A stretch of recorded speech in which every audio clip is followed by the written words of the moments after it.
Please do not let them know you can see. In a haze, Fang Xiu opened his bleary eyes. On the immaculate white ceiling above, dense blood-red letters pierced through his vision.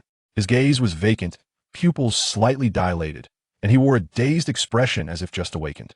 Yet in the next instant, his pupils constricted abruptly. He shot up from bed like a startled bird, his heart racing. What? What is this? Fang Xiu tilted his head back, his face contorted in shock and disbelief as he beheld the blood-red letters sprawling across the ceiling. The crimson script, thick and sprawling, was akin to live, writhing tadpoles, exuding an eerie sensation. His mind was a blank slate, struggling to comprehend why, after a peaceful slumber at home, the ceiling of his bedroom was now inscribed with writing, as if someone had pricked their finger and meticulously pinned it down. What is happening? Who wrote on my bedroom ceiling? Never. Let them know you can see.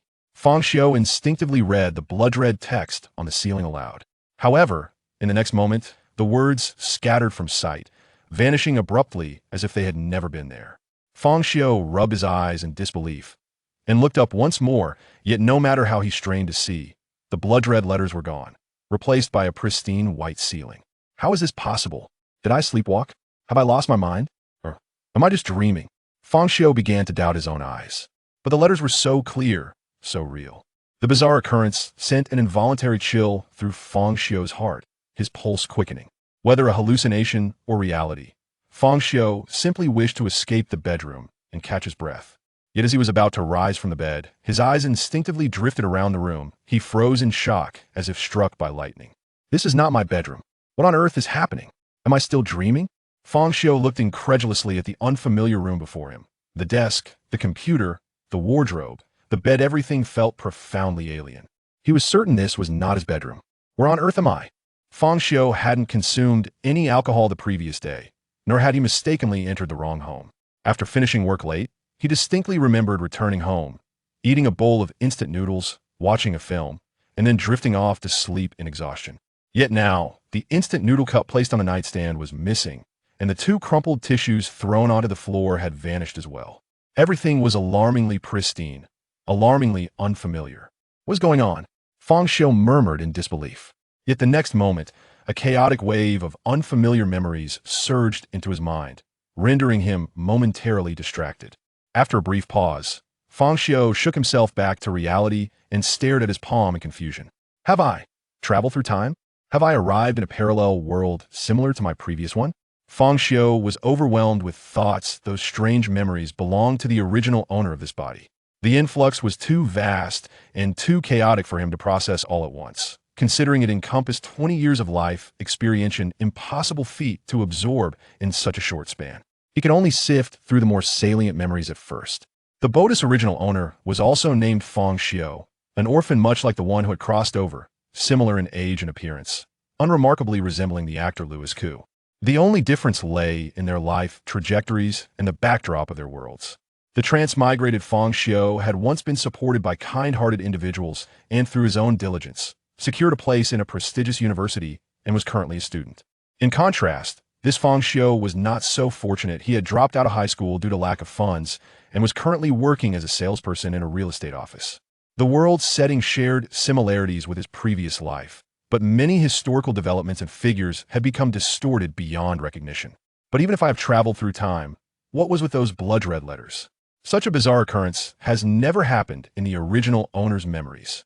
The eerie, blood-red letters filled Fang Xiu with foreboding. He scoured his mental repository for any related information, but found none. Just then, a gentle female voice floated in from outside the bedroom. Darling, it's time for breakfast. Fang Xiu was startled by the sudden voice, momentarily frozen in place. Husband? Had the me of this parallel world married so early? Or was she simply a girlfriend? After all, such terms of endearment weren't uncommon between couples. He quickly tried to recall memories regarding his wife, but just as swiftly, his thoughts were interrupted by the sight of a figure clad in a delicate white silk nightgown. The moment he caught sight of his wife, Fang Xiu's eyes widened instinctively, and he found himself momentarily entranced. Having seen so many edited beauties in short videos, Fang Xiu prided himself on his resilience against allure. However, upon beholding his wife, his initial reaction was one of astonishment, bordering on awe. Before him stood a woman of undeniably extraordinary beauty. Dressed in a flowing white silk nightgown that clung softly to her form, it accentuated her curvaceous allure, evoking tantalizing thoughts. The nightgown was brief, barely concealing her voluptuous form, revealing her long, pale legs that glimmered in the light like the most exquisite jade. This wasn't the ordinary fairness, it was a cool, almost ethereal white known as cold white skin, tinged with faint rosy undertones. Her delicate shoulders were bare, with two slender white straps hanging lightly. A swan-like neck and exquisitely delicate collarbones were unapologetically on display. With such a flawless and refined physique, even with an average face, she would be deemed beautiful. Yet, her face transcended mere average if Fang Xiu were to grade it. He would bestow a score of 99, reserving 1 point out of deference to the potential for vanity. Her visage beautifully artistically encapsulated feminine grace and gentleness. With autumn-like eyes glimmering with affection, she regarded Fang Xiu, her face radiating a soothing warmth as if she could heal any inner wound. In that moment, Fang Xiu suddenly thought, perhaps this transfiguration wasn't so bad at the very least. Were it not for this peculiarity, he would have never encountered a wife as breathtakingly beautiful and gentle. "Darling, your awake breakfast is ready," his wife spoke again with that serene, flowing tenderness. Fang Xiu hurriedly prepared to respond, aware that a 2-second silence during conversation could easily seem profound. But he was unsure how to address the enchanting woman before him. Should he use her name, call her wife, sweetheart, or even dear daughter? His mind raced, rummaging through fragments of memory concerning her. The original owner's memories were overwhelming, making it impossible for Fang Xiu to absorb them all at once. These recollections were stored in a cerebral database, requiring him to input prompts to retrieve them. As he searched for memories related to his wife, an alarming revelation struck him. Her name was absent. Past romantic experiences were non-existent. Interests and hobbies were nowhere to be found. Favorite positions, nothing. There was nothing of her. Even more bizarre, there was no mention of this person in the memories at all. How? How could this be? The original occupant of this body was apparently lifelong single. Where did this wife come from? Fang Xiu felt a chilling sensation clutch at his veins, his heart skipping a beat. He looked at the smiling woman before him, suddenly parched and tongue-tied. 2 seconds had already passed. His wife remained patient, her smile unwaveringly gentle, yet curiously unchanging, as precise as a robot, maintaining a fixed curve at all times. Even the size of her eyes never altered. With her pale skin, it provided an eerie illusion of lifelessness. She seemed like a porcelain doll adorned with a beautiful face. It was simply astounding, for a human being was an entity, a live one with a heartbeat and breath, much like how a person finds it difficult to refrain from blinking for extended periods, or to keep a smile so perfectly unchanged even the eyelashes never trembled. For reasons unbeknownst to him, being scrutinized by such an emotionless smile dissipated all warmth, replacing it with an unsettling chill. What once felt healing now bore a sense of dread. Who are you?" Fang Xiu managed to stammer. As soon as the question escaped his lips, his wife's expression shifted. Her eyes sparkled with overwhelming joy, and the gentle smile that initially adorned her face widened into an exaggerated grin. "You can see me." Her voice was a delicate mixture of restrained euphoria. Chapter 2. The Resurrection of Death in an Instant. Fang Xiu felt as though he had plunged into an icy abyss. "Can you see me? What could this possibly mean?" His mind was engulfed in chaos, desperately attempting to regain clarity. Yet his wife offered him no respite. Crack! The sound of shattering porcelain echoed relentlessly. To his horror, he beheld his wife's exquisitely pale skin fracturing, as if it were fragile china. In the blink of an eye, countless black fissures marred her body, rendering her akin to shattered porcelain. From within those dark cracks emerged the sound of flowing water and crimson blood, writhing like serpents. Seeped through the crevices, her silky hair began to writhe, resembling twisted black serpents dancing wildly in the air. "You can see me," a voice, inhuman and primal, erupted from her lips. At that moment, her cherry-red mouth stretched grotesquely to the roots of her ears, her once smooth teeth transforming into jagged edges, and within her mouth, an additional mouth seemed to nestle, as though another jaw had grown within her throat.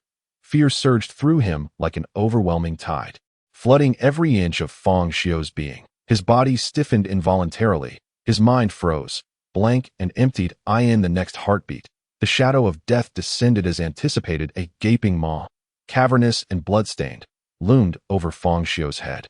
Suddenly, darkness enveloped his vision, a chilling, slick sensation ensnared him, and he felt the suffocating Fang Xiu was engulfed in sheer terror.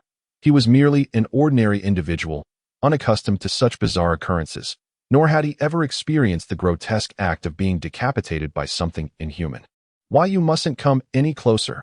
With palpable fear, Fang Xiu stumbled backward, colliding with the wall beside the bed with a resounding thud. The noise was deafening, yet he felt no pain, only an overwhelming dread as he gazed at his wife. In her eyes, a horrifying surge of delight erupted, her previously gentle smile transforming into a sinister grimace. "You can see me." Once again, the shadow of death enveloped Fang Xiu, and he found himself transformed into a headless corpse anew. "Do not let them know you can see." The blood-red words seared into Fang Xiu's vision, and with a jolt, he sprang up from the bed, gasping for breath. Calm down. I must figure out what is happening." Fang Xiu frantically slapped his own face, compelling himself to maintain composure. "That I died, only to live again.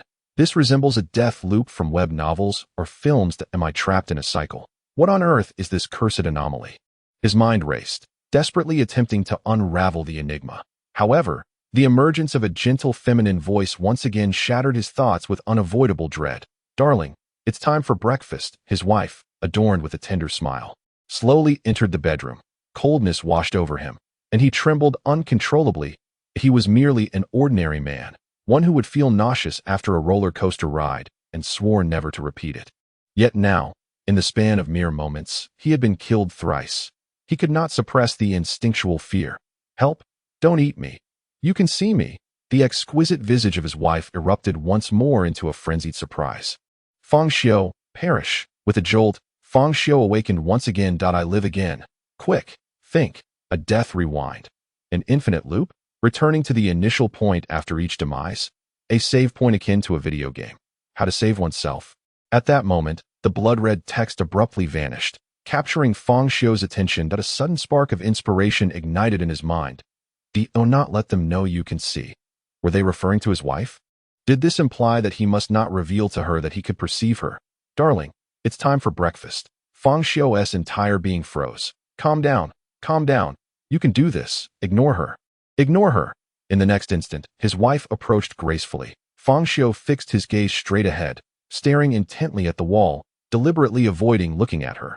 Yet, cold sweat streamed down his face, and his body trembled uncontrollably, clearly still gripped by fear. "Darling, what's wrong? Are you not feeling well?" Fang Xiu was taken aback. Had the script changed? Ignoring her had indeed proven effective. However, before he could relish this realization, a stunning face loomed before him. It was his wife, leaning in with a concerned expression, her beauty mere centimeters from his face. In that moment, Fang Xiu's pupils constricted, and his gaze fell uncontrollably upon her visage. "You can see me." His wife's fair face began to fracture, revealing a web of cracks that spread across her features. "How dare I?" Fang Xiu, consumed by a tempest of rage, struck his wife with a fierce blow to her face. He had never envisioned himself as a man who would resort to such violence against his partner, having always detested such behavior. Yet, life has a peculiar way of molding individuals into the very forms they abhor. With that single punch, Fang Xiu let out a cry of anguish, as if his hand had collided with an unyielding wall, resulting in a grievous fracture. Astonishingly, his wife remained unscathed, her eyes gleaming with a frenzied avarice. Offering Fang Xiu no respite to react, with a gaping maw, she savagely bit off his arm. The room was filled with a chilling scream. This time, Fang Xiu met a most gruesome demise, far more horrific than his previous encounters. At least those had been swift, a single fatal blow, whereas this time he was consumed piece by piece. It is a harrowing experience for any normal person to witness their body being devoured in such a grotesque manner. Inching closer to death. Chapter 3. Can you see me? Upon awakening once more, Fang Xiu found himself devoid of sanity, the memory of his prior demise haunting him, rendering him incapable of calm. His singular thought was to flee, to escape this place swiftly. He recalled that this dwelling belonged to the previous tenant, a mere 5 stories high. Fang Xiu was uncertain whether jumping from the 5th floor would lead to his death, but he was certain that remaining here would guarantee it. However, upon reaching the window, he discovered the presence of iron bars. Damn it! Fang Xiu erupted in a fit of rage. "Darling, it's time for breakfast." His wife entered with a gentle smile. "I'd rather not eat." He exclaimed furiously that I'll kill you. Can you see me? I see you clearly. Fang Xiu charged at his wife, resembling a sheep dashing toward a tiger. Unsurprisingly, he met yet another grim fate. The fifth time, Fang Xiu chose to close his eyes. If it was difficult to ignore, he would simply shut them, perhaps due to the frequency of his deaths. He felt a noticeable reduction in fear, a sense of indomitable courage akin to that of a hero rising anew after 18 years. Darling, it's time for breakfast, his wife's voice chimed again. Fang Xiu remained unresponsive, keeping his eyes firmly shut, feigning slumber. Darling, are you still asleep? The sun is shining brightly. He could easily conjure an image of a beautiful, gentle woman in a white nightgown, squatting beside the bed, gazing fondly at his profile. She might even be cradling her delicate chin with one hand, tilting her head slightly, her exquisite face adorned with a hint of helplessness. Darling, are you not going to have breakfast? Fang Xiu was unmoved, for he understood all too well that this so-called breakfast was not meant for him to consume, but rather for him to be devoured. He had resolutely resolved to remain in bed, regardless of the consequences. Each time he arose, he was met with a fatal bite. He had no desire to endure another morning filled with such horrors. His wife attempted a few more times to rouse him, but upon seeing that he remained in slumber, she fell silent. Has she left? That wretched creature, does she not know how to walk without making a sound? Fang Xiu dared not open his eyes to check. He opted to wait. The room was enveloped in silence, so profound that he could only hear the rhythm of his own breath and heartbeat. Suddenly, a realization struck him. By normal logic, if his wife truly wished to awaken him, she would gently nudge him rather than incessantly calling out to him. Why was she not making any physical contact? Could it be that she is unable to take action until she confirms her ability to see her? What could be the reason for this? At this moment, Fang Xiu increasingly comprehends the profound implications of the phrase, never let them know you can see. Relishing the rare tranquility, Fang Xiu did not remain idle. Instead, he commenced a deep contemplation. Who exactly are they? Who inscribed the blood-red characters upon the ceiling? Why do they vanish eerily upon his sight? How is it that he can repeatedly die and revert to a previous state? The information at hand is far too scant to draw any conclusions. He endeavored to fully absorb the memories of the original owner of his body, hoping to glean some elusive clues. An hour elapsed. This marks the longest duration of survival for Fang Xiu, and he had managed to organize the memories, gaining a semblance of understanding regarding the nature of this world that it could be said that it bears little difference from his past life. Both set against a backdrop of modern urbanity, with the sole distinction being that this realm seems to be rife with bizarre tales. Although these are often mere figments of imagination, their sheer number is undeniably unsettling. Could it be my wife is a specter? Yet, why has the original body owner never encountered her? Is it solely the traverser, himself, who possesses the sight to behold her? Or has she only just entered the household today? At this juncture, Fang Xiu found himself somewhat inclined to open his eyes. It was not a matter of impatience, but rather a fear of wetting the bed is well known. One must relieve themselves upon rising. For an adult, wetting the bed is an utter embarrassment, second only to defecating in public. Moreover, given the prolonged silence, it was likely that his wife had already departed. Nonetheless, out of caution, Fang Xiu restrained himself for yet another hour. When he could no longer hold it in, he resolved to rise. A living person cannot succumb to the urge of nature. He intended to open his eyes, yet trepidation lingered in his heart. Having frequently watched horror films, he was genuinely fearful that upon opening his eyes, a beautiful face would be mere inches away, staring intently at him, an all too common scene in such films this moment. His bladder was nearing its limit, and Fang Xiu cautiously cracked his eyes open, albeit slightly, his vision obscured by thick eyelashes, rendering it impossible to discern anything clearly. Yet, it sufficed to ascertain whether there were any obstructions before him. There were none. It seemed that nothing lay in his line of sight, only the pristine whiteness of the ceiling filtering through his lashes. The surge of relief washed over Fang Xiu, and he slowly began to fully open his eyes. Ah! He let out a sigh of relief. The first step was successful. The most terrifying spectacle had not materialized. Thus, he turned his head, wishing to see if his wife remained by the bedside. To his astonishment, there was no one there. The space beside the bed was utterly vacant. His courage swelled further, and he cautiously sat up, even stretching lazily to mask his movements, pretending to ease his stiff neck. He squinted and surveyed his surroundings. The entire bedroom was devoid of life. How splendid! She has finally left. Yet, He could not afford to let his guard down. It was entirely possible that his wife was outside. Venturing out to relieve himself now would likely result in an encounter. Fang Xiu was not foolish. He had no intention of leaving the bedroom to use the restroom that I in countless horror films. Who has not ventured to the bathroom knowing full well the lurking danger, only to meet their demise? He resolved to address his needs on the spot, intending to relieve himself in the bedroom's wastebasket. Wetting the bed was simply unacceptable. The wastebasket was his limit. Just as he began to rise, his feet barely touching the floor, that hauntingly gentle voice echoed from behind him.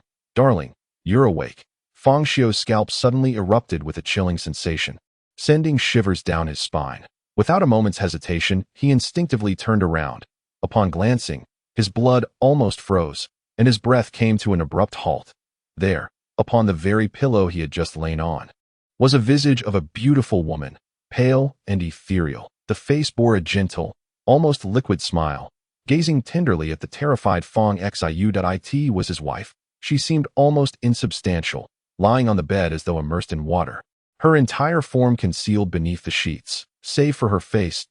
Fang Xiu was startled by this sudden and terrifying apparition, nearly leaping from his skin. Despite his countless precautions, fearing his wife might frighten him, he never anticipated that she would defy all expectations and appear right beneath him. When had this occurred? Had he truly been lying on the bed for 2 hours with his wife beneath him the whole time? The mere thought of having her pressed beneath him for 2 hours sent waves of unfathomable terror coursing through Fang Xiu's body. You can see me. Chapter 4. My wife is wonderful. On the 6th occasion, Fang Xiu had come to a complete realization. Evasion was futile, and fear served no purpose. If he wished to survive, he must confront his wife, truly manage to ignore her. Otherwise, he would never escape the confines of their home. "Darling, it's time for breakfast." Fang Xiu feigned deafness, rising from the bed with a vacant stare, then made his way towards the bedroom door. His wife stood blocking the exit. He remained unfazed, as though she were invisible, and walked directly towards her. The anticipated collision did not occur. It was as if he passed through a wisp of air.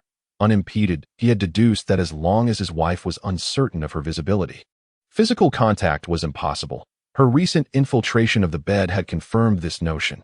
Soon, he successfully exited the bedroom. However, his wife seemed intent on not letting him go, flitting before him like a mischievous butterfly. Then Fang Xiu met his end that he perished from inadequate performance. From an inability to conquer his instinctual reactions, it is a formidable task for anyone to remain unblinking when a punch is thrown. Even if the fist halts a mere centimeter from one's nose, instinct dictates a blink. Such was the nature of his wife. The more he ignored her, the closer she drew, manifesting before him with a proximity so intimate that a mere pucker of her lips could bridge the distance. At such moments, even a seasoned actor would likely be taken aback. On the 7th occasion, Fang Xiu wore an expressionless facade as he successfully exited the bedroom. He refrained from bolting for the door, fearing that such erratic behavior might raise suspicions, and instead resolved to visit the restroom first. His wife, seemingly bashful, did not accompany him. Just as Fang Xiu breathed a sigh of relief and began to relax, a delicate head emerged slowly from the toilet bowl. Fang Xiu met his demise once more. On the 8th, 9th, and 10th occasions, despair enveloped Fang Xiu. He was deadened, numbed, and brought to the brink of collapse. He found himself utterly incapable of overcoming his instinctual responses. His wife would materialize in a myriad of unexpected ways, causing his gaze to involuntarily waver. On one occasion, she even emerged from his chest.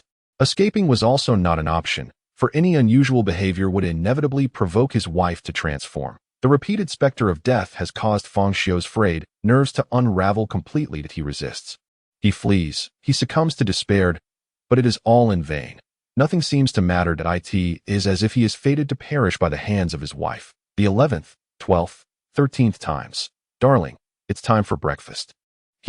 My wife is so wonderful. Fang Xiu has lost his sanity. His mental state has deteriorated from rational clarity to utter madness. Yet, his wife is not a judge.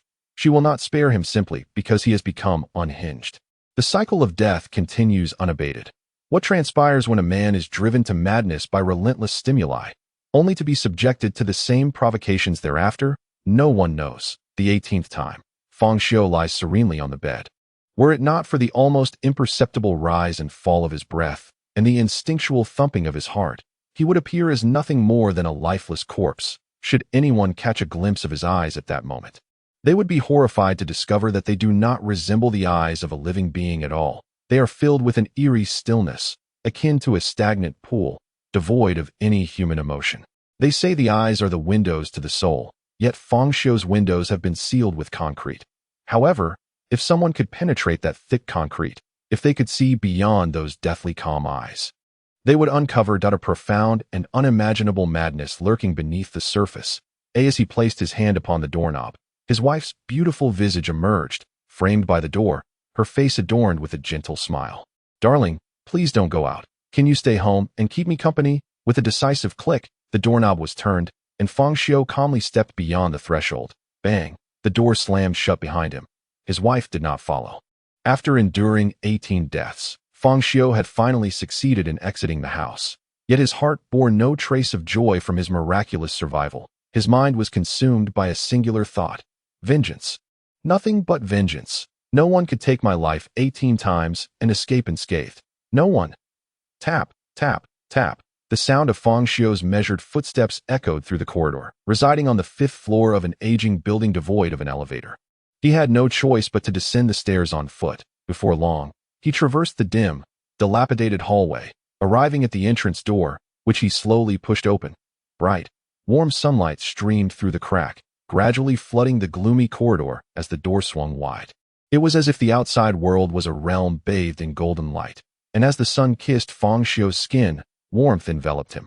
After 18 harrowing deaths, he finally beheld the sun outside the door. He stepped forward, immersing himself in the sunlit world. Yet, suddenly, he froze in place, his blood nearly congealing to that moment. Enveloped in sunlight, he felt no warmth whatsoever. His gaze, vacant and unfocused, wandered to the outside world, and he instinctively muttered, "Is this hell?" Chapter 5. Hell is desolate. The strange abides among us on the streets and in the skies. A multitude of grotesque and terrifying entities loomed, as far as the eye could see. Dense and overwhelming, stretching into infinity. It seemed as though this was a realm of the bizarre, where humanity itself was the aberration. Shadowy figures devoid of facial features wandered the streets, while headless giants towered amidst the buildings. Bloodied beings, their skin flayed away, floated beneath massive, eyeless skulls, their necks adorned with countless crimson tendrils, accompanied by a multitude of grotesque, misshapen creatures, drifting like dandelions in the wind. Yet, these aberrations paled in comparison to the horrors that loomed above. Above them, a pair of immense, pristine wings obscured the heavens, their purity reminiscent of angelic appendages. Yet these wings were affixed to a singular, blood-soaked eye, a grotesque sight. This eye, seemingly larger than the sun, emanated an eerie red glow. Oppressive, forbidden, and ominous. In the distant sky stood a bride clad in a crimson wedding gown, embroidered with a large, auspicious character. Her figure slender and delicate, her hands, pale and graceful, were neatly folded before her at a first glance. She seemed perfectly normal, yet atop her shoulders rested the head of a rabbit. The rabbit's fur was impeccably white, devoid of any blemish, its eyes a sinister crimson, resembling 2 blood-red gemstones, graced with an unnaturally human smile. Odd, exceedingly odd. Though she bore the head of a rabbit, she exuded the air of an ancient noblewoman, as if she were truly an exquisitely dignified bride. Besides these two, there were other even more grotesque and indescribable aberrations. A pale gray, viscous giant, its body adorned with a multitude of densely clustered eyeballs, which continuously burst like bubbles, only to be replaced by new ones sprouting from the flesh in an unending cycle. A figure of utter darkness, exuding an air of solemnity, yet crowned with grotesque growths resembling tumors. A Buddha head, an intangible substance, within which swirls a black mist filled with the anguished screams of countless human faces. A colossal and ominous statue of a clay deity. Each one exudes a profound sense of taboo horror, utterly incomprehensible. These bizarre entities, suspended beneath the dome, compose a striking tableau, their forms seemingly perpetually radiating an array of indescribable, unfathomable, and sordid yet tangible information, which relentlessly assaults Fang Xiu's soul. In this moment, he perceives a cacophony of whispers steeped in malevolence and depravity. These are not sounds that humanity could produce, each syllable laden with a madness-inducing pollution. Had this been the former Fang Xiu, A mere glance would have shattered his sanity. Yet, the current Fang Xiu has faced death 18 times, devoured alive on each occasion, if a soul indeed exists. His has long since been distorted beyond recognition by death, madness, and hatred. Although these grotesqueries are profoundly unsettling, they are insufficient to drive him to the brink of insanity. Rather, they render his soul even more twisted and frenzied. Perhaps it is accurate to say that his psyche has been in a state of collapse all along, and this psychological pollution serves as a form of baptism for him. Ha ha ha! Fang Xiu suddenly erupts into uncontrollable laughter. Though his mirth is grotesquely distorted and repressed, as if it were forcibly extracted from his throat, sending chills down one's spine. For reasons unknown, the sight of the world's absurdities ignites an irrepressible urge to laugh. An unstoppable tide of mirth, he wishes to conceal his oddity from these bizarre entities, clamping his mouth shut, yet the twisted laughter escapes through the gaps between his fingers. Thus, he lowers his head. The pallor of his face obscured by the shadows cast downward, yet failing to conceal the blazing madness in his eyes. How intriguing this world is, truly fascinating. Ha ha ha! Cough cough! The intensity of his laughter triggers a fit of coughing. Yet with each cough, his laughter grows more fervent, leading to more violent coughing, even inducing dry heaves. It that moment, a sweet, childish voice rings out from nearby. Uncle, what's wrong? Are you sick? Fang Xiu turns to see a little girl, around 4 or 5 years old, with 2 pigtails and a lollipop, gazing at him with wide-eyed curiosity. The appearance of the girl does not surprise him, based on the memories of his former self. He knows that on the surface, this world appears entirely normal, where people lead conventional lives, attending school, working, marrying, and raising children. It seems that everyone is oblivious to the existence of these bizarre entities.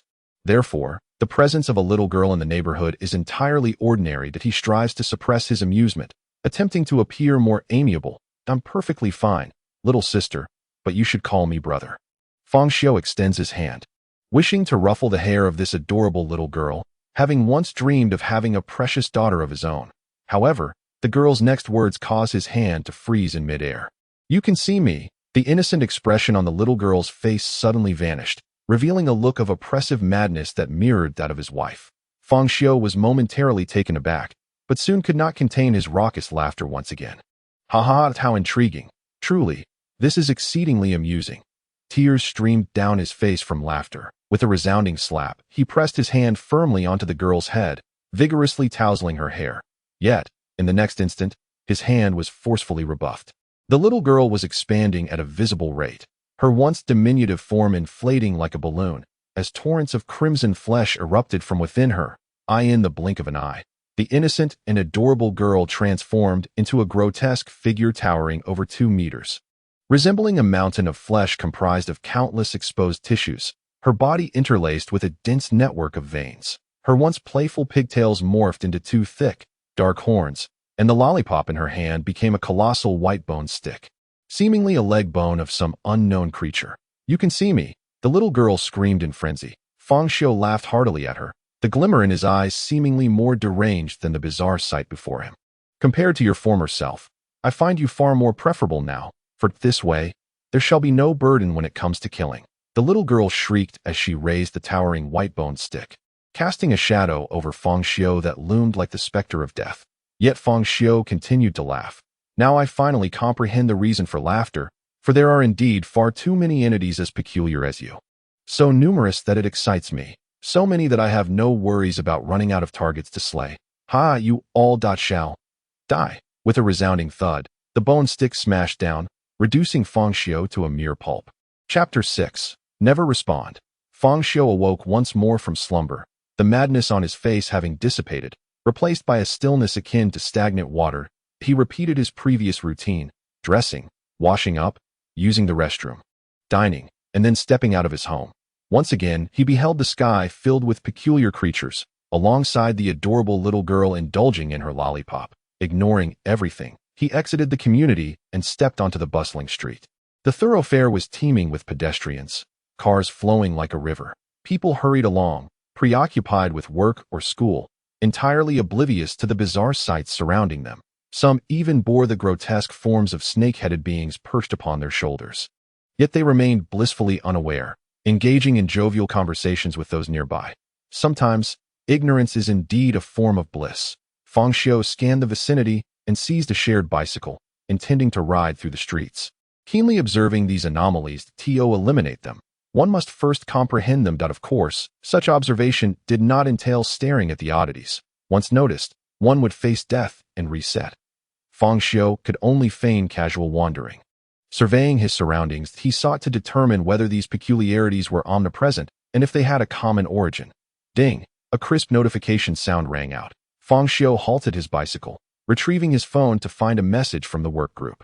Manager Wu Dehai was tagging him. Fang Xiu, what time is it? And you still haven't come to work. How many times have you been late this month? Do you still wish to receive this month's bonus? Upon being confronted with a barrage of 3 relentless inquiries, the tone was decidedly aggressive, exuding a palpable sense of pressure, akin to a superior interrogating one in their presence. Had he been the previous version of himself, Fang Xiu would have long been consumed by trepidation and offered a hasty apology. However, at this juncture, he found himself entirely disinterested in such mundane matters. In this hellish realm, his sole desire was to unearth the truths of the world and exact his vengeance. The prospect of maintaining a stable job felt like an extravagant luxury to him. Consider, if you will, the daily charade of pretending not to notice the oddities surrounding him, perpetually treading carefully. For a moment's inattention could spell disaster. Under such circumstances, merely existing was a formidable challenge, let alone holding down a job. Just as he resolved to exit the group chat and disregard these trivialities, a sudden thought struck him regarding the meager 3-digit balance remaining in his bank account. To delve into the mysteries of this world, several hundred yuan would undoubtedly prove insufficient. One cannot traverse the city on a shared bicycle indefinitely, while this city might be rife with anomalies. It was conceivable that others were not, necessitating travel by high-speed train or even airplane, both of which demanded financial resources that it seemed there was still an outstanding commission from his previous endeavors. Should he procure that sum, it should suffice for a while. With this thought in mind, Fang Xiu decided to return to the office, intending to resign and reclaim his commission. He had contemplated leveraging his ability to revert to a previous state upon death to strike it rich, but ultimately dismissed the idea as improbable. He simply lacked the fortune for such a venture. Furthermore, barring extraordinary circumstances, he had no desire to face death again, as the sensation was undeniably unpleasant. Even after having experienced it numerous times, Fang Xiu resided in a city named Luftang, where his company was located in the Luftang development zone, specifically in a villa area called by Lu Academy, where he worked as a salesperson at the sales office. 6 months prior, he had sold a villa, yet his commission had yet to materialize. Thus, he began composing a message in the work group. I am resigning. This afternoon, I will visit the sales office to settle my previous commission. Upon completing his message, he clicked send. Fang Xiu's words were stark and unembellished, lacking in the customary pleasantries, reminiscent of a Navi newcomer to the workforce, likely to offend others with his bluntness. Yet, he was indifferent to such social niceties, prioritizing efficiency and unwilling to squander time on trivialities. He merely wished to expedite the resolution of these mundane affairs and attend to his own matters. As soon as he sent his message, the group chat erupted in chaos. Manager Wu fervently tagged Fang Xiu, demanding, "What do you mean? Did I not make it clear last time that the commission would be dispersed at the end of the year? If you resign now, you won't receive a single cent of your commission." Fang Xiu cast a casual glance at the screen but refrained from responding, instead opting to mute the group chat. He then hopped onto a shared bicycle, pedaling directly towards Bailu Academy. His home was quite distant from the academy, requiring a 2-hour bus ride, yet he felt no urgency, intending to take the time to observe the city around him. Fang Xiu rode slowly, appearing to meander, yet his focus was entirely on the peculiarities surrounding him. As he ventured further, the variety of oddities he encountered multiplied, each more bizarre than the last. Gradually, he began to discern a pattern. These anomalies were capable of perceiving humans, yet humans remained oblivious to their presence. The anomalies could be broadly categorized into 2 types. One category consisted of irrational entities, grotesque and fearsome in appearance, whose sole purpose seemed to be to howl madly or relentlessly assault the humans nearby. Yet they were as insubstantial as air, unable to exert any influence on their surroundings. Furthermore, there exist peculiar entities resembling humans, who masquerade as your colleagues, classmates, relatives, and so forth, accompanying you and engaging in conversation. Naturally, humans are utterly oblivious to their presence and cannot hear their words. Clearly, A wife embodies this second category of entities.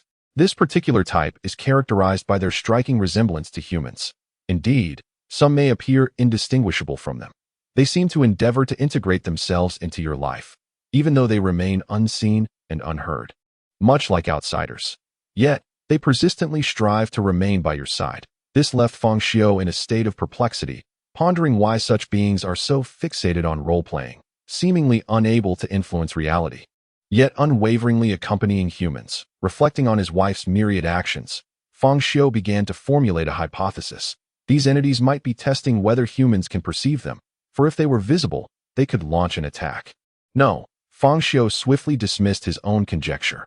Testing must only be one facet of their intentions. Ordinarily, after confirming that humans cannot see them, these entities should move on to their next target to probe others, as that would yield the greatest efficiency. However, his wife did not depart after her failure. Not only her, but throughout his journey, Fang Xiu observed numerous humanoid entities, all tenaciously clinging to a single individual, desperately attempting to converse with someone who could not hear them.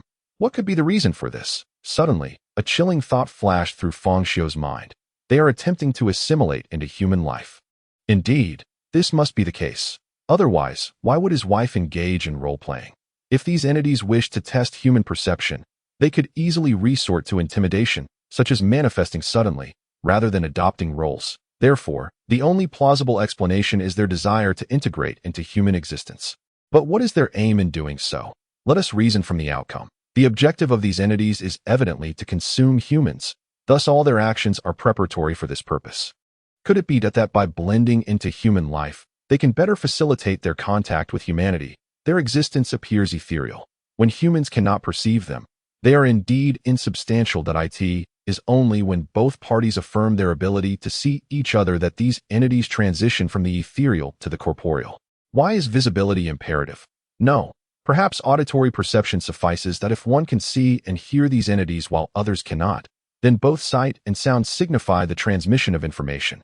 Once the entities ascertain that humans can receive their signals, they can then establish contact. Therefore, their integration into human life likely aims to ensure that humans receive information, or rather, become aware of their existence. Such integration would undoubtedly expedite this process. Otherwise, these entities would have no reason to engage in such behavior. At that moment, Fang Xiu suddenly realized that some individuals' auditory and visual hallucinations may not be mere illusions. Some may inadvertently hear someone calling their name or perceive conversations, only to find themselves surrounded by emptiness. This is highly likely to indicate that entities are infiltrating their lives. As their integration deepens over time, humans may unwittingly begin to receive certain signals, and as the reception of these signals increases, the likelihood of these entities manifesting also rises. Thus, one must refrain from responding. Chapter 7. The sudden emergence of the asylum. As Fang Xiu pondered, the clock struck noon. He casually sought out a ramen shop, devoured a bowl of noodles, and resumed his journey. He was determined to observe more peculiarities and uncover deeper truths. Soon, afternoon faded into dusk. The dim sunlight bathed Greenvine City, casting a shroud of gloom over the entire metropolis, while the oddities within its confines became increasingly indistinct and menacing. At last, Fang Xiu arrived near Bailu Academy. The academy was nestled within an opulent villa district, remote and desolate, its surrounding streets devoid of pedestrians. Yet this isolation did little to mask the exorbitant real estate prices. The villas epitomized luxury and tranquility, ideal for clandestine affairs or discreet gatherings. Those who could afford a residence here often arrived in chauffeur-driven luxury vehicles. The distance was trivial for them, as they valued the serenity above all. Riding a shared bicycle along the tranquil tree-lined avenue, Fang Xiu was flanked by lush greenery, with trees providing ample shade and flowers blooming abundantly, meticulously trimmed into an array of exquisite shapes. An investment made by the developers, for this road led directly to the academy. Perhaps due to its secluded location, oddities were scarce in the vicinity, appearing only sporadically. As Fang Xiu traversed the main thoroughfare, he abruptly halted, scrutinizing the edifice before him. Beneath his calm exterior, a tempest brewed. Bailu Academy had vanished. The once picturesque and stately villas were replaced by an asylum. The mental institution sprawled across a vast area, comprising several buildings interconnected by sky bridges. The walls were dilapidated, with peeling paint and a haunting aura, as if long abandoned. The sign at the entrance hung askew, shrouded in dust, yet the name remained discernible. Qingshan Mental Asylum. Fang Xiu gazed impassively at the asylum, acutely aware that he had not erred in his navigation. This had once been Bailu Academy, not some Qingshan Mental Asylum. Was it yet another enigma? Unlike the previous living oddities, this time it manifested as a mental institution. Or could it be that this asylum was a creation of the same oddities? A sense of curiosity ignited within Fang Xiu. This was the first time he had encountered such a sight, and his instincts told him that it likely harbored secrets pertaining to the peculiar. He then dismounted his bicycle and retrieved his phone. He had switched it off earlier to avoid the incessant calls from manager Wu Dahai, whom he found bothersome. Upon turning it back on, he discovered 13 missed calls from Wu Dahai and 3 from Zhao Hao. Zhao Hao was Fang Xiu's colleague, with whom he shared a close bond. Contemplating for a moment, Fang Xiu dialed Zhao Hao's number. After approximately 30 seconds of ringing, Zhao Hao's breathless voice, lowered intentionally, came through the line. "Xiu Gu, why are you only returning the call now? What is happening on your end? That scoundrel Wu Dahai is furious." Threatening to dismiss you without assent, the words poured forth like a rapid-fire barrage, laden with urgency and concern. Fang Xiu fell into silence. Was everyone safe? Despite the fact that Mingming Bailu Academy has transformed into a psychiatric hospital, it appears that the colleagues working inside remain unaffected. Is it an illusion? Or is this eerie establishment, much like the peculiar occurrences, a bizarre structure visible only to oneself? "Xiu Gu, why are you silent? Have you encountered something over there?" "I am fine." Fang Xiu's calm voice resonated. "Are you all still at the office?" "Yes, we are all at the office. You didn't come today, and that scoundrel Wu Dahai unleashed his wrath upon us, forcing us to work overtime. By the way, Xiu Gu, we will talk later." Fang Xiu interrupted Zhao Hao and abruptly ended the call, powering down his phone once more. That he intended to venture into Qingshan's psychiatric hospital to uncover the truth. And during this time, he could not afford any disturbances, much like in a movie where an untimely phone ring could cause unnecessary complications. Fang Xiu strode directly toward the ominous entrance of the psychiatric hospital. The entrance was forbidding and dilapidated, and with the dimming light, it resembled a gaping maw ready to devour, instilling a sense of terror. However, this failed to evoke fear in Fang Xiu. Rather, it seemed he had long since shed any semblance of fear. Whenever confronted with the bizarre, his initial emotions were invariably anger, hatred, and even exhilaration. Fear was a sentiment he did not entertain. The only sound in the stillness was the echo of Fang Xiu's footsteps. Suddenly, a thud. Fang Xiu collided heavily with an invisible barrier, his face aching at an air wall. He stood at the entrance, yet it felt as though an unseen wall obstructed his path. That he reached out, feeling the cold, rough texture. This was not an air wall, but a genuine barrier, merely invisible to the eye. Could it be that entry into this psychiatric hospital was forbidden? Unperturbed by superstitions, he groped along this unseen wall like a blind man, seeking an entrance. "Xiao Fang, what are you doing over there? Is this the latest in performance art?" A voice tinged with mockery drifted from nearby. Fang Xiu's heart stirred, yet his exterior remained unyielding. Having faced death at the hands of his wife multiple times, he had honed the skill of remaining as immovable as a mountain. In such a strange psychiatric hospital, should someone suddenly call out, responding could very well lead to being consumed. Nevertheless, he did not remain completely motionless. He continued his exploration, advancing toward the source of the voice. As he drew nearer, he caught a glimpse out of the corner of his eye and saw a figure standing to his left. A young man clad in a security uniform, a cigarette dangling from his mouth, was looking at him with an amused expression. This was someone Fang Xiu recognized, the security guard from Bailu Academy. Unlike the guards in other neighborhoods, the guards at Bailu Academy were quite young, as they catered to a high-end clientele. As for when they would be replaced by elderly men, that would occur only after most of the properties were sold. An illusion? Or a peculiar masquerade? Just as Fang Xiu pondered this, the guard approached and patted him on the shoulder. "Xiao Fang, why are you ignoring me? I saw you from afar, banging into the wall. And then you started feeling is this wall particularly enticing?" Fang Xiu felt the warmth radiating from the guard's shoulder, deep in thought. Direct contact. Was he not the strange one? Suddenly, Fang Xiu turned around. "Brother Zhao, have you been here all along?" The security guard, referred to as Brother Zhao, appeared somewhat astonished, even waving his hand before Fang Xiu's eyes. "Xiao Fang, perhaps it is time you considered getting a pair of glasses?" I have been standing guard in the pavilion, perfectly upright. How could you not notice? Pavilion. Fang Xiu was certain that there was no pavilion within the confines of Qingshan Psychiatric Hospital. He instinctively glanced in the direction Brother Zhao had just come from, and was taken aback to his astonishment. Where there had been nothing but emptiness moments before, a pavilion had indeed materialized.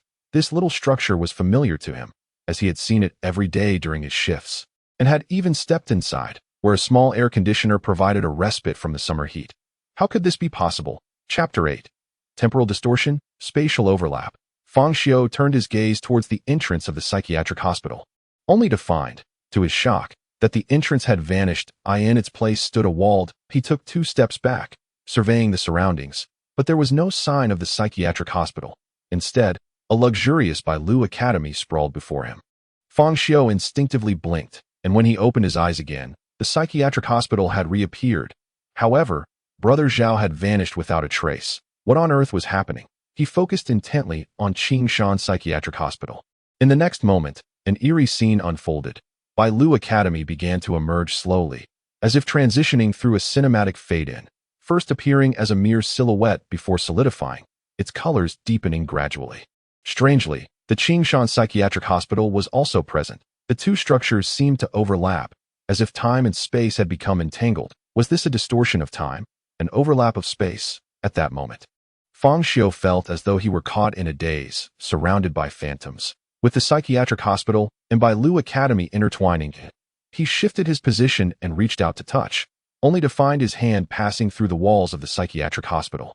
Halting only upon making contact with the walls of Bailu Academy that a realization dawned upon him. The psychiatric hospital appeared to be an illusion, akin to those peculiar entities, only visible and touchable under certain conditions.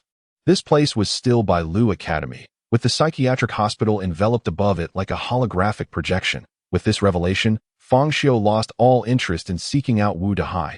He was now determined to uncover the secrets of the psychiatric hospital. Why was everything else a living anomaly, while this place was a mere architectural enigma?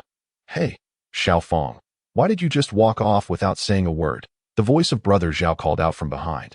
But Fang Xiu paid him no heed. His mind singularly focused on the psychiatric hospital. He walked slowly, for the high degree of overlap between the 2 buildings made it difficult to discern which was illusory and which was real, making collisions with walls all too easy. For instance, although he was near the greenery of Bailu Academy, he found himself confronted by a dilapidated ward. Without a moment's hesitation, he plunged into the wall of the ward, as if diving into air, and found himself inside. The scene before him shifted dramatically. He now stood in a corridor, furnished with benches, the walls stained with dried, dark red blood, reminiscent of a horror film set.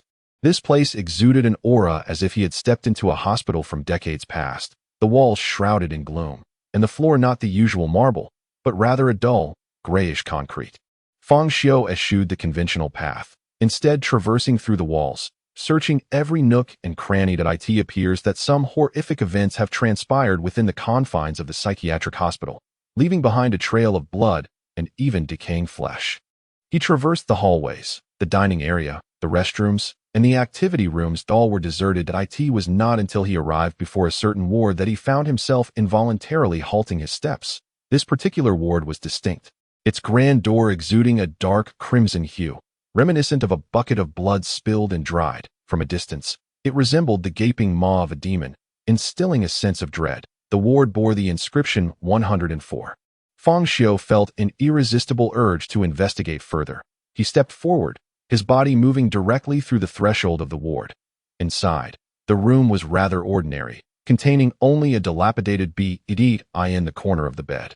A young girl clad in a patient-esque attire was curled up, her head buried deep within her legs, arms wrapped around herself. The tattered floral string adorned her pale wrist, obscuring her features. Fang Xiu maintained a steadfast gaze, as if the girl were invisible to him, yet his peripheral vision quietly scrutinized her. He would not naively assume that a living being resided within this eerie asylum. Even if she appeared human, the girl seemed to sense Fang Xiu's presence and suddenly lifted her head.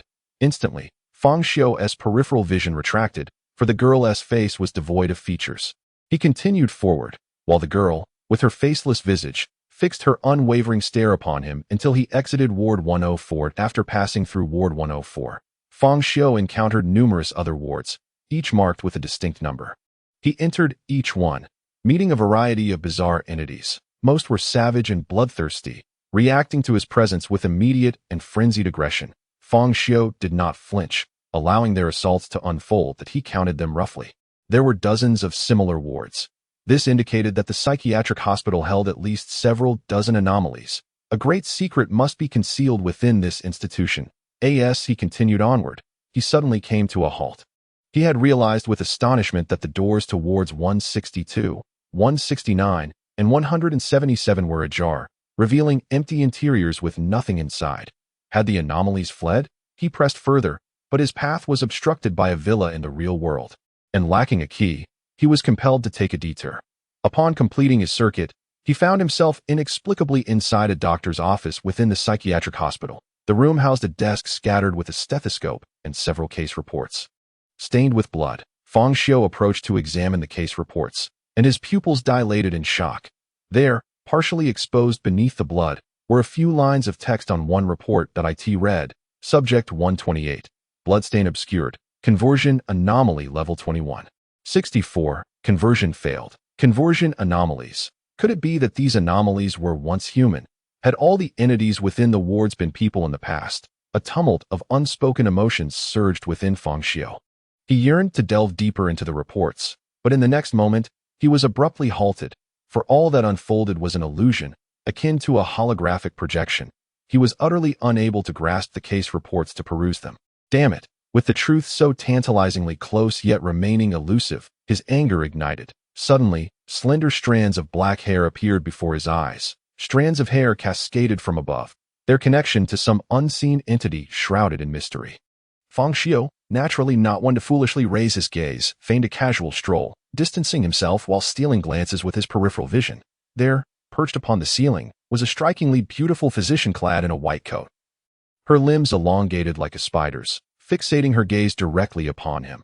Her complexion was pallid, with dark, sinister patterns encircling her sunken eyes, which contained only the whites, devoid of pupils. Her hair, flowing over a meter in length, hung down from the ceiling, and in one hand, she wielded a gleaming surgical knife. The doctor. A ripple of intrigue coursed through Fang Xiu's mind. Had she authored these case reports? Was it possible she was once human? A torrent of conjectures flooded his thoughts, yet answers remained elusive, for the bizarre offered no explanations. With no choice but to proceed, he resolved to search for clues within the psychiatric hospital, convinced that the director's office would hold the key to the institution's mysteries. Navigating the labyrinthine corridors, he soon identified an administrative area, deducing that the director's office should be located within this section, as per the architectural norms of hospitals. However, upon nearing this area, he realized its actual counterpart in reality was the sales office of Bailu Academy, the very place where he worked. Chapter 9. The sales office and the director's office. The interior of the sales office was resplendently adorned, with a luminous marble floor stretching beneath, and grand crystal chandeliers suspended from the ceiling. The walls were embellished with intricate designs. In the center of the hall lay an enormous model, a meticulously crafted miniature of Bailu Academy. To the right, there was a reception area furnished with mahogany tables and chairs, genuine leather sofas, and a projection screen. As Fang Xiu entered, several colleagues dressed in professional attire turned their attention towards him. Upon recognizing him, their expressions varied widely. After all, they had all seen Fang Xiu's announcement of his intended resignation in their work group. Ignoring their scrutinizing gazes, Fang Xiu wandered through the hall, his focus primarily on the psychiatric hospital's administrative area. Nothing was more paramount to him than unraveling the enigma that lay before him. At that moment, a young man in a business suit, unremarkable in appearance and somewhat gaunt, approached briskly, his heavy black-framed glasses accentuating his urgency. It was Zhao Hao, the one who had called earlier, lowering his voice. He said anxiously, "Xiugu, why are you only just arriving?" Wu Dahai is about to lose his temper. If not. Before Zhao could finish, Fang Xiu interrupted him sharply. No time for that now. The name Zhao, meaning day or sun, had led to Fang Xiu's playful moniker for him, which he chose to continue. Zhao's words trailed off as Fang Xiu hastened away, specifically towards the second floor of the sales office. For the director's office was not located on the first floor. Zhao cast a glance at Fang Xiu's retreating figure, exhaling a heavy sigh before hastily following. fearing that Fang Xiu's ascent to the second floor was in pursuit of Wu Dahai for funds. And apprehensive that the situation might spiral out of control, as Fang Xiu ascended to the second floor of the sales office. It was akin to stepping into the administrative area of a psychiatric hospital on the same level. Although the stairway entrances of the two buildings differed, the heights of the floors were largely comparable. Upon reaching the second floor, before Fang Xiu could commence his search, a voice laden with fury and urgency resounded. Fang Xiu, do you dare to show up for work? You have been dismissed by me. Do you realize that? A middle-aged man, clad in a black suit and white shirt, somewhat balding and portly, strode towards him, jabbing his pudgy finger at Fang Xiu as he unleashed a torrent of scathing rebuke. This second floor served as the office area of the sales department, and Wu Dahai's tirade instantly attracted the attention of several colleagues seated in front of their computers. Most wore expressions of schadenfreude, eagerly anticipating a confrontation, hoping to witness Fang Xiu and Wu Dahai engage in a verbal altercation, or even a physical scuffle. That Wu Dahai was notoriously harsh towards his subordinates and was far from popular among them. While they might not dare to confront Wu Dahai directly, they relished the thought of someone doing so.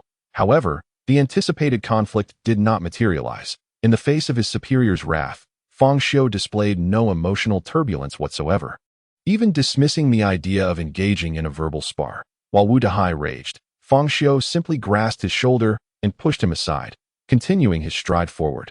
Although Wu Dahai was quite stout, his bulk was largely superficial, and he was taken aback by Fang Xiu's unexpected defiance. Stumbling slightly, he nearly fell, only managing to steady himself by grasping a nearby computer desk. You dare to push me?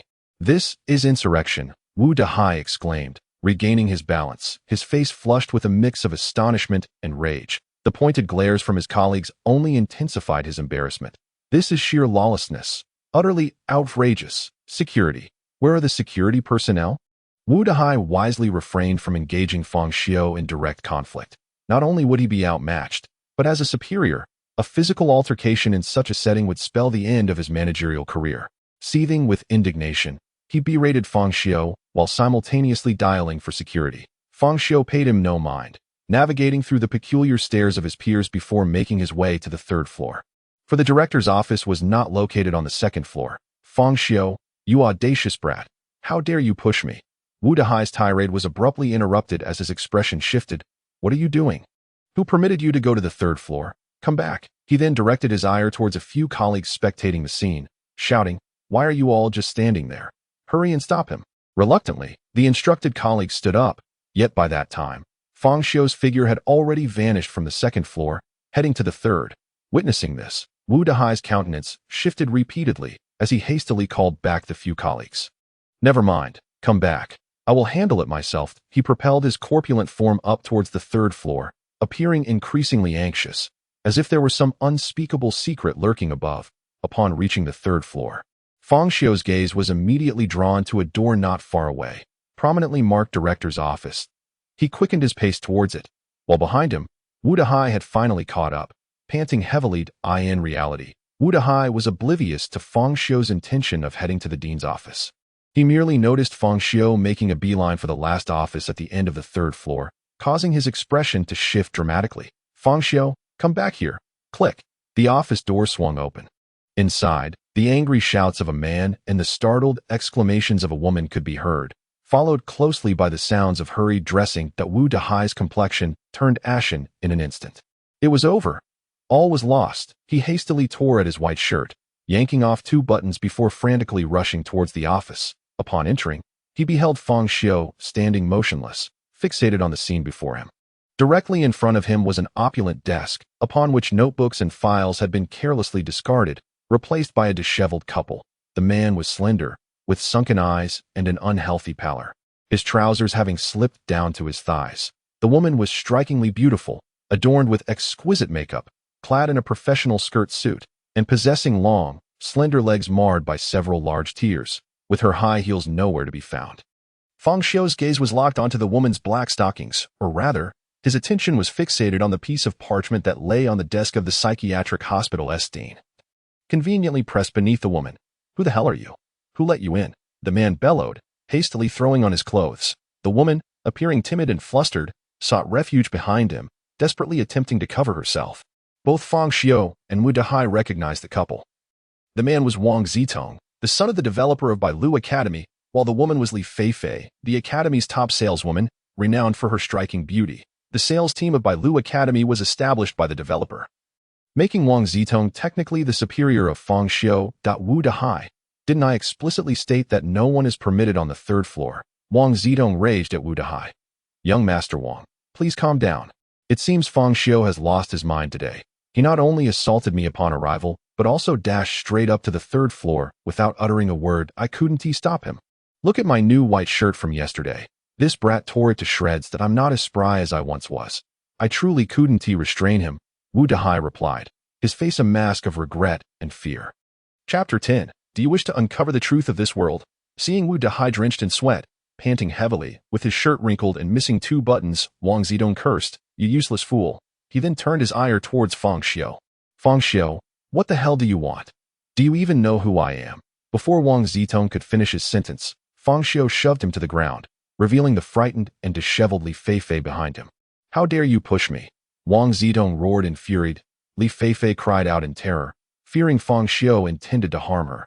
However, in the next moment, she felt a sudden force, and her slender frame was shoved off the desk.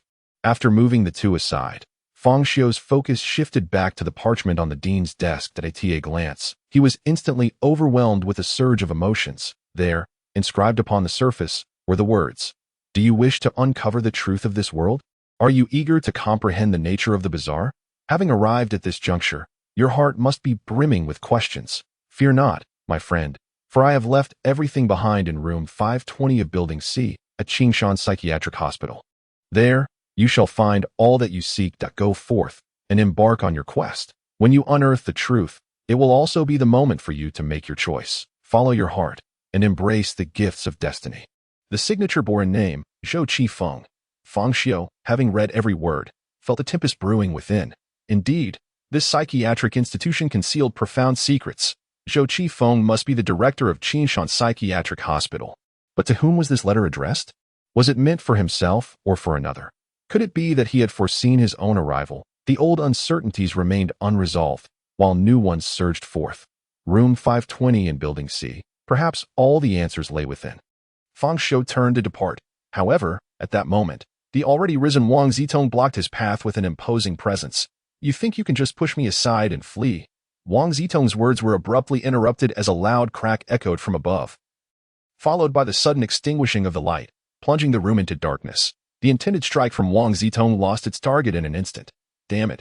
A blackout. Wu Dehai, turn on the backup power. Let me tell you, kid, don't even think about running. In the darkness, Fang Xiu paid no heed to Wang Zitong's threats, for his mind was already tumultuous with unease. For in that moment of blackout, Qingshan Psychiatric Hospital had vanished. His vision was engulfed in darkness. Yet the disappearance of the hospital was not due to the absence of light. The power outage pertained to reality, not to the institution itself. Typically, in the event of a blackout, he should still be able to see the psychiatric hospital silhouette.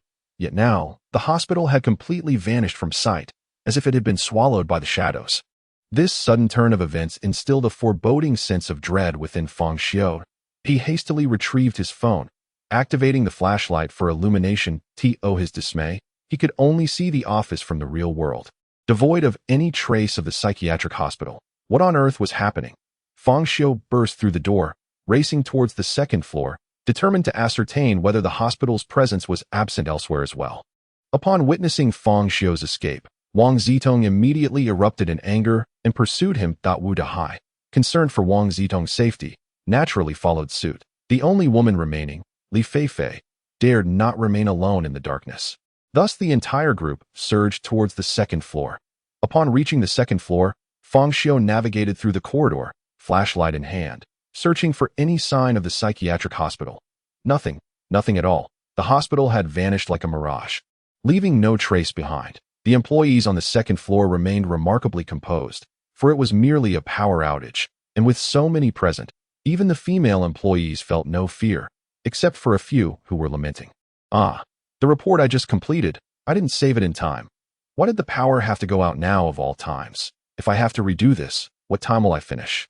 Laughter and jeers echoed around them, reveling in the misfortune. "Fortunately, I had saved it. Oh, did I? At that moment, a voice resonated from the darkness. Stop the foolishness and go check if the circuit has tripped. I need to ascertain the cause behind my report being redone. The employee who had just let out a blood-curdling scream volunteered to illuminate the surroundings with their phone and boldly advanced into the shadows. Perhaps due to the multitude of eerie legends in this realm, a colleague jested in the darkness. Do you need me to accompany you? Be cautious of encountering the strange on your own. The employee preparing to investigate the power supply scoffed. Strange? Just the thought of having to work overtime later fills me with more resentment than any specter could muster. If a ghost saw me, it would have to call me Big Brother. With that, his figure gradually vanished into the obscurity. The office erupted in laughter. Hey, what is going on? Why is the flashlight on my phone so dim? A female employee suddenly exclaimed in the darkness. Her colleague beside her remarked, Is it dusty? Try wiping it. I did, but it's useless, this wretched phone. Wait, why is my phone's flashlight so dim as well? Mine too. Many employees holding their phones echoed in agreement. Fang Xiu was drawn to this scene. Turning to look at them, his pupils instantly narrowing. In the darkness stood or sat several employees, each wielding a mobile phone for illumination. Logically, the light should have been ample enough to brighten the entire office. Yet now, that radiance seemed suppressed by the darkness, confined to less than half a meter before them. Strangely, according to reason, the light emitted from the flashlight should grow fainter with distance. However, now, merely half a meter away, there existed a distinct boundary between darkness and light, with the illumination utterly unable to penetrate even a fraction, as if severed by the shadows. Within that darkness, there appeared to be some inexplicable, drifting entities stirring. It was eerie. Fang Xiu instinctively deduced. This familiar sensation could not be mistaken. Just then, a blood-curdling scream erupted from the distant darkness. The voice was all too familiar. It belonged to the employee who had gone to investigate the power supply. The shriek startled everyone. Zhang Bo, what happened? Did you get electrocuted? Zhang Bo, don't play tricks on us. Bang. The sound of a heavy object hitting the ground echoed. Numerous female employees shrieked in terror. Stop screaming. Xiao Zhao, hurry over and take a look, Wu Dahai urgently commanded. Xiao Zhao, who had been called upon, hesitated, but under Wu Dahai's prior pressure, he had no choice but to comply. Xiao Zhao was the security guard Fang Xiu had encountered earlier. Summoned by Wu Dahai, perhaps due to the nature of his work, Wu Dahai instinctively thought of him in a moment of danger. Holding a flashlight, Xiao Zhao cautiously ventured into the darkness. Time ticked by, and after approximately 5 minutes, Xiao Zhao had yet to return, and no sounds emerged from the shadows. Xiao Zhao, Wu Dahai called out, but the darkness offered no response. Wu. Manager Wu, should we call the police? Someone suggested that Wu Dahai's countenance was grim as he wielded a flashlight and approached Wang Zitong for guidance. Young Master Wang, what do you think? At that moment, Wang Zitong's expression was remarkably peculiar. The anger he had previously displayed had vanished entirely, replaced instead by an unprecedented blend of fear, unease, agitation, and even a flicker of manic anticipation. He seemed to be both terrified and expectant. Fang Xiu noticed Wang Zitong's demeanor and felt a sense of strangeness. He must know something. Young Master Wang, Wu Dahai spoke again. Wang Zitong, as if awakening from a dream, responded, What did you just say? Young Master, I meant to ask if we should call the police. The scream we heard was clearly out of place. I fear something has happened. Oh, yes, hurry and call the police. Wang Zitong appeared to recall something important and hastily began dialing on his phone. However, after a series of busy signals, the call could not be connected. At that moment, other employees began to exclaim in alarm. The phone won't connect. Mine isn't connecting either. How is this possible? Emergency lines should be reachable, yet now they are not. It seems there is hardly any signal. This revelation sent the group into a state of greater panic, with one employee, a frequent visitor to eerie forums, trembling as he exclaimed, Could it be that we have encountered the supernatural? The chaos escalated. With voices overlapping in confusion, Wang Zitong's expression fluctuated between shadows and light. The absence of signal seemed to confirm something within him. Suddenly, he bellowed, Everyone, silence. Given his status, his commanding voice instantly hushed the crowd. All eyes turned to him. Wang Zitong's face was illuminated by the dim glow of his phone, half shrouded in shadow, and paired with his odd expression, it took on a somewhat sinister quality. He swallowed hard, feigning calmness, and stated, Everyone, remain quiet. What I am about to say is of utmost importance. It pertains to our survival. The weight of those words hung heavily in the air, striking the hearts of the onlookers like a hammer. Li Feifei, trembling with fear, ventured to ask, "Young Master Wang, what do you mean by survival? Don't scare us." "Silence," Wang Zitong roared, causing Li Feifei's complexion to drain of color. Taking a deep breath, he continued, albeit with a slight tremor. "If I am not mistaken, we may have very well entered the realm of the supernatural." "Wang, young master, what is this supernatural realm? Do not interrupt me," he barked. "There is no time for lengthy explanations. I will speak, and you will listen. Do you understand?" Wang Zitong's fervent outburst once more commanded the attention of the crowd.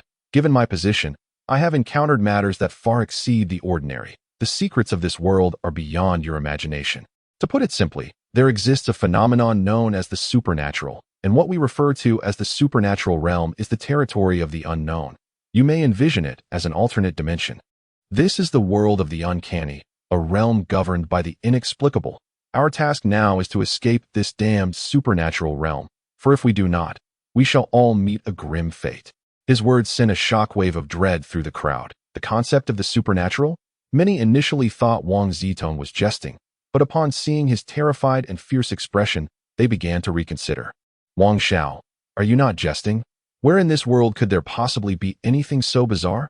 How dare you? Did I not explicitly state not to interrupt me? How infuriating! You worthless lot. If it were not for the fact that I am not a spirit master and rely on you for survival, do you think I would willingly share these secrets with you?" Wang Zitong's tone grew increasingly frantic, as though a blade were pressed to his throat. "Whether you believe it or not, you better listen closely. We have undoubtedly entered a realm of the uncanny. The lack of mobile signal and the suppression of light serve as proof. Remember, the only ones capable of confronting the bizarre are the spirit masters. Individuals who can harness their own spiritual essence. My cousin is a spirit master, and these words are his counsel. For ordinary people facing the uncanny, the sole method of survival is to observe the patterns of its lethal behaviors and strive to evade them. Therefore, from this moment forth, everyone must heed my commands. Absolutely no one is to act alone, not even to relieve themselves." Wang Zitong's words left the crowd in a state of skepticism as they challenged the worldview they had held for decades. Until they truly encountered the uncanny, normal individuals would invariably cling to hope. Perhaps the only person present who fully believed Wang Zitong was Fang Xiu, for his wife was indeed a manifestation of the bizarre. However, Fang Xiu harbored doubts. Although Wang Zitong acknowledged the existence of the uncanny, his demeanor suggested he was not like Fang Xiu, who could perceive the bizarre all around him. If Wang Zitong could see the manifestations everywhere, he would not exhibit such disarray. While his performance was commendable for an ordinary person, it was still woefully inadequate. He could hardly remain unperturbed in the face of overwhelming strangeness. Yet, these matters were trivial compared to the importance of the spirit master. When Fang Xiu heard that only the spirit masters could combat the uncanny, the flames of hatred within him began to stir. Perhaps the spirit masters could perceive the world filled with the bizarre and wield the power to resist it. "Wang Xiao, what should we do now? Should we flee at once?" Wu Dahu stammered, "We cannot run." Wang Zitong shouted as if spurred by an unseen force, "Everyone stay put, and do not move. Running about in the realm of the uncanny is akin to seeking death. My cousin has instructed me that in such a domain, one must never dash about or carelessly observe or touch anything, lest one transgress taboos." "Then what shall we do now?" Wu Dahu hesitated. "Observe. Everyone, carefully survey your surroundings and see if you can detect anything unusual. The fact that the uncanny has yet to assault us suggests we have not yet triggered its lethal patterns." Upon receiving Wang Zitong's directive, the group began to scrutinize their environment. Soon, 3 minutes elapsed. Yet no one made any discoveries, nor did any dangers manifest. This led to a subtle restlessness among them. Casting further doubt on Wang Zitong's assertions, whispers began to circulate, with some speculating that perhaps it was due to fluctuations in the magnetic field, or some unknown scientific phenomenon that had caused the dimming of light, the absence of mobile signal, and the power outage. As for the two missing colleagues, perhaps they had inadvertently electrocuted themselves while restoring power. "Why don't we step outside and take a look?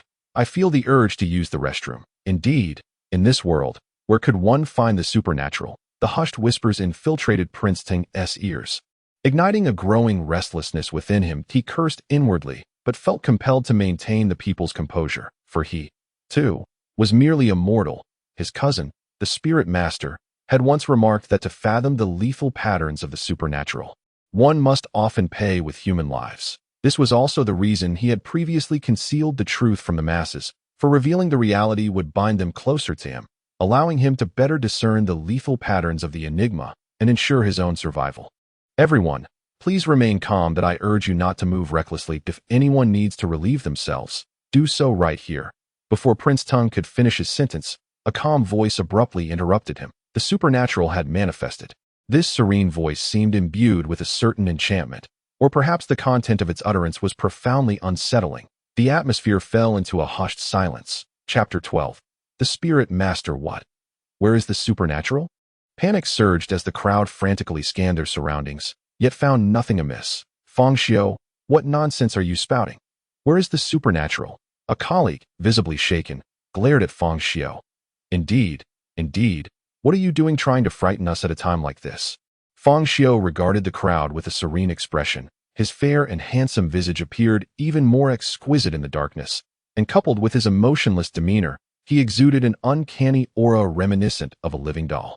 Under the gaze of his tranquil, deadpan eyes, the crowd felt a wave of discomfort wash over them, even the voices of dissent gradually dwindling. Suddenly, Fang Xiu spoke. Wang Xiaoli is missing. Wang Xiaoli? Nonsense. She was right beside me. Wang Xiaoli, speak up, a colleague called out. Yet, there was no response from Wang Xiaoli. That a chill ran down that individual's spine, prompting him to shine his phone's light, only to discover that Wang Xiaoli, who had indeed been beside him, had vanished. Wang Xiaoli, he shouted twice, but still received no reply. The crowd erupted into chaos. Wang Xiaoli had truly disappeared. Could it be that the supernatural had genuinely appeared? Fang Xiu, what did the supernatural look like? Prince Ting suddenly inquired. Despite the conflict between him and Fang Xiu, the life-or-death crisis prevented him from resorting to violence. Fang Xiu replied calmly, in the darkness. My vision was obstructed. I did not see the supernatural, only Wang Xiaoli's disappearance. His composed demeanor suggested that the vanishing of a person was as insignificant as that of an ant. Any normal individual witnessing such a bizarre occurrence would at least display signs of alarm. Yet Fang Xiu articulated the process of Wang Xiaoli's disappearance without a hint of emotional fluctuation. The gathered crowd, not lacking in perceptiveness after years in the workplace, could discern that Fang Xiu's calmness was somewhat abnormal. Prince Ting suddenly questioned, Fang Xiu, you seem utterly unperturbed by the supernatural. Are you a spirit master? Fang Xiu shook his head and retorted, what is a spirit master? The look of confusion deepened in Prince Ting's eyes. The term Yuling Master refers to an individual who possesses the ability to harness their own spiritual essence.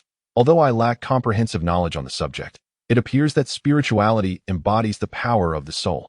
My cousin remarked that within every person's heart lies immense strength, yet each soul remains shrouded in dust, akin to a luminous pearl obscured by grime. The Yuling Master is thus the one who polishes away this dust, allowing the soul to radiate its spiritual brilliance. Wang Zitong wished to elaborate further, but was interrupted by Wu Dahai, who exclaimed, Wang Xiao, what are you doing? What time do you think it is? People are already beginning to vanish. You must devise a means of escape. Silence, Wang Zitong retorted angrily. Escape? How do you propose we escape? Where can we possibly flee? Only 3 individuals have disappeared thus far. Should we act recklessly, we may trigger the ominous taboos, and we could all perish. Moreover, the secrets I am sharing pertain to our very survival. Do you believe Yuling Masters are born as such? They are not. They acquire their status through experience. The most effective means to break the current predicament is for someone to become a Yuling Master. So, it follows that Yuling Masters are forged within the realm of the uncanny. Fang Xiu interjected suddenly. Wang Zitong, somewhat taken aback, nodded in surprise at Fang Xiu's continued astuteness. Indeed, to become a Yuling Master, one must harness the power of the uncanny. I previously mentioned that every soul is enshrouded in dust. To illuminate the spirit, 2 conditions must be met. First, one must endure the terror of life and death. Only through such baptism can the dust upon the soul become unsettled or be stimulated by some significant shock. Second, one must come into contact with the uncanny, allowing its power to infiltrate the spirit. It is akin to a cloth that wipes away the dust. However, one must heed this. While the power of the uncanny can cleanse the soul of its dust, it harbors a form of pollution. As it brightens the spirit, It simultaneously taints it. If we liken the soul to a pearl dulled by dust, then the power of the uncanny resembles a bloodied cloth, inevitably staining the pearl as it cleanses. The so-called spiritual brilliance is, in truth, the essence of the soul distorted by the uncanny. After absorbing this information, Fang Xiu contemplated deeply. It seemed this was a world governed by the mind, where the power of the Yuling master stemmed from the fusion of one's inner spirit with the forces of the uncanny.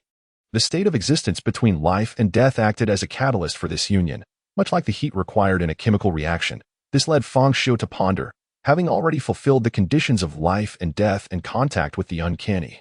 Why had his spirituality not ignited? Or perhaps it had, unbeknownst to him.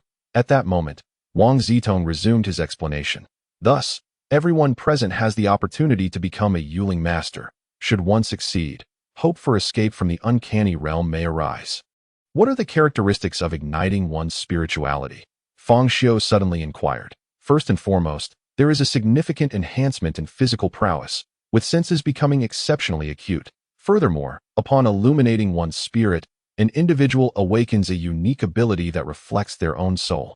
No two souls are identical, and consequently, no two abilities are alike. Abilities, the reflection of the soul? Fang Xiu first contemplated the notion of death rewind. Could this truly be his ability?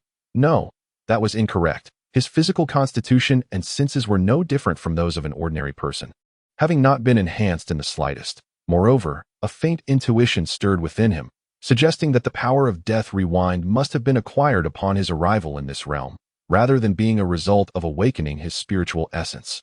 Upon comprehensive reflection, it appeared that he had yet to ignite such spiritual prowess. Thus, a question arose. If death rewind was not a capacity bestowed by the awakening of his spiritual essence, why, having fulfilled two conditions necessary to become a spirit master, had he not yet achieved that status? Suddenly, Fang Xiu realized that he had not, in fact, satisfied all the requisite conditions due to the nature of death rewind. The state between life and death had been attained, and this phenomenon should not dissipate with death rewind. It ought to represent a mindset, an immutable memory that remains untouched by death rewind. After all, his mentality had undergone a profound transformation through repeated encounters with death. Yet, the condition for engaging with the enigmatic had not been fulfilled, as each interaction with his wife had resulted in death, rendering this instance devoid of contact. Furthermore, the myriad of strange occurrences on the streets, Fang Xiu speculated, did not constitute genuine contact, for when unseen, the bizarre simply did not exist for humanity. This time, however, was entirely different. The hidden anomalies seemed to have breached the veil of illusion, capable of inflicting harm without the necessity of being perceived. The disappearance of the psychiatric hospital, coupled with the capacity of the unknown to kill without being seen, wove a complex tapestry of information regarding spirit masters within Fang Xiu's mind. There must be some connection within this web, though it remained undiscovered at present. Despite being ensnared in peril, Fang Xiu felt a rare flicker of exhilaration, for he glimpsed the possibility of vengeance, the path to becoming a spirit master. Abruptly, he noticed a shift in his peripheral vision. Someone had vanished once more. Chapter 13. Utter another word, and I shall kill you. What? Has the anomaly reappeared? Who has disappeared? A wave of panic swept through the crowd as they began to search frantically. Before long, someone exclaimed in horror, "Jiao Yang is missing! Jiao Yang! Jiao Yang!" Several colleagues who shared a close rapport with him shouted in distress. "Stop shouting! Do you want to summon the anomaly?" Wang Zitong bellowed, his fraying composure nearly unraveling with each successive disappearance. His ability to maintain a semblance of calm, unlike ordinary individuals, stemmed from having witnessed such bizarre forces through his cousin, leaving him somewhat prepared. Additionally, his deep-seated envy of his cousin, coupled with a desire to become a spirit master, provided him with a flicker of anticipation amidst the terror that enveloped him in this strange domain.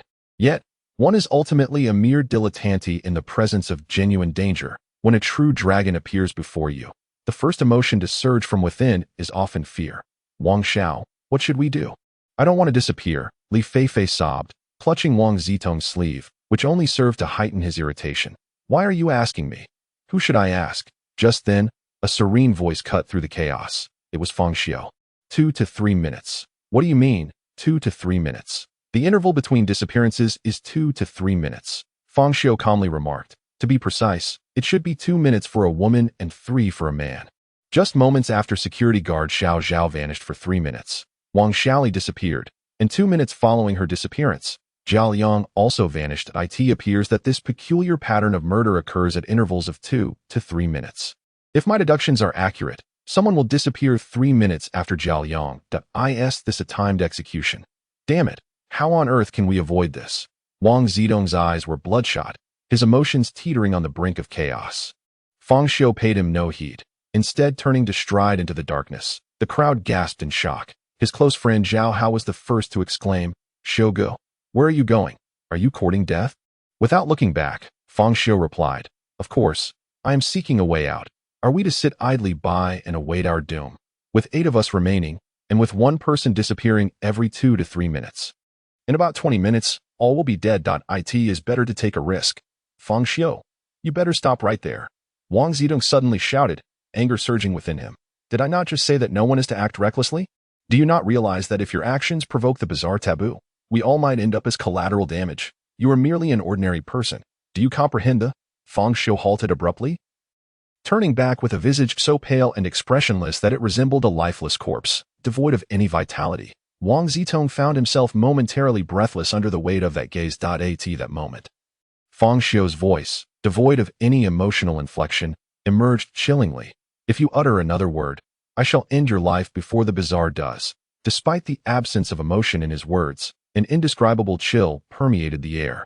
In that instant, Wang Zitong felt an overwhelming aura of death enveloping him. Meeting Fang Xiu's tranquil eyes, he suddenly realized the truth in those words. Uttering another syllable could indeed lead to his demise. What kind of eyes were those? As a scion of wealth, he had mingled with diverse company and had even glimpsed the eyes of murderers for various reasons. Yet, the pressure emanating from those eyes was unparalleled, surpassing even that of a killer's gaze. Wang Zidong's instincts were not mistaken. The eyes of a murderer differ vastly from those of someone who has faced death 18 times. Noticing Wang Zidong's silence, Fang Xiu turned and vanished into the darkness. Zhao Hao, witnessing this scene, momentarily hesitated, but after a brief moment of contemplation, he gritted his teeth, glanced at Fang Xiu's receding figure, then at the indecisive crowd, ultimately deciding to follow suit. "Young Master Wang, what shall we do?" Wu Dahai inquired with a tremor in his voice. Wang Zitong's complexion fluctuated between shades of green and white, while Fang Xiu was present. He dared not express his anger, but with him gone, his irritation surged uncontrollably. What to do? If they wish for death, let them go. 2 fools who don't even know what a spirit master is dare to disregard my command. But I don't think Fang Xiu is the type to seek his own demise. Should we not follow and see? Wu Dahai suggested. Wang Zitong's fury flared anew. Follow? Absolutely not. If I am to perish, then let it be at the hands of the bizarre. His words were abruptly interrupted by a piercing scream. Someone has vanished again. In an instant, Wang Zitong felt a surge of anxiety coursing through him. He glanced at the number of people around him, and counting himself, there were only 5 remaining. He immediately changed his words, urging, "Quick, hurry and follow." Fang Xiu traversed the dark corridor, closely followed by Zhao Hao. The 2 wielded flashlights, pressing onward, yet after what seemed like an eternity, they had still not emerged from this seemingly endless passage. Ordinarily, one would encounter the staircase leading down within just a few steps. But today, the corridor stretched before them like an abyss, unfathomable and deep. Shogo, something feels off. Why haven't we reached the staircase yet?" Zhao Hao stammered, his body curling behind Fang Xiu, resembling a frightened bird seeking shelter. "Shh, be quiet." Fang Xiu suddenly halted, fixing his gaze intently on the depths of the corridor. At that moment, a ghostly green light flickered at the far end, reminiscent of the glow emitted by an emergency exit sign in the dark. Eerie and unsettling. Upon witnessing the light, Fang Xiu's brow furrowed instinctively. This luminosity bore an uncanny resemblance to the lights in the Qingshan Psychiatric Hospital. An incredulous hypothesis began to form in his mind, prompting him to hasten his steps toward the illumination. Upon fully stepping into the light, he found himself in a narrow, dilapidated corridor, the ceiling and walls marred by gloom and stains of blood. Every few meters, decrepit benches were strewn about. The atmosphere was reminiscent of a hospital corridor from decades past, with the walls shrouded in darkness and the ground not adorned with the typical marble flooring, but rather a drab, gray cement. "This is Qingshan Psychiatric Hospital. Xiu. Shogo. Am I hallucinating? Where are we? Shouldn't we be at the company? This place looks like a hospital straight out of a horror film. Zhao Hao's frightened voice echoed from behind Fang Xiu. A flicker of realization stirred within Fang Xiu. Could Zhao Hao also see the psychiatric hospital? Could it be? He extended his hand, brushing against the walls surrounding him. The cold, rough texture confirming his fears. His pupils dilated in shock. Indeed, he had arrived at the psychiatric hospital, and this time, it was no mere illusion, but a tangible reality. Could it be that the hospital, like those living anomalies, had met certain conditions to breach into the realm of existence? Was this what they referred to as a bizarre domain? Fang Xiu speculated that the previously holographic projection of the psychiatric hospital had now intersected with reality. As if the sales office had been consumed and embedded within it, no wonder they could no longer see the hospital as before. They were already ensconced within its confines. Chapter 14. The emergence of the female doctor in this manner. He felt he was drawing closer to the truth. Fang Xiu murmured to himself. He had no intention of fleeing, but rather sought to explore the Qingshan Psychiatric Hospital. The two continued forward, soon discovering two large pools of blood not far down the corridor. The volume of blood was staggering, and the surrounding walls bore splatters as well, with remnants of flesh and bone scattered amidst torn uniforms from the sales office and security personnel. The fragments of flesh and bone resembled remnants of a meal, marked by tooth and tear marks. Recognizing the familiar clothing before him, Fang Xiu upon witnessing this scene. Fang Xiu instantly comprehended why the disappearance of a man would precede the reappearance of the enigmatic entity by 3 minutes. While for a woman, it would only take 2 to it became evident that the interval for the entity's manifestation was calculated based on body mass. The female colleagues at the sales office were predominantly not unattractive. At the very least, they possessed well-defined features and slender figures, a requirement of the industry, thus rendering their body mass considerably lesser compared to their male counterparts. The entity consumed a male colleague in approximately 3 minutes, while a female colleague was devoured in about 2. Shogu. They have all been consumed by the entity. Zhao Hao stammered, his complexion pale and trembling. Fang Xiu ignored him, instead meticulously examining the shredded garments strewn about. The cuts were remarkably neat, evidently made by some form of sharp blade. Recalling the peculiarities witnessed at the Qingshan Mental Hospital, the image of the female physician immediately surfaced in his mind. The precision of the cuts strongly suggested the use of a scalpel. At that moment, dense footsteps echoed from behind Fang Xiu and Zhao Hao. They turned to see Wang Zitong and his group emerging from the shadowy corridor. Heavens, where are we? This shouldn't be the sales office, should it? This resembles a hospital. Wang Zitong and his companions exclaimed, their faces etched with panic and disbelief. Indeed, no one would anticipate that traversing the corridor of a sales office would lead them to a scene reminiscent of a hospital. Fang Xiu, Zhao Hao, did you discover anything while you were out? Have you seen Xiao Zhao and Xiao Li? Manager Wu Dahai inquired, his voice trembling. Xiao Zhao and Xiao Li. Zhao Hao quavered, pointing at 2 puddles of blood on the ground. Wang Zitong and the others followed his gaze, their pupils dilating in horror. Blood. So much blood. Li Feifei shrieked uncontrollably. This is Xiao Zhao and Xiao Li's clothing. Wang Zitong's expression grew increasingly grim, cold sweat trickling down his brow. As if he had envisioned something terrifying. They have been consumed. Upon uttering this, a chill coursed through the group. Wang Xiao. Quickly, we must leave this place. That I want to go home. Sob, sob, Li Feifei cried out in fear, tugging at Wang Zitong's arm in desperation. Suddenly, Wang Zitong snapped back to reality. Yes, let us hurry. Just as he intended to lead the group forward, he hesitated at the sight of the unfamiliar and desolate hospital corridor. Paralyzed with fear, who could predict where this corridor might lead? What if it led directly to the entity's lair? The pressure weighing on Wang Zitong was immense, akin to the first person entering a haunted house, while a crowd followed behind. Yet, everyone regarded him as their steadfast leader, huddling closely behind him. Fortunately, Fang Xiu soon came to his rescue. Having completed his observations, he began to act. Calmly, he walked towards the depths of the corridor, with Zhao Hao closely trailing behind. Seeing someone pave the way ahead, Wang Zitong no longer hesitated and strode forward. However, he maintained a distance of about 3 meters, not as closely following as Zhao Hao, perhaps out of pride or some other reason. Ta-ta-ta. The sound of hurried footsteps reverberated through the desolate corridor, tightly suppressed, as if the crowd feared being overheard by some unseen entity. Suddenly, the footsteps came to an abrupt halt. The leader, Fang Xiu, had paused in his tracks, akin to a shepherd halting his flock. As he stopped, Zhao Hao behind him followed suit, followed by Wang Zitong and the rest of their colleagues. Wang Zitong yearned to inquire why Fang Xiu had ceased moving. Yet the constraints of decorum held him back. Tio voiced such a question would imply that his own courage faltered in the absence of Fang Xiu's lead. Fang Xiu, why aren't you moving? Li Feifei asked, her voice trembling. The woman, long since terrified beyond measure, had lost the astuteness that once defined her as a white-collar elite. Seeing Fang Xiu halt, her instinctive desire to escape this place compelled her to question him. Fang Xiu offered no reply but glanced at his phone, remaining silent for a moment before stating, "It's time." "What time is it?" Li Feifei instinctively inquired, confusion mirrored in the expressions of the others. Only Wang Zitong grasped the gravity of the situation, his face paling as he hastily raised his left hand to check the expensive watch adorning his wrist. 3 minutes. The realization struck the group with palpable dread. At that moment, a series of crisp, snapping sounds echoed from behind them, reminiscent of joints cracking. When the group turned to investigate, an icy terror gripped them. There, suspended from the corridor's ceiling, was a female doctor clad in a white lab coat.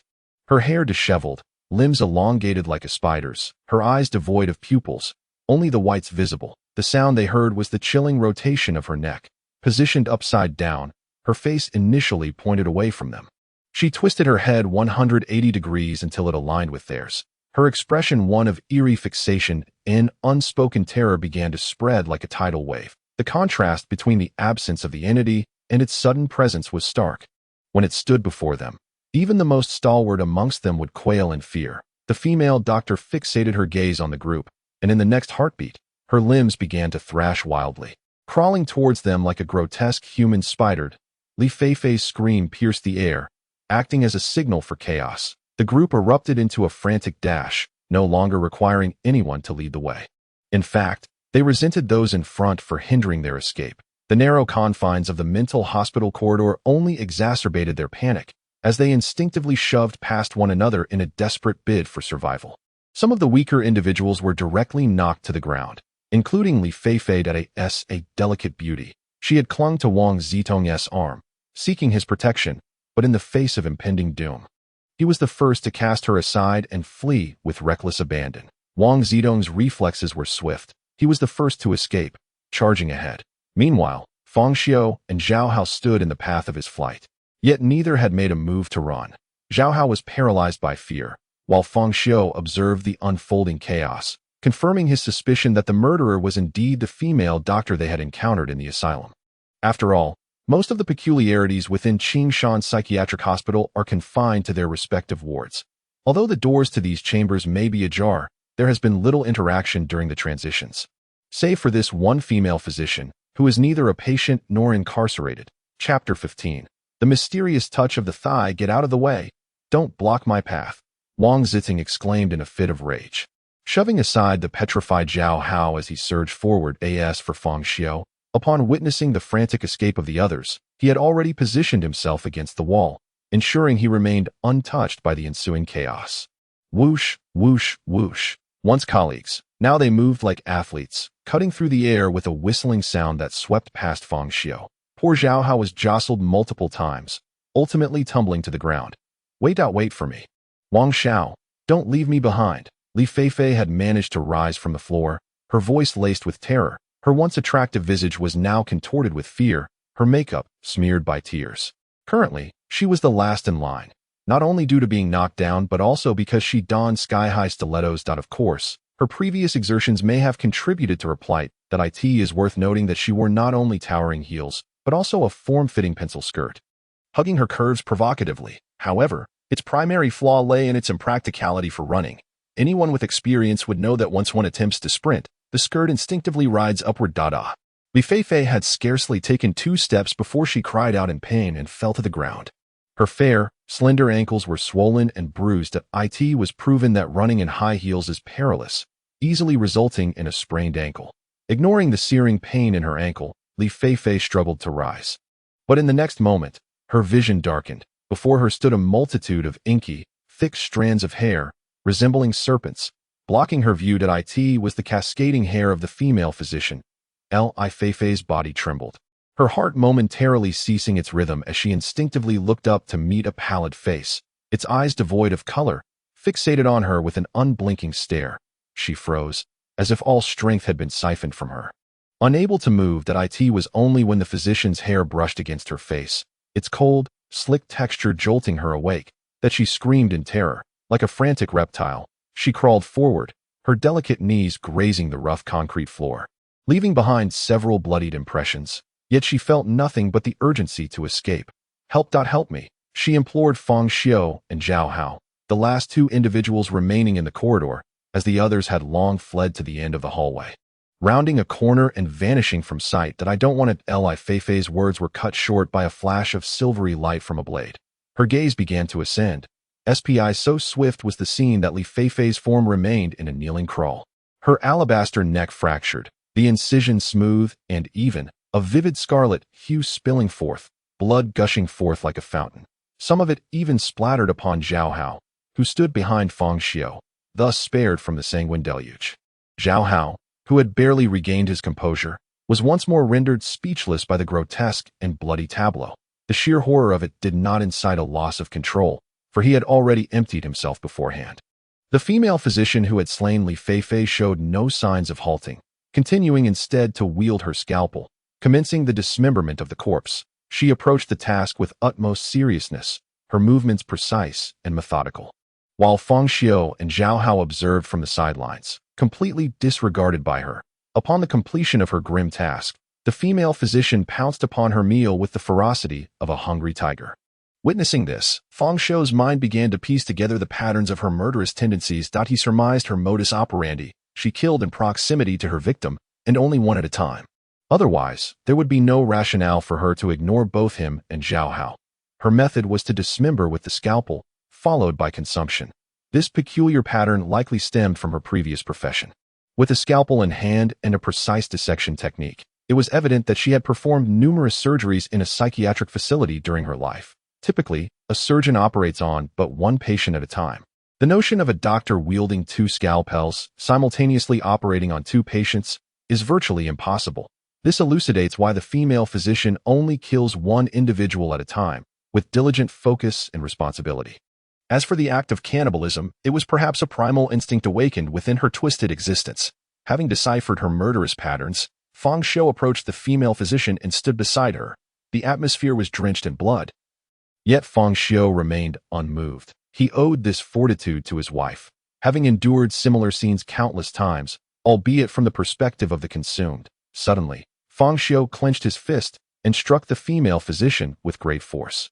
Bang! A dull thud resounded. Retrieving his hand, droplets of blood dripped from his knuckles. That he furrowed his brow, glancing at his injured fist, and then at the female physician's unscathed cheek. She continued to dine with elegance. Seemingly undisturbed by Fang Xiu's impoliteness, it felt as if his fist had struck iron, and this singular blow had illuminated the chasm that lay between himself and the female physician. That it appeared that all the bizarre entities he had encountered possessed a lethality that humanity could scarcely withstand. In the face of the uncanny, humans were rendered as insignificant as ants. Perhaps only by becoming a spirit master could one alter this dire circumstance. That moment, a trembling voice emanated from behind Fang Xiu. Xiu, we should flee. It was Zhao Hao. Clearly, Zhao Hao had begun to recover from his abject terror. Unlike his colleagues who had fled in haste, he intended to rouse Fang Xiu. Yet Fang Xiu did not run. Instead, he calmly replied, "This entity only consumes one person at a time, which means that when she is feeding, it is the safest moment. But I see she is almost finished. Li Feifei possesses an exquisite physique. She is not the type of waif-like beauty. Although her legs appear slender, she has ample curves in all the right places, suggesting that, given her physique, she could easily endure 3 minutes, perhaps even 4. Without haste, Fang Xiu spoke these chilling words in a calm tone. Zhao Hao, who had been on high alert, unexpectedly retched at the mention of physique. Among the remnants of his dinner, there lay leafy greens, instant noodles, wide rice noodles, and enoki mushrooms. It was evident that he had dined on spicy hot pot.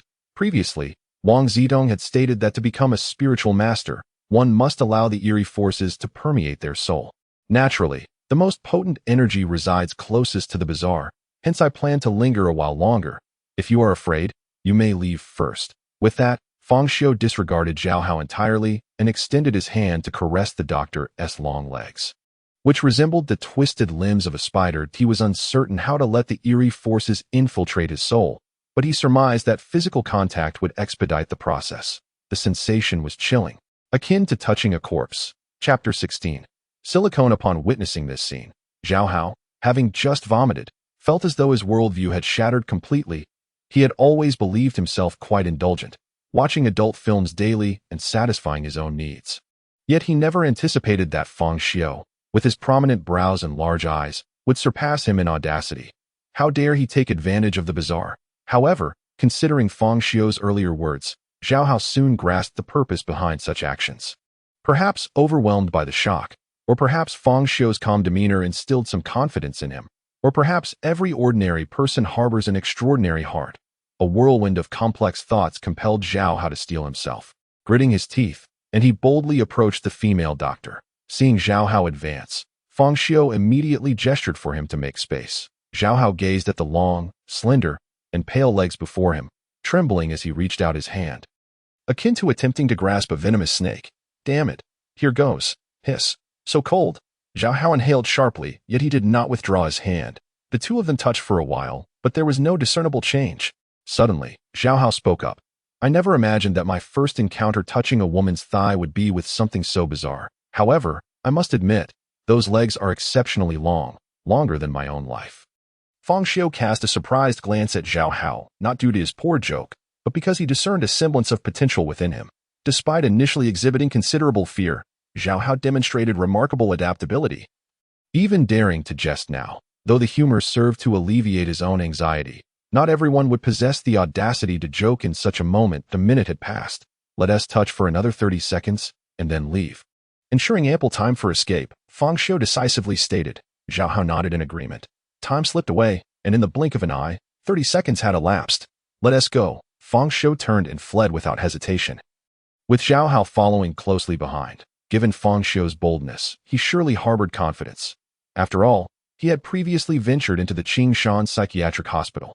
Although he had not explored every corner, he retained a general sense of direction and some routes, bolstering his confidence in utilizing the terrain to distance himself from the female doctor. However, just as the two reached the corner at the end of the corridor, an unexpected event transpired. Fang Xiu was taken aback to find several strands of black hair suddenly falling before his eyes.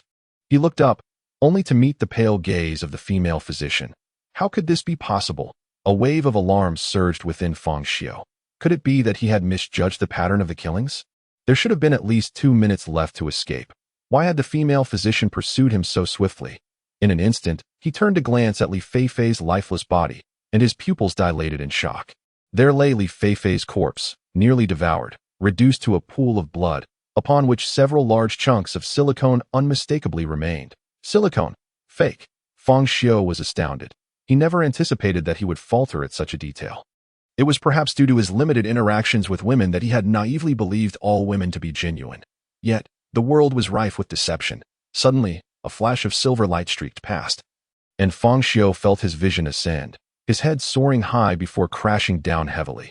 May there be no silicone in heaven. A cold, slippery sensation coursed through his palm when Fang Xiu regained consciousness.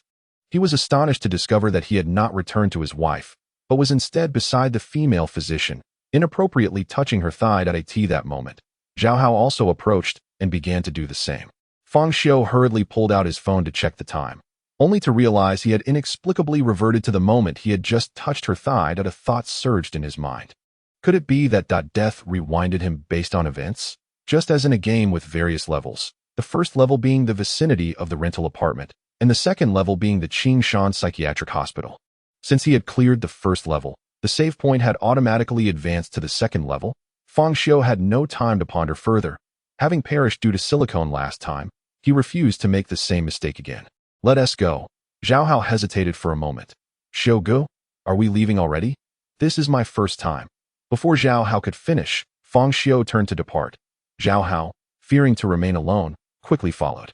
It was then that Fang Xiu's voice echoed softly. Her front and back are both silicone, hence the insufficient flesh to sustain for long. Zhao Hao was momentarily stunned, then exclaimed in astonishment. Silicone? No wonder it's so large. The two sprinted forth, swiftly arriving at the end of the long corridor, where a right turn awaited them. Without a moment's hesitation, they turned right. After a few steps, a staircase appeared before them. Downstairs, Fang Xiu instructed, and they began to race down the stairs. The lighting in the staircase grew increasingly dim, and the darkness hung in the air like tangible particles. They ran wildly, passing the first, second, third floors. Before long, a cacophony of footsteps echoed ahead, followed by a scream. The specter has caught up. Fang Xiu recognized the voice. It belonged to his colleague. He quickened his pace, leaping down the stairs. And upon nearing, he found it indeed to be Wang Zitong and his group. Wang Zitong's group, upon recognizing Fang Xiu, visibly relaxed. Clearly, they had initially feared it was the specter pursuing them, but it's Fang Xiu and Zhao Hao. You scared me to death. I thought the specter had caught up. One colleague gasped, breathless. Zhao Hao gazed at the crowd in astonishment and inquired, "Why are you all moving so slowly? Is this slow? We have descended at least 20 flights of stairs," they retorted. "Yet you all seem to have rushed ahead with such speed." 20 flights. Zhao Hao's expression transformed into one of sheer disbelief. "That is impossible. My companion Xiu and I encountered you merely after descending 3 flights. What? Zhao Hao, do not spout such nonsense," Fang Xiu remarked, observing the flustered group with a contemplative demeanor. At that moment, Wang Zitong suddenly realized, exclaiming in panic, "It must be the illusory wall. My cousin has mentioned that the power of the supernatural can induce hallucinations, potentially leading to the illusory wall.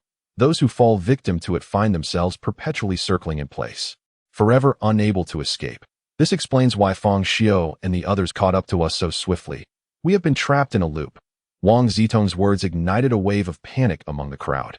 "Does anyone possess any spare items? Toss them to the ground as markers." Fang Xiu's calm voice cut through the chaos. Wang Zitong, realizing Fang Xiu's intent, hurriedly retrieved a small item from his pocket and threw it down. The others quickly followed suit, discarding various bills and cigarettes onto the floor. Once the markers were established, they resumed their frantic descent. However, after descending half a flight and rounding a corner, they were startled to discover their discarded belongings strewn across the stairs. This is the lighter I just threw, and my money. We are doomed. It truly is the illusory wall. What shall we do? If the supernatural catches up to us, we are finished." Chapter 17. The illusory wall. Wang Zitong's expression darkened as he picked up the item he had just discarded.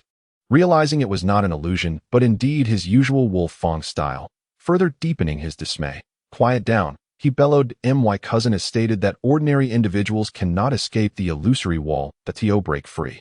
We must rely on spiritual insight to see through it. Everyone, check yourselves immediately. Does anyone possess the ability to illuminate their spirit?" With that, he fervently concentrated, praying for his own spiritual awakening, that he was uncertain if his previous encounter with the supernatural could count as a brush with death. But at this point, prayer was all he had left. Fang Xiu, however, disregarded the group's frantic movements and began to explore along the right wall. He held no expectation that anyone else would awaken their spiritual potential and become a spirit master, for among them, he was undoubtedly the most likely candidate. Only he had truly faced life and death, having had intimate encounters with the supernatural. If he failed to become a spirit master, then the others had even less chance. Thus, rather than praying, he chose to seek out clues. He began to recall the layout of the psychiatric hospital, convinced that the path to survival lay to the right. He had traversed the stairwell previously, and the exit had been located on that side. Although he could not discern which building of the hospital they were currently in, it was reasonable to assume that the architectural layout was similar. Since the illusory wall was merely a hallucination, he decided to close his eyes and feel his way down along the right wall, hoping to chance upon a door. As Fang Xiu shut his eyes and began to navigate down the stairs. His peculiar actions drew the attention of the others. After all, everyone remained stationary, with only Fang Xiu breaking away from the group to act independently, making it difficult to avoid drawing attention. Wang Zitong observed Fang Xiu's actions with a pensive expression. At this juncture, he had discerned that Fang Xiu was rather extraordinary. He remained remarkably composed, exhibiting no signs of panic throughout, even in the presence of the eerie figure. This prompted him to reminisce about a previous moment when the female doctor appeared. His first instinct had been to flee, yet what had Fang Xiu done at that time? Rather than escape, he had positioned himself against the wall to avoid being jostled, despite being in the foremost position. He had opted not to run at the first opportunity, and ultimately, only Fang Xiu, Zhao Hao, and Li Feifei remained. With Li Feifei now absent, it was certain she had met her demise. However, Fang Xiu and Zhao Hao lingered in that corridor for at least a minute. What were they doing? Why had the eerie figure not claimed their lives? Why did they not flee? The two men had spent a full minute in the company of the female specter. Could it be that they were taking advantage of her? Wang Zitong dismissed this absurd notion. Although he remained oblivious to what transpired during that minute, one thing was clear. The specter only killed one individual at a time. 3 minutes for a male, 2 for a female. This interval was unequivocally safe. Even proximity to the specter posed no threat, as Fang Xiu and Zhao Hao's survival served as irrefutable evidence. At that moment, Fang Xiu descended the staircase, distancing himself from the others. Observing Fang Xiu's descent, Wang Zitong seemed to grasp something and mimicked Fang Xiu's actions, closing his eyes and feeling his way down the wall, while the others were captivated by their movements. As Fang Xiu's hand glided along the firm, rough surface of the wall, the sensation transformed upon reaching the 15th step. It became smooth and increasingly cold, akin to touching steel. Suddenly, Fang Xiu opened his eyes, gazing at the bare wall before him. Without hesitation, he pressed his hands against it, seeking a doorknob. At that moment, Wang Zitong, following suit, approached and quickly realized the difference in texture, prompting an ecstatic reaction that it was a door. With a decisive click, Fang Xiu turned the doorknob he had just discovered, and the door swung open. Where the wall once stood, an iron door had materialized, now ajar, revealing a dimly lit corridor beyond. In an instant, Wang Zitong dashed in, as if possessed by a frenzy. Fang Xiu said nothing and entered the doorway, lost in his own thoughts. The remaining individuals, upon spotting the exit, rushed in with wild abandon. Despite being the second to enter, Fang Xiu found himself falling into the penultimate position, not due to a lack of speed, but rather because it was unnecessary in the presence of the female doctor. One need not outrun her. One merely had to be swifter than the last person, which also allowed for the opportunity to discreetly touch her thigh during her meal, in hopes of awakening one's sensibility sooner. Furthermore, leading the charge was not always advantageous. Fang Xiu was acutely aware that this asylum harbored more than just the female doctor. Although most were confined within their wards, one must not forget that the doors to the wards stood open. As they fled, Wang Zitong, who had been at the forefront, suddenly came to a halt, followed closely by the others who also began to stop in succession. Before them lay two diverging paths, one to the left and one to the right, both shrouded in profound darkness, with visibility reduced to less than a meter, rendering the conditions behind these routes indecipherable. Consequently, none dared to proceed, for the fear of inadvertently selecting a dead end loomed large, potentially leading to their capture by the female physician. At this moment, the collective gaze of the group gravitated towards Fang Xiu, who had just arrived at the rear of the procession, having previously discovered a viable route through the treacherous walls. It was only natural for them to believe that he might also unveil a path to safety now. Regrettably, Fang Xiu himself was equally uncertain about which path to choose. He had not thoroughly explored the psychiatric hospital. Instead, he traversed its walls like a specter, familiarizing himself only with the general layout and a few routes he had taken. Unfortunately, neither of these two paths fell within his realm of knowledge. Which path should Fang Xiu take? Wang Zitong inquired hastily. Observing the eager expressions of the crowd, Fang Xiu couldn't help but find it amusing. During their flight, he had wished to distance himself from them. Yet now, faced with adversity, they all looked to him for guidance. Was he not merely a pawn in their game? Nevertheless, Fang Xiu remained indifferent, as he too regarded the others as pawns. Currently, the female physician was invincible against him and his companions. To buy time, they had no choice but to gamble with lives. Without uttering a word, Fang Xiu resolutely opted for the right path. Even though he was unaware of which route was correct, he understood that time was of the essence. Every moment was a life exchanged. Upon witnessing Fang Xiu's choice to head right, without exception, the others followed suit, racing in the same direction at that moment. A series of ominous joint creaking sounds echoed behind them. Turning back, they beheld the female physician, resembling a spider, suspended from the ceiling, her ghastly white eyes fixed intently on them, her white coat stark against the dim corridor. "Ah, run! Don't block the way!" Panic erupted among the crowd as they sprinted forward with all their might. However, human speed paled in comparison to that of the female physician. 2 legs could never outrun 4.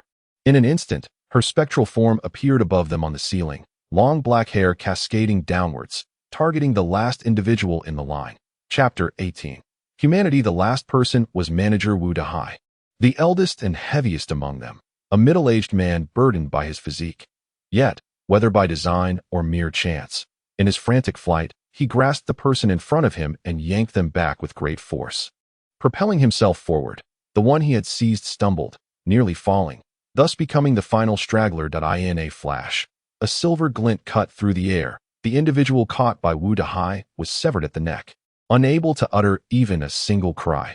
Witnessing this horrifying scene, Fang Xiu halted momentarily, gingerly touched his thighs, and then resumed his flight, unperturbed by the prospect of falling behind a young man in peak physical condition. Bolstered by regular exercise, he felt secure. Uncertain of how to swiftly ignite his latent abilities, he could only engage in these seemingly futile attempts. The right corridor stretched long before them. The group ran for a full minute before reaching the restaurant was vast and desolate, filled with antiquated tables and chairs, with a stove and several large black pots tucked away in the corners. Upon seeing this, Wang Zitong was filled with elation. Typically, a restaurant would possess an exit leading to the outside world. Upon hearing this, the others were immediately stirred with excitement, completely disregarding the restaurant's surroundings, scanning the area until their eyes landed on the door at the far left of the establishment, and they darted toward it. Fang Xiu, however, maintained a calm demeanor, running in second-to-last position while casually observing the environment around him. Upon entering the door, they found themselves in a dim and cramped corridor, which appeared even darker than the previous space, with the ceiling lights flickering ominously as if they might extinguish at any moment. No one cared about the surroundings. Their sole desire was to escape swiftly. The group soon reached the end of the corridor, where Wang Zitong's expression turned grave. There was no way out. It turned out that the corridor ended in a dead end. This was utterly illogical. In Wang Zitong's understanding, a crowded place like a restaurant would typically have emergency exits or pathways leading outside. How could it possibly end in a dead end? Could it be that the entire hospital was completely sealed off, with no intention of allowing anyone to leave? "Look, there's a door," a colleague exclaimed. They spotted a narrow wooden door on the right side at the corridor's end, barely wide enough for a single person to pass through. The paint had chipped away, revealing the wood beneath, and it featured a small glass window. Seeing the door, the group acted without hesitation, rushing inside without regard for what lay beyond. After all, the outside was fraught with danger. Fortunately, the interior was devoid of any threats. It was a small room cluttered with brooms, mops, and dilapidated furniture, making it difficult for all five of them to find a place to stand. "Damn it. This is a storage room. There's no exit here." Wang Zitong erupted in frustration, his anger palpable. The others mirrored his despair. At a dead end. They had walked into a trap. Had they made the wrong choice? Fang Xiu contemplated calmly, realizing that he should have opted for the left path instead. He remained unperturbed. As to him, this was merely a trial and error. He pondered for a moment before deciding to retrace his steps and choose the left path. Zhao Hao stepped forward, vehemently retorting, "Xiu Good did not coerce you into coming here. It was your own volition that led you to follow. It was you who inquired for directions initially, and now, having chosen the wrong path, you come to blame Xiu Good. If you are so capable, why not choose for yourselves? While we may lack ability, at the very least, we would not presume to act unilaterally as he did. Did we not have the option to deliberate collectively? We placed our trust in him, allowing him to make choices for us. Yet who could have foreseen his poor judgment? He has betrayed our trust and led us to a dead end." Wu Dahai, true to his role as manager, delivered a succinct rebuttal that left the usually inarticulate Zhao Hao momentarily speechless. "Enough of this bickering." Wang Zitong interjected with a commanding voice. "Our immediate priority is to devise a plan for survival. From my observations, this anomaly seems to attack only one individual at a time, followed by a 2 to 3 minute window of safety. Thus, the only viable strategy is to select one person to divert the anomaly while the rest of us make our escape." Wang Zitong's proposition cast an eerie pall over the atmosphere. Even the simplest among them could discern the grim reality. This was not a diversion, but a sacrificial offering, trading one life for the sake of others. Wang Zitong keenly noted the expressions of those present, fully aware of his calculated strategy. His earlier abrupt questioning of Fang Xiu was merely groundwork for this moment, with everyone harboring resentment towards Fang Xiu. Who else could be chosen to face death? Wang Zedong understood that such a situation required preemptive action, as panic often leads to a herd mentality, clouding rational thought. Should someone else label Wang Zedong as a callous, wealthy heir who ought to be the first to perish, the consequences could be dire. Amidst this tense atmosphere, Wang Zedong executed an unexpected maneuver, forcefully shoving Fang Xiu forward while exclaiming, "If it weren't for Fang Xiu, we would not find ourselves in this dire predicament. Thus, it is imperative that Fang Xiu atone for his actions. Quick, someone lend a hand." The remaining individuals exchanged glances, torn between their instinct for self-preservation and the moral quandary of sacrificing another to prolong their own lives. "Release Xiu Gu at once," Zhao Hao bellowed, charging towards Wang Zedong. Startled, Wang Zedong hastily called out, "Wu Dahai, for heaven's sake, come and assist." In seeking assistance, it proved most effective to name a specific individual, thereby assigning responsibility directly. Rather than vaguely asking for help, one should call out names or describe characteristics to pinpoint a helper. This simple psychological tactic was one Wang Zedong had mastered, despite indulging in a life of leisure. His elite education from a young age had not been without merit. Upon receiving the signal, Wu Dahai promptly responded, having always regarded Wang Zedong as his leader. With a resounding thud, Wu Dahai barreled into Zhao Hao, sending him crashing to the ground. Subsequently, he joined forces with Wang Zedong to thrust Fang Xiu out into the hallway, forcefully slamming the door of the utility room shut. Thus, the interior and exterior became two disparate realms. Outside, Fang Xiu stood alone at the threshold, while inside, his colleagues peered through the small window in the door, their expressions vividly apparent to him. Zhao Hua seemingly collided with the furniture as he fell, writhing on the ground in agony. Wang Zedong and Wu Dahai, their faces contorted with grim determination, braced themselves against the door. The remaining individual lowered his head, too afraid to gaze out the window. Inside, Wang Zedong shouted to Wu Dahai, "Forcefully barricade the door. We mustn't allow Fang Xiu to enter. Rest assured, young Master Wang, though this decrepit wooden door may not withstand the supernatural, it is sufficient to keep out intruders." Wu Dahai concurred. However, after a while of holding the door, they realized that no force was exerted from the outside, nor were there any sounds of banging or kicking. They exchanged a perplexed glance and instinctively raised their heads to look at the small window. There, a pale face adorned with a smile was pressed against the glass. Calmly observing the two, an instant chill ran down their spines that I always believed I would lose interest in humanity. Yet it appears that sometimes, people can be far more intriguing than the supernatural. Haha. Thank you for rekindling my curiosity about this world. Next time, I shall repay you. Fang Xiu's voice drifted through the dilapidated wooden door, his strange words leaving them bewildered. Yet the eerie undertone incited an ominous premonition within them. At that moment, a series of crackling sounds echoed through the air. The female physician had arrived. This familiar noise, akin to the grim summons of the underworld, rendered Wang Zedong and the others breathless with trepidation, fearful of attracting the entity's attention. Even though they were aware of the female physician's murderous patterns, the instinctual fear returned upon the emergence of the supernatural. Fang Xiu, too, heard the sound but did not bother to turn his head, instead maintaining a smile as he gazed at Wang Zedong and his companion, seemingly wishing to memorize their faces. In the next instant, whoosh, a flash of silver light cut through the air, and Fang Xiu's head crashed heavily to the ground. Now's our chance. Run, Wang Zedong bellowed, forcefully pushing the door open and sprinting outside. As he fled, he instinctively glanced back at Fang Xiu's head, which still bore a smile, its tranquil eyes quietly watching him. Wang Zedong felt his heart nearly cease, and he fled the scene without a backward glance. A cold, slippery sensation emanated from Fang Xiu's palm. His long, pale thighs came into view. Back again, Fang Xiu murmured to himself, and in the next moment, a peculiar smile crept across his lips. The grin vanished so swiftly that even Zhao Hua beside him failed to notice. Having just returned from death, Fang Xiu did not exhibit any unusual behavior. He replicated his previous actions as if replaying a scene from a television drama, touching his thigh, fleeing, descending the stairs. The lighting on the staircase was dim, the darkness resembling substantial particles floating in the air. Fang Xiu led Zhao Hua in a frantic descent. 1 floor, 2 floors, 3 floors. Before long, a cacophony of hurried footsteps echoed ahead, followed by a scream. The entity is upon us. Fang Xiu, as before, leaped down the staircase, landing on the next level, where he successfully reunited with Wang Zitong and the others. It's Fang Xiu and Zhao Hua. You scared me to death. I thought the entity had caught up, a colleague gasped, panting heavily. Zhao Hao gazed at the crowd in astonishment and inquired, "Why are you all running so slowly? Is this considered slow?"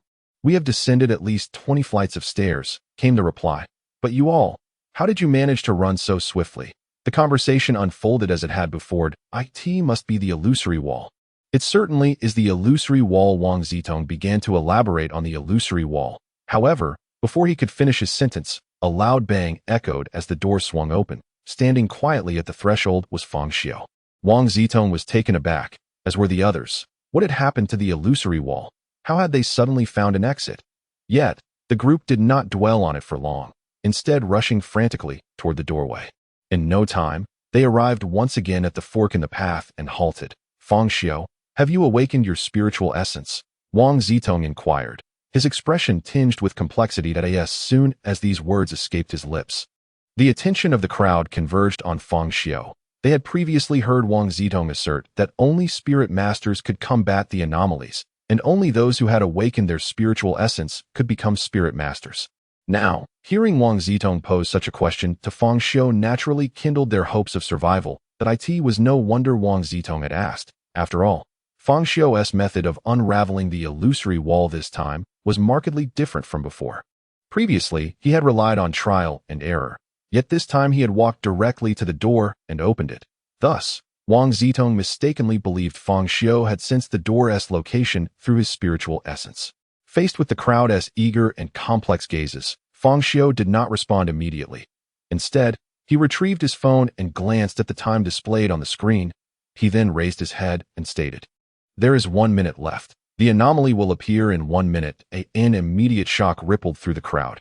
"You even know the precise moment the anomaly will manifest. It seems you have truly become a spirit master. Fang Xiu, if you can lead us out of this anomalous domain, I will offer you 5 million. I will give you 5 million. Wang Zitong exclaimed urgently. "Fang Xiu, please help us escape. You must know which path to take. If you lead us out, we will certainly repay you." However, at that moment, Fang Xiu shook his head and calmly replied, "There is no rush." His mere statement of no rush sent the others into a frenzy. "Before we leave, there is still one matter I must attend to." Wu Dahai was nearly on the verge of cursing. What could possibly be more important than escaping Da? A piercing scream reverberated throughout the venue, interrupting Wu Dahai's words. In an instant, everyone stood in stunned silence, gazing at Fang Xiu, who was slowly retracting his foot, while Wang Zitong lay crumpled on the ground like a shrimp. At that moment, Wang Zitong's face was contorted in agony, his complexion flushed, veins bulging, trembling uncontrollably, as a series of heart-wrenching cries escaped his lips. The crowd looked on, and in that moment, it seemed they could hear the sound of eggs cracking. Yuda. Wang Zitong was in such pain that he could barely articulate a complete sentence. Meanwhile, Wu Dahai, ever the sycophant, snapped back to reality and, in a fit of rage, confronted Fang Xiu. "Fang Xiu, what are you doing? Why did you suddenly kick him?" The other colleagues echoed his sentiments. Yes, why would you strike someone for no reason? No one anticipated that Fang Xiu would suddenly take action, and with such ferocity. Not even the party involved, Wang Zitong, could foresee it. He might never comprehend why, after stating 5 million, he was met with a kick. Was it because the sum was deemed insufficient? If that were the case, he should have voiced his concerns. At that moment, Fang Xiu offered an explanation that he calmly stated. This bizarre speed far exceeds that of a human. Thus, once a minute elapses, someone is destined to perish. Now that Wang Zitong has lost his ability to move, it is he who shall meet his demise. Therefore, I am, in fact, saving you. Saving us. The crowd was momentarily stunned, grappling to understand how this constituted Fang Xiu's rationale for his actions, without allowing them a moment to process. Fang Xiu struck again. In the next instant, another anguished scream pierced the air. This time, it was Wu Dahai who fell. His position mirrored that of Wang Zitong, clutching his groin as he collapsed to the ground in agony. His cries echoing incessantly. However, his tolerance was evidently inferior to that of Wang Zitong, as he fainted after only a couple of screams. It is well known that the groin is a man's most vulnerable area, and Fang Xiu had not held back in his assault. The blow was delivered with full force, leaving it utterly shattered. Consequently, both Wang Zitong and Wu Dahai were rendered incapacitated for the foreseeable future. The crowd erupted in chaos, for Fang Xiu had inexplicably struck out twice, grievously injuring both Wang Zitong and Wu Dehai. "Xiu Ge, Yuda, what are you doing?" Zhao Hao instinctively stepped back, his hand reflexively shielding his groin. The others regarded Fang Xiu with eyes full of suspicion and wariness. "Fang Xiu, what exactly are you up to? Attacking Wang Zitong was supposedly to save us. What about Wu Dehai?" An irate colleague demanded. No one wished to remain in the company of someone who could launch an unprovoked assault, especially one so brutal that it could lead to utter devastation. Unfazed by the scrutiny, Fang Xiu's expression remained unchanged as he calmly replied, "One must be kept as a backup." Chapter 20. The Taste of Revenge, a Backup. The onlookers stared at Fang Xiu's composed demeanor, their minds swirling with tumultuous thoughts, for his actions were shockingly ruthless and entirely unexpected, leaving them astounded. Indeed, no one desires to meet their demise, and when faced with a critical decision, one must choose. Yet, Fang Xiu provided no room for discussion or choice. He had directly resorted to violence. Inflicting harm on one individual was one thing, but to reserve another as a backup was a manner of conduct that utterly shattered their worldview. They now regarded Fang Xiu with heightened vigilance, fearing that he might yet claim another as a backup. However, Fang Xiu refrained from further violence and calmly stated, "The right path leads to death. Those wishing to survive may proceed left." The group eyed Fang Xiu with suspicion, clearly having lost their trust in him. One person questioned, "If the path to life is on the left, then why don't you go that way? I am waiting to grope a thigh." Grope? A thigh? Except for Zhao Hao. The remaining two believed they had misheard. Where would one grope a thigh in this eerie domain? The thigh of a ghost, perhaps? At that moment, the sound of joints shifting echoed, and they saw the female medic descending from the ceiling, the crackling noise accompanying her movement as she crawled on all fours. The pallid corners of his lips still bore the remnants of crimson blood, which dripped rhythmically downward. The two, in a state of panic, cried out and turned to flee, yet hesitated, fearing that Fang Xiu was deceiving them. For a fleeting moment, they ventured slightly into the corridor to the left, but dared not delve deeper. In stark contrast, Fang Xiu did not flee. Instead, he advanced toward the female physician. However, he halted only a short distance from Wang Zitong. Upon seeing Fang Xiu approach, Wang Zitong's eyes were a tumultuous mix of hatred and fury. He extended his hand, seemingly desperate to grasp Fang Xiu's trouser leg, seeking to drag him down into the abyss. Bang! Fang Xiu's foot came down heavily, pinning Wang Zitong's palm to the ground. You! The excruciating pain drove Wang Zitong into a frenzy, his rage consuming him entirely, leaving him bereft of reason. At that moment, Fang Xiu gradually lowered his head, the shadow cast over his face altering his expression. It transformed into one of grotesque ferocity. Madness. There was even a hint of intoxication. The maniacal grin spread across his face, revealing his stark white teeth. "Do you relish my recompense?" No. Accompanied by Wang Zitong's final, desperate scream, the intoxication on Fang Xiu's face reached its zenith. Swish! A flash of silver gleamed, and Wang Zitong's head was severed from his body, his eyes wide with terror bordering on the extreme and a profound hatred, forever unclosed in death. Is this the taste of vengeance? Truly intoxicating. Fang Xiu's body trembled involuntarily. This was the first time he had savored the fruits of revenge, exhilaration coursing through him uncontrollably. Wang Zitong's warm blood splattered across his face, and with that warmth, Fang Xiu finally felt the beat of his own heart. He could not help but fantasize about the day his wife might perish at his hands, envisioning the exquisite scene that would unfold. Gradually, Fang Xiu's expression returned to a semblance of calm, as if nothing had transpired. He then approached the female physician, beginning to caress her thigh. Nearby, several individuals stood utterly dumbfounded, even witnessing the event with their own eyes. They could scarcely believe that Fang Xiu's earlier words about touching thighs were indeed a literal proposition. At that moment, Fang Xiu turned to Zhao Hao and inquired. Together, Zhao Hao, recalling his actions in the storeroom, hesitated. Although the emotion of gratitude was absent from his heart, Fang Xiu still hoped to assist Zhao Hao further. He sensed a growing void in his emotions, or perhaps a gradual loss of humanity. The overwhelming hatred and madness within him were not unwelcome, yet he also did not wish to relinquish all semblance of human feeling. Zhao Hao, faced with Fang Xiu's invitation, wavered momentarily, for Fang Xiu's current appearance was truly terrifying. His calm visage was obscured by blood, The stark contrast of his pale skin against the vivid red created a bizarre beauty. Lying beneath them were the severed remnants of Wang Zitong, standing side by side with the grotesque, rendering it difficult to discern who truly represented the eerie. After a brief hesitation, Zhao Hao ultimately chose to trust Fang Xiu, for he had few friends. And perhaps Fang Xiu was his only true companion. Coming from a modest background and possessing an unremarkable appearance, he had always been a peripheral figure in the real estate office, with only the orphan Fang Xiu willing to engage with him. As their acquaintance deepened, they became close friends. Slowly, Zhao Hao approached Fang Xiu's side, and together they began to caress the thigh. As for the remaining two individuals, they had long since fled. They were not driven away by fear. But when Fang Xiu turned around, they were indeed frightened away. Brother Xiu, Zhao Hao hesitated for a moment before finally asking, "Why did you suddenly attack Wang Zitong and Wu Dahai? This peculiar speed is far beyond human capability. Thus, to survive, one can only exchange lives for time. Someone must inevitably be sacrificed, considering the status and standing of Wang Zitong and Wu Dahai. If a choice truly had to be made, whom do you think they would select? Would it be me, who has conflicts with them, or you, who has always been disregarded?" Zhao Hao's complexion turned unnaturally pale, and just as he was about to speak, he heard Fang Xiu say again, "Do you feel a slight chill invading your body?" Zhao Hao was taken aback, then shook his head. Fang Xiu felt a stirring in his heart, and began to sense carefully it was not an illusion. There truly was an eerie chill emanating from the thigh of the female physician, transmitting into his palm, then flowing throughout his body. Could this be the infiltration of a strange power? Why had he not felt anything when he touched her thigh earlier? No, perhaps he had felt something before, but it was too faint.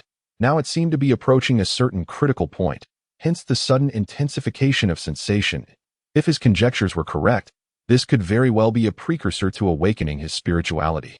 Zhao Hao felt nothing because he had yet to experience true life and death, and his mentality was lacking. After a while, Zhao Hao suggested, "Brother Xiu, it's almost time. Let us depart." "Not yet. There is still Wu Dahai.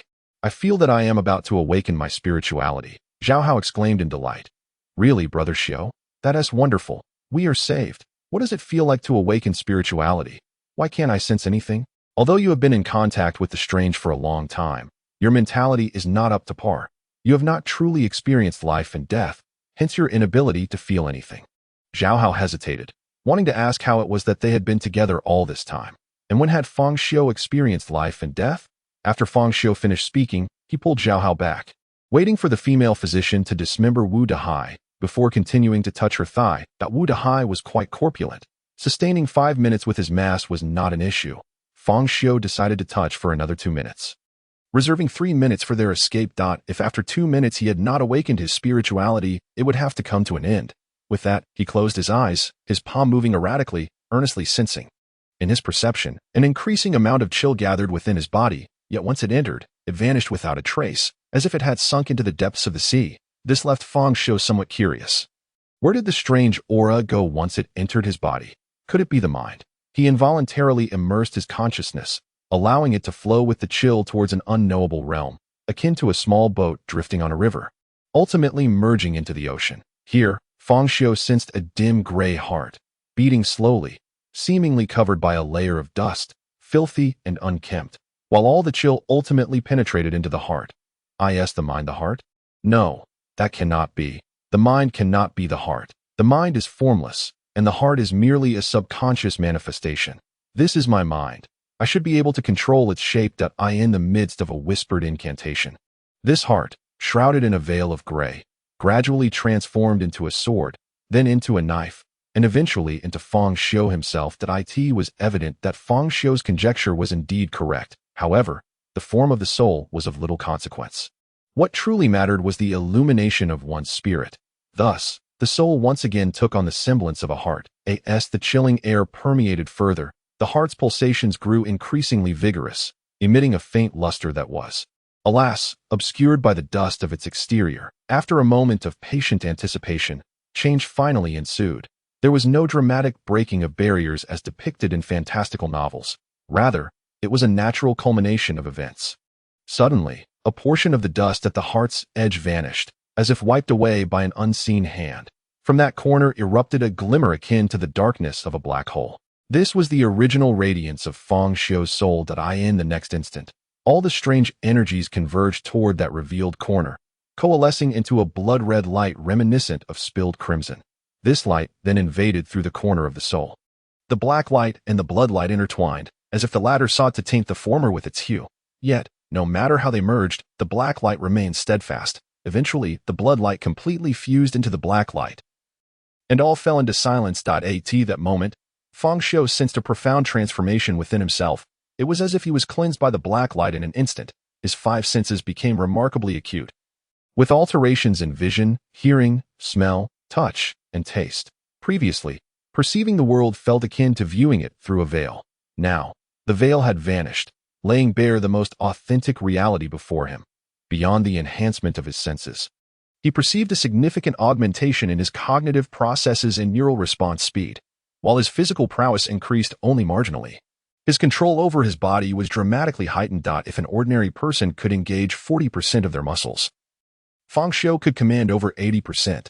Muscle movement is governed by the brain, which is in turn directed by the soul. Typically, a person can only access their full muscular potential during moments of extreme mental strain or life-threatening situations.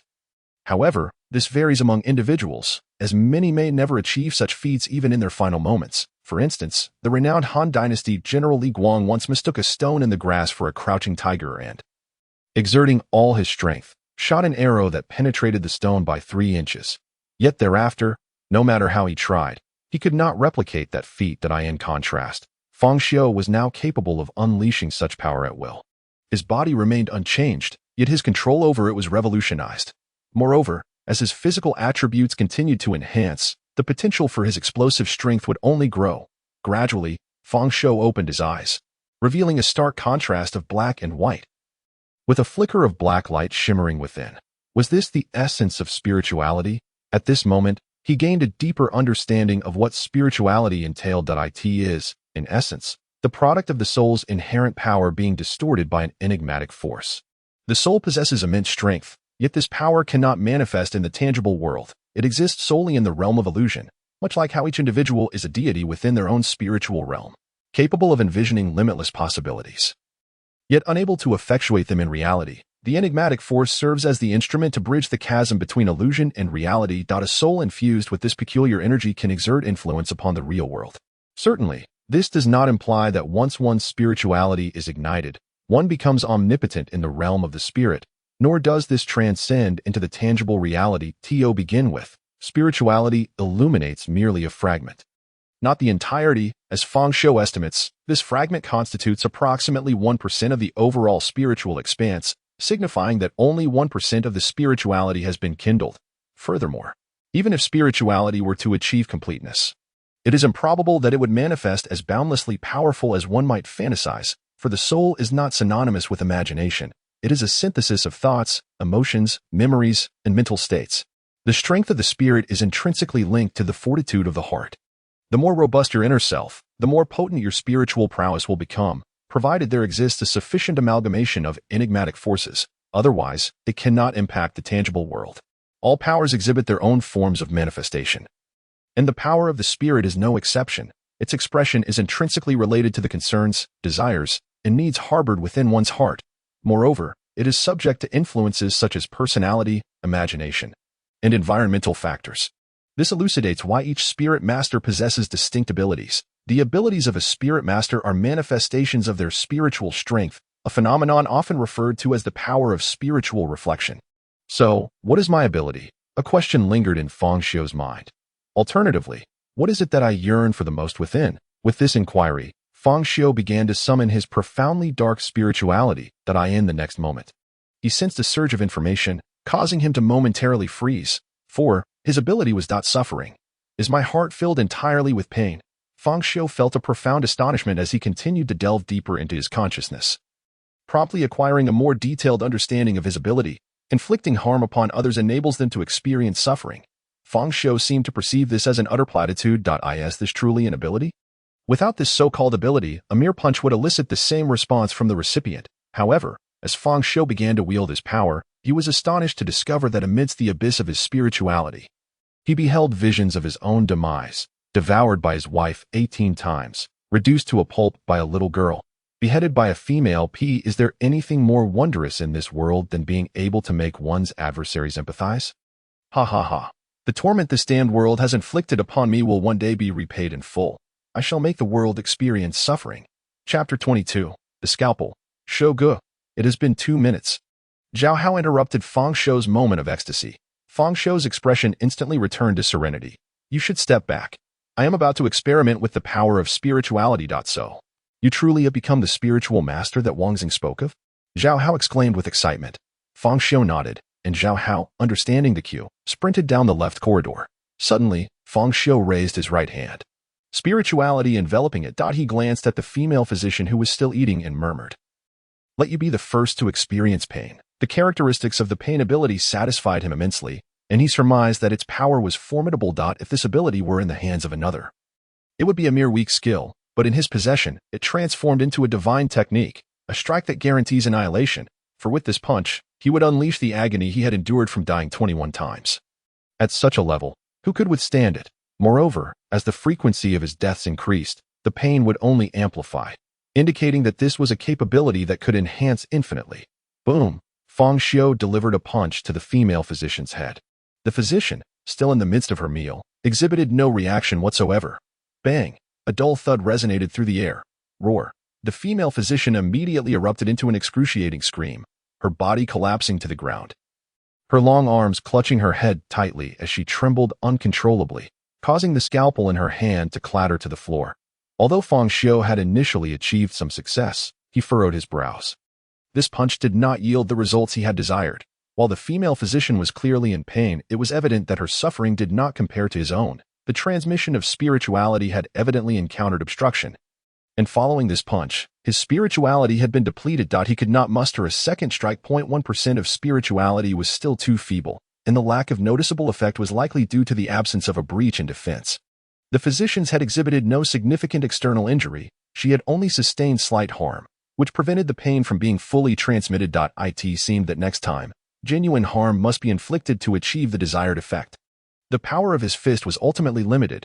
It would be best to utilize a weapon. But could an ordinary weapon conduct spirituality? As this thought crossed his mind, Fang Xiu suddenly noticed the scalpel that had just fallen to the ground. Without a moment's hesitation, he picked up the cold scalpel, which felt as frigid as a block of ice. The instant he grasped it, he felt waves of overwhelmingly violent negative emotions assaulting his mind. Rife with the grievances, rage, and hatred of countless individuals, such ferocious negative emotions threatened to tear one's spirit apart. A common person would likely be transformed into a mindless monster of slaughter upon contact with such sentiments. However, Fang Xiu was no ordinary individual. If one were to liken these negative emotions to ink, they would stain every soul pitch black. But what if the soul were already dark? Coating a piece of black paper with ink results in nothing but more blackness. Thus, these negative emotions did not shatter Fang Xiu's spirit.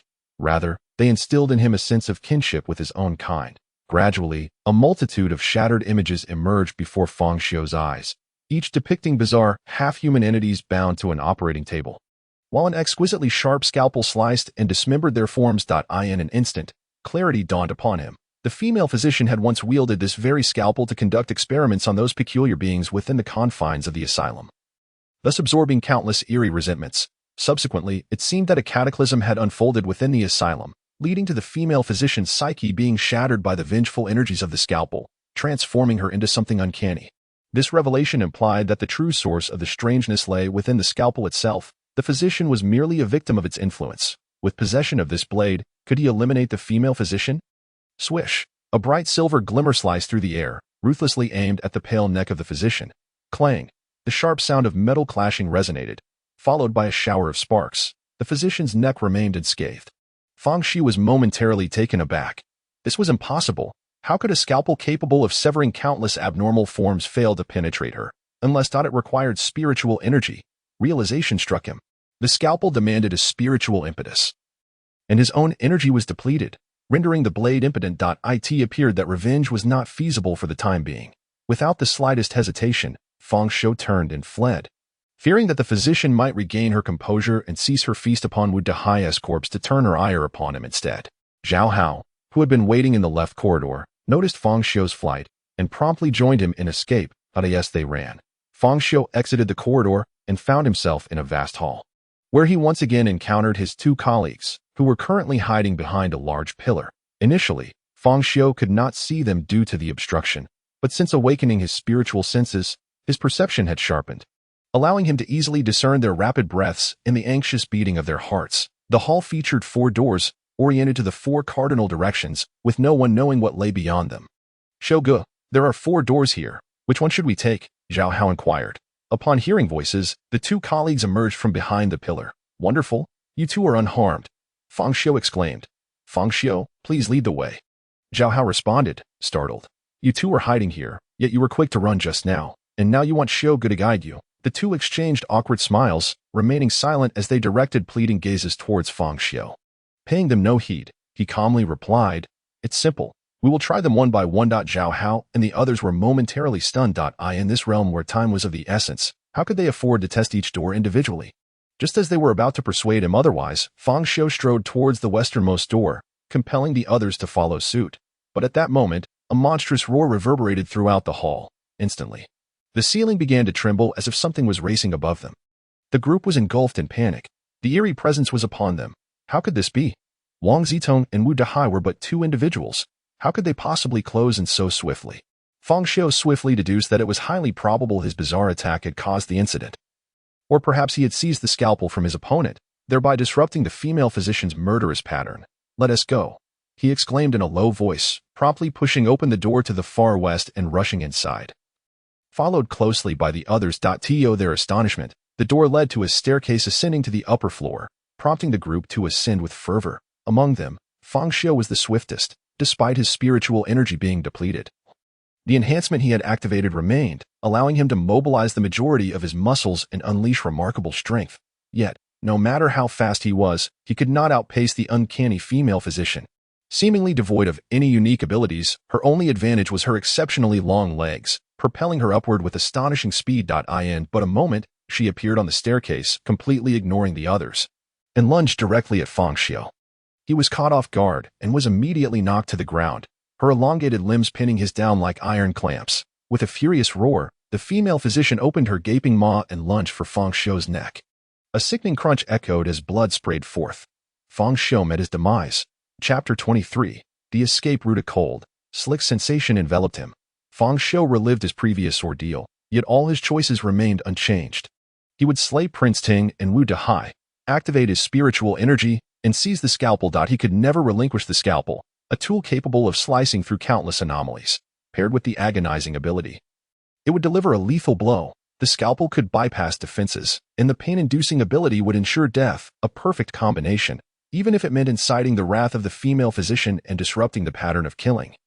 He was willing to take the risk. This time, however, he chose to escape through the northern door. The north led to an elevator, which he could activate, but the startup was agonizingly slow, just as the doors were about to close. A pale hand reached out from within. Fang Xiu met his end once more. The south led to the operating room. In utter chaos, various medical instruments crushed to fragments, and dark stains of blood scattered everywhere. It was a dead end. Fang Xiu perished once again. At last, only the eastern door remained. If this door offered no escape, he would have to forsake the scalpel he had fought so hard to obtain. Fortunately, the east indeed held a path to safety. It was a lengthy corridor, one side lined with public restrooms, and extending further were 3 branching paths, left, right, and straight ahead. Upon seeing the restroom, memories of his previous journey through the mental hospital flooded Fang Xiu's mind. The recollection was vivid, as he had only encountered this particular restroom within the institution. At that time, he had traversed the restroom and turned left, where he had spotted a sign reading "Emergency Exit." Just like those in shopping malls, schools, and hospitals, an emergency exit had been established, complete with a directional sign. Although he could not ascertain the safety of the mental hospital's emergency exit, he had no choice but to attempt it. He summoned all his strength and dashed toward the emergency exit, but barely reaching the public restroom, the female physician caught up with him and ended his life. Was he truly destined to abandon the scalpel? Fang Xiu quickly dispelled that notion. Although the female physician's speed far surpassed his own, he could exploit his multiple deaths to predict her attack trajectory. If utilized effectively, the death rewind could, to some extent, equate to foreseeing the future. The 9th death rewind. Proceed east. In the Grand Hall, Fang Xiu showed no signs of hesitation, leading Zhao Hao directly through the eastern door. As for the 2 colleagues concealed behind the stone pillars, They were not foolish. They hurriedly emerged to follow him into the eastern entrance. Upon entering, a cacophony of inhuman howls erupted, causing the ceiling to tremble violently. Amidst the trio's terrified screams, the female physician materialized on the ceiling. The three were nearly paralyzed with fear, desperately pushing and shoving each other in a frantic bid to avoid being the last. However, the female physician soared above their heads, directly targeting Fang Xiu, who was running away without a glance back. In that instant, Zhao Hao was struck with shock. Shogu, quickly. Yet, before he could finish, he was left in stunned silence, for in the next moment, he witnessed an extraordinary spectacle. It seemed as if Fang Xiu had eyes on the back of his head. The female physician extended her large hand from the ceiling, aiming to grasp his head. As if foreseeing the attack. Fang Xiu slightly tilted his head, narrowly evading the pale, eerie hand that brushed perilously close to his scalp. Undeterred by her miss, the female physician swiftly retracted her hand for another strike, accompanied by a howling gust of wind. But Fang Xiu bent low once more, deftly dodging again. Then came the third, fourth, and fifth strikes. The female physician's hands transformed into mere shadows as they relentlessly attacked. Yet Fang Xiu remained calm and skillful in his evasions. At last, the female physician's fury erupted. She launched herself from the ceiling, resembling a massive humanoid spider. However, just before her descent, Fang Xiu stumbled, as though tripped by an unseen force, his body lurching forward. Seizing the momentum, he quickened his pace, albeit unsteadily, as if on the verge of falling, and fall he did. Yet, even as he tumbled, his speed did not falter. He rolled into the left passage with a somersault. Bang! A deep pit formed where he had just fallen. Struck by the female physician who had missed her target and now pursued him with renewed rage into the left passage, Zhao Hao and his companions stood in stunned disbelief, their senses overwhelmed. As they witnessed Fang Xiu effortlessly evade multiple attacks. Is this what it means to be a spirit master? Zhao Hao's heart swelled with admiration and longing. Who wouldn't dream of the extraordinary? Yet unbeknownst to him, this was not the work of a spirit master. Fang Xiu had achieved such prowess only after dying 9 times. At the left passage, Fang Xiu finally spotted the safety passage sign glowing with a verdant light. This was the first time he had seen such a sign since his 9 deaths and resets. How to evade the next danger was beyond him. He anticipated he would have to die several more times. Just then, an eerie scene unfolded. Upon entering the left passage, the female physician, upon seeing the sign, emitted a piercing, anguished howl. The sound was laced with terror, fear, and trembling.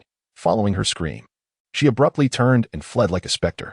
Fang Xiu immediately halted, his brow furrowing. The female physician's flight brought him no joy. Rather, it intensified his unease. Why would she flee upon seeing the sign? It could only indicate that something terrifying lurked within this place. Something that even the female physician feared.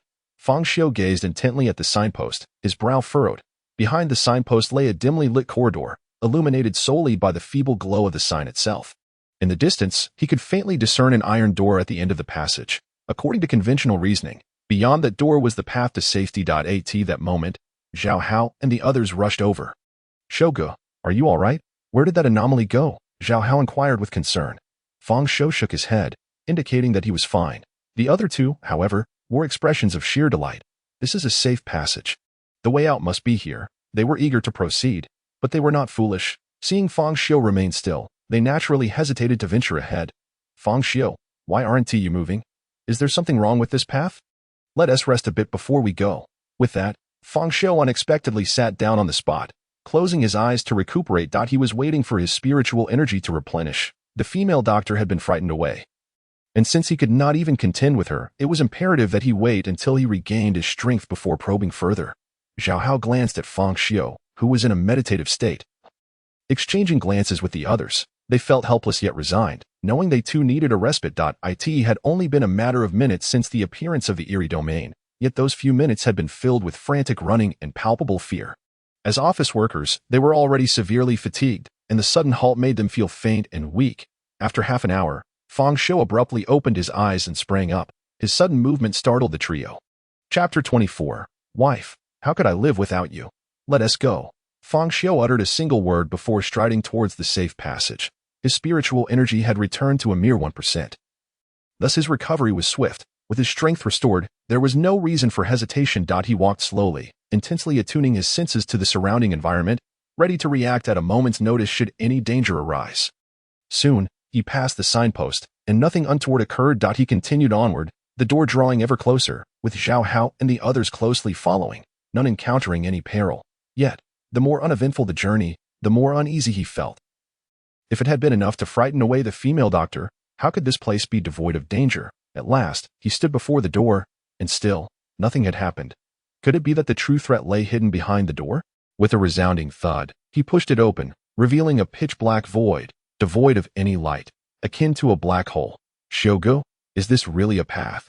Surely, there can't be any danger within. Even if there is danger, we must proceed. Fang Xiu replied, stepping boldly into the darkness, which enveloped him like the gaping maw of an abyss. Darkness dotted darkness so profound that one could not see their own hand in front of their face. Inside, there was nothing visible, and most bizarrely, no sound could be heard, an eerie silence that felt almost deathly. There were no footsteps, nor could he hear Zhao Hao and the others, leaving Fang Xiu uncertain if they had followed him at all.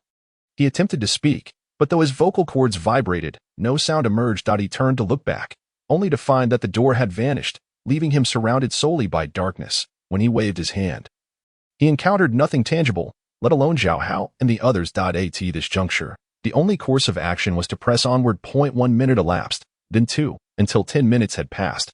Yet the surroundings remained shrouded in impenetrable darkness. As if this path were an eternal labyrinth, this profound solitude could drive an ordinary individual to the brink of madness. However, it bore no impact on Fang Xiu, for his heart was darker than this road itself. Just as Fang Xiu believed he would be ensnared in this abyss forever, a glimmer of light suddenly materialized before him. The light rapidly expanded, and the darkness receded in a frenzy. The scenery around him surged forth like a tide. Fang Xiu stood in stunned silence, for he had emerged. Indeed, he had departed from the psychiatric hospital. Once the darkness dissipated, he found himself standing in the middle of a road, surrounded by rows of glaring streetlights, flanked by exquisitely designed green belts. This was the tree-lined avenue he had traversed earlier, leading to Bailu Academy. Turning to look back, he was instantly met with the astonished faces of Zhao Hao and the others, along with the distant sight of Bailu Academy. Had he truly escaped? Wonderful, Shogu. We have survived and left the eerie realm, Zhao Hao exclaimed with exuberance. The other two shared his sentiment, their faces aglow with the joy of having narrowly escaped peril. Hurry, let us vacate this strange place. The two were unwilling to linger even a moment longer, and without hesitation, they fled. Shogu, we must hasten our departure. What if the anomalies emerge from within? Zhao Hao suggested. But Fang Xiu remained silent, fixated on Bailu Academy, his brow furrowing increasingly with concern. Why was Qinshan Psychiatric Hospital nowhere to be found? Previously, its absence had been attributed to their immersion within its confines, which had obscured their perspective. Yet now that they had emerged, it should have been visible, yet it was conspicuously absent, leaving only Bailu Academy in its stead. Moreover, why had their exit been so seamless?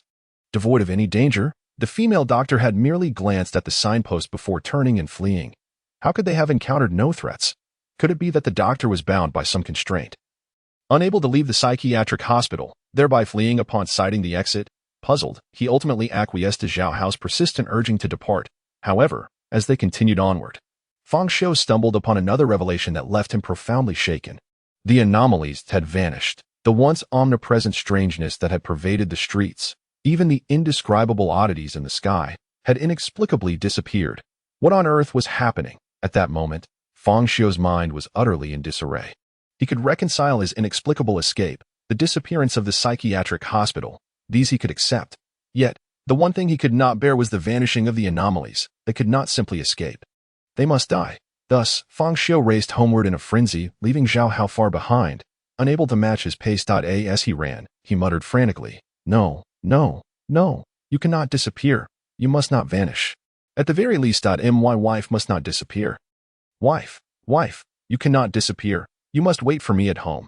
After traversing a considerable distance, he finally spotted a taxi. He hastily boarded the vehicle, urging the driver to make haste towards his rented accommodation. After a prolonged journey, the taxi came to a halt at the entrance of the residential complex where Fang Xiu resided. "We're here, and the fare is hey, don't run away. You haven't paid yet," the driver shouted, but Fang Xiu had already darted out like a cheetah, vanishing into the night. The driver's expression was one of bewilderment, for Fang Xiu had sprinted away with astonishing speed, disappearing in the blink of an eye. He dared not pursue Fang Xiu for payment. Not only was the man's speed supernatural, but his demeanor in the car had been utterly unsettling. Who, in their right mind, would have bloodshot eyes, tremble incessantly, and mutter, wife, you can't leave, Alas, perhaps his wife had run off with someone else. He was indeed a pitiable soul. The driver sighed, then promptly drove away. Fang Xiu ran frantically, the residential area appearing just as ordinary as the outside world, which only exacerbated his already fragile mental state. Bang! He forcefully pushed open the door to his home and stormed inside like a madman. "Wife, where are you? Come out!" he cried out in a frenzy. Searching desperately, the living room, the bedroom, the bathroom, nothing, still nothing. "Wife, I can see you, please come out," Fang Xiu shouted with bloodshot eyes. Yet, his beautiful and gentle wife never reappeared. No. Fang Xiu's mental state finally snapped. He screamed as if on the brink of collapse. "You can't just disappear. Anyone in the world can vanish, but not you. Wife, how can I live without you? Wife, you have killed me 18 times over. You've disappeared. What am I to do for the rest of my life?" Chapter 25, the capital of the strange. An hour later, Fang Xiu lay on his bed, his eyes vacant, as though his soul had been lost, staring blankly at the ceiling. He had perished dozens of times, been driven mad by the bazaar, and faced collapse, yet he had ultimately survived. Madness and hatred had pulled his sanity back from the brink of hell. From that moment on, revenge against his wife, revenge against the world's oddities, became the very essence of his existence, akin to his name, which meant to cease only upon death. Now that the strangeness had faded, what was to become of his seething hatred? What was the purpose of living? Thus, he lay there, staring at the ceiling throughout the night. It was not until the following day that Zhao Hao called. "Xiu, you must check the news." His tone was filled with urgency.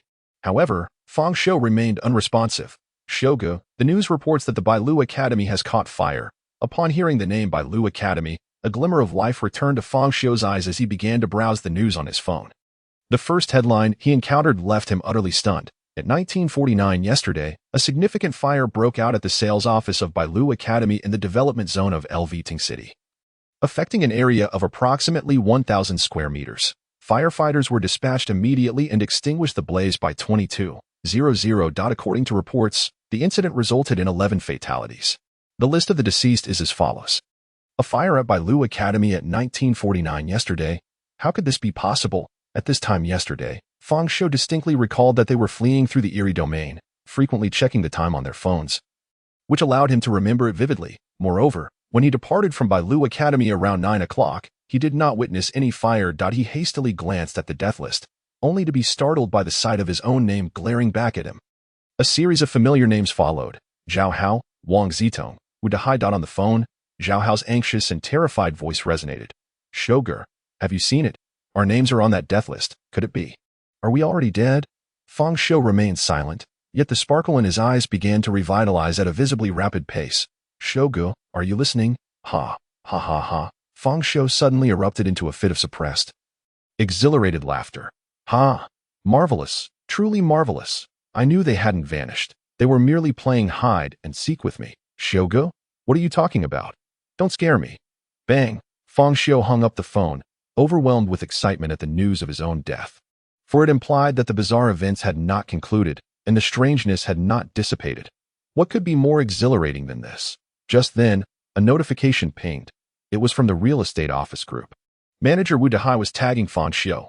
"Fang Xiu, why haven't you come to work yet? Why haven't you come to work? Why haven't you come to work?" A barrage of messages flooded in. Witnessing this bizarre scene, Fang Xiu chuckled. A deceased Wu Dehai summoning him to work. Ha. How amusing, truly amusing. Even in death, he insists on work. It seems that Wu Dehai has transformed into a capital specter after his demise. This was the first time in Fang Xiu's life that he felt such an eager desire to go to work. However, he chose not to respond in the group, curious to see what further excitement Wu Dehai had in store for him. As Fang Xiu remained unresponsive for an extended period, the notifications on his phone intensified.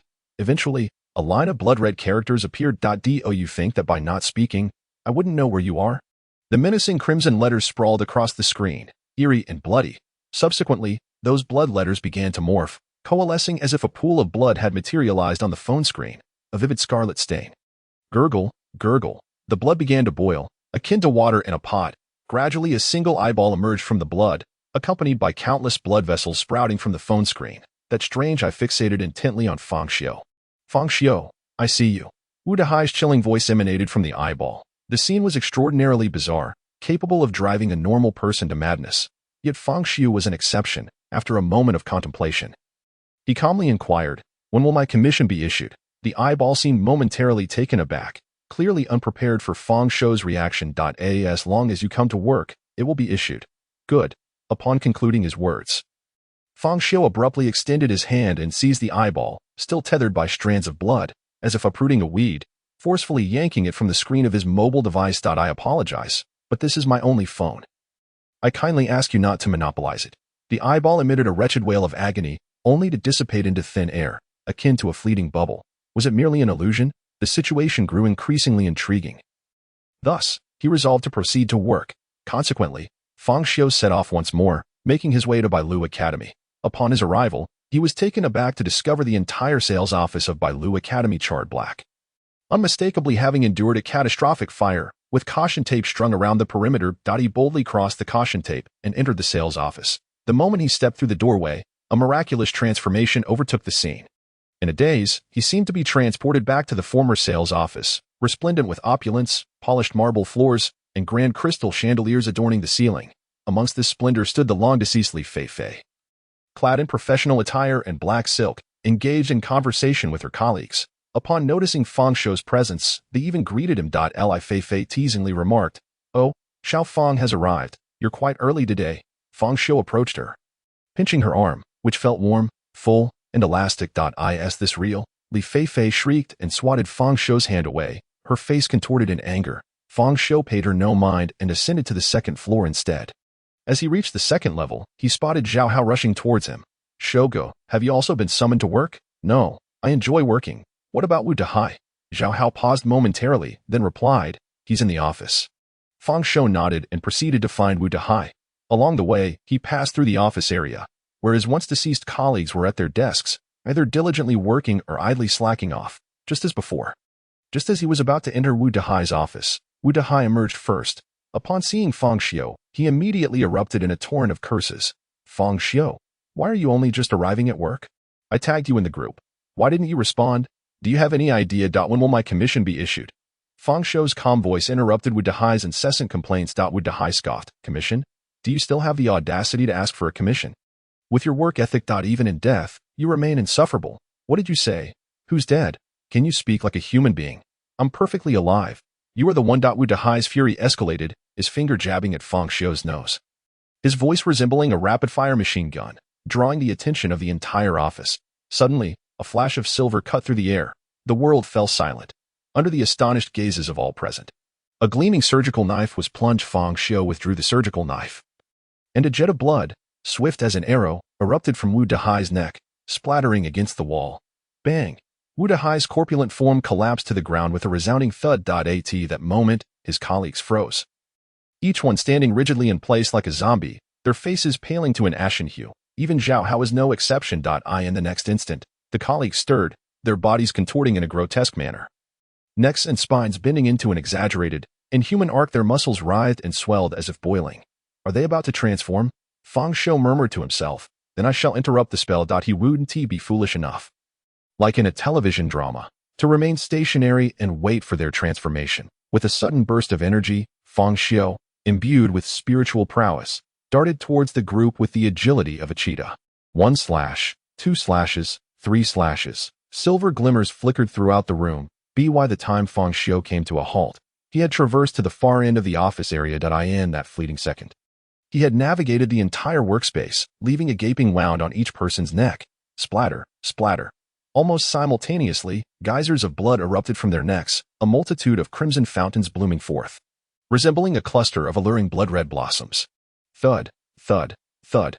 The sounds of bodies hitting the ground echoed incessantly. At that moment, a crackling noise arose behind Fang Xiu. "A female doctor.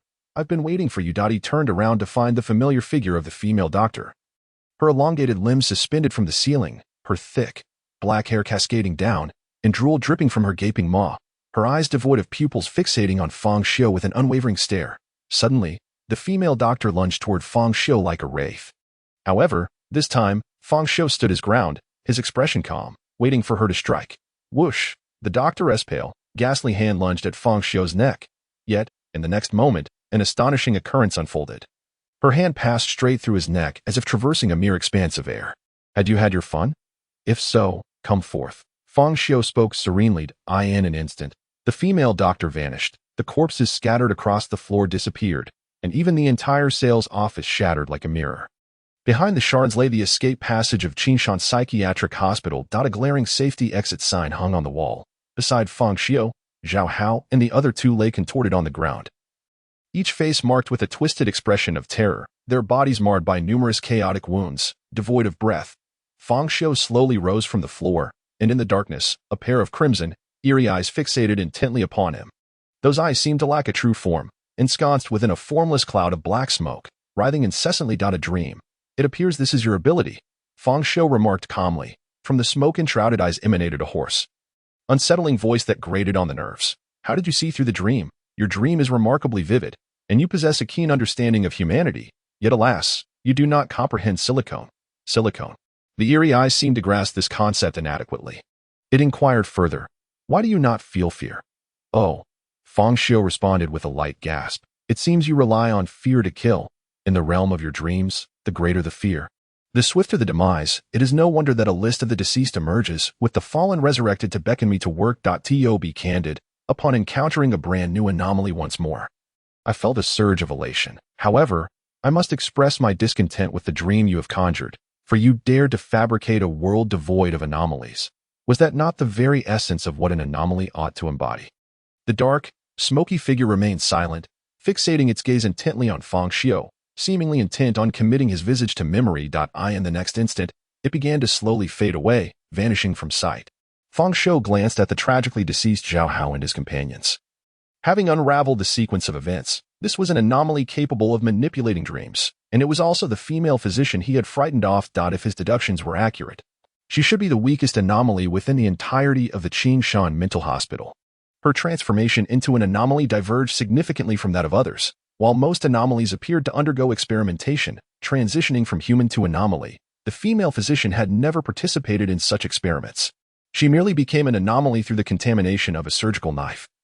A distinction of qualitative difference. The absence of any special abilities and her rigid, simplistic modus operandi in killing further underscored this fact. But she was not entirely devoid of peculiarities, at the very least.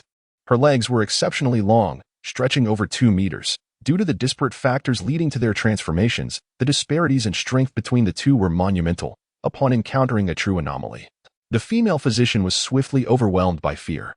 This dream-manipulating anomaly had likely escaped from the now-opened hospital room. Taking advantage of the moment while they rested, it must have employed some method to lull them into slumber, silently weaving fear into their dreams. The more one fears, the quicker one meets their end within the dream. Alas, it encountered Fang Xiu, a man who does not succumb to terror at the sight of an anomaly. Rather, it is the absence of an anomaly that invokes his fear. To be precise, when Fang Xiu discerned the anomaly's disappearance within the dream, it was not fear that gripped him, but rather a profound sense of despair and collapse.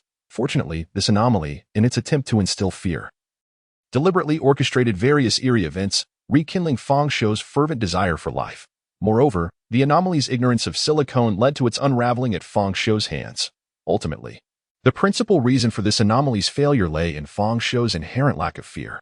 Fang Xiu approached Zhao Hao, who was currently clutching his own neck with both hands, his complexion a ghastly shade of purple. He extended a hand to test for breath, confirming that Zhao Hao had indeed passed.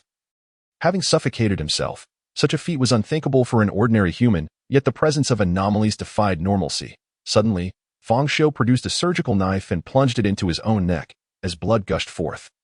His consciousness began to blur, plunging him into darkness. The safety corridor sign, a beacon of hope. The path to salvation must lie here.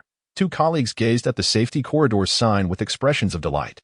Zhao Hao, too, bore a face of joy. This time, Fang Xiu chose not to rest and restore his spirit. Since the anomaly's power lay in dream manipulation, the most prudent course of action was to remain awake. Previously, during their rest, they had all unknowingly succumbed to sleep, so this time, they would not rest but rather proceed onward. Let us go, Fang Xiu calmly declared, then led the charge towards the safety corridor, with Zhao Hao and the others following closely behind. Bang! The door to the safety passage swung open, and a throng of people filed in. Yet, darkness enveloped them, devoid of any light. As they emerged from the shadows, they once again found themselves outside the Bailu Academy. Fang Xiu glanced at the desolate street, and then at the barren sky. Without hesitation, he produced a scalpel and drew a line across his neck. Chapter 27, The Malevolent Night. After several more attempts, even with a knife embedded in his thigh, he still found himself entering the dream realm. At this juncture, Fang Xiu understood that overcoming this challenge rested solely on Zhao Hao. As long as he could conquer his fears, he could survive. This is the safety passage. The path to salvation must lie here. At that moment, Fang Xiu turned to Zhao Hao and the others, stating, "Within this safety passage lurks a bizarre entity capable of inducing hallucinations that in this illusionary realm. Various terrifying manifestations will appear, leading you to mistakenly believe you have escaped the sinister domain. But everything is a mere facade to unravel this illusion. The only requirement is to conquer your fears. The more terrified you become within the dream, the swifter your demise." "What? There's a bizarre entity here too?" one of the colleagues exclaimed, clearly panicked. By the look on his face, it seemed he was already gripped by fear, without even experiencing the dream. Remember, everything you see shortly will be an illusion. Do not succumb to fear. Only by doing so can you survive, Fang Xiu cautioned. Zhao Hao, still feeling apprehensive, nodded. He knew Fang Xiu would not deceive him. By the way, if you happen to see Li Feifei in the illusion, you can pinch her. The sensation of the real and the unreal is distinctly different. That's the chink in the illusion's armor. Zhao Hao was momentarily taken aback, but I've never touched the real one. Fang Xiu chose to ignore this and opened the door, stepping into the dream realm. Fang Xiu encountered the same dream as before. He had already tested it and confirmed that in his dream, Zhao Hao and the others were mere figments, indicating that each individual experienced a different dream. He was unable to assist Zhao Hao within the dream, aware that it was all an illusion. Fang Xiu felt no fear whatsoever, allowing him to swiftly dispel the dream. Upon awakening, he found no sign of the bizarre entity, only to see Zhao Hao and the other two sprawled awkwardly on the ground, still alive, though in a dire state. Terror was etched across each of their faces, some even beginning to convulse. Zhao Hao was gripping his neck tightly, his complexion ashen, on the brink of suffocation. Fang Xiu hurried over and pried his hands away, allowing Zhao Hao to breathe freely, yet his condition remained precarious. Wake up, he urged, but to no avail. Slap, slap. A series of harsh slaps struck Zhao Hao's face, yet he remained unresponsive, desperate. Fang Xiu drew the scalpel once more and plunged it into Zhao Hao's thigh. Even invoking a trace of his painful abilities, Zhao Hao's expression twisted in agony, yet he still could not awaken. Moments later, Zhao Hao's head slumped, lifeless. Subsequently, Fang Xiu followed suit into death. Fang Xiu tried again several times. Yet no matter how he urged, Zhao Hao and the others perished each time within the dream. They could not conquer their fears. Fang Xiu fell silent, yearning to save Zhao Hao, but finding himself powerless. He resolved to make one final attempt. If it proved fruitless, he would have to concede. How could he assist Zhao Hao in overcoming his fears? He conceived a method to divert attention, since overcoming it was not an option. Evasion was the alternative. It was imperative to discover another potent emotion to dilute the fear. Fear is an instinctive human emotion. To combat it, one must rely on another primal feeling. Reflecting on Zhao Hao's characteristics, he seemed rather unremarkable, awkward in appearance, introverted by nature, timid, and somewhat of a loser, lost in fantasy. Perhaps his only distinguishing trait was his uniqueness. Uniqueness, it is, after all, a manifestation of primal emotion. Fang Xiu felt he had found a breakthrough. Tian, your favorite movie, could it be the private tutoring sessions after school with the attractive teacher? Zhao Hao was instantly taken aback. Shouge, how did you know? Did you snoop on my phone? Never mind how I know. Just open your phone immediately, turn the volume to the maximum, and play that movie aloud. Zhao Hao began to doubt his own ears, stammering. Shouge, you can't be serious? If you want to watch it, we can do so after we escape. Playing it in public is akin to defecating in the street. I'm not jesting. This is a matter of life and death. Play it now. Faced with Fang Xiu's earnestness, Zhao Hao, under pressure, reluctantly retrieved his cherished film. Both colleagues regarded Zhao Hao with peculiar expressions. The embarrassment etched on his face was palpable, his cheeks flushed. You must focus intently. Immerse yourself in the role of the student in the film. Allow your blood to surge. Once you enter the illusion, you need only close your eyes and throw yourself into it. That is the sole way to conquer fear. Zhao Hao took a deep breath, nodded, and began to immerse himself. You too as well. Divert your attention with what captivates you most, thus overcoming your fear. Clearly, the two lacked Zhao Hao's particularity and had no stored treasures on their phones, so they could only watch alongside him. This demonstrated that while men's interests may vary in type, they often share a general similarity. 5 minutes later, Fang Xiu glanced at Zhao Hao's tent, deeming it sufficient time. While the other two exhibited no reaction whatsoever. It became evident that not everyone can respond when confronted with fear. Nevertheless, Fang Xiu had done all he could. He then relayed a few additional precautions before ushering them through the door. The dream descended upon them. Fang Xiu quickly broke free from the dream state, and he looked upon the fallen Zhao Hao and his two colleagues, the two co-workers, as before, bore expressions of sheer horror, seemingly enduring something terrifying, even developing inexplicable wounds upon their bodies. In contrast, Zhao Hao this time, while still displaying fear, also exhibited a hint of lewdness amidst it, his tent standing firm. This brought Fang Xiu great satisfaction. Sometimes, uniqueness is not necessarily a detriment. He recalled a casual conversation where Zhao Hao had once recounted an afternoon when he awoke, unable to open his eyes or move his body, beset by sleep paralysis. In that haze, he felt a ghostly figure in white pressing down on him. His first reaction was terror, for the ghostly woman appeared pallid, devoid of any color. However, upon the second reaction, it became apparent that the female specter was indeed strikingly beautiful. At that moment, I could not discern the reason, but as I gazed at the enchanting figure pressing upon me, an irresistible urge to kiss her arose that I pursed my lips in earnest effort. Yet just as I was on the verge of contact, I awakened, the oppressive weight of the specter dissipating. Zhao Hao felt a profound sense of regret regarding this occurrence. Initially, Fang Xiu believed Zhao Hao was jesting. But in hindsight, it seemed increasingly plausible that the young man was, in fact, speaking the truth. He had truly encountered a specter of remarkable beauty and exhibited the audacity to approach her. He was the modern-day Ninkachin. At that juncture, the dream appeared to reach a critical moment. The necks of two colleagues suddenly tilted, and they met their demise, blood streaming from their 7 orifices. In stark contrast, Zhao Hao's expression grew increasingly suffused with terror, as if the very tent itself were on the brink of collapse. Yet, unexpectedly, Zhao Hao emitted a suppressed, gasping roar from the depths of his slumber, causing the tent to stand upright once more. His hands instinctively clawing at his chest, occasionally pursing his lips. Chapter 28. My ability is to foresee the future. The scene became somewhat disconcerting. Even though Fang Xiu had witnessed countless indescribable phenomena, he found himself hesitating to confront Zhao Hao's current state. However, Fang Xiu soon detected an anomaly. Through his spiritual perception, he discerned that Zhao Hao was emanating spiritual fluctuations. Was Zhao Hao about to awaken his spiritual essence? In the next moment, Zhao Hao sprang upright from the ground, his complexion flushed and gasping for breath. Once he surveyed his surroundings, he was momentarily taken aback, only to be overtaken by a surge of elation. Shogo, have I? His words trailed off, as if a sudden realization struck him, and he regarded Fang Xiu with a gaze brimming with caution.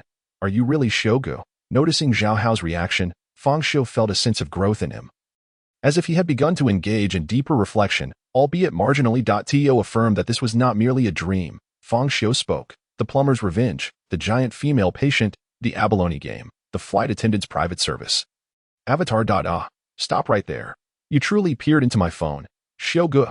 Zhao Hao's face turned an exquisite shade of embarrassment as he rose hastily from the ground, eager to halt Fang Xiu's words.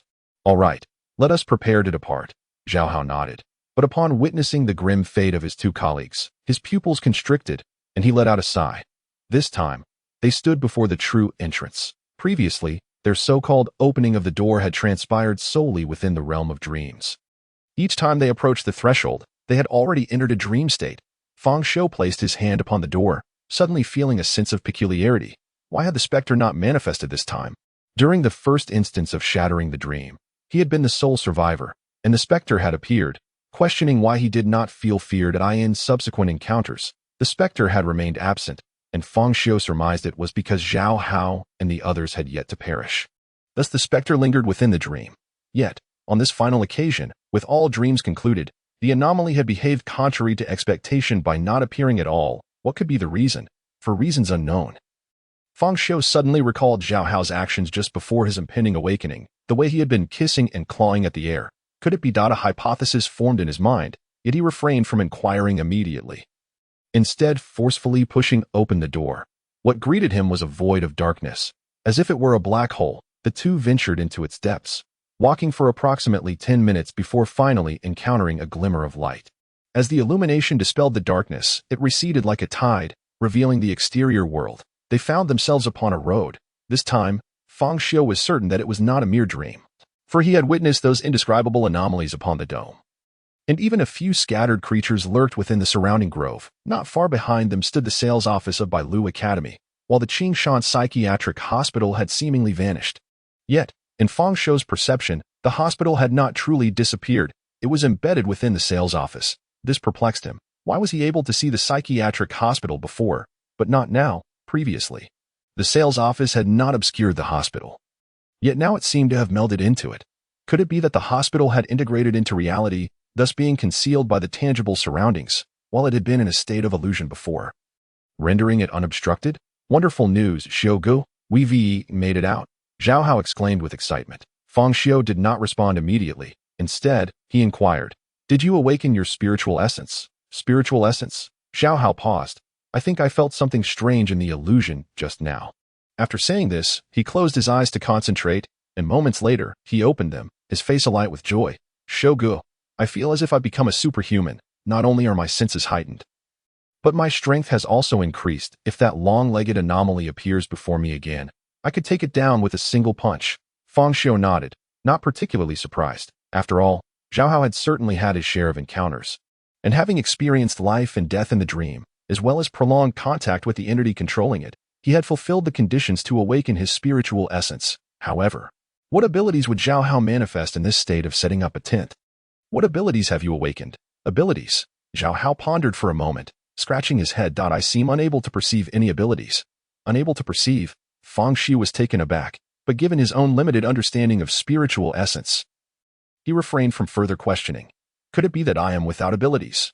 Zhao Hao's earlier elation faded, his expression turning glum. "Shogu, what is your ability?" "Foreseeing the future." "What?" Zhao Hao's astonishment was palpable. Meanwhile, Fang Xiu remained composed. Nodding calmly. It was not his intention to deceive Zhao Hao. Rather, he was contemplating future strategies. With his ability to revert to a previous state upon death, he would undoubtedly exhibit various precognitive traits to some degree. It was more straightforward to simply declare that he could foresee the future. Moreover, the value of such an ability was immense. If an organization of spirit masters truly existed, he could potentially gain considerable benefits from it. Given the existence of anomalies in this world, yet the absence of widespread chaos, coupled with the rarity of news regarding such phenomena, it indicated that a formidable organization of spirit masters was maintaining social order. They must possess methods for empowerment and various resources advantageous to spirit masters. Fang Xiu's desire for strength was profoundly intense. Thus, he needed to elevate his worth. As for maintaining a low profile, quietly amassing wealth, or masquerading as a fool to outsmart the clever, had he not faced death at the hands of anomalies so many times before, he might have opted for discretion, avoiding the spotlight. But now, all he yearned for was to grow stronger swiftly and seek vengeance. It is akin to the narrative found in fantastical novels, where prodigious disciples, regardless of the sect they join, are invariably granted a substantial influx of resources. Currently, Fang Xiu must don the guise of a genius. As for the reason behind concealing his true abilities, it is quite simple. He is uncertain whether dual ability wielders exist in this world. If it mirrors the anime One Piece from his past life, wherein one can only consume a single fruit and possess but one ability, then revealing his dual capacities would be tantamount to inviting his own demise. At times, being a step ahead is the mark of genius. Being 2 steps ahead, however, may well be the hallmark of madness.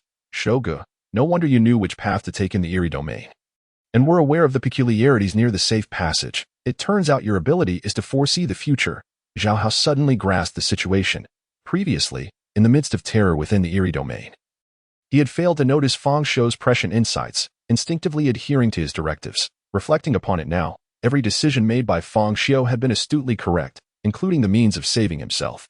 What else could this be if not the gift of foresight? Initially, Zhao Hao felt elated for Fang Xiu's extraordinary ability, but this joy swiftly faded into despondency upon realizing his own lack of power, plunging him into an even deeper gloom. The phrase, "I fear my brother suffers, yet I also dread him driving a Land Rover," perfectly encapsulated Zhao Hao's state of mind. Chapter 29, The Eerie One-Day Tian. "Look up at the sky. Is there something strange?" Fang Xiu suddenly inquired. Zhao Hao was instantly startled.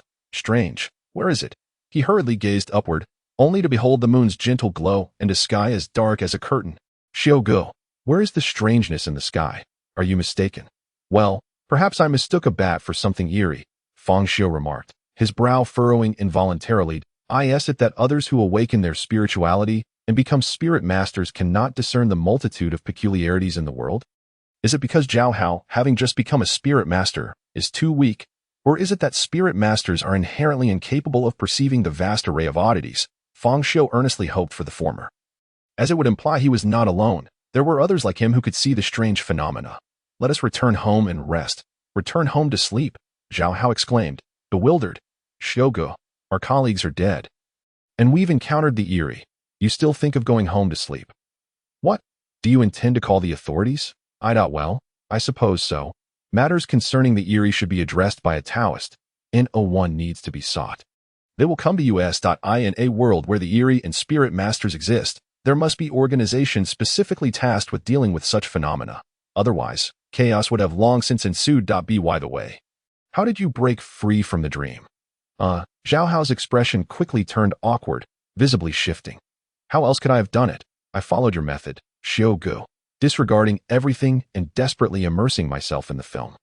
Then why were you previously touching and kissing the air? Did I really make gestures? Zhao Hao's face flushed crimson. Indeed, not only did you make gestures, but you also emitted sounds, and your pants were damp. Please, no more. Xiugu, I beg you, stop. If you continue, I will truly die of embarrassment. Pray tell, what precisely did you encounter within the realms of your dreams? Of course, I harbor no interest in your dreams themselves. I merely wish to ascertain the reason behind your apparent lack of capability. Could it be that a misstep occurred during your awakening? Fang Xiu remarked with an expression of serene composure. Really, Brother Xiu? Very well. But you must promise not to divulge this to any third party beyond the two of us. Indeed, in truth, there is nothing particularly extraordinary to recount. Upon entering the illusion, I kept my eyes firmly shut. My mind inundated with the lectures of teachers. Subsequently, a cacophony of terrifying sounds assailed my ears, accompanied by hands as cold as corpses that grazed my skin. Fear overwhelmed me, and in a desperate attempt to divert my attention, I resorted to inflicting harm upon myself. Fang Xiu pierced through the facade with precision. Zhao Hao's face flushed crimson as he retorted, that was merely a temporary measure to shift my focus. Fang Xiu nodded in full acknowledgement of Zhao Hao's plight. And what transpired thereafter? Well, later, the surrounding sounds transformed, morphing into Li Feifei's gentle voice. The touch of her hand turned warm and smooth, prompting me to open my eyes. Is it true that you hold such affection for Li Feifei? Did you not say that upon encountering her, one should pinch to discern the truth, as that would reveal the flaw in the illusion? Did you manage to differentiate between reality and illusion? I did not pinch either. I felt quite aggrieved, Zhao Hao confessed. And what followed? Afterward, Li Feifei persistently lured me and I must admit, I succumbed to the temptation. But can you truly place the blame on me? She was clad in a JK uniform, adorned with a black ribbon and a bell around her neck, coupled with stockings that seemed to tear away. What man could possibly withstand such a trial? Then she commenced her lesson, and as she did, her eyes turned a ghastly crimson, her mouth splitting grotesquely to the very roots of her ears. At that moment, I was nearly paralyzed with terror, my mind overwhelmed by fear. Fang Xiu nodded, recognizing the truth in Zhao Hao's account. It seemed he had indeed experienced a moment of sheer fright. How did you manage to regain your composure? At that moment, with Li Feifei's gaping maw poised to devour me, I was acutely aware of my impending doom. Yet, I pondered, I am still a novice. It would be utterly futile to perish in such a manner. If I must die, it shall not be in a manner so humiliating. Thus, I steeled my resolve, disregarding whether Li Feifei was indeed a specter or not. I was determined to fulfill my wish before succumbing. Fang Xiu. At this juncture, he finally comprehended why the specter had failed to materialize after the dream was shattered. Perhaps it was too ashamed to confront Zhao Hao, the one who had dared to defy it. Noticing Fang Xiu's silence, Zhao Hao felt a wave of embarrassment wash over him and hastily added, if I am to perish, why should I concern myself with such trivialities? Life is fleeting, and the most vital aspect is to leave no regrets. Would you not agree, Brother Xiu? I believe it is time for you to return home. Zhao Hao. Subsequently, Fang Xiu succinctly conveyed a few final instructions to Zhao Hao, advising him on how to respond should anyone come seeking him. After they had aligned their stories, the two parted ways, each returning to their respective abodes. Upon returning home, Fang Xiu was greeted by his gentle wife. Darling, you're back. Have you eaten? Would you like me to prepare something for you? Her face radiated a tender smile, adorned in the same moonlit white silk camisole nightgown, her delicate, fair legs exposed to the air.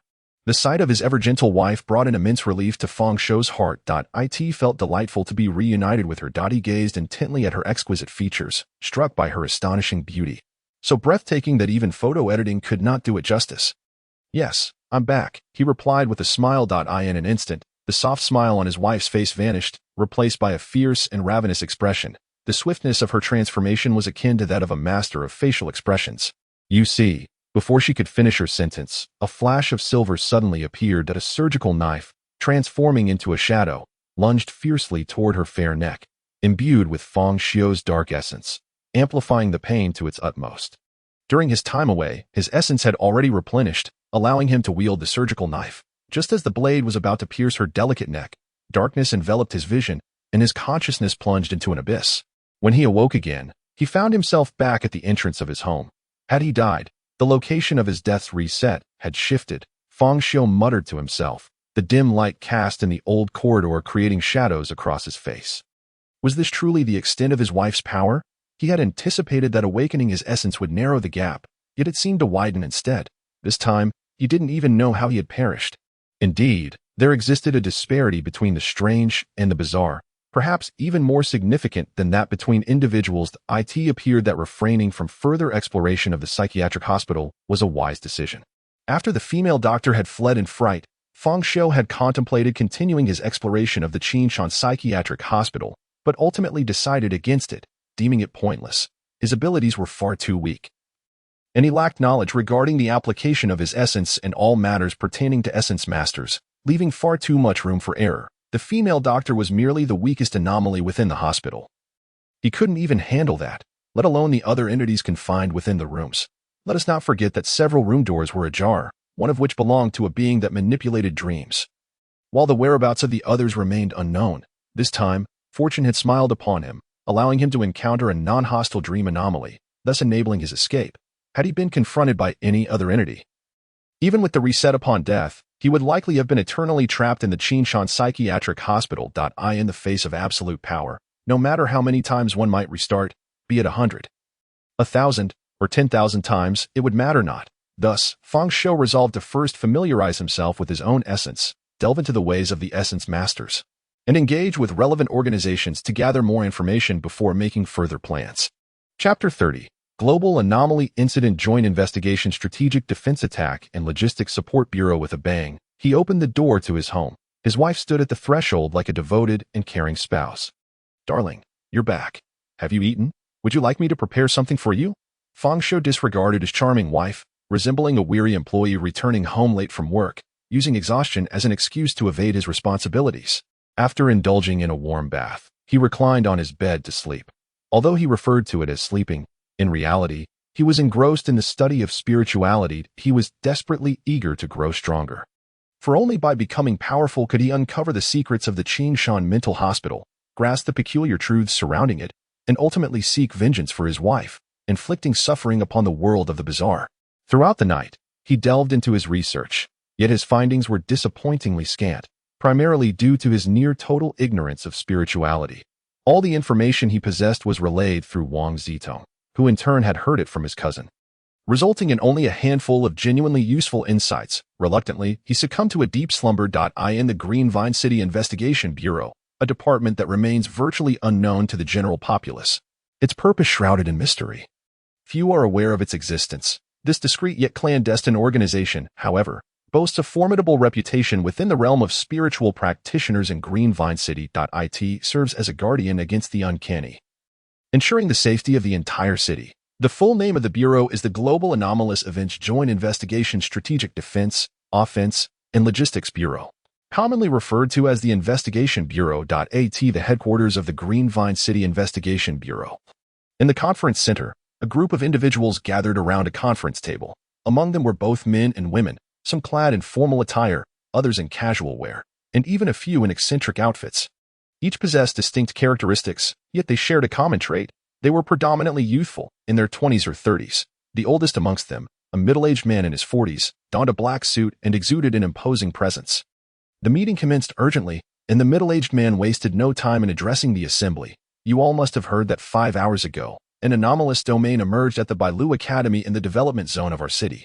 Currently, the affected area encompasses the sales office of the Academy, with no signs of expansion observed thus far. His tone was direct and focused. Expressions varied among the attendees. The recent surge in bizarre occurrences is alarming.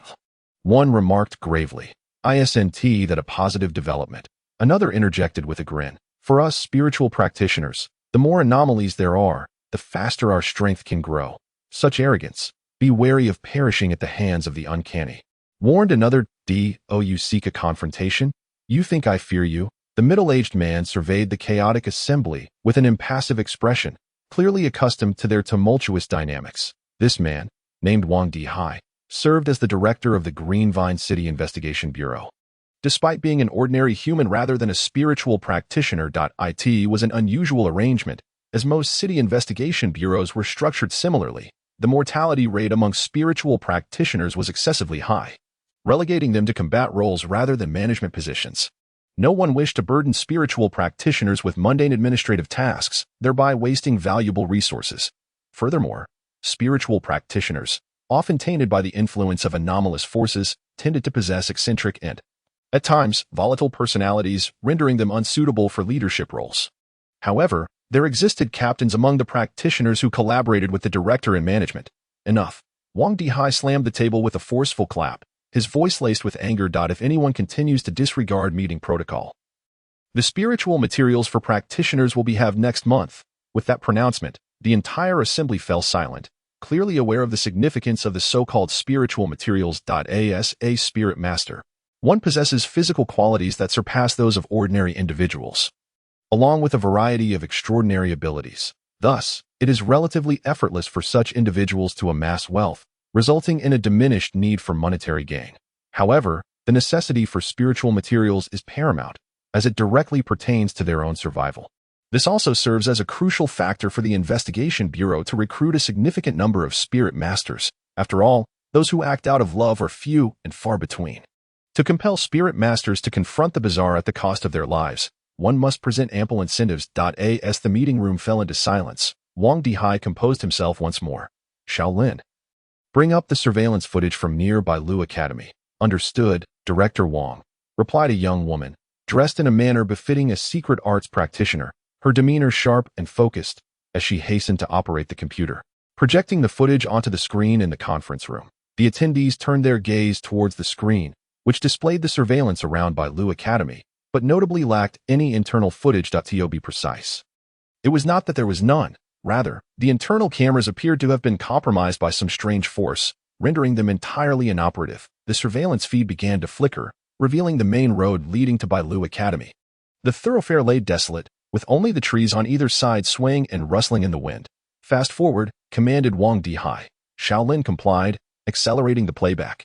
"Stop." The image froze and commenced playback. In the next moment, the air along the main road distorted, and two figures materialized seemingly out of thin air: Fang Xiu and Zhao Hao. These two were the fortunate survivors who had emerged from the eerie domain of Bailu Academy. The more handsome of the pair was named Fang Xiu, while the slightly more unseemly one was Zhao Hao. Both were employees at the Bailu Academy sales office. Shaolin read out their profiles. Wang Dihai instructed. Shaolin promptly opened the folder in her hands and began to read. Fang Xiu, age 20, male, a local from Greenvine City, an orphan, graduated from Zhao Hao. Upon investigation, it was found that there was nothing particularly remarkable about their life stories. Prior to entering the eerie domain of Bailu Academy, they were likely ordinary individuals. "What are your thoughts?" Wang Dihai inquired. A young man clad in a studded leather jacket scoffed. "If even ordinary people can emerge alive from that eerie domain, its danger level must be at most D class. For a domain of such caliber, one could simply dispatch anyone to handle it. I beg to differ," observed Fang Xiu in the surveillance footage. "His demeanor is far too calm. This is not the expression of an ordinary person who has survived an eerie domain. There is no joy of having escaped death, nor any fear of the bizarre. His tranquility is unsettling. If he was an ordinary person prior, he is quite likely to have become a spirit master within the eerie domain," countered a man in a suit with gold-rimmed glasses. The young man in the studded jacket remained dismissive. "A novice spirit master who has just awakened their abilities managing to survive in an eerie domain suggests that its danger level is likely C class. For a domain of this level, one could easily send a seasoned spirit master to handle it. One should never rashly conclude the dangers of an unfamiliar eerie domain. Perhaps its peril is exceedingly high, and these two merely survived by luck." A newly awakened spirit master with a stroke of good fortune surviving in an eerie domain would suggest its danger level is. Shut your mouth, Wang Dihai erupted, directing his ire at the young man in the studded jacket. He felt a slight headache, convinced that his mind must be amiss for choosing to confer with such a group. Thus, he decisively declared, Shenling Xue, Li Wenhao, you two shall embark on a journey to investigate Fang Xiu and Zhao Hao. Ascertain whether they have become spirit masters, evaluate their abilities and the degree of mental pollution, determine the necessity of their absorption into the investigation bureau, engage the danger level of the Bailu Academy's eerie domain. Understood, Chief Wang. Got it. Chapter 31. Zhao Hao's abilities. The following morning, Fang Xiu was roused from his slumber by the ringing of Zhao Hao's phone. Xiu, I have discovered what my ability is. Zhao Hao's excited voice resonated from the other end of the line. What ability? Fang Xiu responded calmly. Prepare to be astonished. The reason I couldn't sense my ability yesterday was that it can only manifest after 11 o'clock. Lasting until 1 in the morning. After returning home, I simply couldn't sleep, and as soon as the clock struck 11, my ability revealed itself. Well then, what exactly is this ability? Xiu, promise you won't be jealous. Though your ability is formidable, mine is the one every man in the world longs for. You have no idea. I experimented for half a day yesterday. It was simply beep. Fang Xiu hung up the phone. Moments later, Zhao Hao called again. Xiu, if you continue with this unnecessary chatter, do not disturb my rest. From the other end, Zhao Hao's voice dripped with grievance. My ability is that after 11 o'clock, I become handsome, and my physical fitness improves, turning my body into a mass of muscle. I'm hanging up. Just as Fang Xiu was about to end the call, Zhao Hao hastily shouted, Wait, I haven't finished yet. You think my ability is that simple? The best part is yet to come. The enhancement of physical fitness is merely a bonus. What it truly amplifies is my prowess in matters of intimacy. Xiu, you cannot fathom the strength I possess in that regard. I tested it yesterday, and it was simply invincible, robust, and formidable enough to support a weight of 100 jin. Beep. Fang Xiu decisively ended the call. Although he never anticipated that Zhao Hao would awaken any remarkable ability, he certainly did not expect it to be so frivolous. Becoming handsome, bulking up with muscle, enhancing intimate prowess, was that akin to the fantasies of a certain genre of films? It should have been evident. A person who overcomes fear through such movies could hardly awaken any serious ability. The abilities of spirit masters are intricately linked to the psyche, serving as reflections of one's innermost desires. Whatever one yearns for within will manifest outwardly. As for why Zhao Hao's ability could only be activated after 11 o'clock. Fang Xiu comprehended well enough, for that time typically marked Zhao Hao's slumber. Thus, what fantasies did Zhao Hao entertain while lying in bed each night at 11 o'clock to awaken such an ability? The specifics remained a mystery, likely known only to Zhao Hao himself. Darling, it's time for breakfast. His gentle wife glided through the door, entering the bedroom and speaking softly to Fang Xiu. Fang Xiu's gaze remained utterly unperturbed as he rose from his seat and proceeded to prepare his own breakfast. Despite his wife's daily entreaties for him to have breakfast, she had never once prepared it herself. Damn that wretched woman. She ought to swallow 1,000 needles. At that moment, on the street beside the residential complex where Fang Xiu lived, a sleek black business vehicle sat silently. Inside, a man and a woman occupied the seats. The man appeared to be in his 30s, clad in a tailored black suit, adorned with gold-rimmed glasses, his posture impeccably straight and exuding an air of competence. The woman, possessing delicate features and a charmingly petite visage, was dressed in a black uniform skirt suit, complemented by elegant black stockings of dense fabric with a rich hue, far from the sort that tears easily. On her feet were exquisitely carved high-heeled shoes. This ensemble, combined with her tall stature and haughty demeanor, transcended the usual vulgarity associated with black stockings, instead enhancing her cold allure. The pair in question were Shenling Xue and Li Wenhao from the Investigation Bureau. At that moment, Li Wenhao was wearing black headphones, connected to a listening device before him. After a brief interval, he removed the headphones. Shenling Xue, maintaining her composure, inquired, Have we intercepted their conversation? Li Wenhao nodded in affirmation, stating, from their dialogue, it can be initially determined that both were ordinary individuals prior to awakening their spiritual prowess within the eerie domain of Bailu Academy, thus becoming spirit masters. And their abilities? Fang Xiu's capabilities weren't mentioned in the phone call, but judging by Zhao Hao's implication, they should not be lacking. I sincerely hope they truly aren't subpar. The Investigation Bureau is in urgent need of personnel. If Fang Xiu's abilities are commendable and he can pass the mental contamination assessment, we might consider integrating him into the Bureau. And what of Zhao Hao? Upon mentioning Zhao Hao, a look of hesitation crossed Li Wenhao's face. Revealing his reluctance to speak, Shen Lingshue's brow furrowed slightly, urging, "What is it? Speak plainly." "Yes," Li Wenhao replied promptly, tinged with a hint of deference that it was evident that Shen Lingxiu held a significantly higher status than he. This was hardly surprising, as she was a spirit master while he was merely an ordinary individual. The Investigation Bureau harbored concerns regarding the mental state of spirit masters, thus typically assigning a regular person to act as a supervisor for each spirit master, to prevent any mental distress or errant actions. While the intention was commendable, the reality often dictated that the spirit master remained the dominant party, given their possession of power, should the supervisor fail to persuade. Their only recourse would be to report to their superiors, who would then impose corresponding penalties. Generally, the pairing of spirit masters and supervisors adhered to a gender balance. Male spirit masters paired with female investigators and vice versa, as a means to harmonize dynamics and reduce potential conflicts. With a hint of trepidation, Li Wenhao ventured, according to Zhao Hao himself, his ability manifests nightly between 11 and 1, during which he becomes more handsome. His physique enhanced, primarily augmenting his surname ability. Upon hearing the phrase surname ability, a distinct expression of disdain washed over Shen Lingshue's otherwise imperious countenance. Humph, his abilities would be more suited for a brothel. Shen Lingxue let out a cold snort before continuing, "There is no need to admit individuals with such corrupt minds and repugnant abilities into the Investigation Bureau. Furthermore, Zhao Hao must be closely monitored in the future. Otherwise, one cannot predict the sordid deeds he might perpetrate with his powers." Understood. Li Wenhao nodded, internally sighing. The disparity in Shen Lingshue's attitude towards Fang Xiu and Zhao Hao was striking. One was deemed suitable for inclusion, while the other not only was excluded but also warranted strict supervision. It wasn't that Fang Xiu was overly favored. Rather, Zhao Hao's abilities had left a rather poor impression. Let us proceed to meet Fang Xiu. Chapter 32. The Investigation Bureau's visit. Knock, knock, knock. The door to Fang Xiu's residence was rapped upon. Through his perception, he distinctly sensed two individuals knocking, even hearing them ascend the stairs. Peering through the peephole, he beheld a man and woman clad in work attire. Without a moment's hesitation, he opened the door, harboring no concerns about their intentions. After all, the otherworldly cannot influence reality without being seen, which implies they cannot knock on doors. Moreover, at this hour, anyone clad in work attire approaching him was most likely a member of a special department. As the door swung open, Li Wenhao produced his Investigation Bureau identification and stated, "You are Fang Xiu, correct? We are personnel from the Global Anomalous Events Joint Investigation Strategic Defense Attack and Logistics Support Bureau.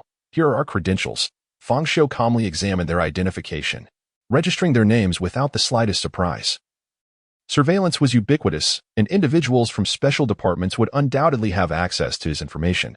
The only unexpected aspect was the length of the department's name, which would challenge the breath capacity of anyone attempting to pronounce it in one breath.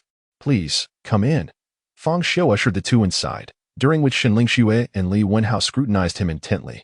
Fang Xiu, in turn, was assessing them, specifically to ascertain whether they could perceive his wife. At that moment, his wife appeared exceedingly cheerful, perhaps due to the presence of others, standing decorously to the side and gently saying, "Darling, we have guests at home."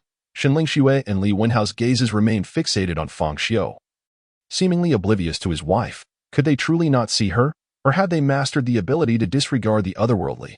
Much like himself, Fang Xiu speculated. As members of a special department, their prowess was undoubtedly superior to that of a novice spirit master like him, and they possessed vast knowledge about the anomalous. If even they could not see his wife, it would underscore his uniqueness. The ability to perceive the otherworldly might not necessarily correlate with being a spirit master. However, Fang Xiu had yet to draw any definitive conclusions and needed further exploration. While Fang Xiu pondered, Shen Lingxue and Li Wenhao were also attempting to gauge him. Their perception of Fang Xiu was quite peculiar.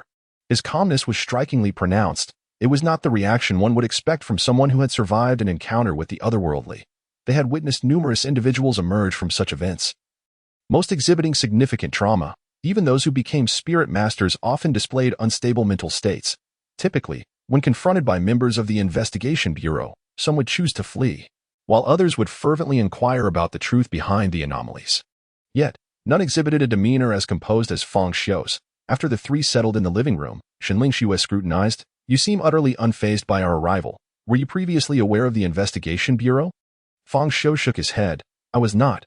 But considering that there exist bizarre phenomena in this world without causing turmoil, it is reasonable to deduce that some force is maintaining societal order. Indeed, it is not difficult to surmise, yet ordinary individuals, after experiencing such anomalies, do not possess the calmness to reflect as you do, Fang Xiu remarked with a hint of admiration. Your conjecture is accurate. Our investigation bureau is a specialized department dedicated to confronting the bizarre, an official organization of spirit masters. We are here today for two matters. First, to investigate information related to the anomalous domain of Bailu Academy. Second, to assess your eligibility for joining the bureau. While there are numerous freelance spirit masters in the community, only the bureau holds absolute information, unmatched dominion, and an abundance of resources necessary for spirit masters, thus presenting an opportunity for you. Now, let us proceed with the first task. Please share all that you know regarding the anomalous domain of Bailu Academy before I respond to your inquiries. I have a few questions that require your clarification, Fang Xiu stated calmly. Fang Xiu furrowed her brow slightly. At present, I am the one posing the questions. Just then, Li Wenhao interjected hastily, Investigator Shen. Fang Xiu has just undergone a bizarre event and undoubtedly harbors many questions. Let us first address his queries to help him organize his thoughts. It will facilitate better responses to our questions later. One Tiet. Fang Xiu nodded slightly in agreement. Li Wenhao smiled at Fang Xiu. Fang Xiu, feel free to ask any questions you may have. After all, you are now a spirit master, and some knowledge is inevitable. As long as it does not pertain to confidential matters, you may inquire freely. Fang Xiu cast a brief glance at the two, having formed a judgment in his mind. Fang Xiu appeared to be a spirit master, while Li Wenhao did not. Those who emerged alive from bizarre events possess a different gaze, exuding a distinct aura. This perception stems from innate spiritual sensitivity. It seems this is the configuration of the Investigation Bureau, pairing a spirit master with an ordinary individual. The psyche of a spirit master, often tainted by the bizarre, tends to exhibit peculiar and extreme traits. Thus, having an ordinary person to oversee them can serve as a form of supervision. The extent to which Fang Xiu's psyche has been distorted remains unknown. But her current demeanor is one of aloofness and assertiveness, the cause of which could be either intrinsic or influenced by the bizarre. However, such matters did not concern Fang Xiu. He merely sought the truth about the bizarre. My first question is, what is the bizarre? Fang Xiu inquired. Li Wenhao smiled slightly. The question you pose is one that most individuals who have survived an anomalous encounter would ask. However, I regret to inform you that, as of now, the Investigation Bureau has yet to provide a clear definition of the bizarre, from where it originates, what it truly is, and its purpose. No one has been able to furnish definitive answers. At least, I am not privy to such information at my level. The only thing I can convey to you is that the emergence of the bizarre follows no discernible pattern. It typically appears suddenly. Its current manifestation appears to be a predilection for consuming people, to be precise, devouring their souls, which you may also understand as their mental prowess. The peculiar initial definition of the weird encompasses distorted, mind-twisting entities that inherently possess sources of contamination. Their manifestations vary significantly. Some possess flesh and blood, while others resemble ethereal souls, and some are even conceptual in nature. The sole commonality among them is their profound malevolence towards humanity. It appears that they derive strength by consuming human souls, and each weird serves as a source of pollution, continuously emanating toxic radiation akin to radioactive materials. This radiation has the capacity to taint the human psyche, inciting negative emotions and distorting the mind. As a practitioner of spiritual control, you are presumably aware that the powers of a spiritual master are a product of such contamination by the weird. Regarding your second inquiry, how is the hierarchy of spiritual masters delineated? Chapter 33. Have you seen my wife? Oh, Li Wenhao responded with mild surprise. It seems, Mr. Fang, you possess some knowledge regarding spiritual masters. He did not question how Fang Xiu acquired this information but continued to elucidate. Since you are familiar with spiritual masters, you must also be aware of spiritual essence, so I shall refrain from elaborating further. The levels of power among spiritual masters are classified based on the degree of spiritual essence they have illuminated. For a novice spiritual master like yourself, the typical level of illuminated spiritual essence is 1%, which we refer to as a first-tier spiritual master. Illuminating between 1% and 20% also falls within the first-tier classification, characterized by the initial emergence of abilities, which will enhance as spiritual essence increases. Those who illuminate between 21 and 40% are considered second-tier spiritual masters, exhibiting a significant enhancement of their capabilities, resulting in a qualitative transformation. Between 41 and 60%, one reaches the third tier. The specifics of their abilities remain confidential, as I am not privy to such information. This classification continues, encompassing fourth and fifth tiers. What occurs upon reaching 100% spiritual essence? Li Wenhao shook his head. I do not know. As far as I am aware, there are currently no individuals in the world who have illuminated their spiritual essence to 100%. The difficulty of achieving this increases exponentially as one progresses. To illuminate more spiritual essence, a spiritual master must continuously seek out formidable weirds, enduring life and death experiences to break through. However, facing increasingly powerful weirds, the mortality rate escalates, and thus far, no weird has emerged that could allow an individual to achieve 100% illumination of spiritual essence. Spiritual masters and weirds are inherently adversarial yet mutually reinforcing. The stronger the weird, the stronger the spiritual master may become, nonetheless. The current intensity of weirds is insufficient to incubate exceptionally powerful spiritual masters. Therefore, not only do we lack spiritual masters with 100% illumination, but even fifth-tier spiritual masters remain merely theoretical constructs. As for fourth-tier spiritual masters, rumors abound across nations. Yet their veracity remains uncertain, placing them within the realm of legend. Presently, the most formidable individuals globally are the third-tier spiritual masters. As for the third question, Fang Xiu intended to pose yet another inquiry but was interrupted by Fang Xiu, who impatiently declared, I have no time to entertain your multitude of questions. Li Wenhao provide him with the website for the Global Weird Forum so he may research on his own. Li Wenhao, feeling a sense of helplessness, was left with no choice but to provide Fang Xiu with a website, cautioning, this is a dark website, regarded as the largest bizarre forum globally. It contains various common knowledge, but should you wish to uncover any secrets, a fee is required. Furthermore, I must remind you that since this is a worldwide forum, it is not under the jurisdiction of our investigation bureau. Therefore, exercise extreme caution and do not trust emails from strangers. Fang Xiu nodded in acknowledgement. Now it is our turn to inquire. Fang Xiu stated with a hint of warning. Tell us about your experiences in the Bailu Academy's eerie realm, and spare no detail.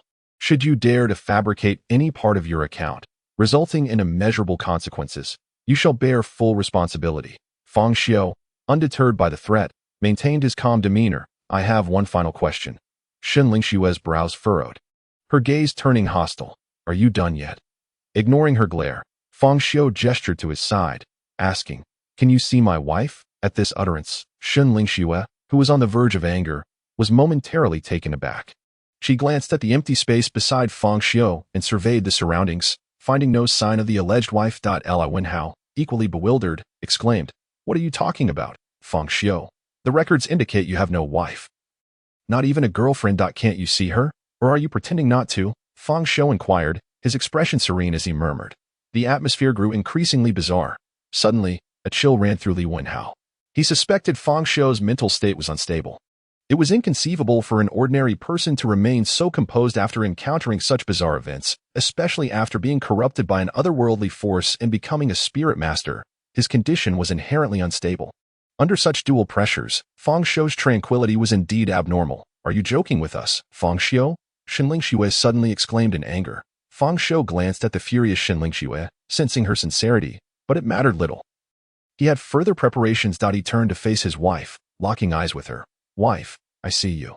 Can you see me? A voice filled with suppressed joy and exhilaration resonated. With a start, Fang Xiu and Li Wenhao sprang to their feet, their expressions reflecting a mix of confusion and disbelief as they stared at Fang Xiu's right side. In that previously empty space, a beauty clad in a moon-white silk nightgown appeared seemingly out of thin air. However, the fair skin of the beauty began to shatter like porcelain, developing a myriad of cracks. In an instant, countless black fissures spread across her body, rendering her as if she were a broken piece of pottery. Amidst the black cracks, the sound of flowing water emerged, and crimson blood, writhing like a mass of worms, seeped through the crevices. The wife's long, flowing hair began to stir, at this moment, her cherry lips had stretched all the way to the roots of her ears, her even teeth resembling a serrated edge, and astonishingly, nestled within her mouth was yet another mouth, as if a second mouth had sprouted within her throat. It was bizarre. Fang Xiu exclaimed, Damn it, Fang Xiu. Who exactly are you? Your wife is truly uncanny. Fang Xiu furrowed his brow slightly, realizing that it was only now perceptible. It seemed that upon seeing his wife, he had triggered some sort of medium, causing the originally ethereal presence of his wife to materialize. allowing Fang Xiu and the others to perceive her. Just like in the Qingshan Psychiatric Hospital, initially, only he could see it, but later it manifested in reality. Blending into the sales office, where all the colleagues could then perceive it, this implied that the ability to see the uncanny had no correlation with being a spirit master, whether ordinary people or spirit masters. None could see the anomalies that filled the streets. If Zhao Hao's inability to see was due to his weakness, then it made little sense that Fang Xiu, with her background in the investigative bureau, could not see either. Perhaps only I can perceive this in the entire world. This thought weighed heavily on Fang Xiu's heart. He did not wish for such uniqueness. No one relishes the feeling of being surrounded by anomalies on the streets. For once discovered, death would follow. It was akin to traversing a forest of razor blades, with tension ever present, where a moment's carelessness could lead to dismemberment by chaotic blades, cackling, human, a laugh, sharp enough to cause one's teeth to ache, erupted from his wife's mouth. Seeing this, Fang Xiu seized the initiative, spreading her delicate, fair hands. The air twisted abruptly, and two exceptionally explosive flames manifested in her grasp. The temperature in the room surged dramatically, with even the nearby curtains and sofa spontaneously igniting, showcasing the flame's intense heat. The two bursts of flame were hurled by Fang Xiu, fiercely assaulting his wife. Chapter 34. Is this what one can witness without spending a dime? Boom! The explosive flames detonated upon contact with his wife, yet the flame seemed to encounter cold water, extinguishing instantly, leaving her unscathed. What? Fang Xiu's eyes widened in disbelief, her face a canvas of incredulity. She emerged unscathed? Run! She realized that the uncanny presence before her was beyond H. Tomorrow at 8:40 in the morning marks the moment when the investigation bureau will pay a visit. It is time for the gift of foresight to reveal itself to the world. Fang Xiu intends to set his plan into motion. Now that he is aware of the bureau's existence, it would be illogical not to take advantage of it. After all, it is nearly impossible to inflict suffering upon the world solely by his own means. External assistance is essential. Bang! He swung open the door and returned home, disregarding his wife as he made his way to the bedroom, where he powered on his computer to explore the global anomaly forum. This was shared with him by Fang Xiu and Li Wenhao during their last encounter. Although neither had appeared yet, Fang Xiu had long memorized the website address. Upon opening the link, a skull nearly filled the entire screen. As it gradually faded away, a dark red interface was revealed. It was divided into various sections: European and American region, Asian region, Japanese and Korean region, domestic region. Each section contained numerous categories such as anomalies, spirit manipulators, strange artifacts, and bounties. Fang Xiu swiftly perused the titles of various posts, a surge of interest igniting within him, for they likely contained truths about this world, the eerie truths, though not entirely comprehensive. It would undoubtedly expedite his exploration compared to solitary efforts. However, as he casually clicked on a post regarding the origins of anomalies, a prompt appeared, stating insufficient balance. Please recharge. Fang Xiu's gaze shifted to the bottom of the post, where a string of zeros greeted his eyes. After a rough calculation, he realized accessing this post would cost approximately 1 million. This revelation left him momentarily stunned, as his bank account held but a few hundred. He then glanced at other posts, each one similarly exorbitant. The cheaper ones ranged from 20 to 30,000, while those touching upon confidential matters soared into the millions. Even tens of millions. Is this the realm of the spirit manipulators, the affluent? Fang Xiu mused with a tinge of melancholy. Confronted with his own poverty, his resolve to feign the ability to foresee the future intensified. He must leverage this power to reap maximum benefit, for otherwise he could scarcely afford a mere forum visit. Reluctantly, Fang Xiu opened the basic section of the domestic area, where the posts primarily consisted of trivial knowledge and dubious rumors, alongside individuals boasting of their exploits. He examined the top-ranking hot post, titled "I awaken the ability to manipulate time." Manipulating time, you say? Upon reading this, a weight settled in Fang Xiu's heart. If individuals with temporal abilities had emerged, the value of his foresight would undoubtedly diminish. He clicked to delve deeper and found the post detailing, on a night shrouded in darkness and tempest, suddenly lightning flashed and thunder roared, a fierce wind howled, and a blood moon rose in the east. After perusing 1,000 words of elaborate descriptions, the post concluded with, "Thus, I awakened the ability to control time, distinct from the time-stopping or time-reversing tropes of film. I named my ability, wasting time." Just like how, after reading this post, you have successfully been made to waste 5 minutes. Countless comments flooded the post below. You must be kidding. I refuse to be the only one deceived. This post must rise to the top. With a decisive click, Fang Xiu silently closed the thread. He glanced at the poster, whose username was Universe Invincible Beautiful Girl Warrior. He quietly noted this name, pondering whether this was truly something one could access without expenditure. After a brief moment of contemplation, he resumed his browsing.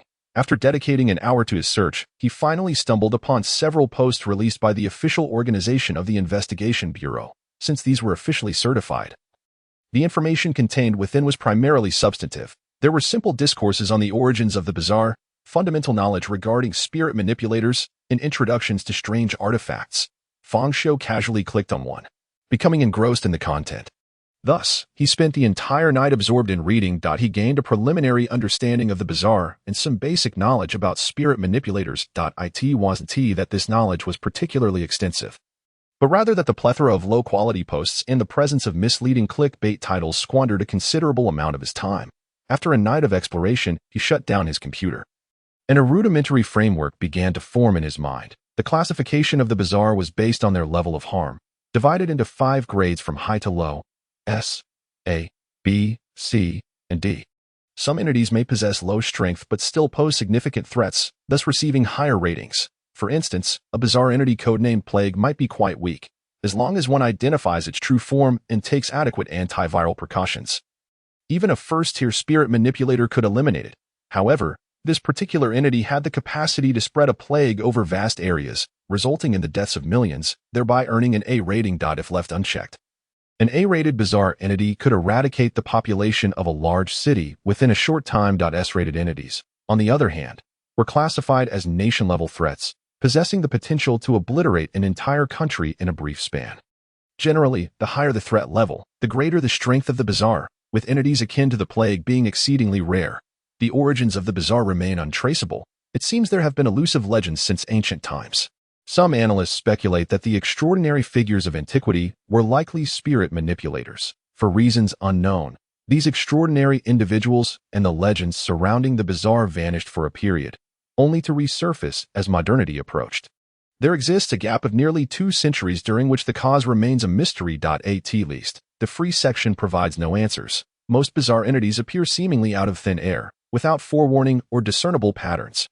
Initially, the occurrences of the bazaar were scarce and limited globally, yet as time progressed, their frequency increased exponentially.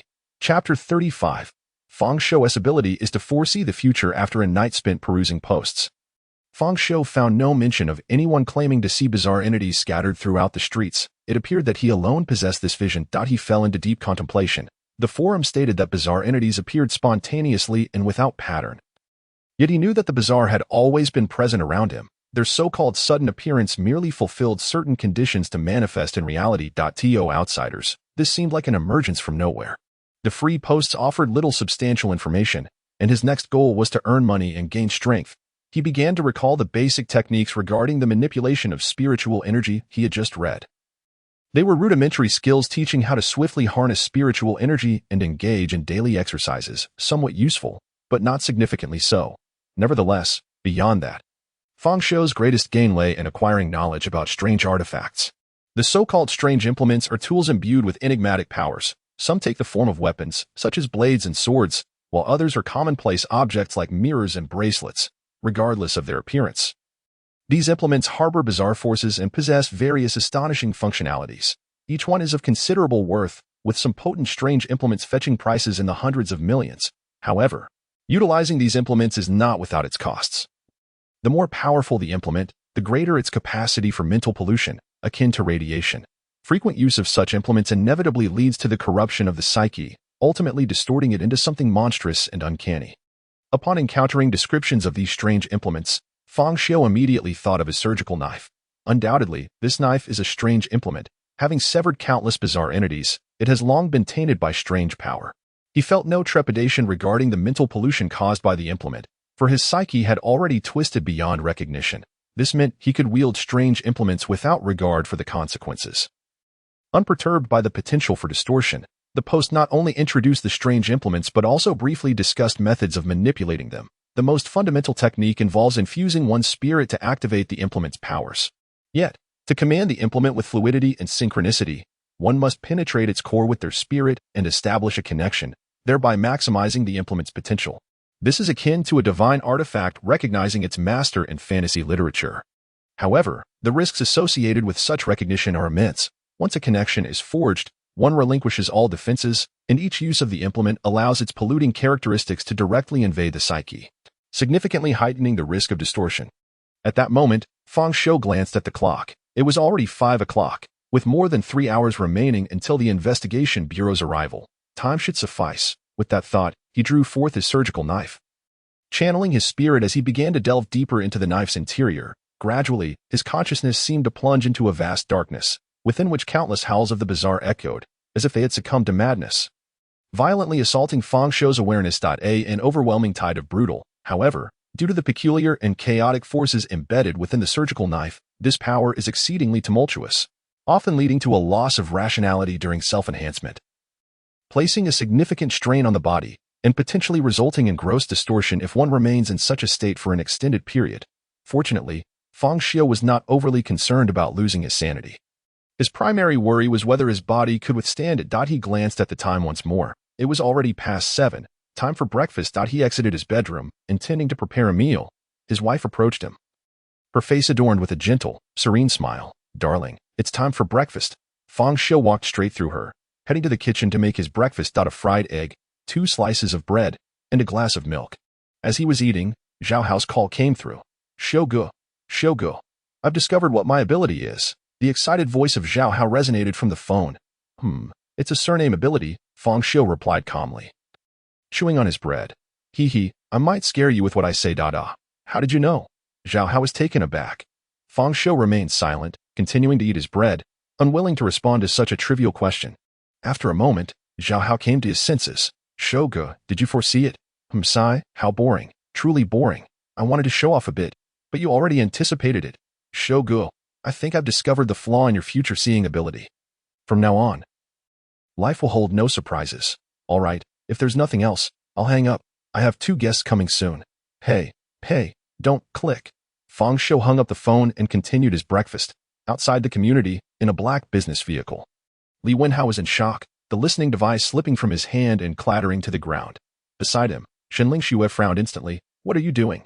Li Wenhao snapped back to reality, not bothering to retrieve the fallen device, exclaiming in astonishment, "I just heard Fang Xiu and Zhao Hao's abilities." "Oh," Shenling Xue's interest was piqued. "What ability could cause such a reaction from you?"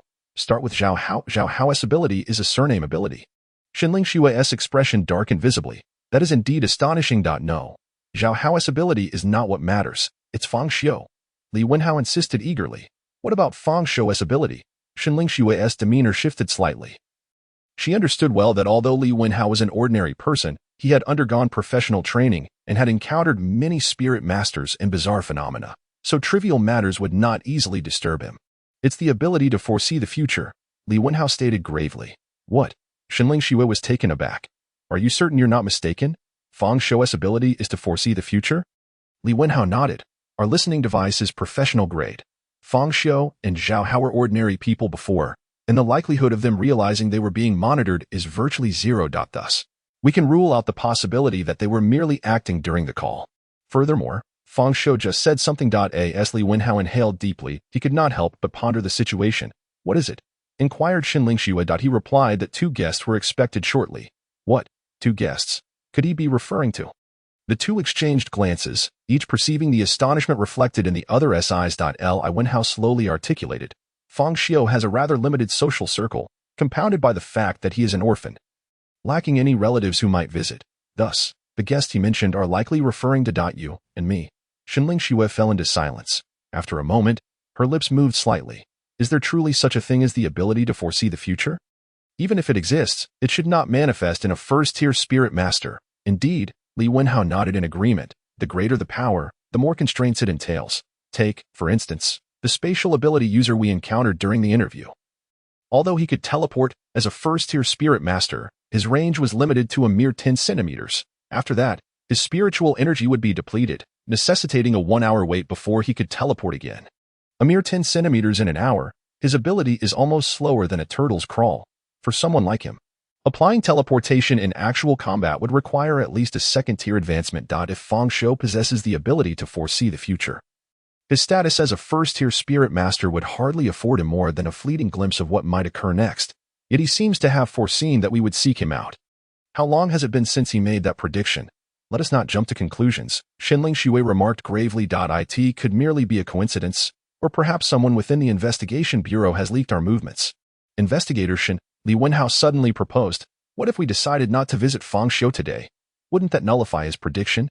Xianling Xue shot him a look of incredulity. Our mission is to investigate Fang Xiu and Zhao Hao. Now that he has made a call, you would choose not to go. How would you explain that to Director Wang? What if this is all part of Fang Xiu's scheme? Wouldn't that be utterly laughable? Moreover, if Fang Xiu truly possesses the ability to foresee the future, his contribution to the investigation bureau would be monumental. You cannot be unaware of that. Li Wenhao chuckled awkwardly. I merely spoke in jest. Curious to ascertain the accuracy of his foresight. Of course, we must go. Let us proceed, Xianling Xue declared, opening the car door as a gentle breeze swept through, causing her hair to flutter against her fair cheek.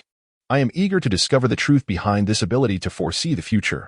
The two exited the vehicle and made their way to Fang Xiu's residence. Upon reaching the 5th floor and preparing to knock, they discovered the door slightly ajar. Pushing it open with ease, they exchanged glances, uncertain whether Fang Xiu had foreseen their arrival or if the door had simply not been secured properly. Once inside, they encountered a handsome man of upright stature, his demeanor calm as he brewed tea. It was none other than Fang Xiu himself. On the coffee table sat 3 teacups, one in front of Fang Xiu and 2 beside it, steam rising gently from the cups, indicating freshly boiled water.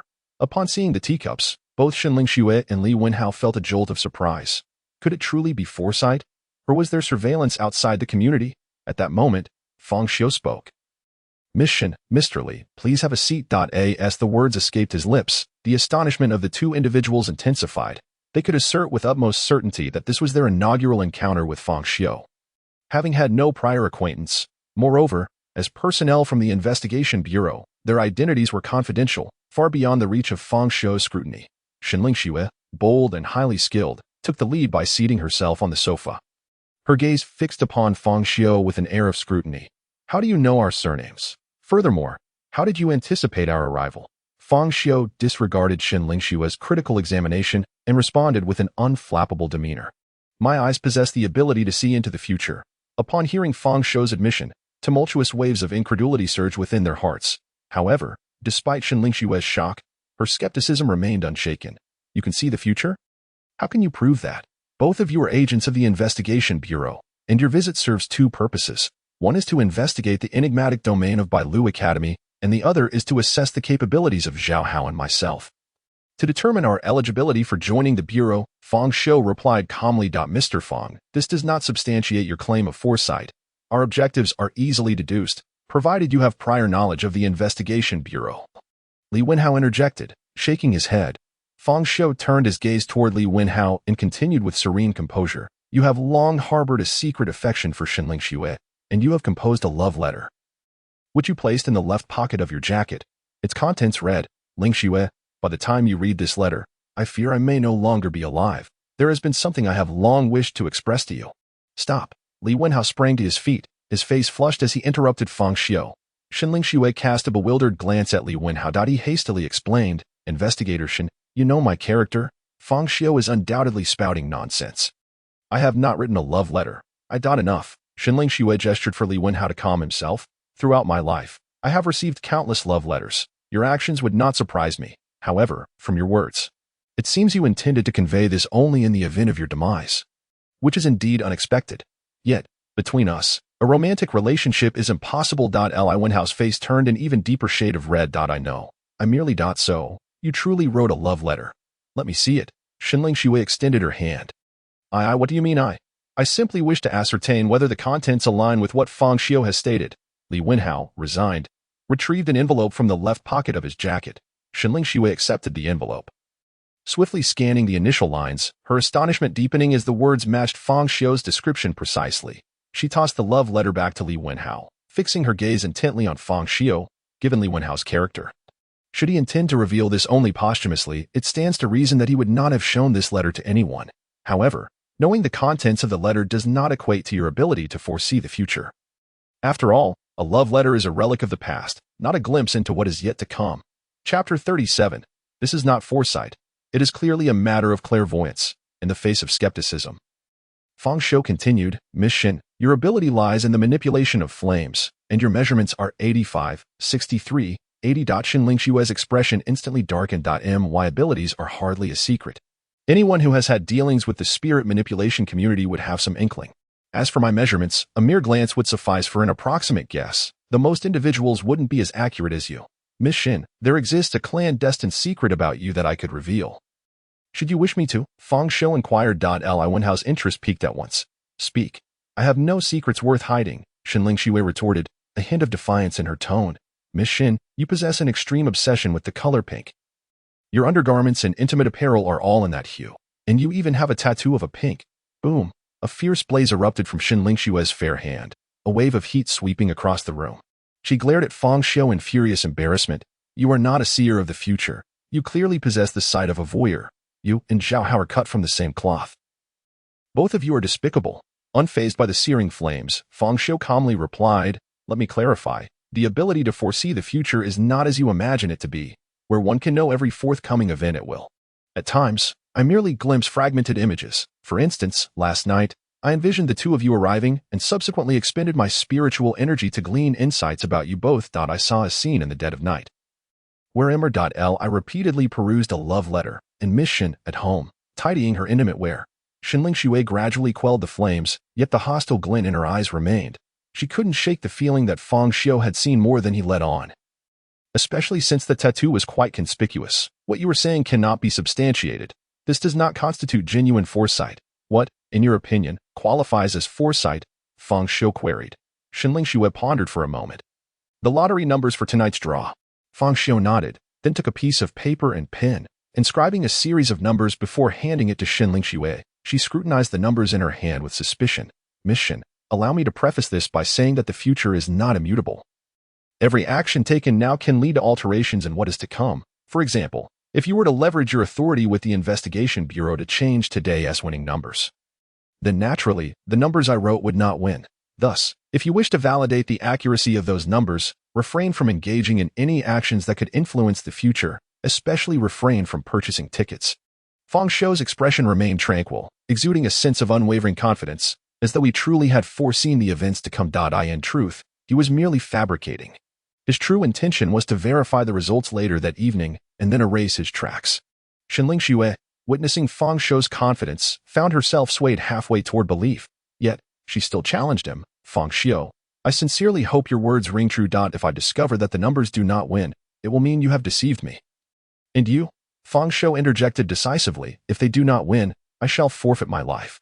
Shinling Xue was taken aback, astonished by Fang Xiu's unwavering self-assurance. At that moment, Li Wenhao approached to examine the numbers, scrutinizing them for a brief period before suddenly exclaiming in surprise, oh, this is not right. Lottery numbers are supposed to consist of 7 digits, aren't they? Why does this only have 6? 7 digits. Are you certain? Shinling Xue inquired with skepticism. Of course I'm certain. I've purchased tickets many times before, he replied. Fang Xiu, you are indeed deceiving me, Shinling Xue exclaimed, her anger flaring. A lottery ticket with 7 digits written as 6. How could that possibly win? However, at that moment, Fang Xiu calmly approached, picked up a pen, and casually added a 1 at the end of the 6-digit number. He set down the pen and addressed the bewildered pair. My apologies, I inadvertently omitted a digit. It is correct now. The winning numbers for tonight are as such. Observing Fang Xiu's confidence and nonchalance, Shinling Xue and Li Wenhao felt as though their intelligence was being belittled. In truth, it was not Fang Xiu's fault. He had scarcely bought a few lottery tickets throughout his life, so how could he remember how many digits were required? Since you can foresee the future, how could you overlook it? Shinling Xue remarked. Clearly unconvinced, what you need to do now is wait, rather than question. When the truth is revealed, all doubts will dissipate, Fang Xiu replied, unwavering in his confidence. At that moment, Shinling Xue suddenly interjected. If you truly possess the ability to predict the future, why wait for the lottery results? Surely, you could foresee my next move. Fang Xiu cast her a calm glance. Do you believe that as a first-tier spirit master, I can foresee numerous futures? Moreover, why should I feel compelled to prove anything to you? Are you high-ranking officials from the Investigation Bureau? If I were to prove myself to you now, would I not then need to justify myself to the higher-ups at the Bureau later? How dare you? Shinling Xue's brows furrowed in indignation. Li Wenhao quickly intervened. Investigator Shin, please remain calm. In any case, We will have clarity by tonight's drawing. Mr. Fang, let us discuss your previous experiences in the peculiar domain at Bailu Academy. Fang Xiu nodded in acknowledgement. The domain is named Qinshan Psychiatric Hospital. Qinshan Psychiatric Hospital. Li Wenhao appeared perplexed. Xinling Xue scoffed. Naming the peculiar domain is the responsibility of the Investigation Bureau. Fang Xiu chose to ignore her remark and continued. The Qinshan Psychiatric Hospital appeared suddenly, overlapping with the sales office of Bailu Academy. By the time we realized it, everyone had already entered the hospital. Mr. Fang, how can you be certain it is a psychiatric hospital? Because this strange domain is indeed a hospital, and I saw the sign, Qinshan Psychiatric Hospital. Subsequently, Fang Xiu recounted the events that transpired within the peculiar domain, withholding excessive details as he was merely a first-tier spirit master. Even with the ability to foresee the future, he could not casually divulge everything. Naturally, he omitted mention of the surgical knife, a valuable peculiar artifact that could potentially cause unnecessary complications if revealed. After a lengthy silence, Xinling Xue and Li Wenhao fell into deep contemplation upon hearing the story. Fang Xiu, are you suggesting that within the peculiar domain at Bailu Academy, aside from the strange female physician and the entity manipulating dreams, there may exist other anomalies? Did you foresee them? Xinling Xue is remarkably obstinate. Even now, she insists on referring to the Qinshan Psychiatric Hospital as the Bailu Academy of the Strange Domain. Fang Xiu does not find this surprising. After all, psychics are inherently individuals with twisted psyches. Some merely exhibit more severe symptoms than others. In Xinling Xue's case, she is relatively mild, displaying no tendencies towards slaughter or brutality, but rather a proud, domineering, irritable, stubborn, petty, difficult personality, and a heavy dose of suspicion, among other trivial flaws. Chapter 38. Weakness and ignorance are not barriers to survival. Arrogance is. I did not foresee that. With my psychic abilities allowing only one glimpse into the future, I was able to discern the correct path at a fork in the road. Faced with diverging routes, I envisioned two distinct scenes. One depicted the correct path, revealing a safe passage and the bizarre control over dreams, through which Zhao Hao and I successfully escaped. The other scene illustrated the incorrect path, filled with numerous closed hospital rooms, each exuding an extraordinarily terrifying aura, with a few doors ajar. In this bleak future, Zhao Hao and I were pursued and ultimately slain by a female physician. Thus, I deduced that the Qinshan Psychiatric Hospital harbors at least dozens of anomalies. Dozens of anomalies. Li Wenhao's voice instantly escalated in pitch. Mr. Fang, are you certain? Fang Xiu nodded affirmatively. My instincts are rarely wrong. However, Xinling Xue scoffed. Fang Xiu, do you truly comprehend what you are saying? Numerous strange occurrences have emerged globally. Yet there has never been an instance where a single strange domain contained dozens of anomalies. Typically, a strange domain houses but a solitary anomaly, which is the very essence of its existence. While it is possible for other anomalies to inadvertently wander into a strange domain or for domains to merge, your claim of dozens congregating together is utterly implausible. Anomalies do not cluster like humans. Their coexistence is fraught with conflict. Therefore, if you are not mistaken, those entities are not anomalies at all, but rather anomaly thralls.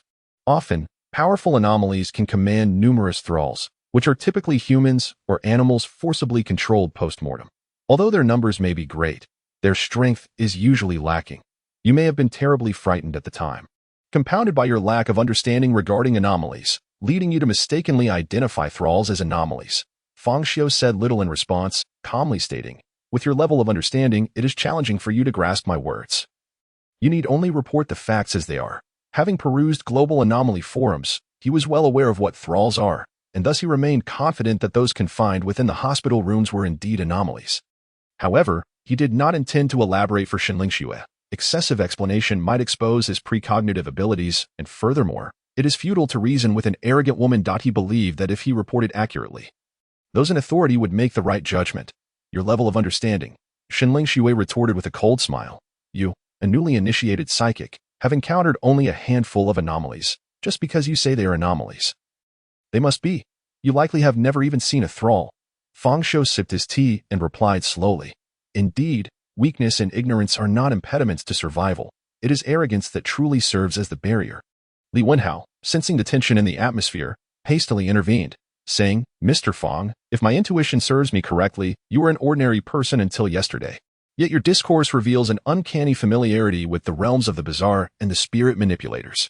How did you acquire such knowledge regarding the uncanny and the spirit manipulators? Is it by foresight, the Global Anomalies Forum, Fang Xiu calmly articulated. Indeed, this forum was bestowed upon me by your future self. Li Wenhao found this statement rather perplexing. I gave it to you. Humph, what a riddle you weave. This forum is hardly a secret among insiders. Perhaps you have other spirit manipulators backing you. Shenling Xue scoffed. Li Wenhao, disregarding his astonishment, continued, Mr. Fang, the ability to foresee the future is crucial for the investigation bureau. Thus I kindly request that you accompany us to the bureau today. Very well. Fang Xiu replied. Setting down his teacup and rising to head towards the door. An hour later, Fang Xiu was escorted to the investigation bureau in Alteng City. The bureau, situated within a subterranean structure, was exceedingly discreet. Yet, it remained rife with anomalies. Those ethereal oddities wandered aimlessly within the bureau, unnoticed by anyone. Upon witnessing this scene, Fang Xiu became increasingly convinced that even spirit manipulators could not perceive the multitude of anomalies in the streets. Only he could see them. Otherwise, a bureau dedicated to handling bizarre occurrences could not possibly harbor such a plethora of wandering anomalies. Soon, he was assigned to a waiting room while Shenling Xue and Li Wenhao went to report to the director. In the director's office, Wang Dihai sat upright in his chair, sipping tea while listening to their report. However, as the report unfolded, Wang Dihai had long set down his teacup, his previously calm demeanor increasingly giving way to astonishment. Are you certain it is foresight? Wang Dihai inquired, disbelief evident in his voice. Li Wenhao nodded, responding earnestly, Fang Xiu indeed foresaw our intention to seek him out, even knowing our names and certain details. Shenling Xue beside him also nodded in agreement. The two shared an unspoken understanding to omit any mention of love letters and pink obsessions. After a moment of contemplation, Wang Dihai asked, who else knows about this foresight besides you? There is also Zhao Hao, who emerged from the bizarre realm alongside Fang Xiu. Very well, regardless of the truth of this matter, let us classify it as confidential for the time being. Ensure that Zhao Hao's side maintains secrecy. The implications of foresight are significant. Should this ability prove genuine, we must not allow any information to leak. Understood? Understood. What about the lottery numbers? Here they are. Li Wenhao promptly handed over a note containing the winning lottery numbers to Wang Dihai. After scrutinizing it for a moment, Wang Dihai remarked, merely predicting the winning lottery numbers is not necessarily foresight. It is plausible that Fang Xiu had already arranged for personnel at the drawing site to manipulate the outcome. Li Wenhao, you must hasten to arrange for 2 trustworthy individuals to oversee tonight's drawing, ensuring that the results are entirely random. Yes. Director Wang. Li Wenhao swiftly departed to manage the lottery arrangements. At this moment, Wang Dihai turned his attention to Shenling Xue. Xiaoxin, as an experienced spirit manipulator, in your estimation, do you believe Fang Xiu is being deceitful? Although Shenling Xue was dissatisfied with Fang Xiu's attitude, she candidly stated, I am uncertain. Although Fang Xiu initially omitted a digit, his demeanor was remarkably composed, devoid of any sign of panic. If he were a fraud, he would undoubtedly be an exceptionally psychologically resilient one. Furthermore, he possesses no motive to deceive us. The ability to foresee the future is fundamentally different from others, as it can be easily exposed. If he could deceive once, could he truly manage a second time? Nonetheless, I personally sense that Fang Xiu is lying. What leads you to that conclusion? Women's intuition. Wang Dihai took a sip of tea, pausing momentarily before replying, the truth cannot be disguised, nor can falsehood be rendered genuine. All shall be revealed when the results are announced tonight. It is unfortunate that he is merely a newly appointed spirit master with insufficient spiritual strength.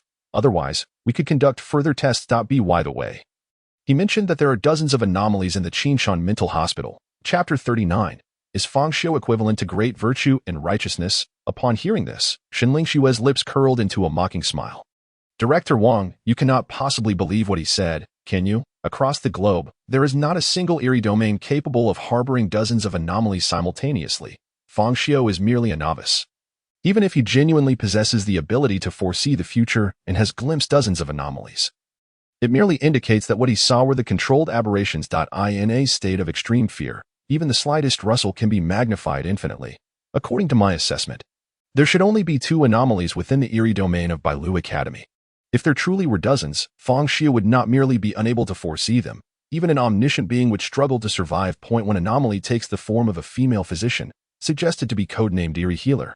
Its method of killing involves proximity, claiming 1 victim at a time, and it will not launch another attack until the previous one is completed. Based on the description, the Eerie Healer is likely classified as a D-grade anomaly. The other anomaly manipulates dreams and is suggested to be codenamed Nightmare. Its killing pattern occurs within dreams, compelling nearby individuals to fall asleep. where they encounter various terrifying entities that exacerbate their fears. Once ensnared in fear, death ensues. Conversely, as long as one does not succumb to fear, the nightmare poses less danger than the eerie healer, seemingly lacking physical attack methods, given its unique nature and the level of threat it poses to ordinary individuals. A C-grade classification is advisable. After all, the eerie healer does not possess large-scale killing capabilities, while the nightmare can simultaneously ensnare multiple individuals in dreams. In summary, considering that Bailu Academy is a fixed eerie domain and the area is sparsely populated, a threat level of C-grade is recommended. What level of terror does the nightmare's dream entail? Wang Dihai pondered. Xinling Xue casually adjusted her freshly done nails, responding somewhat nonchalantly, how terrifying can it be? Merely to frighten ordinary individuals. Fang Xiu already possesses commendable psychological fortitude, and with prior knowledge of the nightmare's capabilities, he is aware that everything is an illusion. Thus, he would undoubtedly remain unafraid. As for Zhao Hao, he is timid and lecherous, relying on watching adult films to dilute his fear, and he has managed to survive. This illustrates that if even such a novice can face the nightmare without trepidation, seasoned spirit masters, having encountered numerous eerie incidents, would find it even less daunting. The nightmare's abilities are suited for surprise attacks, once one is forewarned of the illusions. Its level of threat may be even less than that of the eerie healer. Wang Dihai nodded, still placing his trust in Xinling Xue's judgment, for she was a seasoned spirit master, having encountered numerous bizarre incidents. Agreed on the code name. Let us establish the profiles for the bizarre physician and the nightmare. As for the eerie realm of Qinshan Psychiatric Hospital, we shall wait until the lottery results tonight before making any arrangements. Should we fail to win, it would imply that Fang Xiu is dubious, and his words will become unreliable. The ability to know such extensive information without the foresight of the future must indicate the presence of a formidable organization behind him, perhaps even a conspiracy targeting the investigation bureau. Next, bring Fang Xiu to me. I wish to meet him. Xinling Xue appeared somewhat taken aback. Director Wang, do you intend to meet Fang Xiu in person? That may not align with the regulations. We are yet unaware of his true capabilities. If he is backed by a certain clandestine organization, his actual aim could be to falsely claim the ability to foresee the future and infiltrate the investigation bureau. Moreover, he has not undergone a mental pollution test. We do not fully understand the risks of losing control. For safety's sake, it would be prudent to have the team leader meet him. Wang Dihai, however, shook his head. Team leader Yang is currently absent from the bureau. He is pursuing leads on the whereabouts of the Human Head Bazaar, and the deputy team leader, Wang Dihai, chuckled softly. He is gone as well. Xinling Xue was instantly astonished. Those two are actually working together? Do you think they are capable of collaborating? They are merely competing against each other, both acting independently to see who can resolve the Human Head Bazaar incident first. Xinling Xue expressed her disbelief. Is this the ridiculous sense of rivalry among men? One team leader and one deputy team leader. It is rather childish of them to treat a bizarre incident as a competition. Enough. Go summon Fang Xiu. Within the investigation bureau, if he harbors ill intentions, he will not be able to stir up much trouble. Seeing that Wang Dihai was resolute, Xinling Xue had no choice but to comply, though she added, I will first have him undergo a mental pollution test. If he passes, I will then bring him to you. With that, Xinling Xue took charge and left decisively. Wang Dihai was momentarily taken aback, but then chuckled softly to himself. He understood that this was Xinling Xue's way of protecting herself. Yet as a leader, it was disheartening that his orders could not be executed seamlessly. However, he had long since grown accustomed to the reality of ordinary individuals managing spirit masters. In the lounge, Xinling Xue brought forth a specialized spiritual lie detector and placed it before Fang Xiu. In her fair hand, she held a set of test questions. We will now conduct a mental pollution test on you. This is a spiritual lie detector, which differs from ordinary lie detectors. It detects deception based on spiritual fluctuations. While trained agents can sometimes deceive a conventional lie detector, no one can fool a spiritual lie detector. Spirit is a manifestation of the mind. As long as your heart and words do not align, it will react. Therefore, you must answer truthfully and refrain from lying. This is a test every newly appointed spirit master must undergo, as the investigation bureau will not allow a spirit master with severely polluted thoughts to roam freely in the outside world. Understood. Fang Xiu nodded. The first question. If a powerful and malevolent entity were to rampage through the city, your choices would be to either confront the entity, flee alone, or rescue as many people as possible. I choose the first option, to combat the entity, Fang Xiu calmly declared. Xinling Xue cast a slightly dubious glance at Fang Xiu, then turned her gaze toward the lie detector, which indicated that he had not spoken falsely. She was momentarily taken aback. She had never envisioned Fang Xiu as someone willing to sacrifice his life for others. In truth, Fang Xiu had not lied regarding this matter. He harbored a deep-seated loathing for all entities. Even if he were to be outmatched, he would make the attempt to glean more information and seek the entity's vulnerabilities. If one attempt failed, he would try again, and if that failed, he would try yet again. The second question: if future incidents involving entities were to increase, and humanity was evidently at a disadvantage, should an intelligent entity invite you to join their ranks, offering you immense power and unimaginable authority, would you accept? No, truly not. If the entity promised you vast power and guaranteed the safety of your family, friends, and loved ones, would you then join? No. Fang Xiu's response remained succinct, with the lie detector showing no fluctuations. Xinling Xue found it hard to believe. She always sensed that Fang Xiu was not the type solely devoted to humanity. What if your family allied with the entities and invited you to join them? I have no family. What about friends? To my knowledge, you share a close bond with Zhao Hao, who is your only friend. If he urged you to betray humanity and join the entities, would you acquiesce? Then I wouldn't mind being without friends. Xinling Xue. The third question: after becoming a spirit master, what is it that you most desire? Or rather, what is your ideal? To eradicate all entities from this world. For a moment, the room fell into a profound silence as Xinling Xue regarded the unresponsive lie detector, finding it somewhat incredible. Could this be genuine? When did such a paragon emerge from the ranks of spirit masters? She had witnessed numerous spirit masters undergoing testing, yet none had ever responded as Fang Xiu did. In fact, some spirit masters provided responses that were notably selfish and twisted, for they were individuals whose minds had been tainted, with the darker aspects of their humanity magnified. For example, in response to the first question about the entity's massacre in the city, some opted to flee alone, while those with a modicum of conscience chose to save as many as they could. The more profoundly tainted souls responded in exaggerated fashion. What? An entity is slaughtering indiscriminately? Then I shall assist in the killing, to see who can slay faster. Regarding the second question about joining the entity's side, most spirit masters would respond that if they could not overpower it, they would join the stronger faction, aligning with whoever offered them the most favor. The more deranged among them would exclaim, I am most fond of entities. The responses to the third question were even more telling: survival, rising above others, wealth and power, marrying 100 wives, and so forth. The twisted spirit masters would declare, flesh is weak, entities ascend. My aspiration is to become a qualified entity.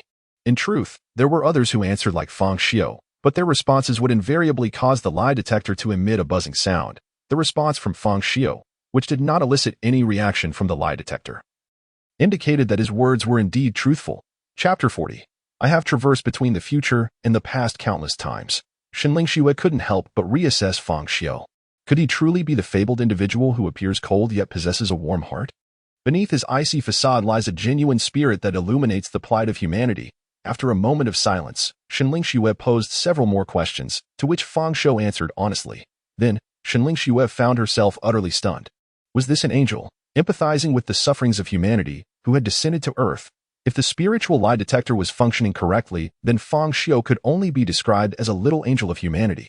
Within the entire Spirit Master team, one would be hard-pressed to find another as upright and kind-hearted as he. For the final question, she asked, can you truly foresee the future? Fang Xiu gazed calmly at Xinling Xue and replied softly, I have traversed between the future and the past countless times, witnessing death and rebirth, experiencing infinite possibilities. To me, the future is merely a puppet that can be observed and altered at will.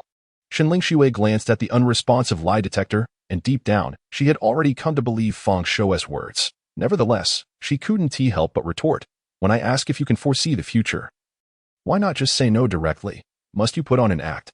After her sarcastic remark, Xinling Xue put away the lie detector, stood up, and her demeanor seemed to shift in some way. If her previous attitude had been indifferent, it now felt distinctly aloof, as if she were reluctant to stand beside Fang Xiu. Humans are such creatures. When one discovers another who can be more selfless and kind than oneself, one may perceive them as hypocritical or pretentious. Yet, upon realizing their sincerity, one instinctively withdraws from such a luminous figure, for their brilliance exposes the darkness concealed within oneself. Xinling Xue was experiencing this very sensation, initially displeased with Fang Xiu's perceived arrogance. She now recognized him as an exceptionally upright and kind individual. How could she harbor disdain for such a good person without reflecting poorly on her own character? Her pride prevented her from exhibiting any semblance of subservience, leading her to instinctively reject the desire to remain close. You have passed the test. Come with me to meet Director Wang, Xinling Xue declared before turning on her heel and departing. soon enough. The two arrived at Wang Dihai's office. Fang Xiu placed the test report before him. He has passed the test. Wang Dihai accepted the report, scrutinizing Fang Xiu with a discerning gaze before smiling warmly. Fang Xiu, is it? Allow me to introduce myself. I am Wang Dihai, currently the director of the Greenvine City Investigation Bureau. Please, have a seat. With that, he began to peruse the report, casually engaging in small talk. However, as soon as Wang Dihai uttered a single word, he seemed to falter. You. His eyes widened in disbelief as he stared at the report in his hands. He even retrieved his glasses and examined it twice. Yet still found it hard to believe. The report was simply too flawless, so perfect that not even a spirit master, let alone an untainted individual, could provide such immaculate answers. He instinctively glanced at Fang Xiu. Seemingly seeking confirmation through his gaze, Fang Xiu, her expression impassive, nodded slightly. Wang Dihai suppressed the shock that surged within him, taking a deep breath before addressing Mr. Fang. Based solely on this report, even if your abilities do not encompass foresight, I would still like to extend an invitation for you to join the Investigation Bureau. However, let us not rush. We shall discuss this after the results are announced. Fang Xiu responded calmly. I have no intention of joining the Investigation Bureau at this moment, for such a decision would be devoid of significance. What I seek is to join as one endowed with the gift of foresight, at which point I can negotiate an appropriate compensation. At that juncture, Fang Xiu interjected, Director Wang, I have just employed a spiritual lie detector to ascertain whether Fang Xiu possesses the ability to foresee the future. Wang Dihai immediately focused intently. What were the results? He passed the test.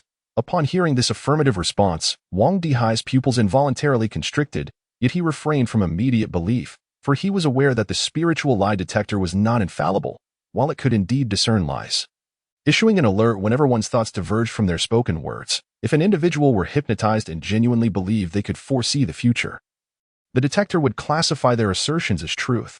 This was precisely where Wang Dihai harbored doubts. Subsequently, the two engaged in idle chatter, although the report was impeccable. As the head of the Investigation Bureau, Wang Dihai possessed his own acumen for discerning character. Fang Xiu found such small talk rather distasteful, viewing it as a waste of time. His singular desire was to grow stronger and inflict anguish upon the world's abnormalities.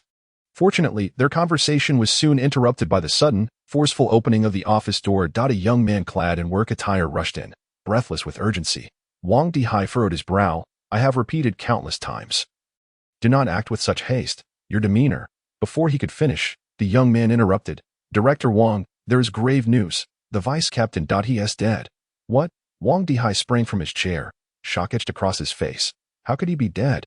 Bai Qi was not only the top combatant within the Investigation Bureau, but also the foremost spirit master in the entire Awakens City. Such a fate was inconceivable. Quickly, tell me what transpired.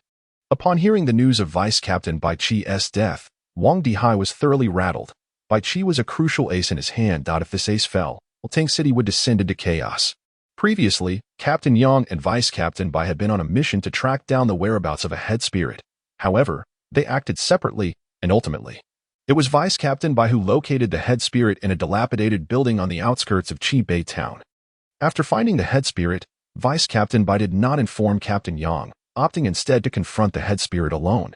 Given Vice Captain Bai's prowess, dealing with the head spirit should have posed no challenge. Yet, no one anticipated that within the ruins of the building lay another anomaly. This entity launched a surprise attack, resulting in Vice Captain Bai. The young man faltered, his complexion paling. What? There was another anomaly. Wang Dihai erupted in fury, hurling a folder from his desk across the room. What is the purpose of your intelligence work? Why were you not aware of another anomaly lurking in Qingbei town?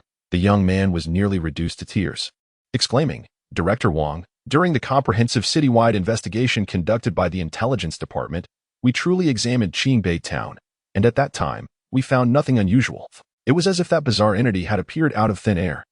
Wang Dihai took a deep breath, forcefully suppressing his rage, and inquired, where is Yang Ming? As the director of the Investigation Bureau, he was acutely aware that he could not allow his anger to cloud his judgment at this critical moment. Though the two entities had launched a surprise attack, their ability to slay Bai Qi indicated that they were far from ordinary. If left unchecked, the entire Qingbei town could be decimated, and even the urban area of Awakens City might suffer the same fate. Captain Yang was en route to Qingbei town upon receiving the news. Prepare the vehicles. Quickly, summon all investigators who are not currently on assignment to head to Qingbei town immediately. Furthermore, call the leaders of various civil spiritualist organizations and urge them to send personnel to Qingbei town. The investigation bureau is willing to offer a reward of 3,000 spiritual coins and 10 spiritual incenses to anyone who can resolve this bizarre incident. Wang Dihai nearly bellowed upon hearing about the spiritual coins and incenses. Fang Xiu felt a stir of interest. He had only seen images of these items on the bizarre forum and had never encountered them in reality. Spiritual coins served as the primary currency among spiritualists. Yet few would treat them as mere money. In truth, spiritual coins were a type of spiritual material, a special kind of steel known as heart steel. This material had been developed by the headquarters of the Investigation Bureau and was capable of conducting spiritual energy. Such steel was exceedingly precious, possessing the unique trait of transmitting spiritual energy, meaning that spiritualists could forge weapons, armor, and more using spiritual coins.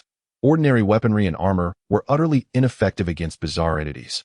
But equipment crafted from heart steel could combat these threats as long as spiritual energy was infused into them. One should never underestimate the significance of weaponry and equipment. Humanity's superiority over animals is closely tied to the use of these tools. When conventional weapons prove futile against bizarre entities, heart steel crafted equipment becomes indispensable. As for spiritual incense, it too was a remarkably valuable resource developed by the headquarters of the Investigation Bureau. Spiritual incense could alleviate the mental instability faced by spiritualists. Mental instability was a challenge every spiritualist had to confront. As their power grew, the pollution of their minds intensified, leading to potential loss of control. However, spiritual incense could suppress this mental pollution, making it a life-saving remedy for every spiritualist. Wang Dihai busily dialed numbers, mobilizing vast resources and manpower. The latent power of the Investigation Bureau was unmistakable at this moment. He effortlessly summoned personnel from other departments. After finishing his calls, he turned to the young man beside him and instructed, "Xiao Wang, please escort Mr. Fang to the lounge for some rest. Xiaoshen will convene an emergency meeting." Having said that, Wang Dihai departed with Shenling Xue, while the young man referred to as Xiao Wang led Fang Xiu to the lounge. Inside the lounge, Fang Xiu calmly sipped his tea, yet his mind was racing with thoughts. Had the foremost spiritualist of Wultang City truly perished so easily, and at the hands of two bizarre entities?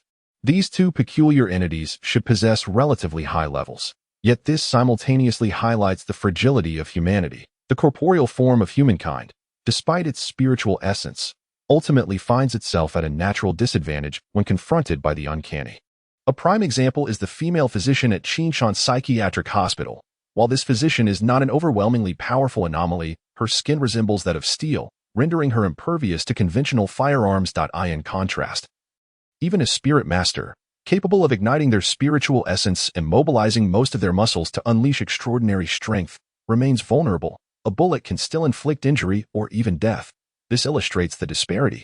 Ultimately, it is the spirit master's low margin for error that is at fault. Even with formidable abilities, their physical form is still flesh and blood. A minor misstep could lead to their demise at the hands of the uncanny, as is exemplified by Bai Qi, who fell victim to a surprise attack. Conversely, the anomalies possess both immense power and a high tolerance for mistakes, making it exceedingly difficult for a spirit master to eliminate them in a single strike. It is akin to my ability to err countless times while you may only afford a single blunder. How can one compete under such conditions? However, Fang Xiu remains unconcerned about the inherent disadvantage spirit masters face against the uncanny. For it is the spirit masters who are weak, not him. Fang Xiu. His approach to the uncanny diverges from that of ordinary individuals. He believes, "I can die countless times, but you can only die once." Thus, Fang Xiu sat quietly in the lounge, observing through the window as numerous staff members in uniforms busily rushed about. Clearly, Bai Qi's death was a significant event, one capable of unsettling the entire city of Wultang. Before long, afternoon arrived. Fang Xiu estimated that the situation should have reached an initial conclusion, and it was time for him to act. He had no intention of idly sitting here for an entire day. Casting a glance at the young man seated beside him, he noted the pallor of the youth's face, which had remained ashen throughout the morning. It was uncertain whether he was troubled by Bai Qi's demise or anxious about potential oversights in his intelligence work. Fearing repercussions afterward, Fang Xiu slowly rose and approached the young man, who finally reacted. He began to utter, but before he could finish, a swift strike to the nape of his neck rendered him unconscious. After incapacitating the young man, Fang Xiu quickly stripped off his uniform and donned it himself before departing the lounge. He intended to disguise himself as a staff member to gather intelligence. Under normal circumstances, this tactic would be unfeasible, yet the investigation bureau was in disarray due to Bai Chi's death, making it an opportune moment. Clutching a document in hand, he mimicked the hurried demeanor of those around him.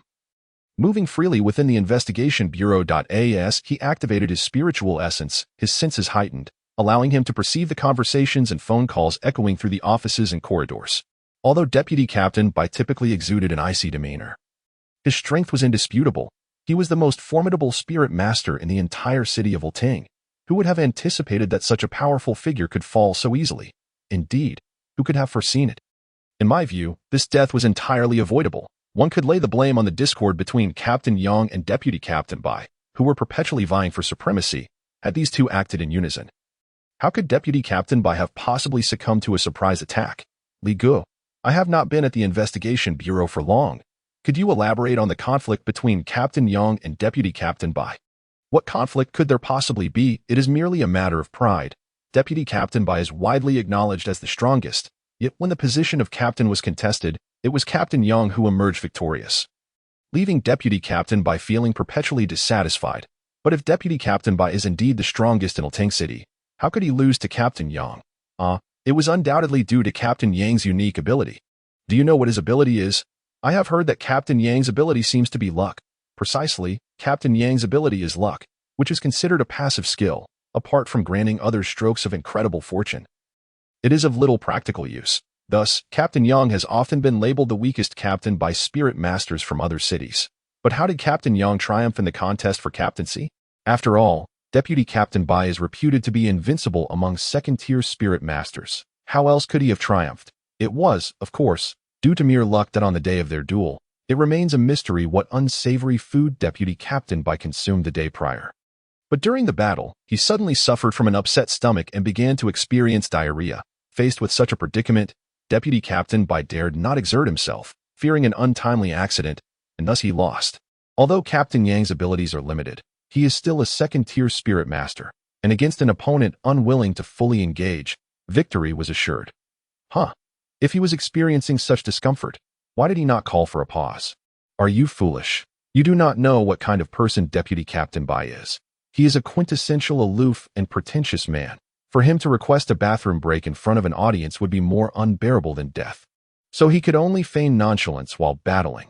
Poor Deputy Captain Bai was under the delusion that no one noticed his predicament, but there were plenty of spirit masters present, all keenly aware of the situation. Chapter 42. Captain Yang Ming. Upon hearing this, Fang Xiu in the corridor decided to stop eavesdropping, as the ensuing conversation was entirely filled with gossip. Clearly, these two were clerks, and thus had the luxury of time to indulge in idle chatter. He continued to wander through the investigation bureau, diligently gathering information.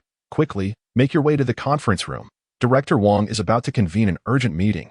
Upon hearing the news of the meeting, Fang Xiu seamlessly blended into the crowd, following them towards the conference room. Inside, the long conference table was filled with individuals, both male and female, predominantly youthful. Notably, very few were clad in black work uniforms.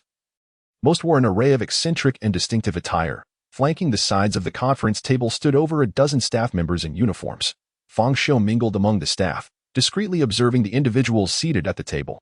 It was evident that these individuals were spirit masters, as their status in combating the bizarre naturally elevated them above ordinary citizens, granting them the right to participate in the meeting. At the head of the table sat a stern-faced Wang Dihai.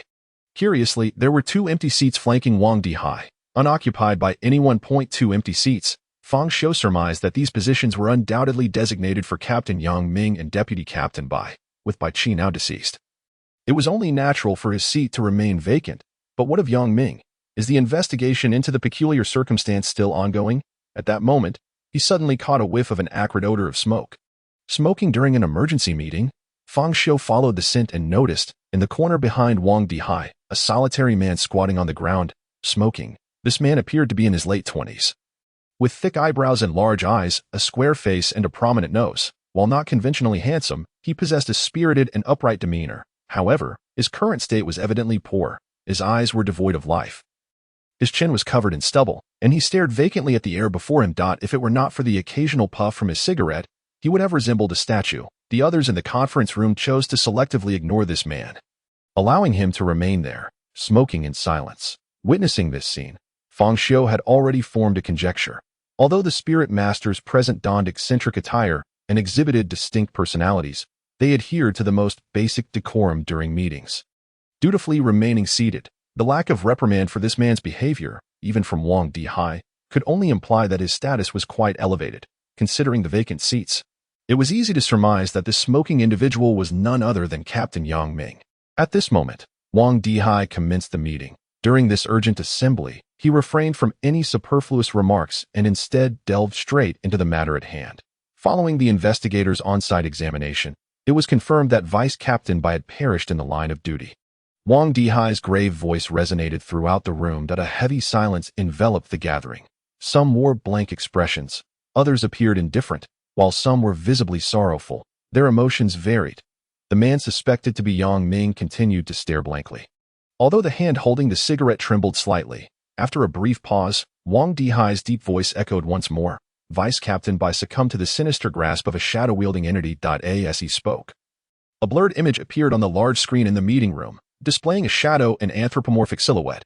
Unlike ordinary shadows, this one was three-dimensional, resembling a figure clad in a tight black suit, with even the eyes, mouth, and nose obscured. It was entirely pitch black, as though a shadow had come to life, materializing into a solid form. This eerie entity, codenamed Shadow Phantom, exhibited the ability to conceal itself within shadows. During the confrontation with the head phantom, the Shadow Phantom emerged from Vice Captain Bai's own shadow, launching a surprise attack that left him gravely injured, ultimately leading to his demise at the hands of the head phantom. The attendees fixated on the image of the Shadow Phantom, their expressions grave. The sudden emergence from shadows made such an attack nearly impossible to defend against. A moment's inattention could result in dire consequences. Even the formidable Bai Qi had fallen victim to a surprise assault. And the other spirit masters did not believe they could surpass Bai Qi's prowess. Currently, the whereabouts of the Shadow Phantom remained unknown. However, the head phantom had been dealt with by Yang Ming. Thus, our next course of action is to dedicate our efforts to locating the Shadow Phantom, to uncover its whereabouts and thoroughly resolve this bizarre incident. Furthermore, at this juncture, Wang Dihai took a deep breath and, with a slow and heavy tone, declared, to avenge Bai Qi. The atmosphere in the room instantly shifted, becoming solemn. Perhaps sensing the oppressive mood, Wang Dihai suddenly forced a faint smile, saying, in light of this unfortunate bizarre incident, I have some good news to share with everyone. Good news? The crowd fell into a momentary stupor. How could there be any good news when Vice Captain Bai had perished? Yet, it was announced that the captain of the Green Vine City Investigation Bureau, Yang Ming, had successfully ascended to the rank of a third-tier spirit master following the resolution of the headless incident, thus entering the echelons of elite spirit masters. As these words echoed in the air, a wave of astonishment swept through the assembly, their gazes converging upon the man in the corner who was smoking. This man was none other than Yang Ming, who appeared oblivious to the commotion around him.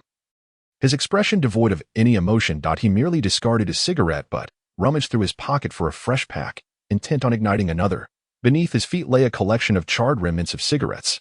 Upon opening the pack, he discovered it was empty. With a casual squeeze, he crushed the pack and tossed it to the ground, raising his lethargic eyelids to regard the crowd.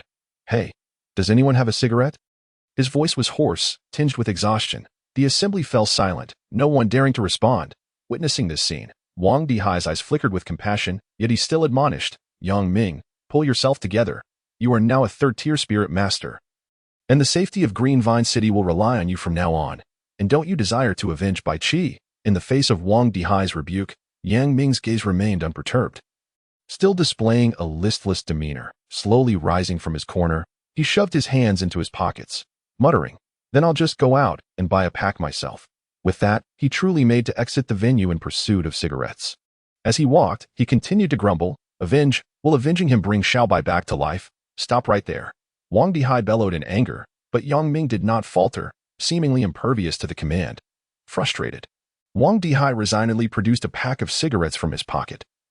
Calling out, I have cigarettes here. Yang Ming immediately halted, a look of dissatisfaction crossing his face. You could have mentioned that sooner. Wang Dihai tossed the cigarettes to Yang Ming and turned back to the meeting. Clearly unwilling to engage further, Yang Ming returned to his previous corner, lighting a cigarette while grumbling. Oh, what a family Wang has, smoking huazi every day. Wang Dihai, his face darkened with irritation, struggled to maintain his composure and continued the meeting. Just then, The door to the conference room was flung open with a loud bang. Wang Dihai's temper erupted. Discipline. Discipline? How many times must I remind you? The staff member who entered, however, interrupted him in a state of panic, exclaiming, Director Wang, it's bad. The person you just asked me to take to the lounge has vanished. He knocked me out and fled. What? You mean Fang Xiu has escaped? Wang Dihai's face contorted with a mix of shock and fury. Among the crowd, Fang Xiu sighed inwardly, realizing his technique had been insufficiently refined.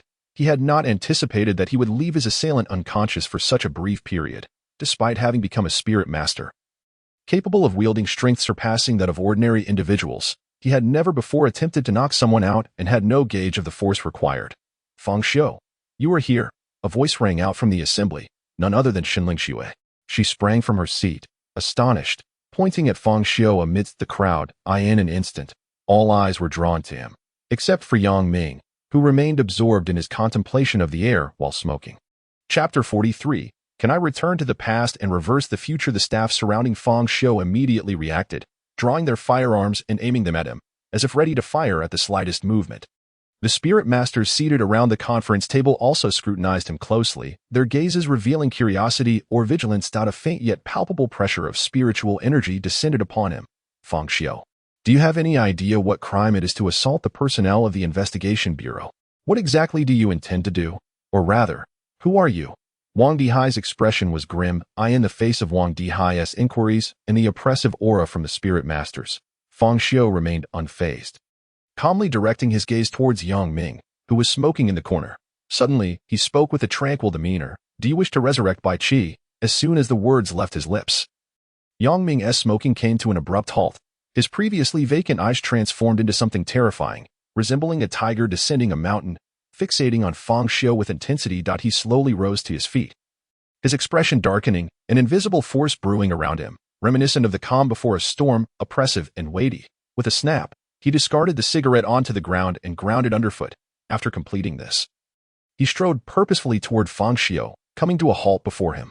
Gazing at the composed Fang Xiu, he enunciated each word deliberately. No matter who you are or where you come from, do not just with the dead, or else it will lead to fatalities. An immense pressure, akin to a tidal wave, descended upon Fang Xiu, this force emanating solely from Yang Ming eclipsing that of all the spirit masters present.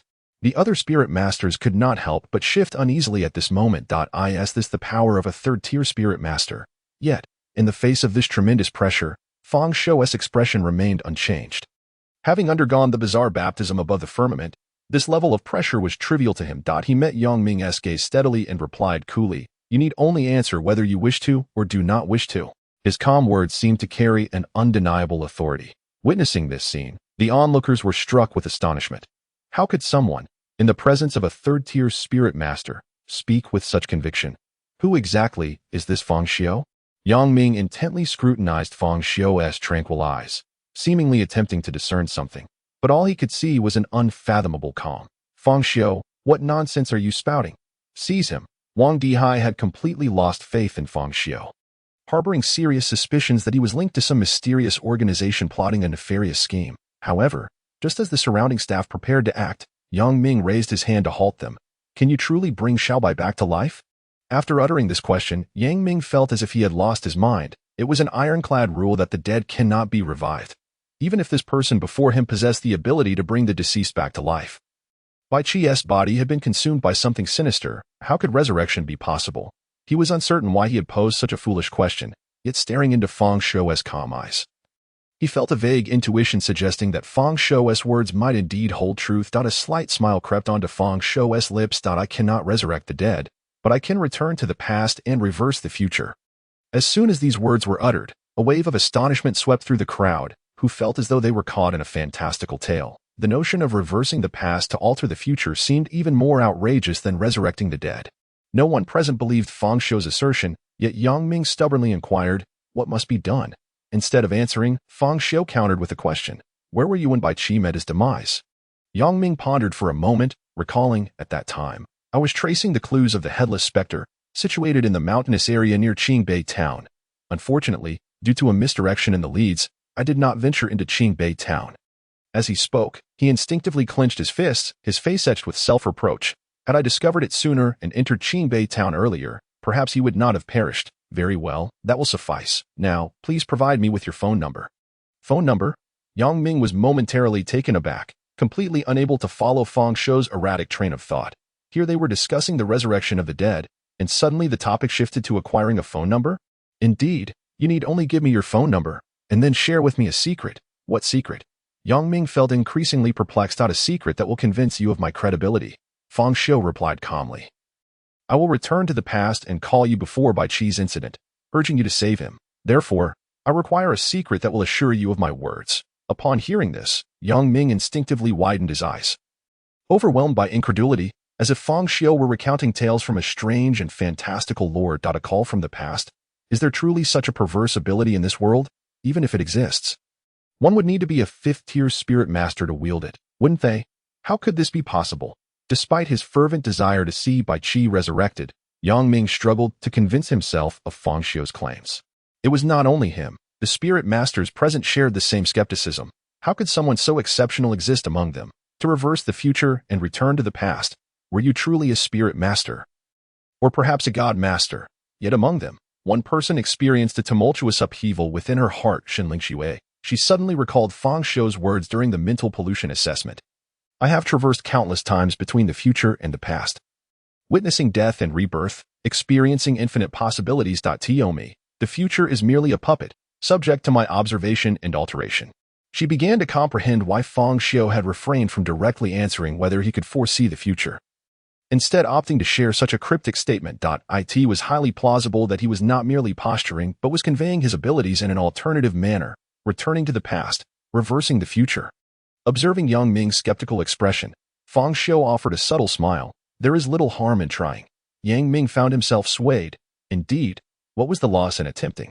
He did not believe that Fang Xiu could pose any threat to him with merely a phone number and an inconsequential secret.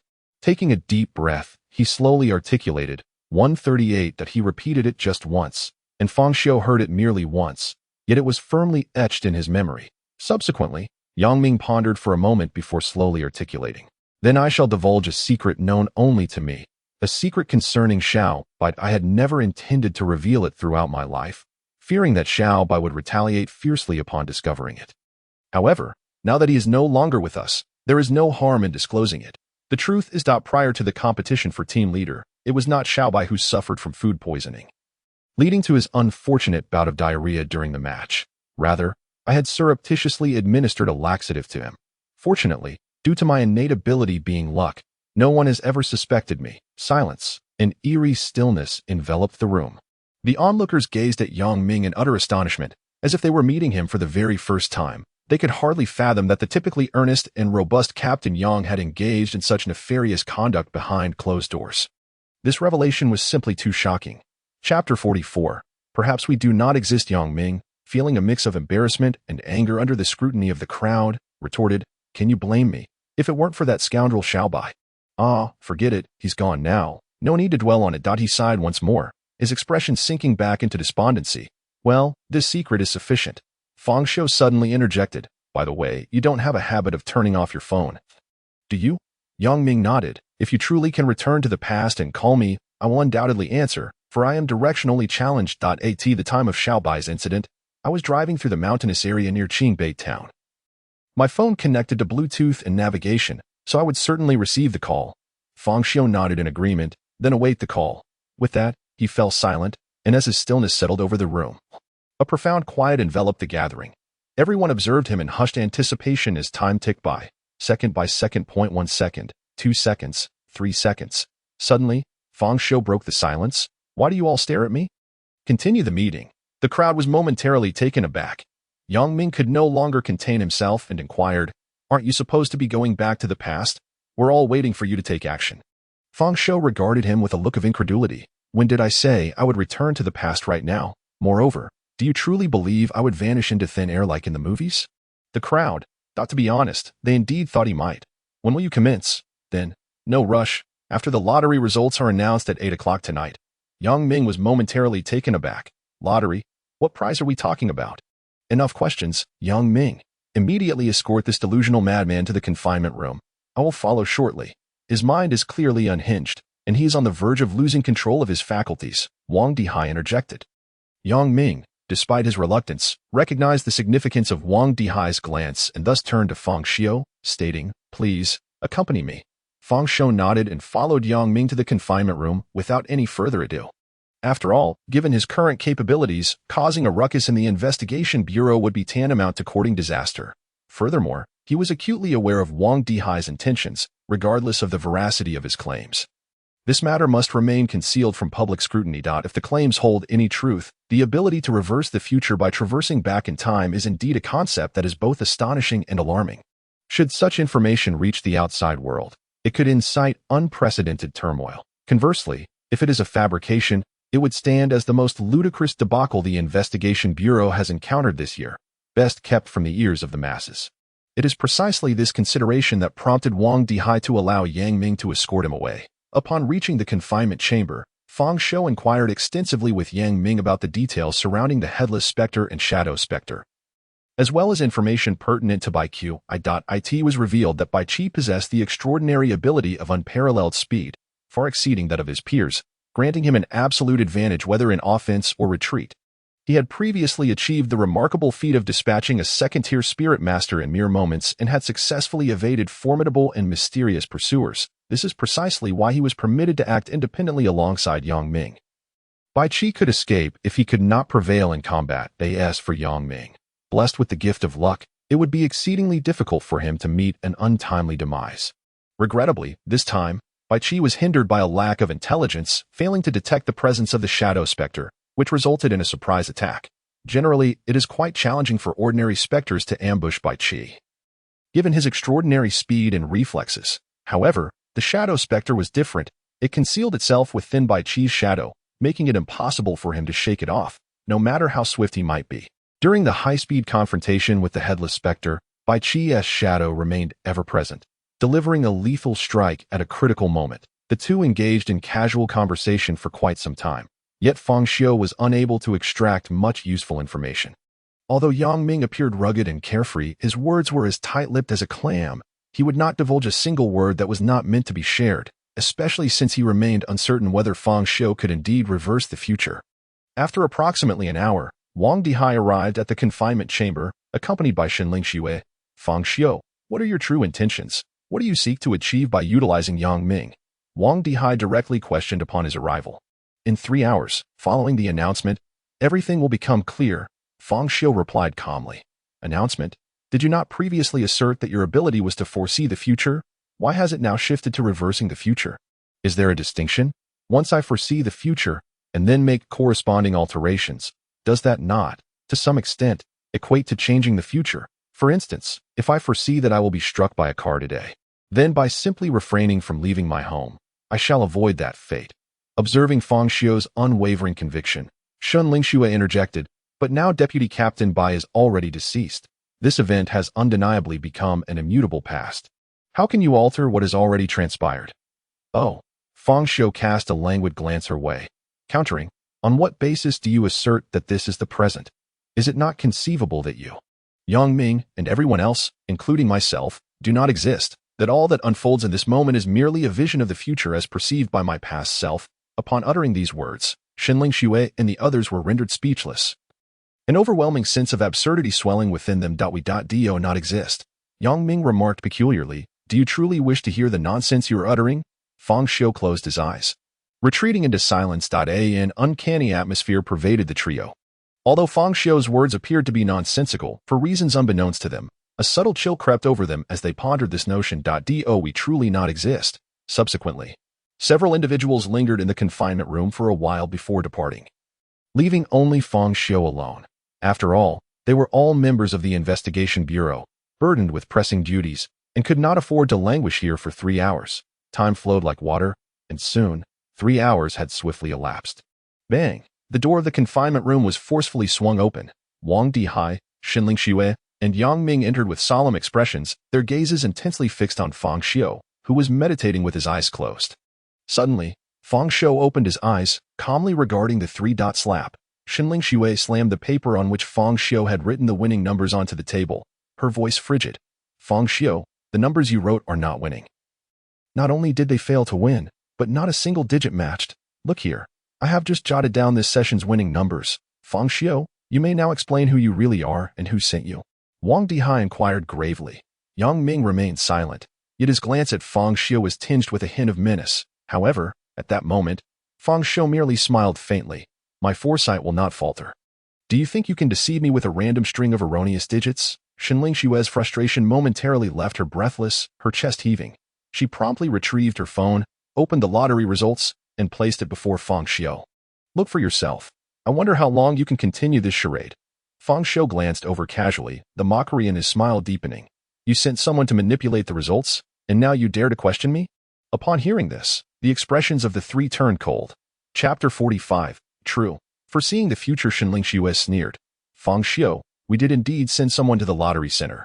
But that was because we feared you had prepared accomplices in advance to meddle with the results.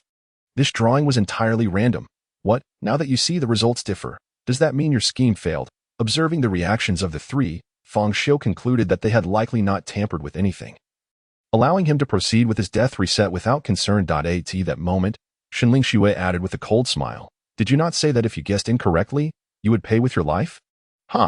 You certainly do not appear to be in a position to fulfill that promise. More like you're trying to weasel out of it. Rest assured, I all with the corner of the corridor ahead. Two staff members collided. What? Li Wenhao, momentarily taken aback, instinctively inquired. Did I in the next moment? A woman, dressed in a professional secretary outfit, and clutching a stack of documents, rushed towards them. But as she reached the corner, a male staff member happened to emerge from it. Oh no! With an exclamation, the two collided, sending papers scattering across the floor. Shenling Xue and Li Wenhao were instantly astonished, gazing at Fang Xiu with disbelief. How could this be possible? Fang Xiu, with an air of tranquility, proceeded forward, stepping over the strewn papers. Shenling Xue and the others followed closely behind, not even hearing the greetings from the fallen staff member. It was as if Fang Xiu had visited the investigation bureau before. Navigating the office area with ease, where several clerks were diligently working at their computers. That moment, he remarked, the woman in the third seat from the left will rise to fetch coffee. No sooner had he spoken than the woman, as if responding to an unspoken command, picked up a cup from her desk and headed towards the coffee machine. Shenling Xue and the others were increasingly astonished, finding it utterly unbelievable. The man in the middle of the second-to-last row will accidentally knock over some documents. As soon as the words left his mouth, the man, appearing somewhat fatigued, stretched his arms and, in the process, inadvertently knocked some papers off the table with a soft thud. The man seated at the very front of the first row will receive a phone call lasting 3 seconds. Shenling Xue and Li Wenhao simultaneously glanced at their watches. The next moment, the phone rang. Hello? Who is this? I am not buying a house, nor am I applying for a loan. Please do not call me again. After the call ended, they looked up and exchanged a glance, both reflecting the shock in each other's eyes. The time was precisely 0.3 seconds. They stared incredulously at the calm Fang Xiu, feeling as though he was a deity wielding control over mortal destinies. Fang Xiu cast a serene glance at the two, stating casually, let us go, the break room is this way. With that, he almost seemed to take charge, leading the utterly astonished Shenling Xue and Li Wenhao to the break room. Upon arrival, he adeptly retrieved tea from the second drawer on the left side of the counter and coffee from the third drawer. He poured a cup of coffee for Shenling Xue and green tea for Li Wenhao, thoughtfully adding precisely 5 sugar cubes to Shenling Xue's coffee. Shenling Xue. Li Wenhao. Fang Xiu poured himself a glass of water, took a sip, and then calmly remarked, there is no need to be so astonished. I mentioned before, my eyes can see the future. Shenling Xue. Li Wenhao. The two were rendered speechless, and after a considerable pause, Shenling Xue finally spoke. Was everything that just happened foreseen by you? Including the location of the break room, and even the fact that I take my coffee with 5 sugar cubes. Fang Xiu lifted the cup, gently blowing away the steam that lingered above its rim, and took a delicate sip, inquiring, what else could it be? The two once more fell into an enduring silence. If there had been any lingering doubts prior, those uncertainties had now largely dissipated, while some information could have been gleaned through prior investigation. The precise foresight of the actions of the investigative bureau staff was beyond the scope of mere inquiry. You two ought to report to Wang Dihai. He is currently available. At this moment, both individuals felt somewhat numb, unsure of what to say, a typical reaction when confronted with matters that transcend one's conventional understanding. They exchanged glances and ultimately rose in silence to seek out Wang Dihai for their report. After their departure, Fang Xiu retrieved his phone and dialed a number. Meanwhile, far away in the mountainous region near Qingbei town, Yang Ming was driving while humming a tune. Suddenly, his melody was interrupted by the ringing of his phone. He glanced at the screen and noticed an unfamiliar number, answering without a second thought. "Hello, who is this?" Yang Ming's casual tone, laced with a hint of irreverence, stood in stark contrast to his demeanor following Bai Qi's demise. A calm, deep male voice resonated from the other end. In half an hour, Bai Qi will die. Startled, Yang Ming abruptly slammed on the brakes, the tires screeching against the pavement, leaving 2 long marks behind.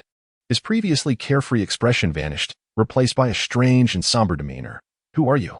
"My name is Fang Xiu, a person capable of foreseeing the future. I am currently a guest at the investigative bureau. If all goes as anticipated, we will soon become colleagues. I foresee that in half an hour, Bai Qi will be killed by a mysterious entity. You still have time to save him." Yang Ming, taken aback, couldn't help but laugh in disbelief. "I don't care who you are. Do you realize that making such reckless jokes could cost lives? During the selection of the team leader, you fought Bai Qi. And it was you who slipped him laxatives the night before. Yet, because your ability is luck, no one suspected you." Yang Ming's expression shifted to one of shock as he blurted out. "How do you know that?" "I've never disclosed this secret to anyone. Remember my words, for I shall say them only once. Bai Qi is currently at an abandoned building on the outskirts of Qingbei town, where he will encounter a bizarre entity and engage in combat. However, he is not alone. Another sinister presence lurks within his shadow, poised to strike at a critical moment, leading to Bai Qi's demise." With that, Fang Xiu abruptly ended the call. Chapter 46. How can it not count? Yang Ming sat in his car, speechless for a long time, his expression a tempest of emotions. After a moment, he abruptly turned the car around, flooring the accelerator towards Qingbei town. Although he harbored doubts about Fang Xiu's words, he thought it wiser to err on the side of caution, especially given the accuracy with which Fang Xiu had revealed his secret regarding the laxatives in the lounge. Fang Xiu finished the hot water in his cup and waited patiently for a considerable time until Lingxue finally arrived. This time, their reporting session clearly took longer than the previous occasion, as Fang Xiu's earlier foresight had evidently astonished them, prompting a more extensive discussion.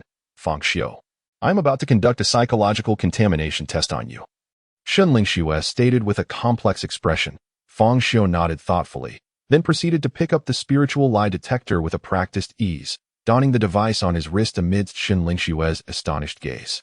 Lingxue was momentarily taken aback, her mind racing to catch up.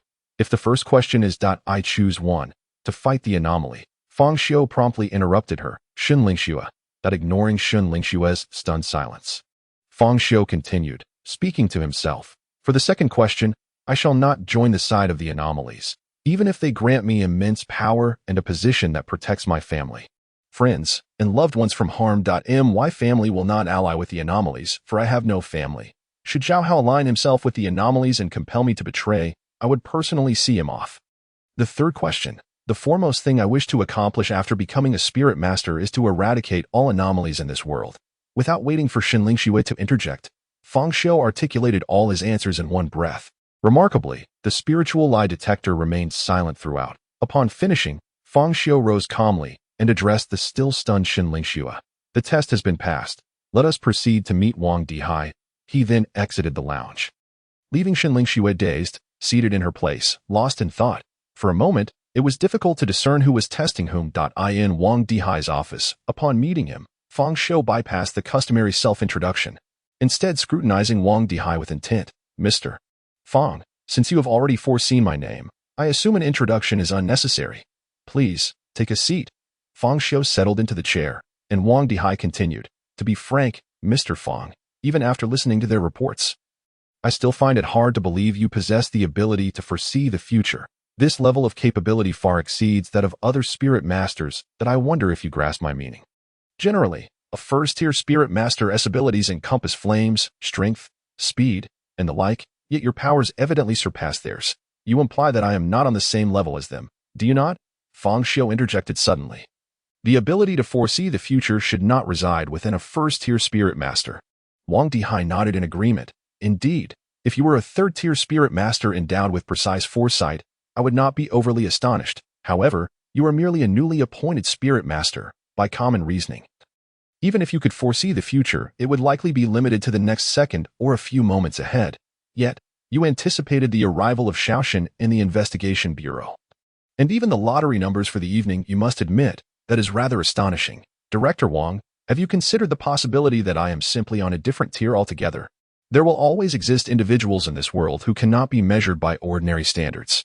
It is true that some are born geniuses, and there are no shortage of genius spirit masters. However, Mr. Fang, if you were to witness an infant who could sing, dance, and play basketball right at birth, would you not consider him a genius? Fang Xiu smiled faintly.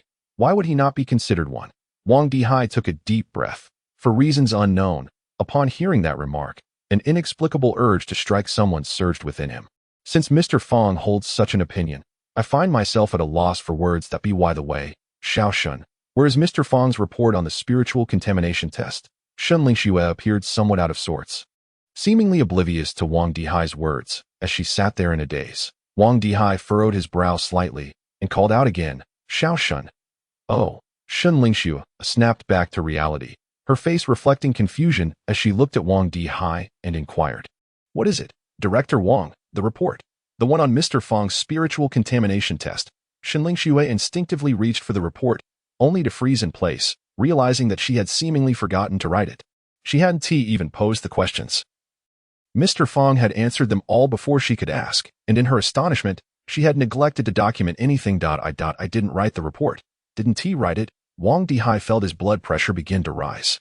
Xiaoshan, you are an experienced investigator. Have you become so negligent? No, Director Wang, it's not that I didn't write the report. Rather, I didn't ask the questions for the spiritual contamination test. What?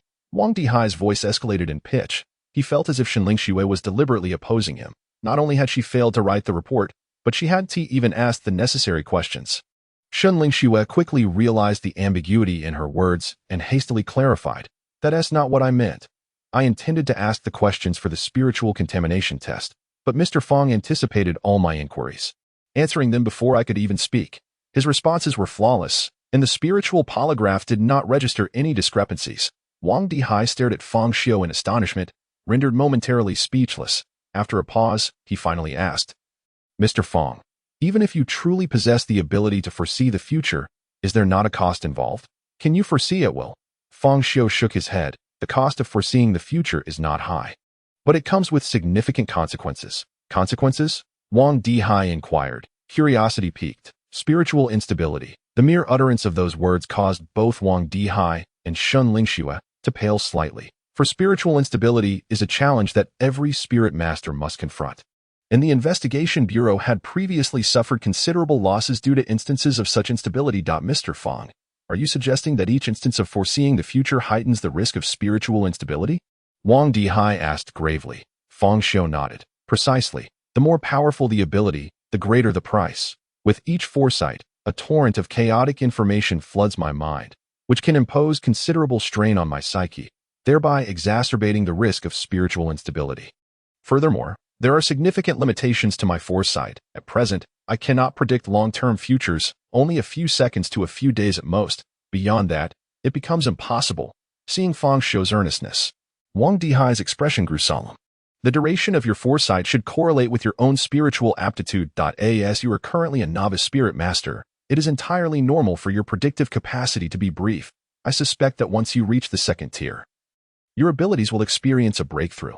However, Mr. Fang, there is one aspect I find somewhat perplexing. If foreseeing the future intensifies the instability of one's spirituality, why do you still engage in such frequent predictions? It is due to the spiritual fragrance. Are you seeking the spiritual fragrance of the investigation bureau? Indeed, my frequent demonstrations of ability are intended to garner your agency's attention, thereby allowing me to join the bureau and acquire the spiritual fragrance to stabilize my spirituality. Upon hearing this, Wang Dihai's mind formed a logical loop, perfectly elucidating Fang Xiu's current actions and revealing his true intentions. So, the objective is to obtain the spiritual fragrance, although it is indeed precious. Wang Dihai would not be overly reluctant. Faced with a spiritual master capable of foreseeing the future, no matter the cost, it is imperative to secure his allegiance. Mr. Fang, if I were to extend an invitation for you to join the investigation bureau, what salary would you require? I demand the remuneration befitting a second-tier spiritual master, along with a monthly provision of 1 unit of spiritual fragrance. Additionally, I require a degree of flexibility in my work hours. allowing me to decline certain unreasonable demands. Furthermore, should there be any incidents necessitating my abilities, appropriate remuneration must be rendered post factum. In other words, it would entail an additional payment. Upon articulating this series of demands, before Wang Dihai could respond, Shen Lingxue could no longer contain herself. Fang Xiu, are you jesting? Are you suggesting that you would not work daily, while the investigation bureau sustains you as a second-tier spiritual master with spiritual fragrance, and that you expect additional payment whenever your services are required? Fang Xiu nodded, quite the accurate read and comprehension. You. Shen Lingxue glared at him, then turned to Wang Dihai, saying, Director Wang, you cannot acquiesce to his demands. This is against protocol. He is merely a novice spiritual master, and if we adhere to his requests, his compensation would rival that of a captain. Moreover, we cannot yet ascertain if he is genuinely capable of foreseeing the future. Wang Dihai disregarded Shen Lingxue's concerns, contemplating for a moment before responding. Mr. Fang, should it be confirmed after the draw that you can indeed foresee the future, I can agree to your salary and the monthly provision of spiritual fragrance. However, the stipulation regarding additional payment for each instance of employing your abilities, I fear, Director Wang, it appears you have yet to grasp the value of my abilities, but soon you shall come to understand. Fang Xiu interjected. Mr. Fang, what do you mean by that? Wang Dihai inquired, slightly furrowing his brow. I brought a significant gift for the investigation bureau, and once you behold this gift, I trust you will acquiesce to my terms. What gift? Perhaps influenced by films, upon hearing the term gift, Wang Dihai instinctively felt it was not something benign. Fang Xiu smiled faintly. A human life. Wang Dihai's expression grew somewhat grave. Whose life? Bai Qi's life. Fang Xiu, what exactly are you implying? Are you attempting to leverage Bai Qi's life as a threat against me? This is not a threat. Rather, it is a significant gift that if you doubt my word, feel free to call Bai Qi right now. Fang Xiu's demeanor, coupled with his words, easily gave rise to misinterpretations, reminiscent of a cinematic villain who, assured of victory, resorts to threats involving lives. Wang Dihai did not immediately make a phone call. Instead, he exchanged a significant glance with Shen Lingxue. Understanding his unspoken cue, she promptly rose to her feet and approached Fang Xiu. It was evident that she intended to take action should the situation turn dire. However, Fang Xiu remained unfazed, for his mission was to save lives, not to take them. Soon, Wang Dihai retrieved his mobile phone and began dialing Bai Qi's number. Beep, beep, beep. The call could not be completed as the phone was turned off. Instantly, Wang Dihai's expression darkened as he fixed his penetrating gaze upon Fang Xiu, stating, Bai Qi possesses a secure phone, specially provided by the Investigation Bureau, which is supposed to be operational 24 hours a day. Yet now it is switched off. Mr. Fang, should I interpret this as a gift from you? Suddenly, a brilliant and searing flame manifested in Shen Lingxue's delicate hand, her face radiating an unmistakable threat. Speak. What have you done to Deputy Captain Bai? Fang Xiu furrowed his brow slightly. Had Yang Ming failed? At that moment, a jarring ring-tone shattered the tense atmosphere. Wang Dihai glanced at the screen, which displayed an incoming call from Yang Ming, without hesitation. He answered the call, hello. Before he could utter another word, Yang Ming's voice erupted from the other end, filled with rage. Director Wang, is there someone named Fang Xiu at the Investigation Bureau? Sensing Yang Ming's agitated demeanor, Wang Dihai instinctively leaned toward a grim interpretation of the situation. How do you know of Fang Xiu? And what of Bai Qi? Was he not with you in pursuit of the human head enigma? What has happened to him? Deputy Bai? He has sustained severe injuries. And Fang Xiu? Are you implying? What? Wang Dihai interrupted Yang Ming, his agitation surging as he sprang to his feet, fixating on the composed figure of Fang Xiu before him. In that fleeting moment, myriad thoughts raced through his mind. How could Fang Xiu have possibly inflicted grave harm upon the foremost spirit master of Ulting City? The power behind him was unfathomable. Who could it be? Not only did they possess such formidable strength, but they also exhibited the audacity to injure someone and then boldly confront the Investigation Bureau. Shen Lingxue, too, was no longer composed. The flames in her hand flared dramatically as she demanded, Fang Xiu, who are you really? Who sent you?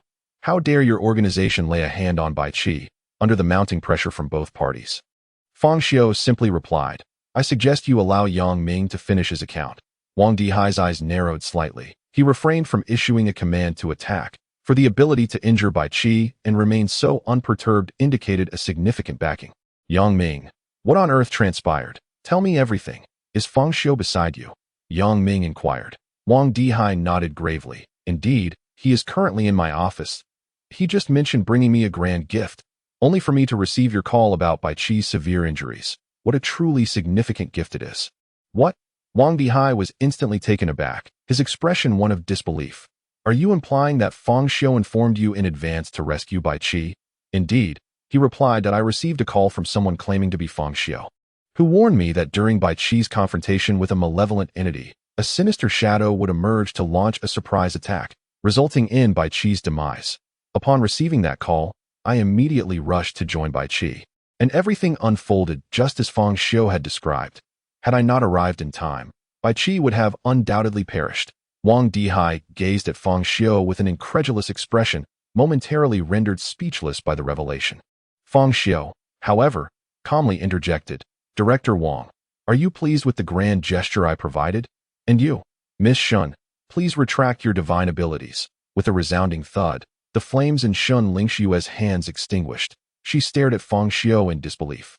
Momentarily at a loss for words, she had not anticipated that a mere phone call from Fang Xiu would save Bai Qi's life, the life of the foremost spirit master in Iltang City. Is Fang Xiu at the bureau? Hold on, I will arrive shortly, came the urgent voice of Yang Ming over the phone, which was promptly hung up after his words. After a brief silence, Wang Dihai finally responded. Mr. Fang, you are correct. If it is determined post-investigation that Bai Qi's incident was not a deliberate act, then your abilities indeed possess significant strategic value. I can acquiesce to your request. However, let us discuss this further after the results are announced. Even now, he harbored a degree of skepticism regarding Fang Xiu's capabilities, despite the latter's successful rescue of Bai Qiu. As the director of the investigation bureau, he could not easily place his trust in a stranger, even one who appeared flawless. There remained a slim chance of deceit. What if Bai Qi's predicament was the result of a deliberate setup? Furthermore, Fang Xiu's notification to Yang Ming could not be dismissed as an impossibility. All would depend on the outcome of the investigation for a definitive conclusion. Fang Xiu nodded, understanding Wang Dihai's perspective as the director, and he felt no concern. For he was already privy to the lottery numbers for the evening and knew they would not fail. After exchanging a few casual remarks, Fang Xiu was escorted to the lounge for some rest. Given Wang Dihai's demanding schedule, it was implausible for him to spend the entire day in the office conversing with Fang Xiu. In the lounge, Fang Xiu and Shun Lingxiu sat facing each other, sipping water. Due to the necessity of maintaining the confidentiality of Fang Xiu's abilities, the responsibility of companionship and supervision fell solely on the informed Shun Lingxiu. However, she was quite displeased with this duty, particularly since Fang Xiu had disclosed his peculiarities and even intimate details about his tattoos, leaving her feeling exposed and devoid of secrets in his presence. Fang Xiu himself was not entirely satisfied, as the sight of a beautiful woman inevitably reminded him of his wife, prompting an involuntary urge to brandish a scalpel and plunge it into the delicate skin of her neck. As they sat in silence, Fang Xiu's phone rang, revealing Zhao Hao on the line. Hey, Shogu, let's go out for some skewers tonight. I can't wait to show you my impressive abilities. Not tonight. I'm unavailable. By the way, has the Investigation Bureau contacted you? The Investigation Bureau. Today, a man in black claimed to be from the Global Anomalous Events Joint Investigation Strategic Defense and Logistics Bureau approached me. Is he from the Investigation Bureau? Yes. What did he tell you? Having said little of substance, essentially echoing the sentiments expressed by Wang Ziding, I provided a brief overview of the peculiarities and the role of a spirit master. Before being prompted to sign a confidentiality agreement, this forbade me from casually displaying my abilities or discussing matters pertaining to the peculiar in public, after which I took my leave. Upon concluding the call, Fang Xiu turned to Shun Lingxiu and inquired, why have you not considered inviting Zhao Hao to join the Investigation Bureau? At the mention of Zhao Hao, a fleeting look of disdain crossed Shun Lingxiu's face. The Investigation Bureau is not a mere dumping ground where anyone can enter. Only those with exceptional capabilities and who have passed the mental pollution assessment may be admitted. Surely, you are aware of Zhao Hao's abilities. Then let me amend my conditions to include Zhao Hao's admission to the Bureau. What? Absolutely not. Do not push your luck. Shun Lingxiu vehemently opposed the idea. Fang Xiu calmly replied, I am not negotiating with you. I am merely informing you. You. Shun Lingxiu's brows furrowed in frustration.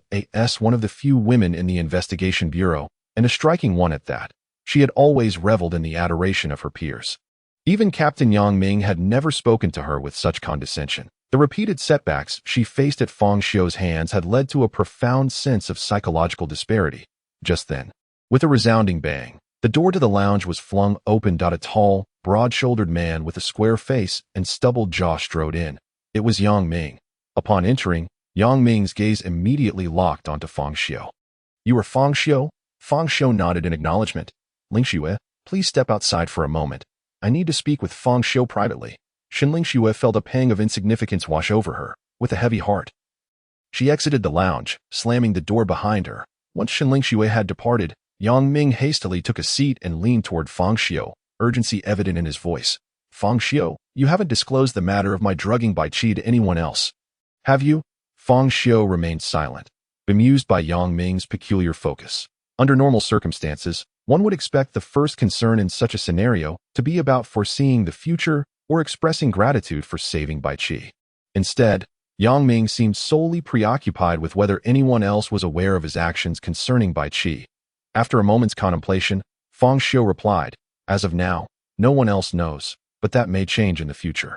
Yang Ming initially exhaled in relief upon hearing the first part of Fang Xiu's statement, but his expression soured upon hearing the latter. "What do you mean by that?"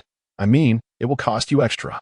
Instantly, Yang Ming's face contorted as though he'd ingested something foul that he forced a smile, and said, "Fang Xiu, you are aiming to join the investigation bureau, correct?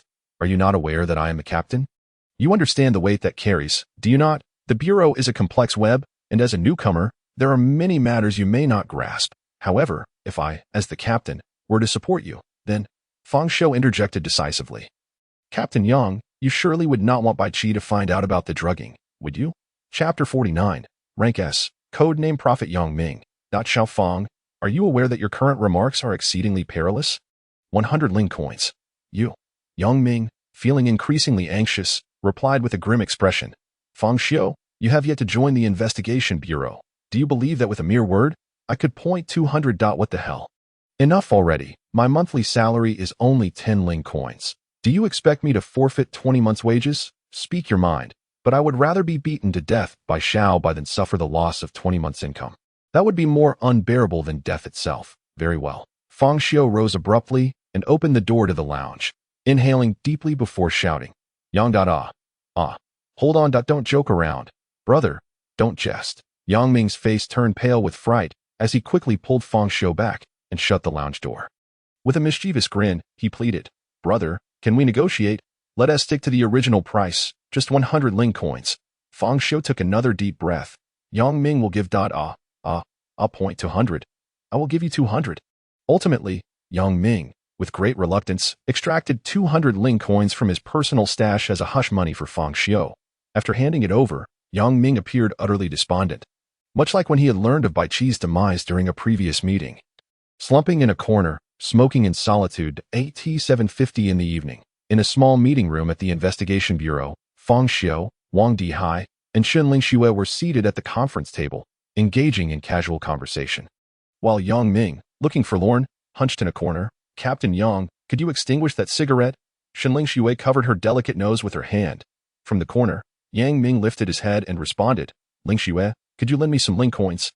Ling Xue was immediately incensed. "As a first-tier senior spirit master, I earn only 5 Ling coins a month, and you, as the captain, make 20 Ling coins. You dare to borrow money from me? No way." Upon hearing that the captain earned 20 Ling coins a month, Fang Xiu realized he had acted hastily and resolved to extort Yang Ming again next time. "Enough. Everyone quiet down. The call is coming in." Wang Dihai suddenly interrupted. He then picked up his phone and activated the speaker. "Director Wang, today's winning numbers are 1, 12, 17, 18, 26, 27, 05. As each number was announced, all eyes converged on the slip of paper on the table, which bore the exact same numbers: 1, 12, 17, 18, 26, 27, 05, not a digit off. WVE1. The atmosphere became so tense that one could hear a pin drop. Even Yang Ming, who had been smoking in the corner, had unknowingly approached. Moments later, Wang Dihai ended the call. Yang Ming, brimming with excitement, rushed over and threw his arms around Fang Xiu's shoulders. "Xiuge, from this day forth, you are my true brother. Help me predict the next set of numbers." Ling Xue took out her phone and began searching for the current numbers. Fang Xiu shrugged off Yang Ming's arm, as he detested individuals lacking a sense of boundaries. "Enough, Yang Ming. Cease your frivolity." Fang Xiu's precognitive abilities could exacerbate spiritual instability. Henceforth, they must not be employed for trivial matters, Wang Dihai admonished sternly. Yang Ming could only reluctantly release his grip, muttering incessantly, "How can this be considered trivial? I would rather risk spiritual instability than live in poverty." After chastising Yang Ming, Wang Dihai turned to Fang Xiu with a sudden change of demeanor, smiling warmly. "Fang Xiu, your capacity to foresee the future has been largely validated. I would like to formally invite you to join the Investigation Bureau, and the remuneration you previously proposed will be duly honored. Furthermore, I understand you wish to have Zhao Hao join the Bureau as well. That can be arranged, provided he passes the spiritual contamination test." Fang Xiu nodded, feeling quite satisfied with the outcome. Not regretting his self-sacrifice, he believed that with the resources of the Investigation Bureau at his disposal, he would be one step closer to vengeance. Fang Xiu's abilities must remain strictly confidential. Henceforth, we shall publicly declare that his talent lies in perception. Xiao Shun, as one of the informed parties, you will be responsible for mentoring him, especially since he is new to the Bureau. Now, please assist him in completing his onboarding process. Although Xinling Xue felt somewhat reluctant, she ultimately did not defy Wang Dihai's orders. "Let us proceed," she said, leading Fang Xiu to complete his employment formalities. After their departure, Wang Dihai suddenly inquired, "Yang Ming, what is your impression of Fang Xiu?" Yang Ming slowly extinguished his cigarette, responding solemnly, "This individual is quite extraordinary. He exudes a remarkable calmness. Despite being merely in his 20s and having experienced only one bizarre incident, he possesses an aura akin to an unfathomable black hole, as if nothing in this world could provoke an emotional response from him. Moreover, I sense a unique quality about him." "What unique quality?" Wang Dihai furrowed his brow out of disregard for life and death. Yang Ming replied, his tone slightly grave out of disregard for life and death. "Indeed," Yang Ming continued, "I have encountered a similar demeanor in mercenaries and assassins. It bears resemblance, yet differs from Fang Xiu's essence. In what way does it differ?" Wang Dihai asked. Yang Ming shook his head. "I cannot articulate it precisely. There is an impression that Fang Xiu has confronted death countless times. While assassins may not fear death, Fang Xiu seems to be accustomed to it. Accustomed to death." Wang Dihai was taken aback. "Are you certain you are not misinterpreting?" To this, Yang Ming let out a hearty laugh, reverting to his previous nonchalant demeanor. "I am not so sensitive, unlike some. But you, Director Wang, how do you intend to report Fang Xiu's situation to the higher-ups?"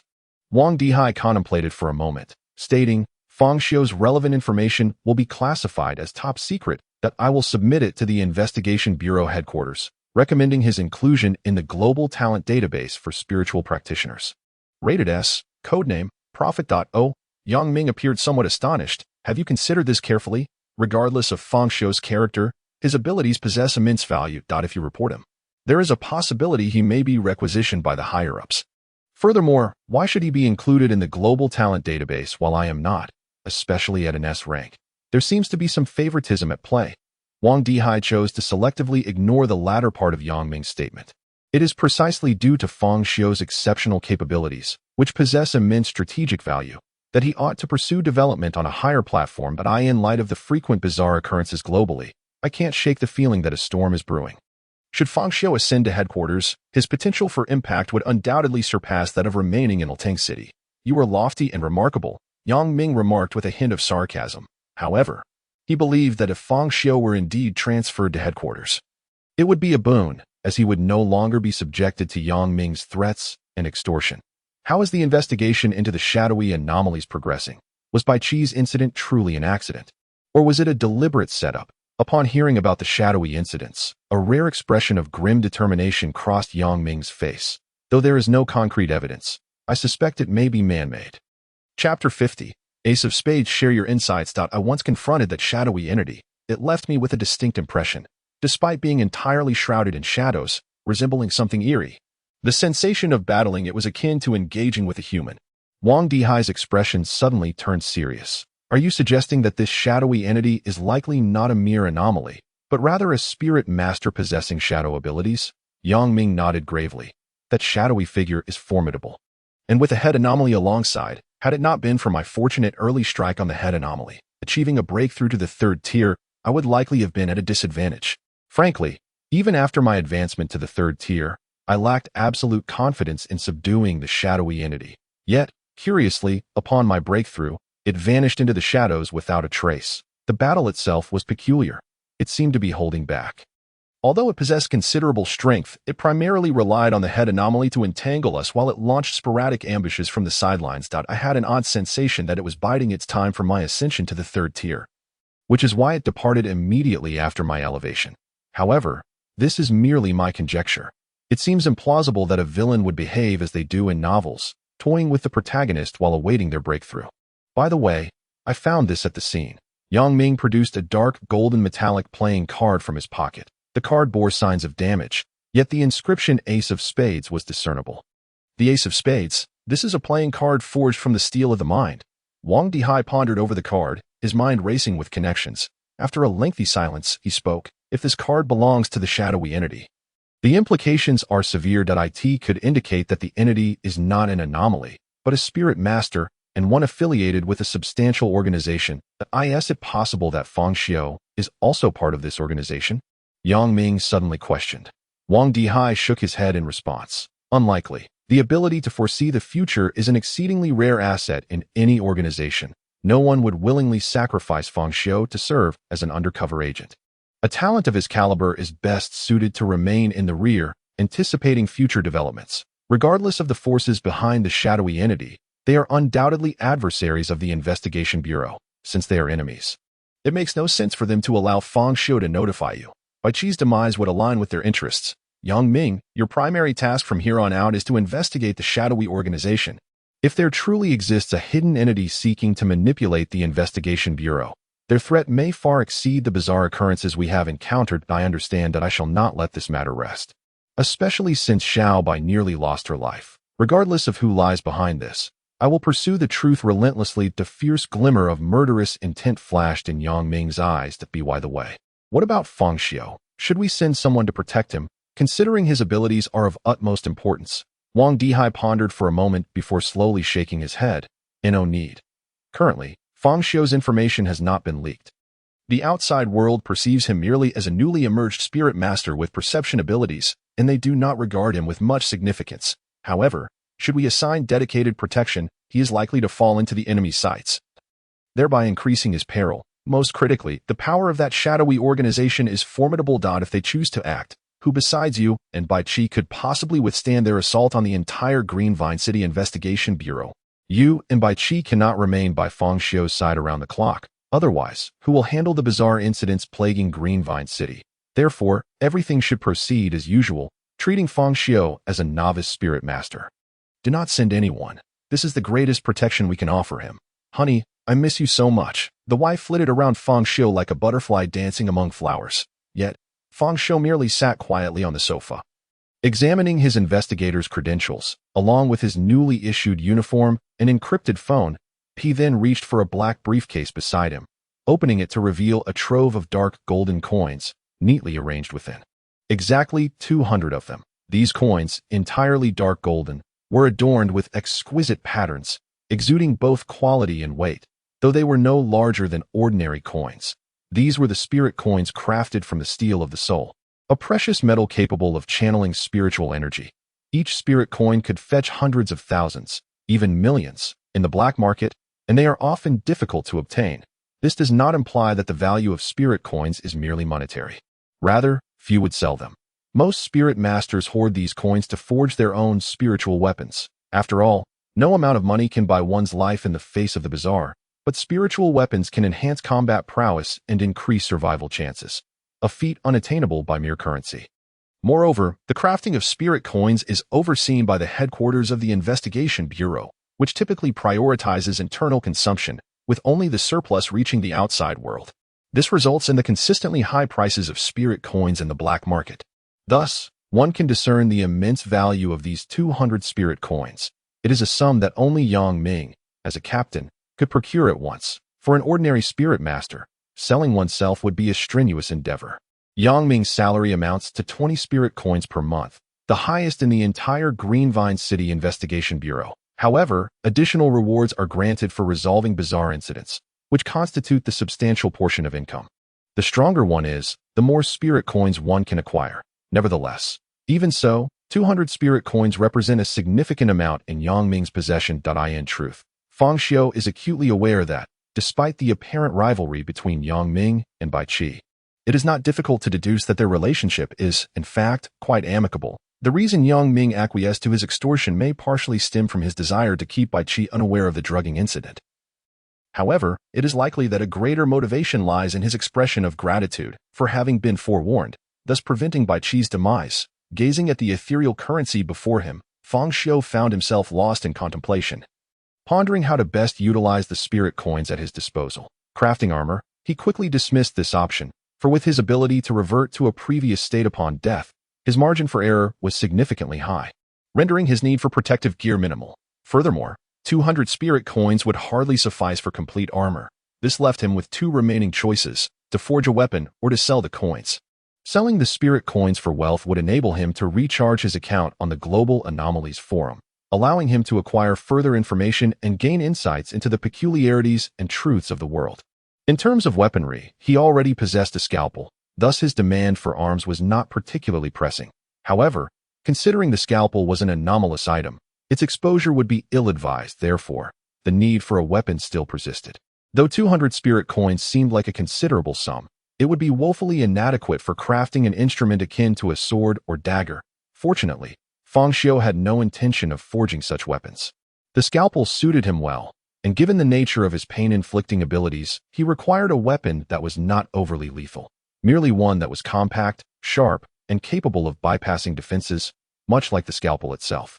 After thorough deliberation, Fang Xiu resolved to utilize the 200 spirit coins to craft another scalpel, both fitting for his needs and serving to mask the existence of the anomalous item. Should there be any surplus, he would exchange it for wealth to procure information. Just as he was deep in thought, a series of knocks echoed through the air. Chapter 51. Do you realize that this makes me appear rather foolish? Fang Xiu furrowed his brow. Who could it be? The Investigation Bureau?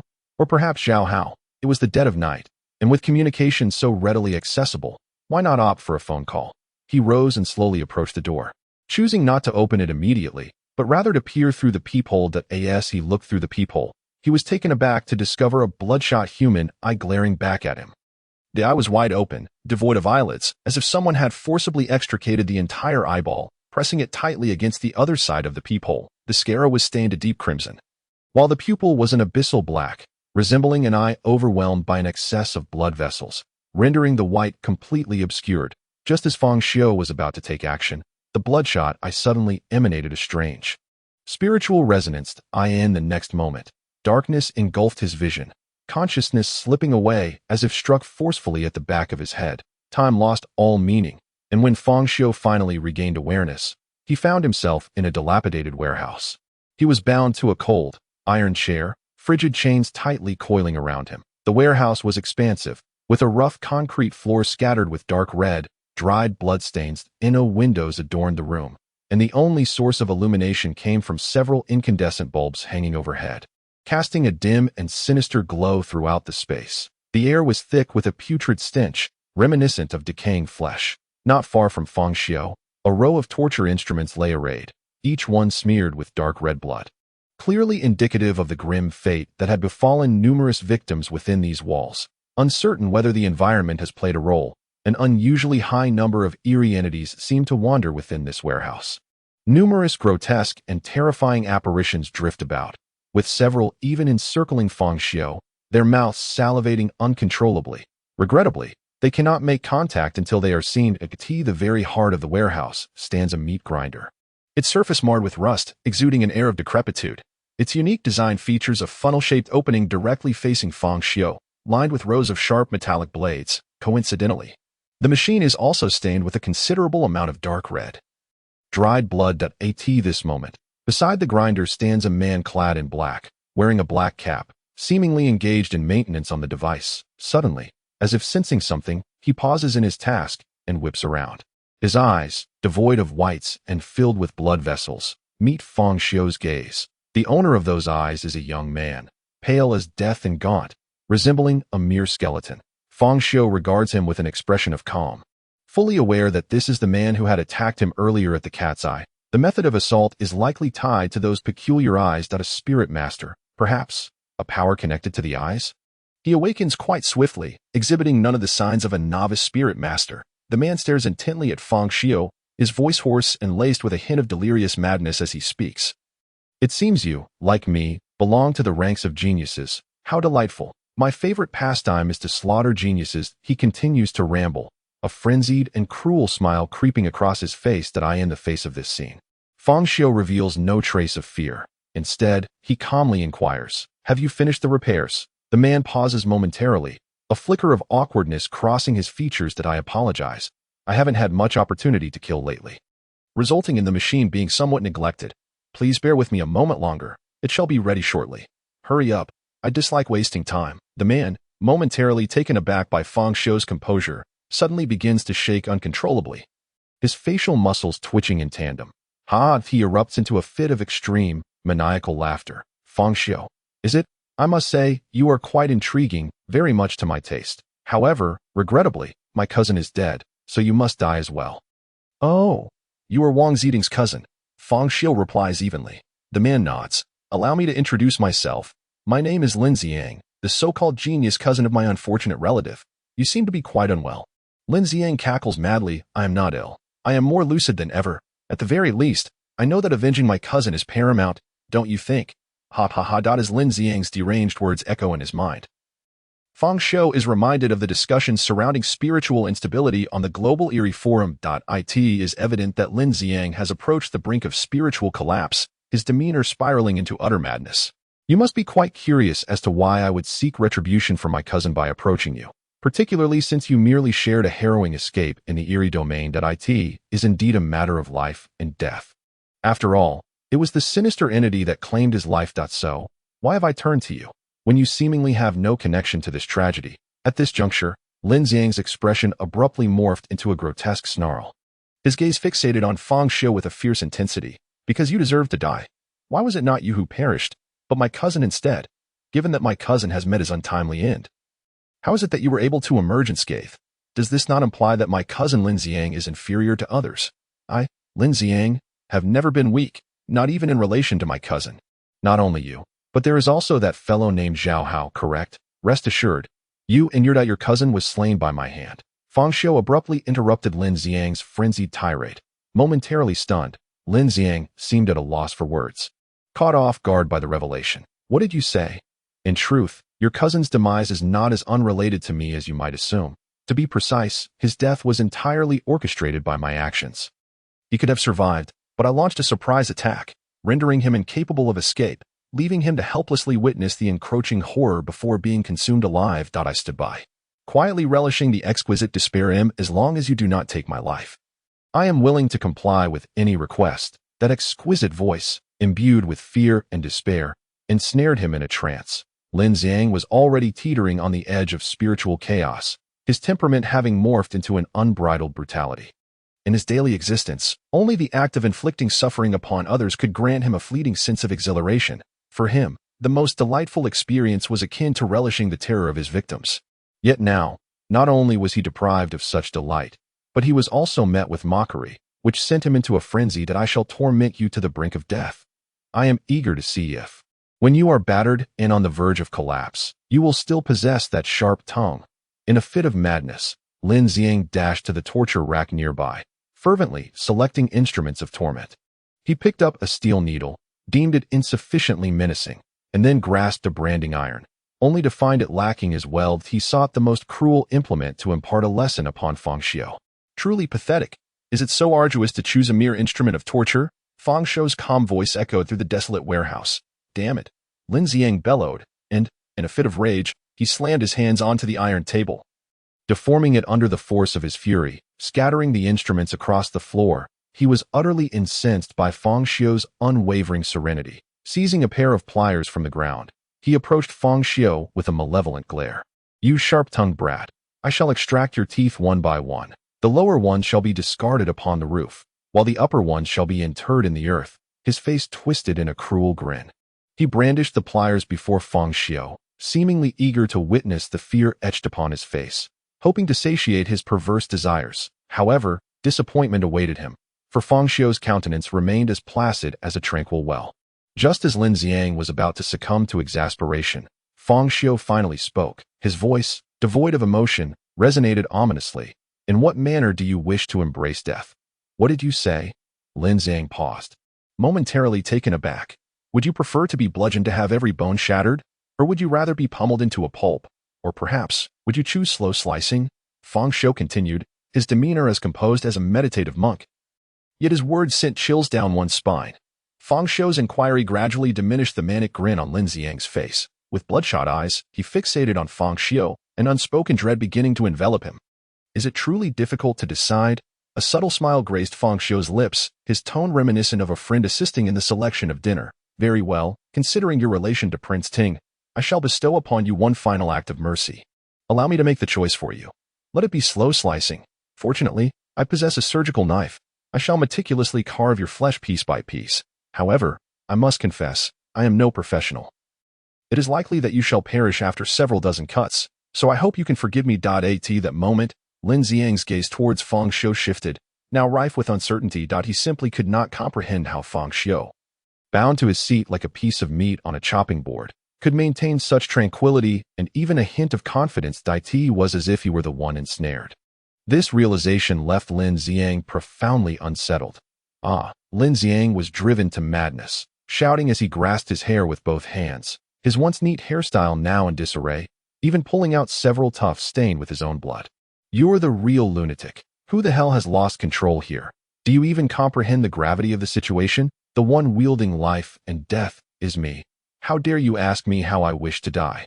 If I desire it, you will instantly transform into mere dog food, and I shall exchange you for another certificate of goodwill. Lin Xiang fixed his gaze on Fang Xiu, desperately seeking even a trace of fear upon his face.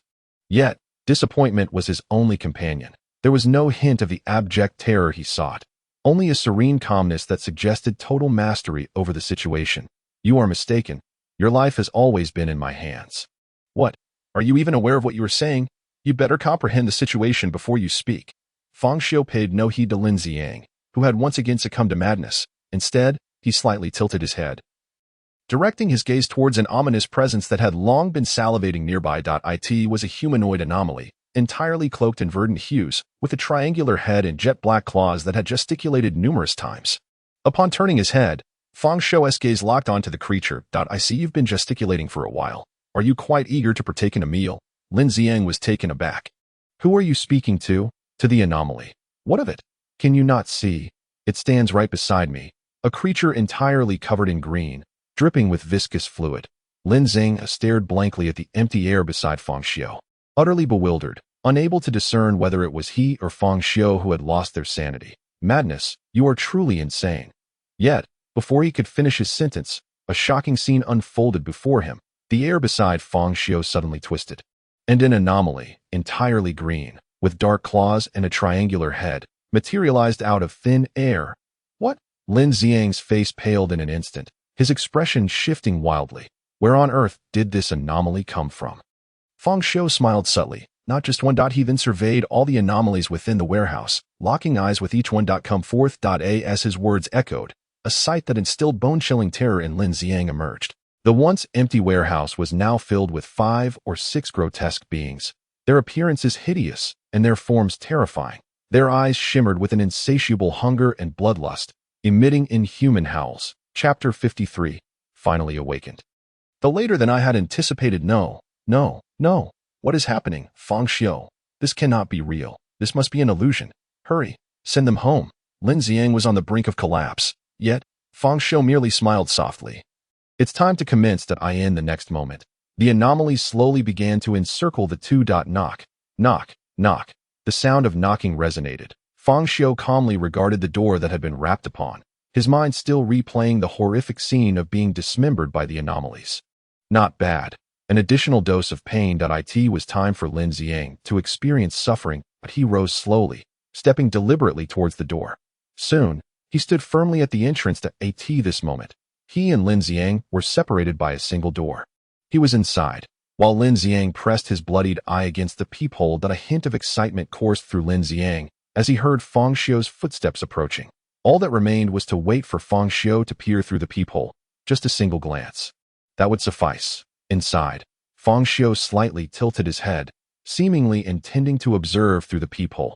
Just as he leaned forward, suddenly, his sleeve flicked, revealing a glint of silver. The scalpel materialized in Fang Xiu's hand. In a flash, whoosh, the scalpel transformed into a streak of silver and violently thrust itself into the peephole. A piercing scream erupted. The scalpel effortlessly penetrated the peephole, viciously plunging into Lin Xiang's eyeball. In an instant, Lin Xiang was blinded in one eye. However, with his prowess, such a loss would not entirely incapacitate him. One must not forget Fang Xiu's abilities. The pain-inducing power activated, an inky essence coursing through the scalpel and into Lin Xiang's body. In a mere moment, an indescribable agony surged throughout his being. That instant, Lin Xiang felt as if he had been brutally murdered dozens of times, crushed into a pulp, devoured alive, and beheaded. The torment of countless deaths erupted in that single moment. Lin Xiang could barely endure a second before darkness enveloped him, and he collapsed to the ground, falling into unconsciousness. Bang! Fang Xiu withdrew the scalpel and opened the door. He glanced at Lin Xiang. Sprawled on the ground, his face smeared with blood, and calmly seized Lin Xiang's ankle, dragging him into the room like a lifeless dog. Bang! The door slammed shut, plunging the corridor back into silence. Moments later, the motion sensor light extinguished and darkness concealed the bloodstains. Inside, Fang Xiu began to search Lin Xiang's body. He had a penchant for hidden cards, which could be used for a dramatic turnaround, yet he despised others possessing them. Currently, he was merely a newly minted spirit master, utterly ignorant of the various tactics employed by spirit masters and their hidden cards. Therefore, to avert any potential reversal during his impending torment of Lin Xiang, a thorough search was deemed essential. Fang Xiu did not kill Lin Xiang. In truth, with his pain-inflicting ability, he could have easily snuffed out Lin Xiang's life the moment the scalpel penetrated. Yet he refrained.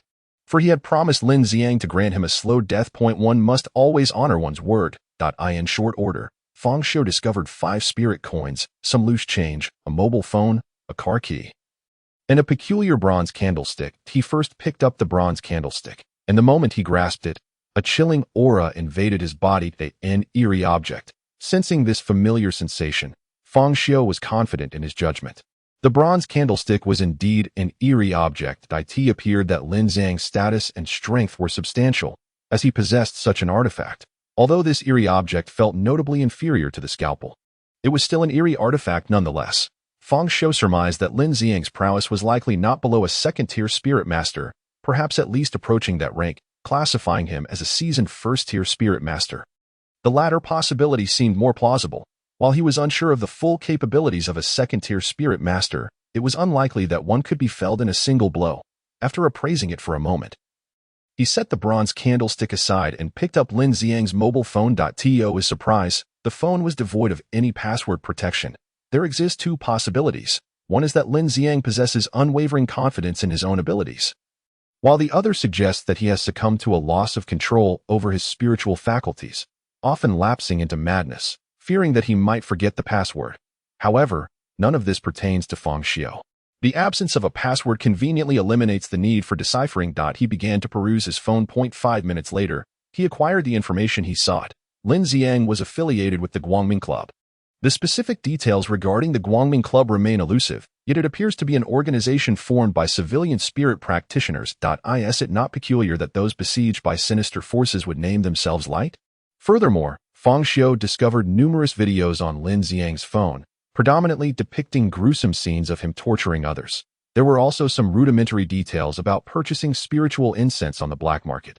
This elucidates why Lin Xiang possessed such a meager amount of spiritual currency.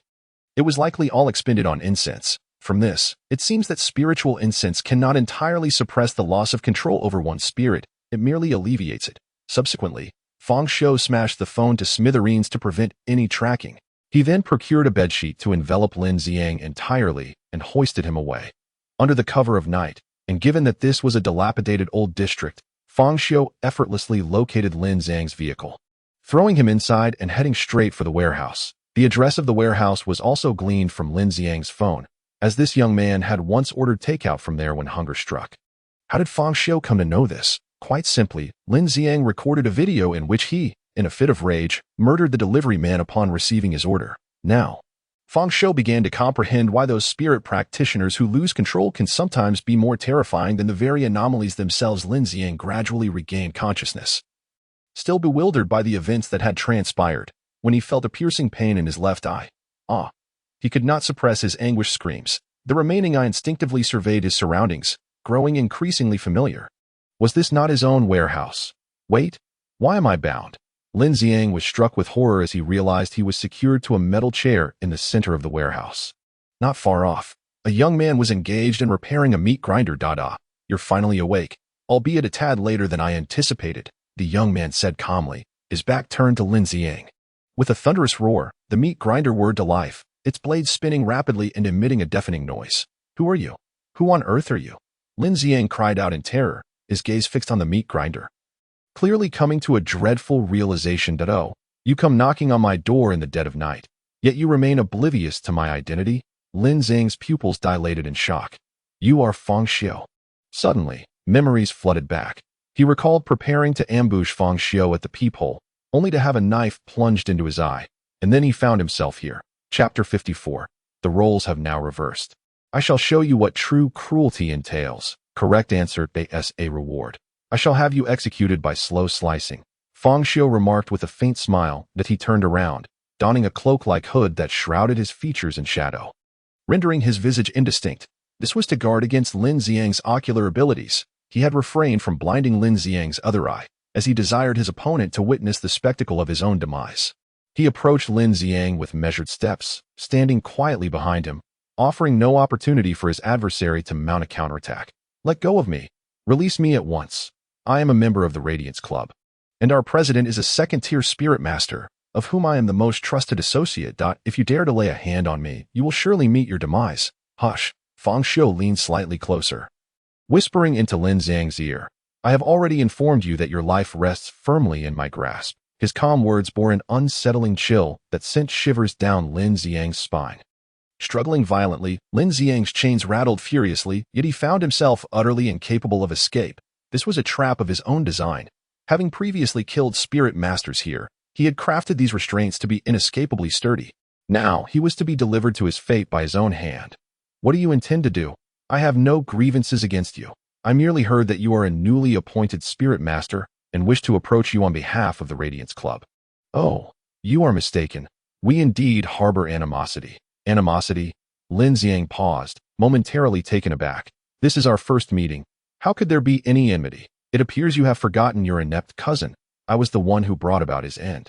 Lin Xiang's eyes widened in shock, but he quickly regained his composure.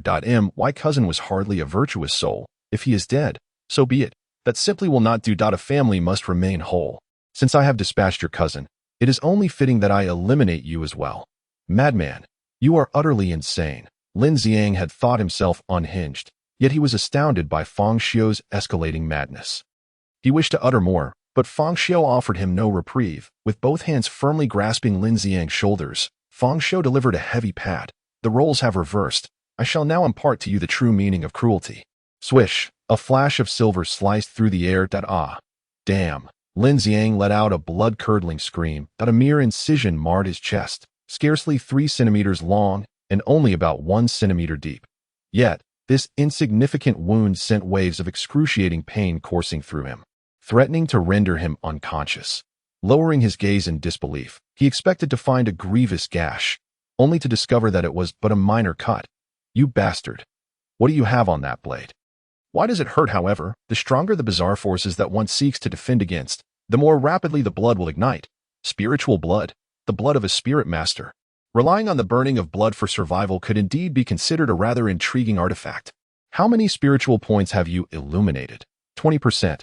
I am merely 1% away from advancing to a second-tier spirit master. Why has the spiritual essence gone out of control? The more spiritual points illuminated, the deeper the contamination of the mind becomes. If that is the case, why continue to illuminate the spiritual essence? Because the pollution of the mind is uncontrollable. It is akin to a basin of clear water that has a drop of ink poured into it. The ink will gradually spread until the clear water is entirely tainted. To avoid complete contamination, one must continuously increase the volume of clear water, which means illuminating spiritual essence and allowing more mental power to blossom. However, Illuminating spiritual essence simultaneously equates to injecting more ink. Thus, the process of illuminating spiritual essence is akin to drinking poison to quench thirst. Once you have illuminated your spiritual essence, should you cease your efforts, it is only a matter of time before the ink catches up with the clear water, resulting in total pollution.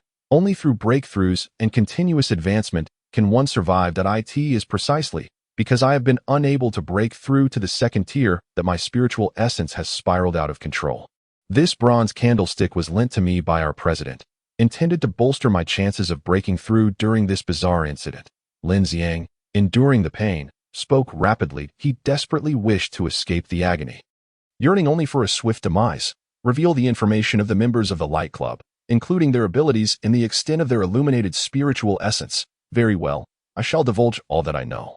But our club is relatively free-spirited, and many individuals intentionally conceal their abilities, so I cannot guarantee complete accuracy. Half an hour later, Fang Xiu had extracted all the information Lin Xiang possessed. I have said all I needed to say. Now, please. In my suffering, Lin Xiang gasped, teetering on the brink of death. There is no rush. This is merely a few hundred cuts. We need at least 1,000, don't we? Swish. Ah, you are not trustworthy. You shameless scoundrel. Do not mistake me. This was the first time he witnessed the transformation of a spirit master, and he believed it would aid him in gaining a deeper understanding of this world.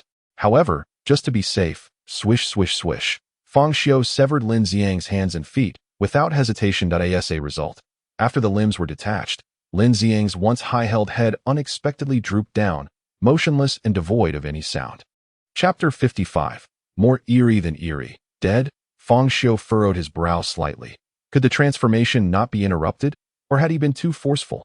Just as he felt a twinge of dissatisfaction, suddenly, he seemed to hear the sound of slick tentacles slithering. Before his eyes, Lin Xiang's remaining eye inexplicably extended 4 tentacle-like appendages resembling those of an octopus from its socket. The 4 tentacles clung to Lin Xiang's eye socket, exerting a slight pressure, and the entire eye was pulled from its socket with a sound akin to that of uncorking a thermos. Pop! Fang Xiu's brow furrowed deeper as he swiftly retreated 10 meters from Lin Xiang. His speed was remarkable, yet still eclipsed by the eye with its 4 tentacles. The blood-red sphere, with only its black pupil visible, crawled like a spider to the top of Lin Xiang's head. The dark pupil fixated intently on Fang Xiu, locking onto its target in a fraction of a second. It leaped forcefully, hurtling toward Fang Xiu like a cannonball. Whoosh! Almost simultaneously, Fang Xiu swung the scalpel in his hand, attempting to cleave the already transformed eyeball in 2. Yet, the eyeball veered midair, narrowly skirting past the blade. Thud! Its slick tentacles ensnared Fang Xiu's hand that gripped the scalpel. With an unchanging expression, Fang Xiu swiftly switched hands, aiming to strike the eyeball again. The eyeball, akin to a writhing octopus, swiftly maneuvered, evading this attack by darting to the other side of his hand. Fang Xiu could not sever his own hand. He was compelled to halt his assault. He discarded the scalpel, opting instead to capture it with his hand.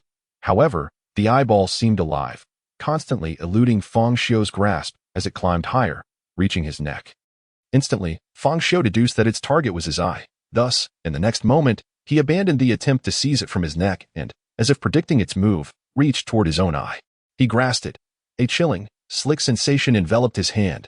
His gaze focused, coming to rest upon the bizarre eyeball, which was now firmly held in his grasp. Yet, in the next heartbeat, a strange wave emanated from the eyeball. Fang Xiu's vision darkened instantly, his consciousness blurred, and he involuntarily released his grip. Seizing the opportunity, the eyeball collided with his right eye. A sharp pain surged through him, jolting Fang Xiu awake. He could distinctly feel his right eye being devoured, consumed by this very eyeball. Without a moment's hesitation, he reached out, seizing the last tentacle that had yet to burrow inside. The scene was utterly grotesque. A composed man grasping a tentacle that had sprouted from his eye socket. Yet, the tentacle was exceedingly slick, slipping from his grasp in an instant, akin to noodles being slurped, and it burrowed into Fang Xiu's right eye socket. Fang Xiu's expression remained tranquil. Such bizarre occurrences were inconsequential to him. In the next moment, he extended 2 fingers and plunged them forcefully into his right eye. Just as his finger was about to make contact with the eyeball, it suddenly halted. He was astounded to discover that he could actually see out of his right eye.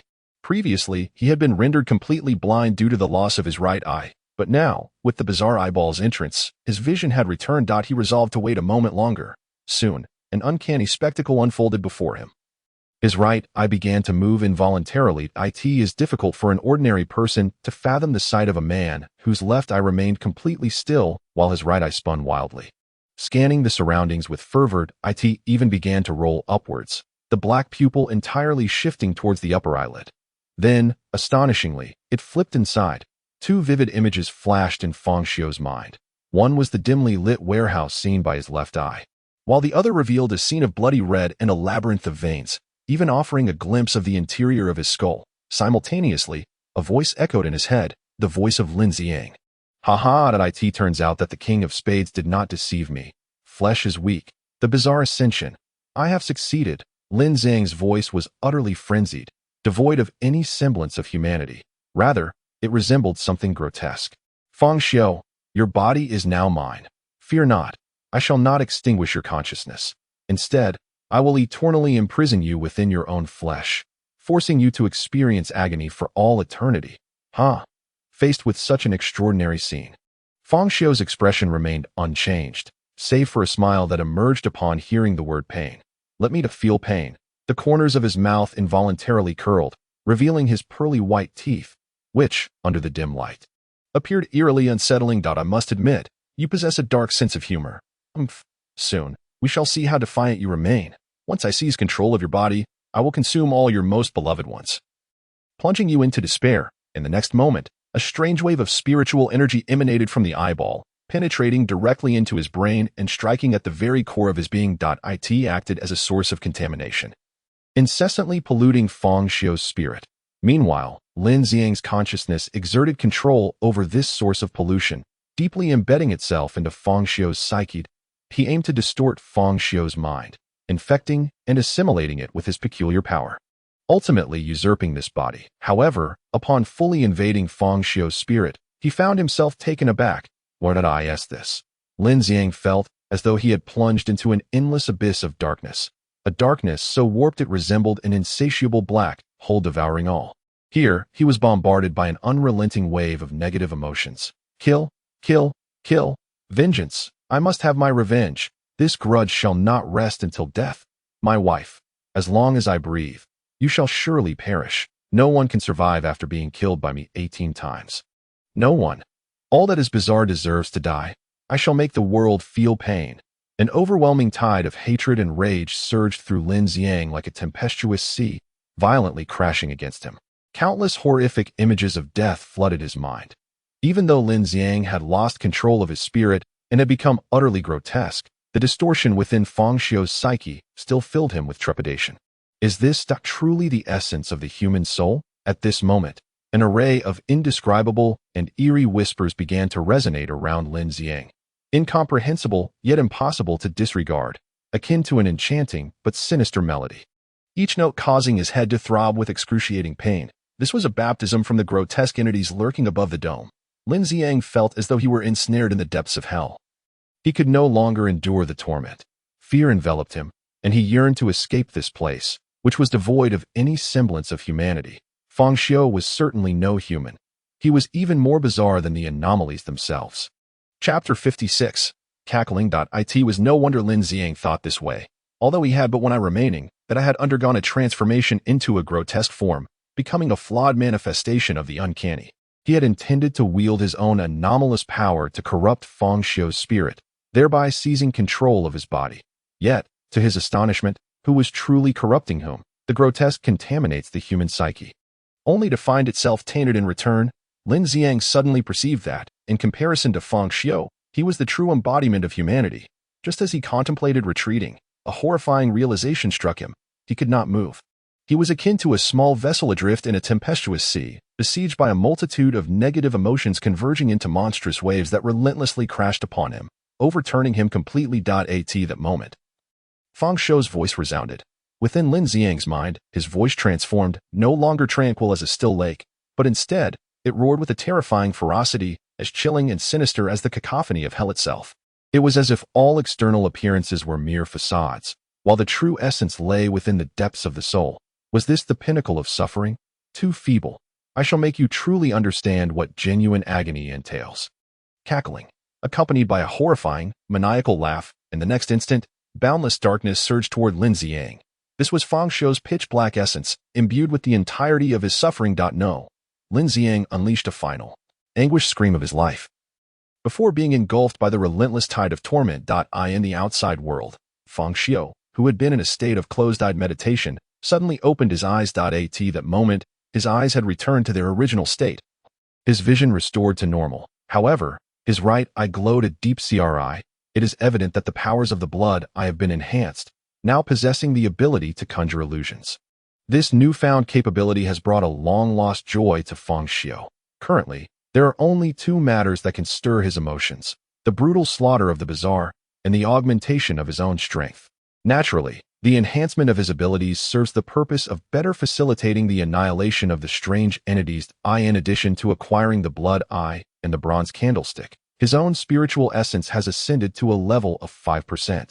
Fang Xiu speculates that this is likely connected to the devouring of Lin Xiang's spiritual essence. Although Lin Xiang has perished, his entire essence spiraled out of control and surged into the distorted blood eye, leading to the complete absorption of his essence at the moment of his demise within Fang Xiu's psyche. The death of Lin Xiang has subtly provided Fang Xiu with a line of thought, a notion that strength can be gained through consumption, while other spirit masters refrain from devouring the essence of others due to the risk of deepening spiritual pollution and causing a loss of control. Fang Xiu harbors no such fears. He can undoubtedly tread the path of consumption.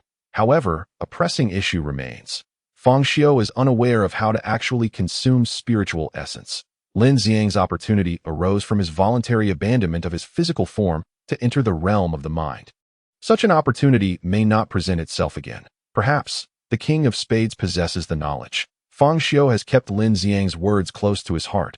From what he gathered, the peculiar transformation Lin Xiang underwent was significantly influenced by the King of Spades. Otherwise, even a spirit master, despite losing control, would not be able to concentrate all their essence within the blood eye, thereby causing its complete distortion. The identity of the King of Spades remains a mystery to Fang Xiu. Yet everything the king has done has left Fang Xiu quite satisfied. Fang Xiu began to tidy up the aftermath, disposing of Lin Xiang's corpse in a meat grinder, transforming it into dog food. With the dog food in tow, he departed in his vehicle. After feeding the stray dogs, he carelessly abandoned the car in a random location and left. Lin Xiang's vehicle was quite impressive, a luxury car worth millions. But Fang Xiu had no intention of keeping it, as it could potentially attract the attention of the Radiance Club. Let us not forget the bronze candlestick, a peculiar artifact belonging to the president of the Radiance Club, which was lent to Lin Xiang. Fang Xiu could easily imagine that once the Radiance Club becomes aware of this situation, they would undoubtedly send someone to seek vengeance and reclaim the bronze candlestick. To eliminate any future threats, it would be prudent to find an opportunity to eradicate the Radiance Club. This is the troublesome nature of human relations. To kill one must destroy the entire family. There is a saying that Fang Xiu wholeheartedly agrees with. The world of martial arts is not merely about fighting and killing, but about the intricacies of human relationships. Thus, all must be eradicated to sever those ties. However, now is not the right time. The president of the Radiance Club is a second-tier spirit master, and he commands a considerable number of followers in the realm of underground organizations in Greenvine City. They are among the most formidable. Such power is beyond what Fang Xiu can currently contend with. The Black Rose Bar appears, at first glance, to be an ordinary establishment, with modest business and few patrons. Yet, only those within the spirit master community comprehend the true magnitude of its reputation. The Black Rose Bar serves as the underground black market of Greenvine City, a pivotal venue for most civilian spirit masters to trade spiritual materials and information. Here, as long as one possesses wealth, they can acquire numerous precious resources, such as spirit coins, spirit incense, and even peculiar artifacts. Beyond mere transactions, this establishment also facilitates a myriad of information exchanges, encompassing the bazaar, personal details of spirit masters, and even contracts for assassination. Fang Xiu pushed open the door to the Black Rose Bar and stepped inside with measured grace. He had learned of this black market from Lin Xiang. His arrival went unnoticed by the patrons within, yet he could sense an undercurrent of scrutiny surrounding him at this moment. Fang Xiu was shrouded beneath a voluminous black hood, his head bowed, obscured by shadows that rendered his features indistinguishable.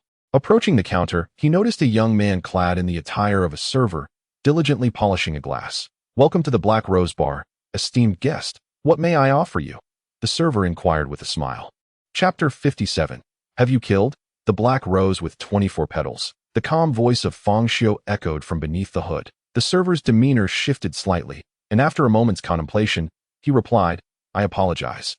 Esteemed guest, but we do not serve such a drink here. Fang Xiu shook his head gently. What I seek is not a drink, but a flower. The server's attitude transformed into one of utmost respect. Please, follow me. With that, the server led Fang Xiu to a room behind the bar, where a door secured by a code awaited. After scanning his fingerprint, the door creaked open, revealing a long, dimly lit corridor. Please proceed inside. Someone will attend to you shortly, the server instructed. Fang Xiu nodded and stepped forward, the door closing silently behind him. As he reached the end of the corridor, a turn revealed an elevator.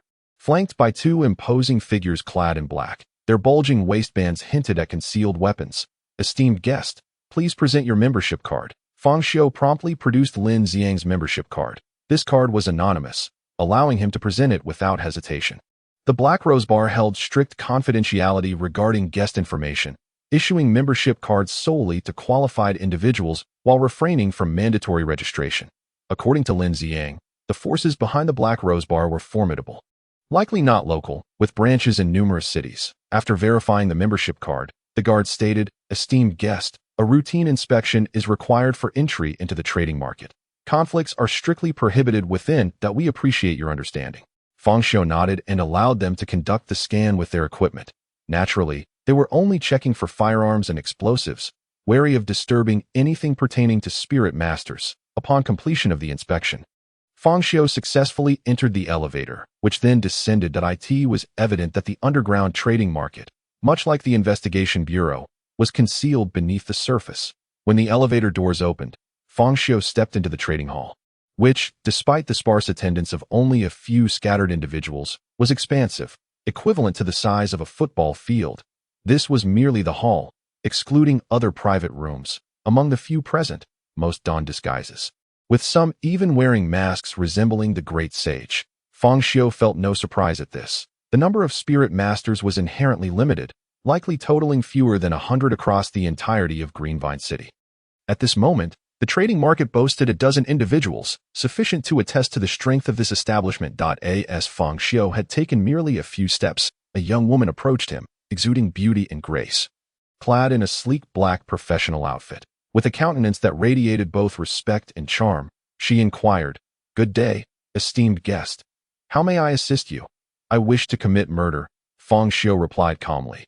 The woman's expression remained unchanged, seemingly unfazed by Fang Xiu's words, as she continued to smile and said, Certainly, esteemed guest, please follow me. Subsequently, Fang Xiu was escorted to a discreet meeting room, where the woman poured tea before departing. Shortly thereafter, a man appeared, impeccably dressed in a tailored suit, his face adorned with an exquisite silver filigree mask. Good day, esteemed guest, I am the manager of the business department. You may call me Xiao Cheng. May I inquire whom you wish to eliminate? What is the worth of the president of the Guangming Club? Upon hearing this, Manager Cheng's gaze flickered with a hint of surprise, yet his professional demeanor remained intact. He explained, The president of the Guangming Club is a second-tier spirit master and stands as one of the elite among them. Thus, to take action against him, one would need to engage at least one second-tier spirit master.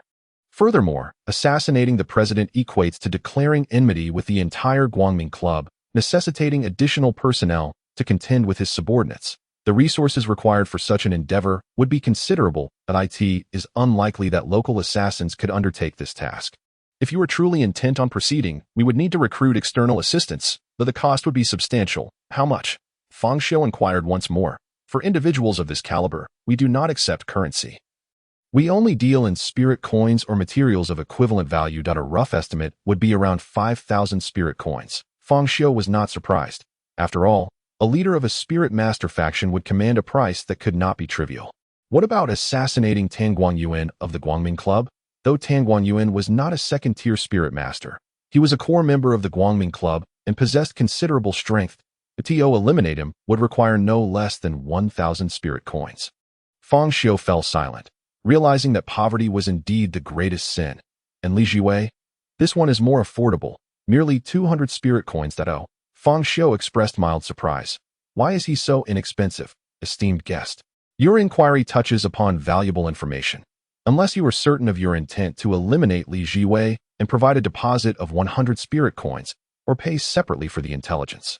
I cannot divulge further details. With a decisive gesture, Fang Xiu produced a black briefcase, slamming it onto the table, the clinking sound of coins resonating within.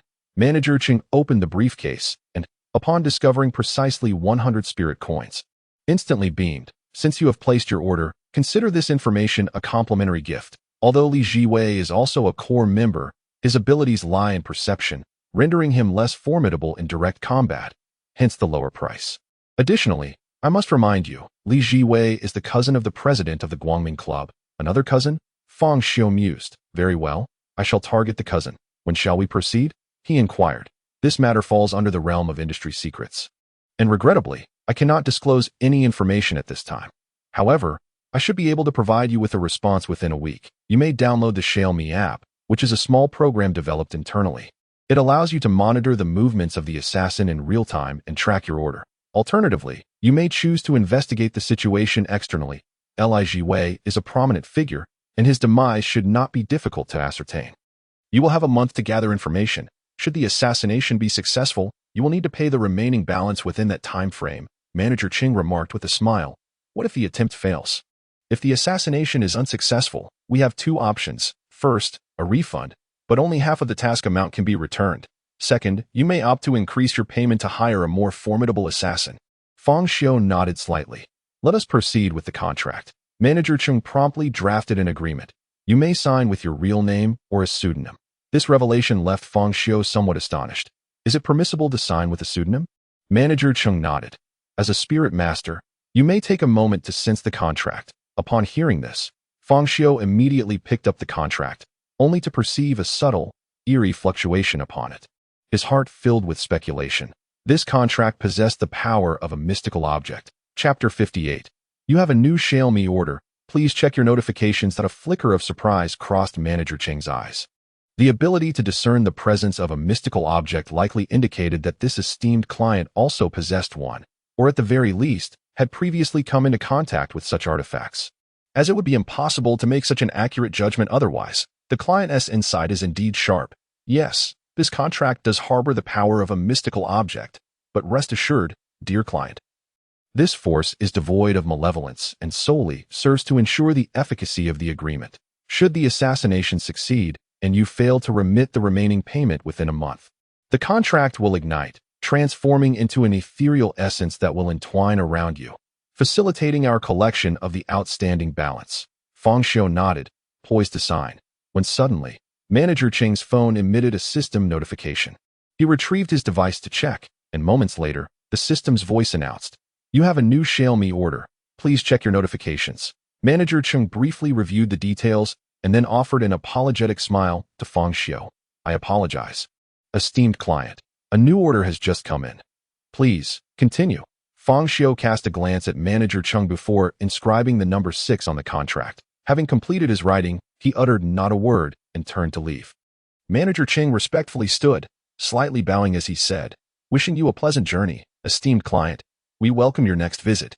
Upon exiting the Black Rose Bar, Fang Xiu circled the vicinity several times, employing his blood eye to investigate for an extended period.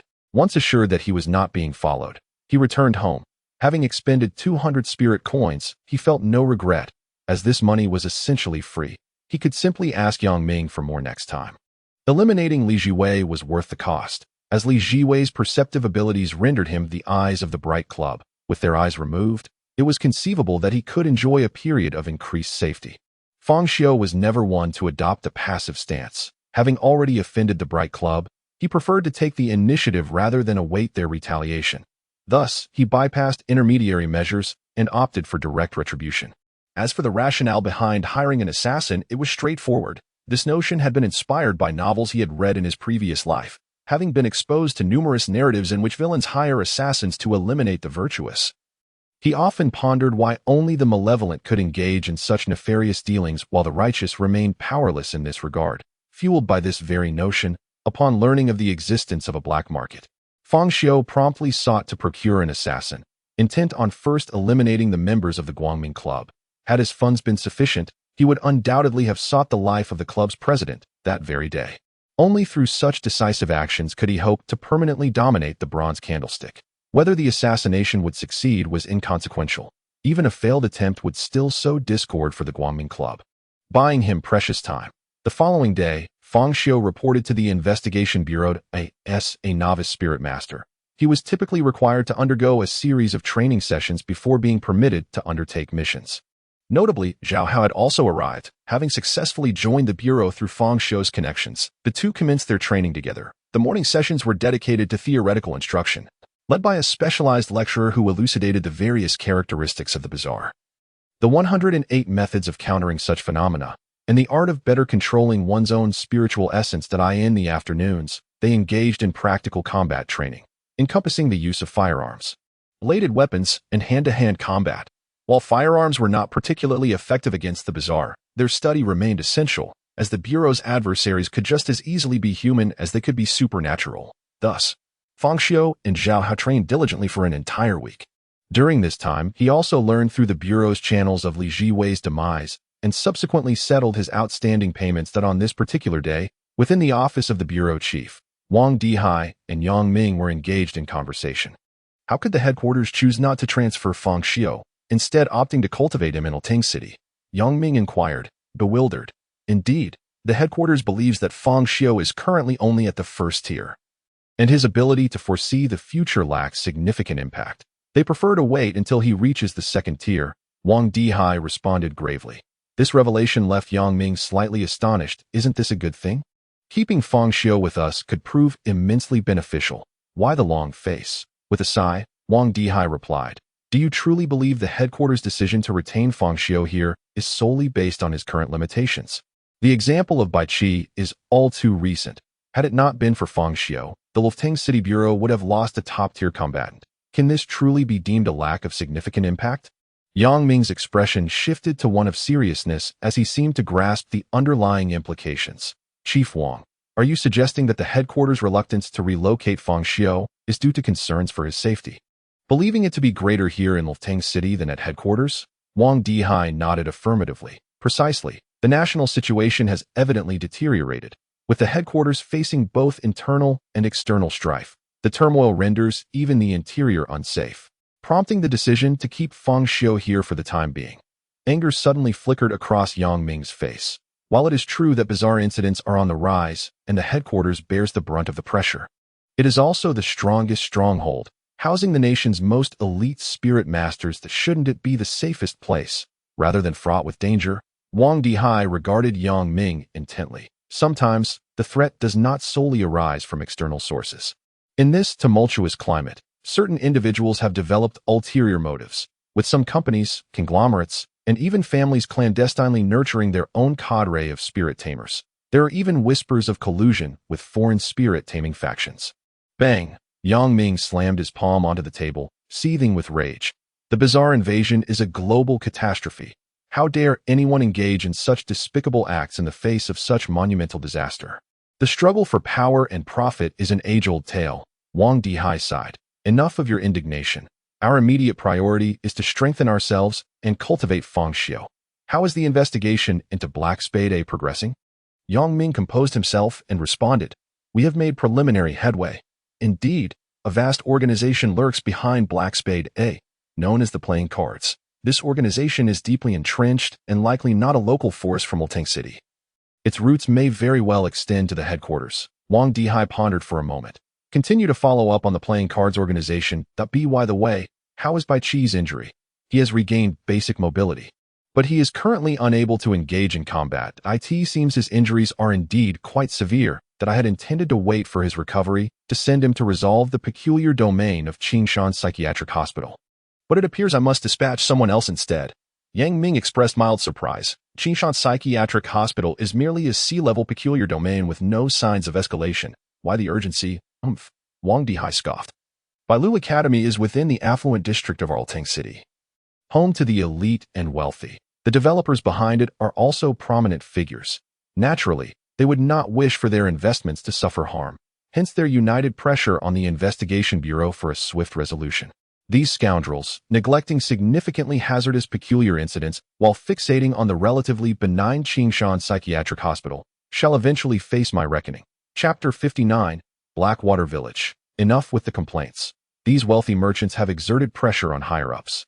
And besides, Qingshan Psychiatric Hospital is indeed a peculiar incident that must be addressed sooner or later that I plan to send Yang Kunping's team.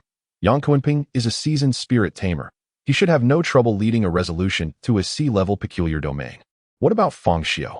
After all, he has been to Qingshan Psychiatric Hospital. Should he not accompany them? Wang Dihai shook his head. Fang Xiu is far too important, and he is still a novice spirit tamer. His current task should be to hone his skills against D-level peculiar incidents. Once he has accumulated sufficient experience and enhanced his abilities, then we can consider C-level challenges.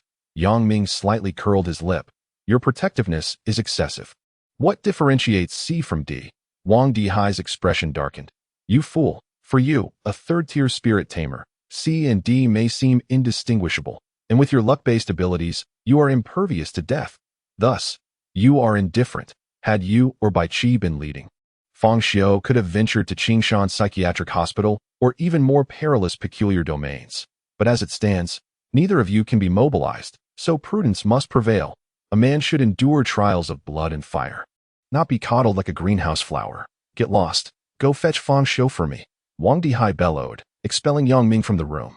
Yang Ming helplessly dug at his ear before proceeding to summon Fang Xiu. In the heart of Ultang City, atop a towering skyscraper, several impeccably dressed men and women, clearly of elite status, congregated. The leading man, in his 20s, tall and handsome, donned a bespoke white suit, clutching an exquisite wine glass as he sipped gloomily. The expressions of the others bore a shadowy pallor, enveloped in silence. Suddenly, the man in white shattered the stillness. Lin Zhang has vanished, the bronze candlestick is missing, and my cousin has been assassinated. Who the hell is responsible for this? With a crash, he hurled the fine wine glass to the ground, shards of glass and red wine scattering everywhere. The others, witnessing the fury of the man in white, appeared increasingly uneasy, some even betraying flickers of fear.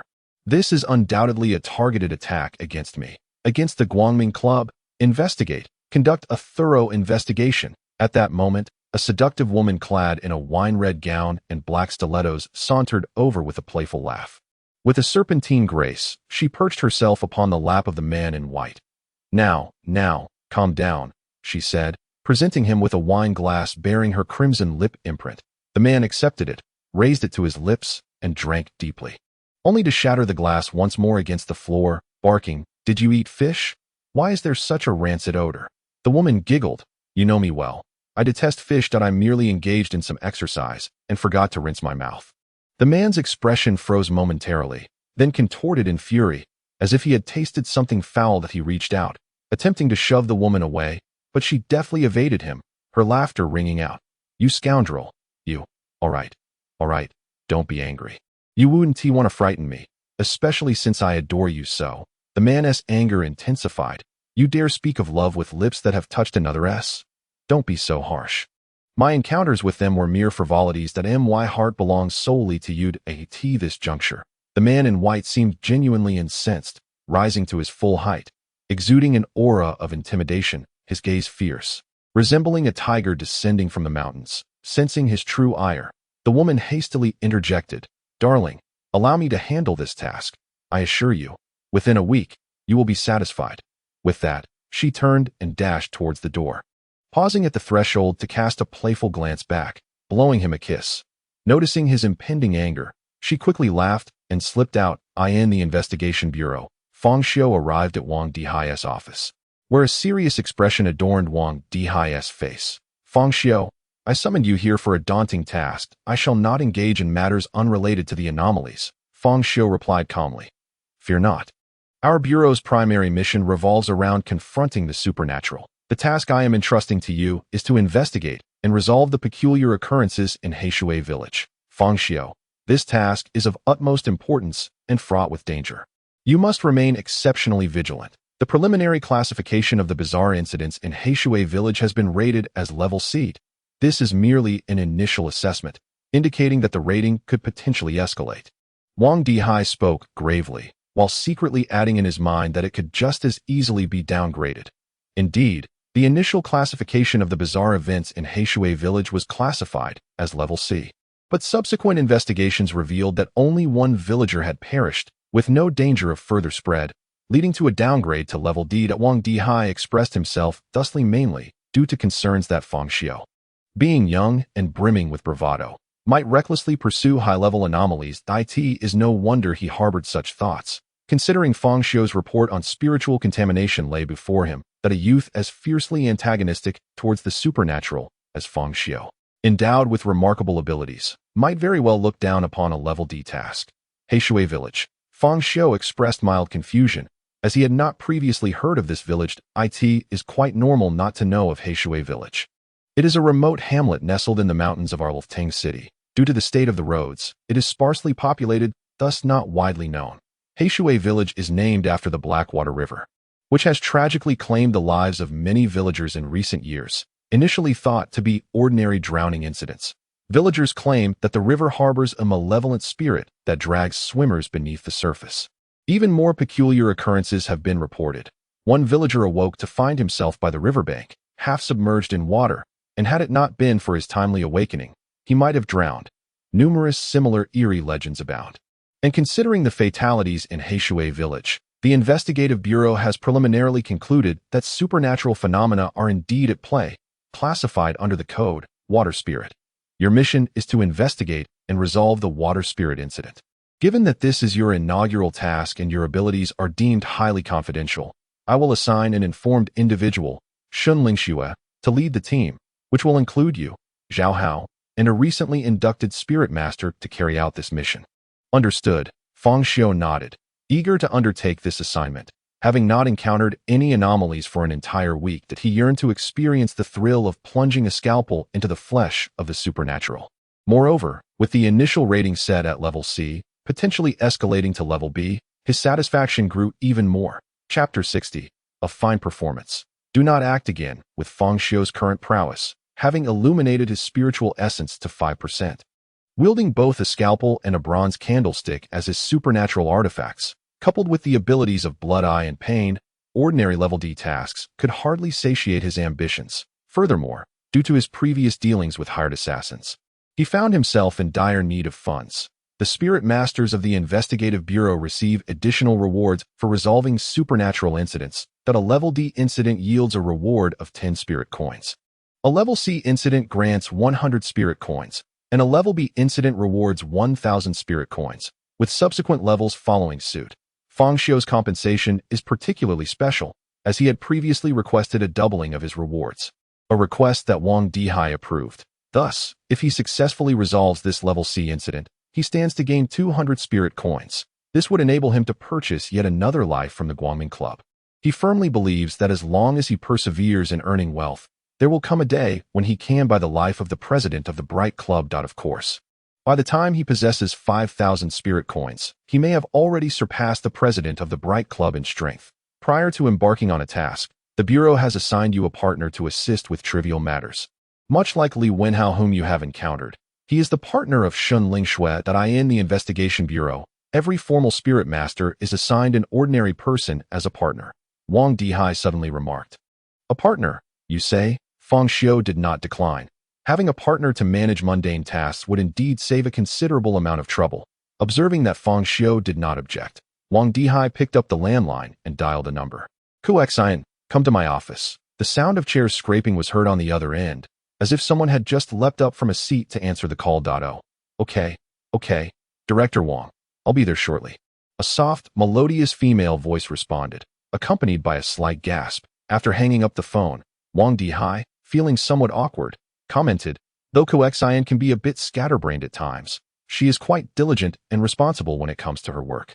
A graduate from a prestigious university, she has excelled in the comprehensive assessments of the Bureau. Wang Dihai continued to elaborate like a matchmaker, but was interrupted by Fang Xiu. As long as she doesn't hold me back, that will suffice. Moments later, Fang Xiu noticed a flurry of hurried footsteps approaching, growing louder as they neared the office. However, just before reaching the door, the footsteps slowed considerably. Following that came the sound of clothing being adjusted, along with faint, breathy encouragements. You can do it, Kuexian. No matter how difficult the Spirit Masters are to deal with, if you put in the effort, you will surely gain their recognition. Keep it up. After taking a deep breath, there was a series of knocks at the door. Come in. The door creaked open, revealing a petite, fair-skinned girl with delicate features stepping inside. She stood around 1 meter 60 tall, clad in an oversized professional outfit, which only accentuated her small frame. Her large, expressive eyes were focused straight ahead, though her lips bore a slightly tense and rigid smile, attempting to project an air of professionalism. Nevertheless, the clarity and naivety reflected in her eyes were unmistakable. In summary, she was a girl who appeared small in every aspect, from her tiny face to her diminutive mouth. "Hello, Director Wang," the adorable girl greeted with respect, her peripheral vision darting towards Fang Xiu. Wang Dihai nodded and proceeded to introduce her. "Kuexian, this is Fang Xiu. You will be collaborating with him from now on." The adorable girl immediately turned to face Fang Xiu, bowing at a full 90 degrees, her nervousness palpable as she politely said, "Hello, Mr. Fang. My name is Su Kuexian. My ID number is 1327. Before she could finish her sentence, Fang Xiu rose directly, his gaze calm as he addressed her. "There is no need for such superfluous information. Please send me your phone number shortly. Unless I reach out to you, do not call me unless it is of utmost importance." Su Kursen lifted her head, her strikingly black and white eyes reflecting a hint of astonishment and grievance. Fang Xiu paid her no heed and proceeded to stride towards the door. However, as he passed by Su Kursen, he murmured softly, "Your acting is commendable, but refrain from performing next time." Having said that, he disregarded the bewilderment etched on Su Kursen's face and walked away.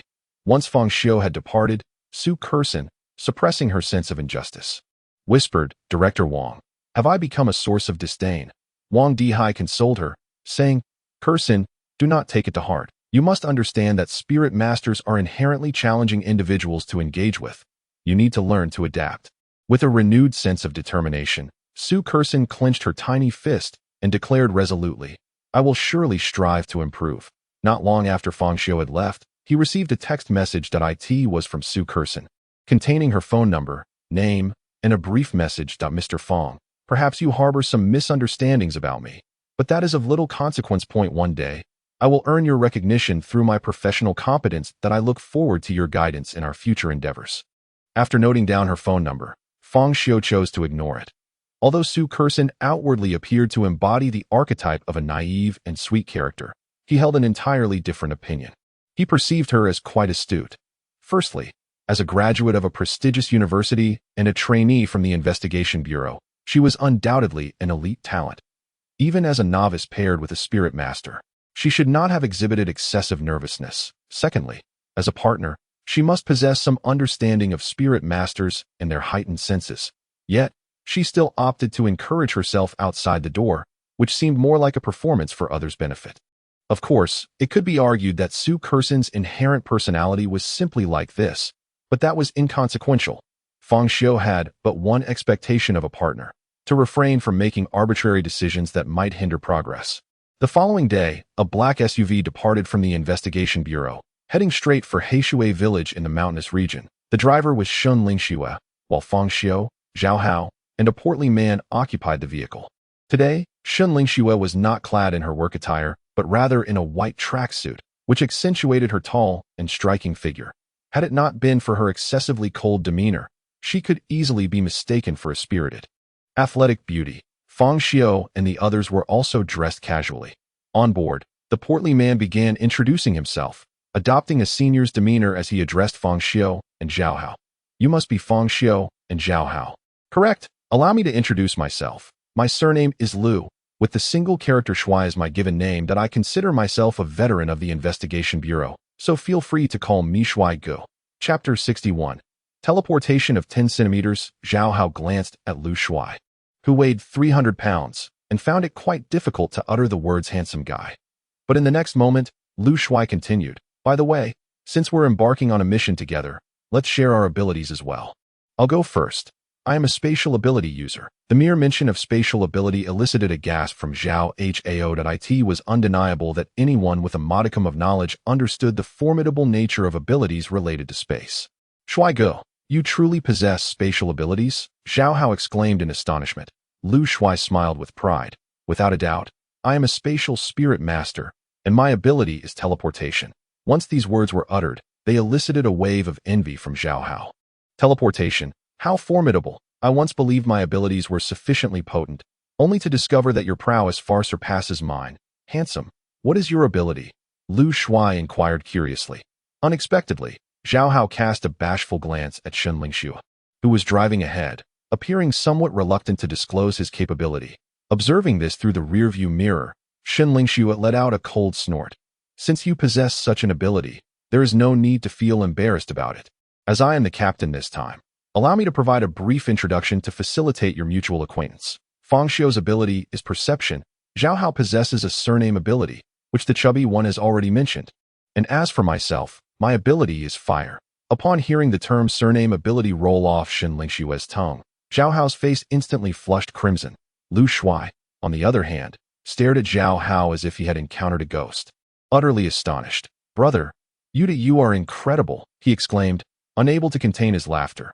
You truly are a remarkable talent. Surname ability. What were you thinking? How does that even combat the bazaar? Are you planning to engage with the bazaar directly? At the mention of engaging with the bazaar, Zhao Hao's complexion turned even more flushed. Just then, Shen Lingxiu had doused the conversation with a bucket of cold water. Chubby, stop laughing. It's affecting my ability to enjoy the music. Moreover, how can you mock others' abilities when yours allows you to teleport only 10 centimeters in an hour? What is there to boast about? Lu Shuai's laughter came to an abrupt halt, his expression shifting to one of exasperation. Though he dared not voice his anger to his surprise, another voice chimed in with laughter. Ha! 10 centimeters of teleportation. That distance is less than half of mine. The speaker was none other than Zhao Hao. Lu Shuai's frustration deepened. He could not afford to provoke Shen Lingxiu. Yet did he truly have to be intimidated by a newcomer? 10 centimeters was a thing of the past. I have improved. Now I can teleport 20 centimeters in half an hour. Ha! 20 centimeters. Once my ability activates, I surpass your teleportation distance. Nonsense. I refuse to believe it. Enough, Shen Lingxiu thundered, silencing the two. From this moment on, if either of you dares to utter another word, I shall throw you out and you can run to Heishui village on your own. Instantly, the two fell silent, refraining from further laughter. During their time at the investigation bureau, they had come to understand Shen Lingxiu's strength and temperament all too well. As for her temperament, it suffices to say that her prowess as a first-tier senior spirit master was formidable. Her spiritual energy had already illuminated over 10%. This level of power was sufficient to easily overpower rookie spirit masters. Coupled with her offensive fire ability, she was no weakling among her peers. With Shen Lingxiu's outburst, the vehicle became tranquil, the only sound being the gentle flow of music. Meanwhile, Fang Xiu remained serene, his eyes closed in contemplation, not uttering a word. However, a faint doubt lingered in his heart. For a Class C bazaar incident, was it truly prudent to dispatch only one first-tier senior spirit master alongside 3 newcomers? Zhao Hao and Lu Shuai possessed virtually no combat capability. And in the eyes of the investigation bureau, he too was deemed lacking in combat potential. Thus, it was akin to a seasoned spirit master escorting 3 burdens to Is this truly the configuration for executing a C-level mission? Why does it evoke a sense of déjà vu, reminiscent of seasoned players leading a team through dungeons? Or perhaps the personnel of the bureau are stretched so thin that such measures are necessary. All of this remains shrouded in mystery. Perhaps everything will become clear upon reaching Heishui village. Several hours later, the off-road vehicle traversed the mountainous terrain and finally arrived at Heishui village. This village is enveloped by towering peaks, with treacherous landscapes surrounding it. A long river, known as the Heishui River, flows through the village. Due to geological factors, the river's depths are obscured, and its waters appear dark, giving it an almost black appearance from a distance.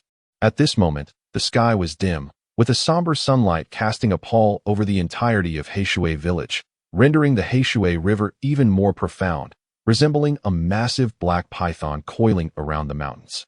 Upon nearing Heishui village, Shen Lingxiu chose not to continue driving but to proceed on foot, as the mountain path had become increasingly steep, rendering vehicular passage impossible. The group, laden with their belongings and carrying cameras, set forth. The reason for bringing the cameras was part of Shen Lingxiu's ruse. Prior to their arrival, she had utilized the bureau's resources to disguise her party as journalists from a television station and had contacted the village chief of Heishui for the purpose of conducting a news report. After approximately an hour of walking, they finally entered the precincts of Heishui village, and by this time, night had completely descended.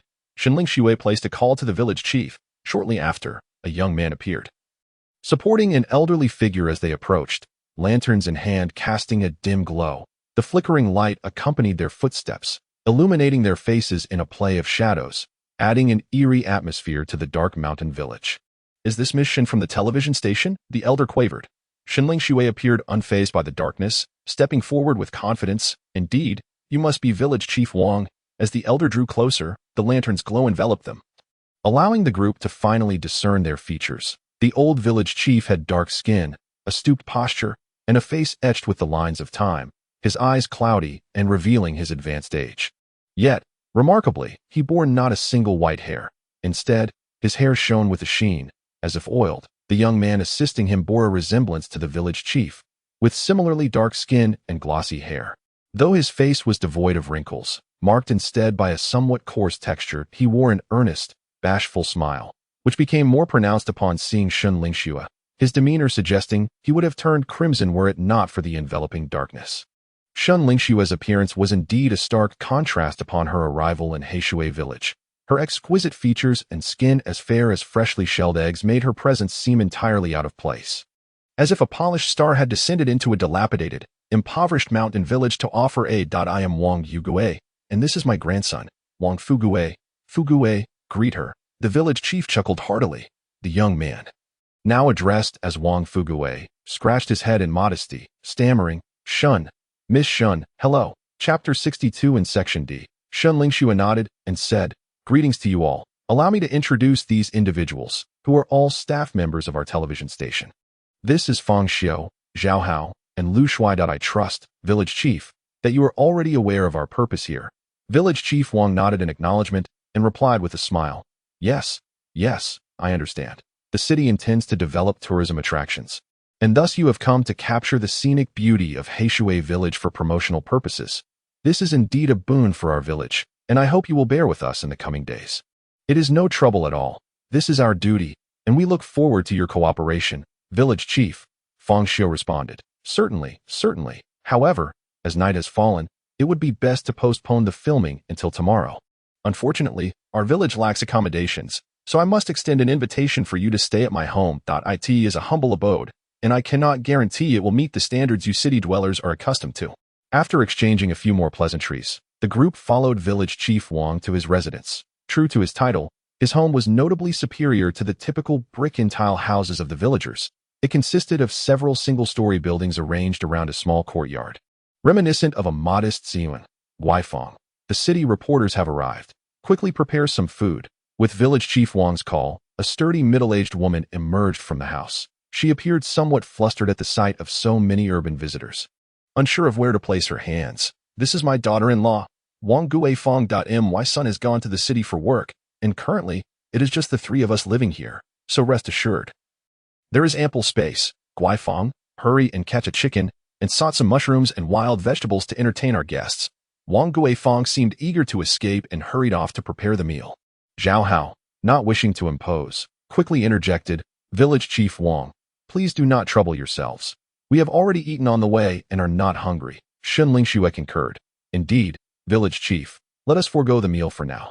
After a long day of travel, we are quite fatigued and would prefer to rest early. Oh, how thoughtless of me. Guifang, hold off on the cooking for now and boil some hot water instead. Fuguwei, please show Miss Shun and the others to their rooms." "Yes, Grandpa." After some commotion, Fang Xiu and the others settled into Village Chief Wang's spacious home, which, with only 3 residents, had plenty of vacant rooms to accommodate each of them comfortably. Later that night, once Village Chief Wang and the others had retired, Fang Xiu and his companions gathered in one room. "Have you noticed anything unusual?" Shun Lingxue inquired of the group. Lu Shui shook his head, indicating he had not observed anything out of the ordinary. Zhao Hao, however, reflected, "When I was working away from home, I thought my life was quite hard. Yet now, in comparison to the village chief's circumstances, my struggles seem trivial." Despite his modest means, he is preparing chicken for us. I have heard that chickens hold great significance for them, as they can lay eggs, and thus they are rarely slaughtered unless they are quite old. Lu Shui then had a moment of realization. "So, that is why you falsely claimed to have eaten in the car. You did not wish for them to incur unnecessary expenses." Zhao Hao nodded in agreement. "If possible, after we complete our task, I would like to donate some funds to Heishui village at this moment." Shun Lingxue, with her arms crossed and an expression of serene calmness, remarked, Despite her own unsatisfactory circumstances and the constant risk of losing control of her spiritual powers, she could not bear to see others suffer.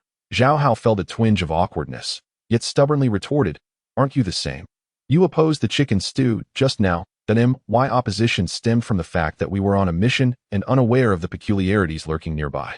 For caution's sake, we cannot partake in the food offered by outsiders. Furthermore, while chicken may be precious to them, it is hardly the case that an entire family relies solely on a single chicken for sustenance. Although Heishui village is a mountainous area and somewhat remote, its resources are far from scarce. The villagers rely on the mountains and waters for their livelihood. Take the chicken, for instance. Who knows how many wild chickens roam freely in the mountains? Almost every household raises them, and some even sell them in the city, establishing a brand that specializes in wild mountain chicken. The price of a wild mountain chicken can be several times that of ordinary chickens. Zhao Hao. He suddenly felt a hint of embarrassment, akin to a pauper attempting to donate to a millionaire. Lu Shuai, taken aback, exclaimed, "The expensive Heishui wild mountain chicken sold in supermarkets comes from this village?" Shun Lingxue nodded. Zhao Hao's embarrassment deepened. Since no anomalies had been detected, they decided to rest. Tomorrow morning, they would set out for Heishui River. According to the information, the peculiarities were likely related to the river. Additionally, as newcomers, it would be wise for the three of you to share a room, taking turns to keep watch. Remember, in the face of strange occurrences, the absence of anomalies is the greatest anomaly of all. What about you? Aren't you joining us? Zhao Hao inquired of Shun Lingxue. She scoffed coldly, shooting him a glance. Once one becomes a spirit master, their personality is inevitably influenced by the strange powers, leading to an increase in negative emotions compared to ordinary people. It is now quite evident how you have been affected, given that your awakening is tied to a surname ability. Zhao Hao hastily countered. What are you talking about? I have no desire to sleep with you. I merely think that since there are peculiarities in Heishui village, it is safer for everyone to stay together. Do you even believe what you just said? Shun Lingxue scoffed once more before turning to leave. In truth, under normal circumstances, she would never choose to be alone in a room while on a mission, and might not even sleep at all, as a moment's carelessness could prove fatal amidst strange occurrences. However, this time was different. She was privy to the inside information. This bizarre incident was not a C-level task, but a D-level one, and possibly even a D within D. Wang Dihai currently placed great importance on Fang Xiu and did not wish to expose him to excessive risk, yet in order to enhance his abilities, he had no choice but to assign him tasks. Thus, this particular incident was meticulously selected by Wang Dihai for the sole purpose of allowing Fang Xiu to gain experience. As for Shun Lingxue, she was merely a caretaker, with her current strength. Undertaking a D-level task would not contribute to her own prowess in any significant way. Hence, her presence here was solely as a guardian for Fang Xiu and his companions. Fang Xiu possessed immense potential and could not be allowed to falter. Although Lu Shuai, the hefty one, could only teleport a mere 20 centimeters, the Bureau anticipated that once he advanced to the second tier, his combat capabilities would become formidable. As for Zhao Hao, he merely came to fill the numbers out of respect for Fang Xiu, which consequently left Shun Lingxue quite displeased. Chapter 63. Not a single anomaly. Once Shun Lingxue departed, Zhao Hao instantly appeared dejected, his countenance marked by regret. Fatty, I was genuinely well-intentioned. Why does she not believe me? Ever since Zhao Hao discovered Lu Shuai's lackluster performance, he had taken to addressing him as fatty instead of handsome. Ha, perhaps next time you should wipe your mouth before speaking, and please, do not call me fatties. I was the first to join the investigation bureau, so kindly refer to me as handsome or senior. You fat fool, clarify who is drooling. Zhao Hao retorted in a fit of rage. Do you think everyone is as vile as you? Huh? While you were speaking just now, your gaze was fixated on her collarbone. You think we are blind? You are truly something. She was wrapped so tightly, with only a hint of her collarbone visible. Yet you acted as if your eyes could bend around to take a closer look. If we were to share a bed at night, would you not take the opportunity to caress her collarbone? You are talking nonsense. How would you know I was looking if you weren't paying attention? Fang Xiu observed the quarrel between the two with an expressionless demeanor, fully grasping the meaning of the term inept teammate at that moment. Ignoring them, he turned on his heel and retreated to his room to sleep. Hey, Xiu, where are you going? Aren't you going to sleep with us? Don't we need to keep watch? Fang Xiu paid no heed. Continuing on his way, compared to keeping watch, he was far more concerned about the peculiar absence of anomalies despite the gathering of people. Moreover, Today he had noticed something unusual. The hair. The hair of village chief Wang and the others was unnaturally pristine. Wang Guifang and Wang Fugui were young enough, but village chief Wang, who appeared nearly 80, astonishingly had not a single white hair. Fang Xiu had considered the possibility that they were secretly using hair treatments. But the likelihood was slim. In this relatively backward mountain village, there was no need for such treatments. Everyone was familiar with one another, and especially for village chief Wang, an elderly man with many acquaintances. Furthermore, hair dye was difficult to procure here, requiring a long trek to the nearest town. The most crucial point that piqued Fang Xiu's suspicion was that since his arrival in Heishui village, he had yet to encounter a single anomaly. He could not ascertain that there were absolutely no anomalies in Heishui village, as he had not traversed the entire village, and the darkness greatly obscured his vision. Yet this alone was sufficient to arouse his curiosity. In the city, anomalies were abundant. Even on the way to Heishui village, though scarce, there were still some to be found. Yet upon arriving in Heishui village, he had seen none. This situation had only occurred once before, during his time in the anomaly domain of Qingshan Psychiatric Hospital. Entering that domain was akin to stepping away from reality. His perception could no longer detect the illusory anomalies, only the tangible ones. However, now in Heishui village, the absence of anomalies was perplexing. Could it be that Heishui village was also an anomaly domain? But why did his phone have signal here? Previously, in Qingshan Psychiatric Hospital, there was no signal at all. This was also why Fang Xiu harbored suspicions regarding the hair. He alone understood that Heishui village was not normal, and with this cautious mindset, he magnified every slight peculiarity. With a sense of trepidation, Fang Xiu soon succumbed to a deep slumber. He was cocooned beneath 2 layers of blankets, for the nights in the mountain village were quite frigid. Though he was a spirit master, he remained fundamentally human, not a superhuman. In the dead of night, at 3 in the morning, drip, drop, the sound of dripping water echoed in Fang Xiu's room, and in his dream-laden state, he suddenly felt a dampness around him. As the chill in the air seemed to intensify, whoosh, Fang Xiu abruptly opened his eyes. Has it appeared? He murmured to himself, glancing down at the blanket only to discover a large patch of water. Reminiscent of having wet the bed, this revelation soured his expression slightly. This prank was far from humorous. In the obscurity, he activated the flashlight on his phone, preparing to rise from his bed. Yet, just as his feet were about to touch the ground, an icy, piercing sensation coursed through him, akin to plunging into frigid water. He immediately looked down, only to find that, at some point, a considerable accumulation of water had formed beneath his bed, flooding the room to a depth of at least 10 centimeters. Water. From where did it come? Drip, drop. Listening to the sound of dripping water, Fang Xiu swiftly deduced that it was falling from the ceiling.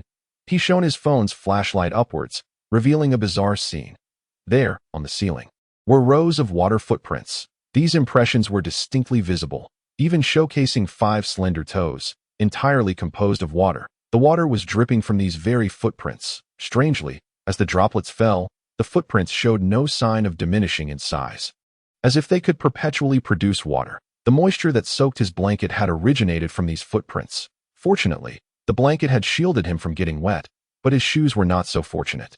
Having been thoroughly soaked, with some parts even beginning to peel, as Fang Xiu donned his waterlogged shoes, he felt an excruciating chill enveloping his feet. Walking on the floor, his pant legs became dampened as well.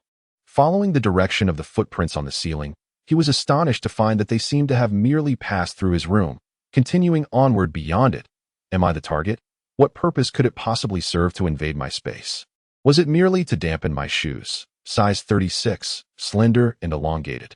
These footprints were unmistakably feminine. Fang Xiu traced the footprints out of his room, proceeding further, only to discover that the watermarks led into the room of Zhao Hao and Lu Shuai. Without a moment's hesitation, he forcefully opened the door with a bang. Inside, Zhao Hao was sprawled across the table in slumber, startled awake by the sudden noise. Who? He gasped, jolted upright. However, upon recognizing Fang Xiu, he exhaled in relief. Xiu Gu, what are you doing up at this hour? You nearly gave me a heart attack. Where's Lu Shuai? Fang Xiu's gaze fixated on the space behind Zhao Hao, where Lu Shuai had already vanished. The fatty.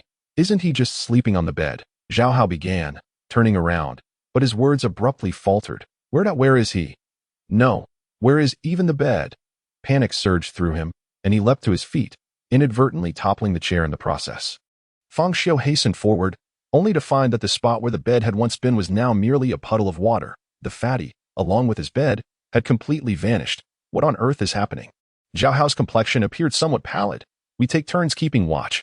I am on duty for the latter half of the night while the rotund fellow slumbers in bed. What transpired? Came the voice of Fang Xiu. She strode over briskly and, upon noticing the absence of Lu Shuai in the vacant bed, her pupils suddenly constricted. Lu Shuai is missing. Her expression darkened abruptly. Fang Xiu had approached after hearing the sound of a chair falling. Although she held degrade tasks in disdain, she maintained a certain vigilance and had gone to bed fully clothed. Thus she could rush over without needing to dress, perhaps due to her slumber. Her collar appeared more disheveled than before, slightly more open, exposing a significant portion of her exquisitely fair collarbone. Regrettably, Zhao Hao, in his panic, failed to notice the collarbone he had longed for. Heishui River. Fang Xiu declared decisively, turning and sprinting outside. Chapter 64. The Mysterious Heishui River. Fang Xiu evidently sensed something amiss as she grabbed her backpack and followed suit. The group dashed through the night towards Heishui River. Fortunately, all three were spirit masters, and even Zhao Hao, with merely 1% of his spiritual essence ignited, could unleash remarkable speed. Along the way, Fang Xiu's phone suddenly rang, startling Zhao Hao to eye in the depths of the mountains. Especially at night, an unexpected phone call could indeed send a person into a panic. While running, Fang Xiu pulled out her phone and, upon glancing at the screen, discovered it was a call from Lu Shuai. Without hesitation, she answered. Lu Shuai's anxious voice came through. Sister Shen, help! I woke up to find myself in my bed floating on the river. On the river? Is it Heishui River? I'm not sure it should be.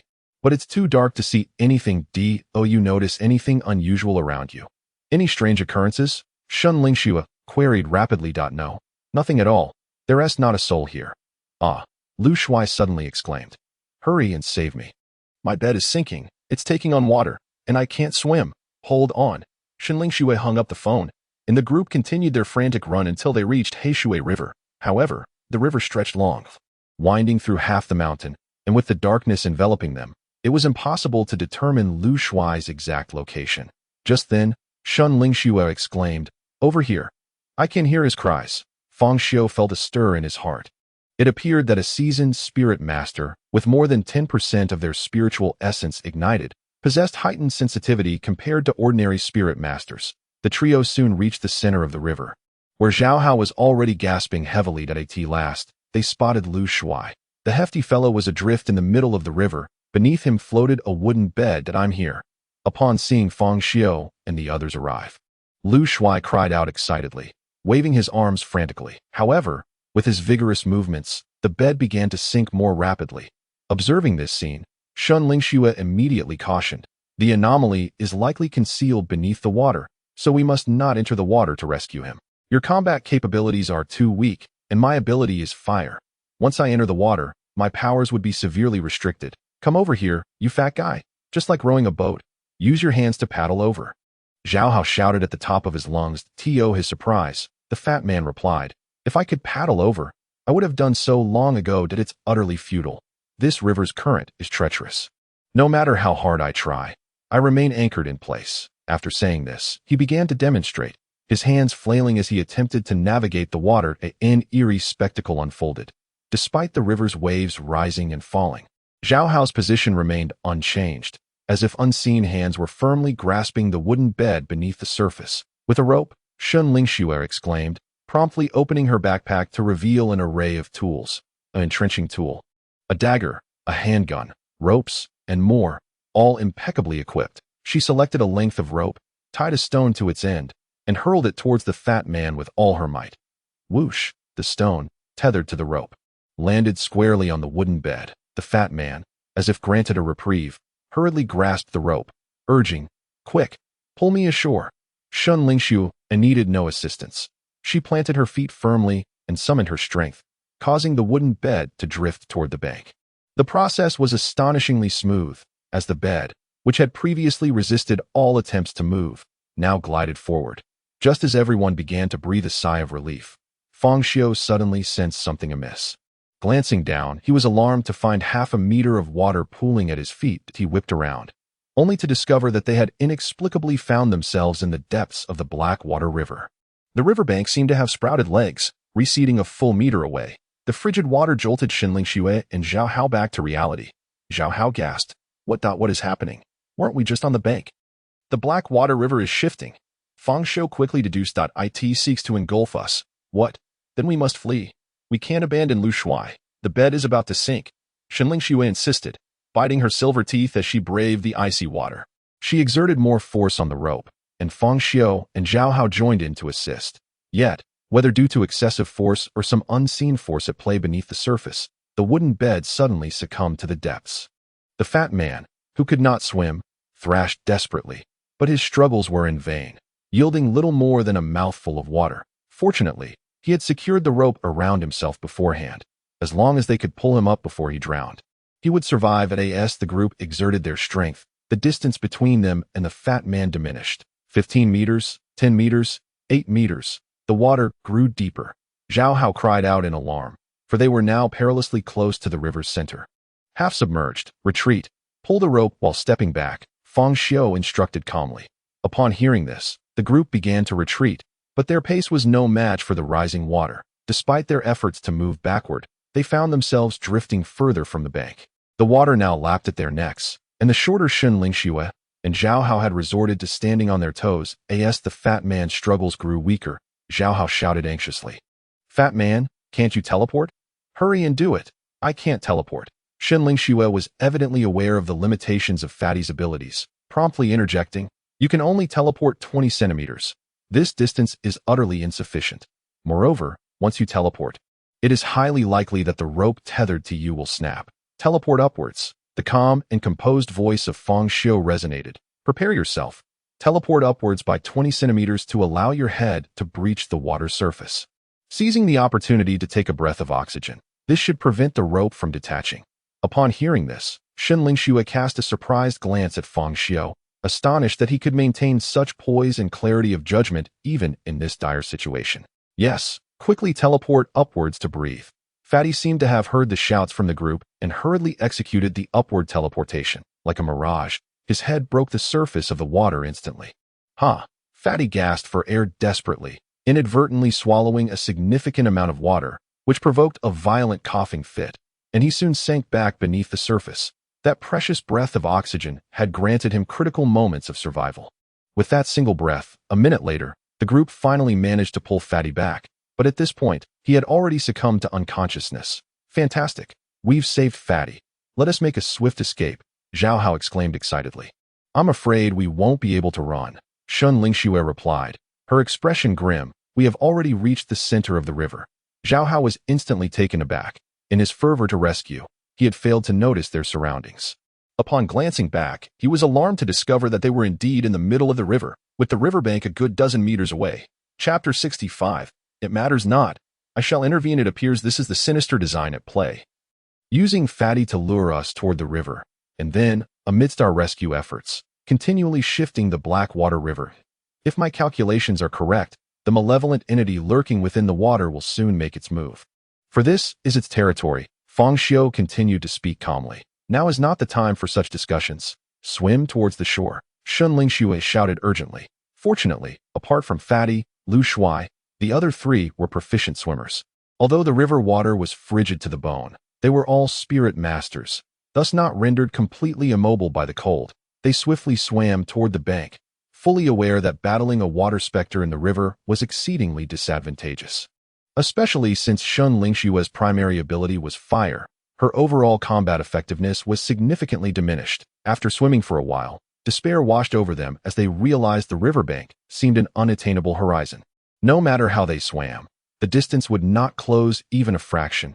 Instead, their vigorous efforts, coupled with the icy water draining their body heat, led to a rapid depletion of their stamina. Damn it. What are we going to do? Are we truly going to perish in this river? The water felt as though it were several degrees below freezing, yet it remained unfrozen. The entity had yet to appear, clearly intent on utilizing the water to sap their strength, waiting for them to weaken before delivering a fatal blow. Xiu, being a woman, was particularly sensitive to the cold, now fully submerged in the icy river. She felt an overwhelming chill. Her once fair complexion became alarmingly pale, and her lips gradually lost their color. She could scarcely believe that as a seasoned spirit master, She would find herself in such dire straits during a Class D anomalous event. At this moment, she faintly sensed something amiss, the peculiar ability to manipulate water truly only of D rank. Is it a matter of special powers or formidable strength? Shen Lingxue directed flames towards the lake. Fang Xiu suddenly spoke up. Shen Lingxue was taken aback. Although my flames exceed the temperature of ordinary fire, if you think I can burn rivers or boil seas, that is quite unrealistic.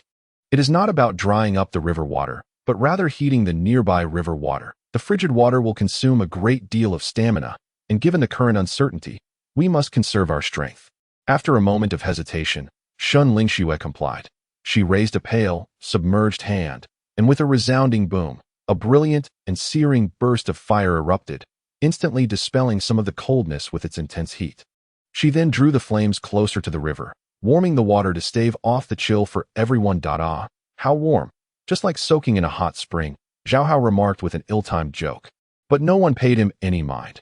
Although the color had returned to Shen Lingxue's face, her expression grew increasingly grave as she maintained the flames. With my spiritual energy, I can sustain this for at most 10 minutes. After that, my energy will be depleted. This approach is akin to drinking poison to quench thirst, trading spiritual energy for stamina. What will we do if the entity manifests once my energy is exhausted? Fang Xiu regarded her calmly and replied nonchalantly, "It doesn't matter. I will intervene." "You will intervene?" Shen Lingxue regarded Fang Xiu with skepticism. After all, in her eyes, Fang Xiu's ability was to foresee the future, a power undeniably potent, yet devoid of direct combat capability. However, Zhao Hao firmly believed in Fang Xiu's words. Even in the psychiatric hospital, Fang Xiu maintained a serene demeanor, seemingly confident, regardless of how perilous the situation became. "Xiugu, did you see a glimmer of hope?" Zhao Hao intended to ask if he had foreseen the future, but recalling the confidentiality agreement he signed, he opted for a more subtle inquiry. Fang Xiu offered no explanation, merely nodding lightly. "That's wonderful, Xiugu. We're counting on you." Upon seeing Fang Xiu's nod, Zhao Hao appeared as if he had already escaped danger. Yet, in reality, Fang Xiu had not glimpsed the future. He had not even seen the water entity as of yet. Nevertheless, that was of little consequence. The true reason he instructed Shen Lingxue to unleash her flames was ostensibly for warmth, but in reality, he aimed to deplete her spiritual energy. He speculated that the water entity had yet to reveal itself out of fear of their collective strength, thus adopting this strategy. So, whom did the water entity fear? It could only be Shen Lingxue, a seasoned spirit master, especially one adept in fire. As time progressed, the flames in Shen Lingxue's palm grew increasingly feeble, nearing extinction. At this juncture, she contemplated extinguishing the flames to preserve a modicum of combat power. But Fang Xiu halted her. "Continue burning." Shen Lingxue glanced at Fang Xiu's placid face, ultimately choosing to trust his words. This was also a testament to the extraordinary capabilities Fang Xiu had demonstrated at the Investigation Bureau. In the presence of someone who could foresee the future, people instinctively chose to believe. Eventually, Shen Lingxue could no longer hold on. "I can't go on. My spiritual energy is depleted." As soon as her voice fell, the flames in her palm were abruptly extinguished, plunging the surroundings into utter darkness. The only sound that could be heard was the gentle flow of the river, apart from which there was an eerie silence. Water It seemed as though something lurked within. Zhao Hao exclaimed in sudden horror. Fang Xiu and the others immediately turned their gaze in Zhao Hao's direction, only to witness several dark, serpentine forms subtly emerging from the inky river water. "What should we do now?"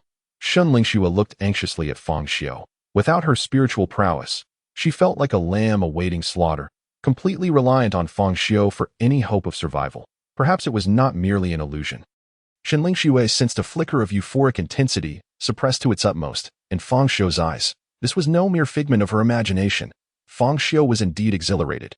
After more than a week without encountering the bizarre, he felt akin to a long-restrained suitor finally beholding a coquetting maiden. Without a moment's hesitation, he entrusted the plump figure entirely to Zhao Hao and dove headlong into the water. Shen Lingxue and the others gasped in shock, astonished by Fang Xiu's audacity. Underwater, Fang Xiu was met with an abyss of darkness, where he could vaguely discern the serpentine forms rapidly approaching him. "Blood Eye, activate." He unleashed his blood eye, and in an instant, his right eye was awash with a sea of crimson, densely intertwining until his entire sclera was engulfed. leaving behind a single pupil as dark as ink, through the perspective granted by the blood eye. Fang Xiu finally discerned the nature of those dark serpents. They were, in fact, strands of glossy, jet-black hair. This hair bore a striking resemblance to that which he had previously observed on the village chief and others, equally thick and lustrous. It seemed as though these strands of hair sought to ensnare Fang Xiu and drag him beneath the surface. Yet, how could Fang Xiu allow them that opportunity? With a flash of silver light, a surgical knife exuding a chilling and eerie aura appeared in his grasp. With swift, decisive slashes, the strands of hair were severed instantaneously. The resilience of the hair remained unknown, but no degree of tenacity could withstand the might of a cursed surgical knife. Once severed, the strands recoiled like cut tentacles, swiftly retreating to the riverbed, vanishing from sight. Fang Xiu felt a surge of anger. He despised such supernatural phenomena. Mischievous and elusive, they fled at the first hint of resistance, robbing him of the thrill of obliterating the uncanny. Without a moment's hesitation, he plunged deeper into the river, now imbued with spiritual awareness, moving with the agility of a swimming fish, following the retreating strands of hair. He pursued with fervor at last. Upon reaching the riverbed, he beheld the source of the anomaly. That it was a female corpse, draped in white, her skin a ghastly pallor. Perhaps it was his actions that incited the wrath of the female corpse. Suddenly, she opened her gaping maw, devoid of lips, and emitted a low, thunderous roar. Her hair, resembling a multitude of serpents, writhed and surged towards Fang Xiu. Confronted by this overwhelming assault, Fang Xiu found his movements hampered in the water, rendering it impossible to sever all the strands with merely a scalpel. Yet, he remained utterly unfazed, a peculiar crimson light emanating from his right eye. Under the illumination of this sanguine gaze, the female corpse appeared struck by an unseen force. Letting out a piercing shriek, the once relentless onslaught of hair recoiled in an instant, as if startled, akin to an octopus retracting its tentacles. Seizing the moment of the corpse's agony, Fang Xiu felt an exhilarating rush and propelled himself forward. Swimming directly before her at that moment, he experienced a slight oxygen deprivation, a mild dizziness clouding his mind. Yet he pressed on, compelled to make her feel suffering. Sensing the encroaching danger, the corpse extended her grotesquely swollen, pallid hand, her expression twisted in fury as she reached for Fang Xiu. However, he was undeterred. The thrill in his eyes had become almost palpable, and the calm demeanor he once wore had vanished, replaced by an involuntary, sinister smile. In the next instant, the female corpse grasped Fang Xiu's neck with an iron grip, cold and unyielding. A searing pain and the sensation of suffocation enveloped him. Yet, rather than halting his actions, it only served to intensify the malevolence etched across his visage. With a swift motion, Fang Xiu brandished his scalpel, the razor-sharp blade descending upon the corpse's forehead with ease, akin to slicing through tofu. It glided downward, creating fissures across her forehead, between her brows, along her nasal bridge, and mouth, resulting in a wound several centimeters deep. To his horror, he glimpsed the decayed brain and exposed bones within the gash. With that singular strike, amplified by the power of agony, the female corpse was rendered incapable of even a scream, her body convulsing violently as if electrified. The hands that had clutched his throat instinctively released their grip. Witnessing the corpse's torment, Fang Xiu felt an even greater thrill, denying her any respite as he struck again. This time, his cut was horizontal, forming a cross upon her visage. Anyone familiar with slicing through a watermelon knows that a horizontal cut followed by a vertical one causes the fruit to blossom apart. In that moment, the corpse's head mirrored this phenomenon to ensure her survival. Fang Xiu had been considerate enough not to unleash the full extent of his agony-inflicting power, wishing instead to allow her to savor the experience. However, with the second incision, the corpse, once writhing, fell eerily still, as if she had truly become a lifeless entity. Dead? Was this entity capable of manipulating the waters truly so fragile? Before Fang Xiu could process this revelation, the hair of the corpse seemed to come alive, detaching from her head like a swirling black mass, swiftly darting away into the distance, disappearing in the blink of an eye. Realizing this, Fang Xiu's eyes flashed with icy resolve. He understood that the corpse was not the true anomaly, but rather her hair was he yearned to pursue. Yet he had reached his limit. The sensation of suffocation grew increasingly unbearable, and the dizziness in his mind intensified. Reluctantly, he had no choice but to return to the surface. With a splash, Fang Xiu broke through the water's surface. Upon catching sight of Fang Xiu, Shunling Xue and the others breathed a sigh of relief. Albeit their expressions soon morphed into concern upon noticing the deep crimson handprint encircling his neck. Xiu Gu, are you all right? What about that anomaly? Zhao Hao inquired anxiously. Fang Xiu did not respond immediately. Instead, he drew in several deep breaths before managing to say, "It escaped. The essence of that anomaly appears to be hair." "Hair," Shunling Xue urged. "Let us not dwell on that for now, while the anomaly is fleeing. We must hurry and see if we can reach the shore." The group nodded in agreement and swam towards the bank. This time, the shore did not recede as before but remained steadfast and unmoving. Soon, they managed to drag Lu Shuai, who resembled a lifeless dog, onto the land. Once ashore, they did not pause but hurriedly distanced themselves from the water before finally catching their breath. "First, save him," Shunling Xue commanded, immediately beginning to perform chest compressions on Lu Shuai. After several agonizing moments, he expelled a considerable amount of icy river water before she ceased her efforts. However, Lu Shuai remained unresponsive, his complexion pale as death. Lu Shuai requires artificial respiration. Who will volunteer? Shunling Xue's gaze flickered between Fang Xiu and Zhao Hao. Fang Xiu maintained a stoic expression, while Zhao Hao appeared horrified, glancing at the corpulent lips of Lu Shuai and feeling repulsed at the thought. "Why won't you do it?" Zhao Hao retorted sharply. Shunling Xue scoffed. "Are you unaware of the propriety between men and women? With two grown men present, why should it fall to me? Isn't it just a matter of men helping men?" Zhao Hao vehemently shook his head, every fiber of his being screaming in protest at that moment. However, Fang Xiu approached Lu Shuai. Shunling Xue's eyes glinted with a strange light, while Zhao Hao's face drained of color. Wanting to voice his objections yet fearing that Fang Xiu might demand his participation. Ultimately, he held his tongue. Just as everyone anticipated Fang Xiu to commence artificial respiration, to their astonishment, he delivered a resounding slap across Lu Shuai's face. Lu Shuai let out a pained cry, bolting upright as if jolted awake. "Ouch! Who hit me?" he exclaimed, bewildered. "Is he awake already?" Zhao Hao stared in disbelief. Shunling Xue's expression darkened as she fixed Lu Shuai with a dangerously piercing gaze. Demanding, "Were you feigning unconsciousness just now?" Lu Shuai immediately protested. "What do you mean feigning? I truly passed out. Truly passed out." Shunling Xue scoffed, utterly unconvinced. "You were hypoxic and fainted. Yet, without artificial respiration, a mere slap brings you back to consciousness?" Zhao Hao chimed in, relishing the spectacle. "So, you were trying to trick me into giving you my first kiss, fatso?" Lu Shuai felt utterly wronged, insisting that no one believed him. In truth, only Fang Xiu understood that Lu Shuai was not pretending. He had indeed lost consciousness. The reason he revived so swiftly was due to Fang Xiu employing a fragment of painful energy, the intense agony serving to rouse him, akin to using electric shocks for cardiac resuscitation. After a brief exchange of bickering, Shunling Xue could no longer tolerate the commotion and intervened. "Enough, Lu Shuai, we will settle this later. Right now, we must urgently devise a strategy to confront the anomaly lurking in the Blackwater River." "Fang Xiu, what transpired after you plunged into the water? Why do you assert that the eerie entity is the hair? I beheld a female corpse beneath the surface. It was the hair of this very corpse that was poised to assault us. After I dealt with the corpse, her hair, as if animated by its own volition, fled from the scene. Thus, I surmise that the hair must indeed be the true eerie entity, while the corpse merely serves as its puppet." Shunling Xue pondered. "Dealt with the corpse. Even if it is not the eerie entity, it was nonetheless under its control. This water specter possesses the terrifying ability to manipulate the Blackwater River. How did you manage to neutralize the corpse?"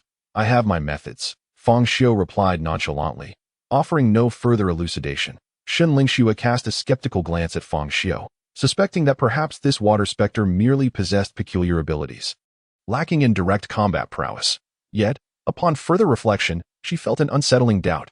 Nevertheless, seeing Fang Xiu's unwillingness to elaborate, she refrained from pressing further. "Let us return for now. Once my spiritual energy is restored at dawn, we shall confront the water specter in the Blackwater River," she suggested. Fang Xiu remained motionless, inquiring, "What are your plans for tomorrow's confrontation with the eerie entity?" Shunling Xue furrowed her brow and contemplated. "Given that even a novice spirit master like yourself could repel it, it is evident that the water specter lacks formidable combat capabilities. However, its concealment in the Blackwater River grants it considerable geographical advantage, rendering my flame abilities less effective. Thus, the optimal strategy would be to lure the specter ashore. If someone can coax it out, I can easily dispatch it with my flames. Upon finishing her statement, Shun Lingxiu noticed Fang Xiu gazing at her, as if she were a fool, igniting a spark of anger within her. What do you mean by looking at me like that? Do you possess some profound insight? Your assertions make it difficult for me to believe you are a seasoned spirit master, Fang Xiu calmly retorted, his tone devoid of sarcasm, yet dripping with it nonetheless. He then produced a secure phone issued by the Investigation Bureau and began dialing. Who are you calling? Is your plan to seek assistance from the Bureau, summoning other spirit masters to aid us? Shun Lingxiu scoffed. I advise you to hang up. The Bureau is chronically understaffed, and given that the water specter has not exhibited any overtly dangerous behavior, they are unlikely to dispatch any spirit masters for support. However, Fang Xiu paid her no heed. Before long, the call connected, and a drowsy voice emerged from the other end. Is this Mr. Fang? Why are you calling so late? Without allowing her to finish, Fang Xiu interjected. Immediately inform your superiors and dispatch a special operations team to Blackwater Village, equipped with the most powerful water pumps available. The more, the better. The special operations team is composed of professionally trained soldiers. Although they are ordinary individuals without spiritual abilities, each is a formidable fighter, typically deployed to assist spirit masters in their tasks, maintain order among crowds, conduct reconnaissance, or perform rescue operations. Mr. Fang, what did you say? Su Kersen seemed still in a state of confusion, struggling to comprehend. Water pumps? Weren't you on a mission? What need do you have for water pumps? You need not concern yourself with the reasons. Simply heed my words and act immediately. Should any doubts arise, seek out Wang Dihai and inform him that it was I who instructed you. With that, Fang Xiu abruptly terminated the call. Turning his gaze back to Shun Lingxiu and the others, he was taken aback to find them staring at him, wide-eyed and speechless. Fang Xiu, you don't mean to drain the Blackwater River, do you? Zhao Hao exclaimed. Incredulity etched across his face. Fang Xiu nodded in affirmation. From prior actions, it is evident that this anomaly possesses a keen intellect, adept in the art of strategy, and refrains from engaging us in direct confrontation. Thus, to lure it out, it is imperative that someone is willing to serve as bait. Otherwise, it would be exceedingly difficult to ensnare it. Given this, the most prudent course of action would be to drain the Blackwater River, leaving the creature with nowhere to conceal itself. With the backing of the Investigation Bureau, which boasts substantial manpower and resources, why not take advantage of this?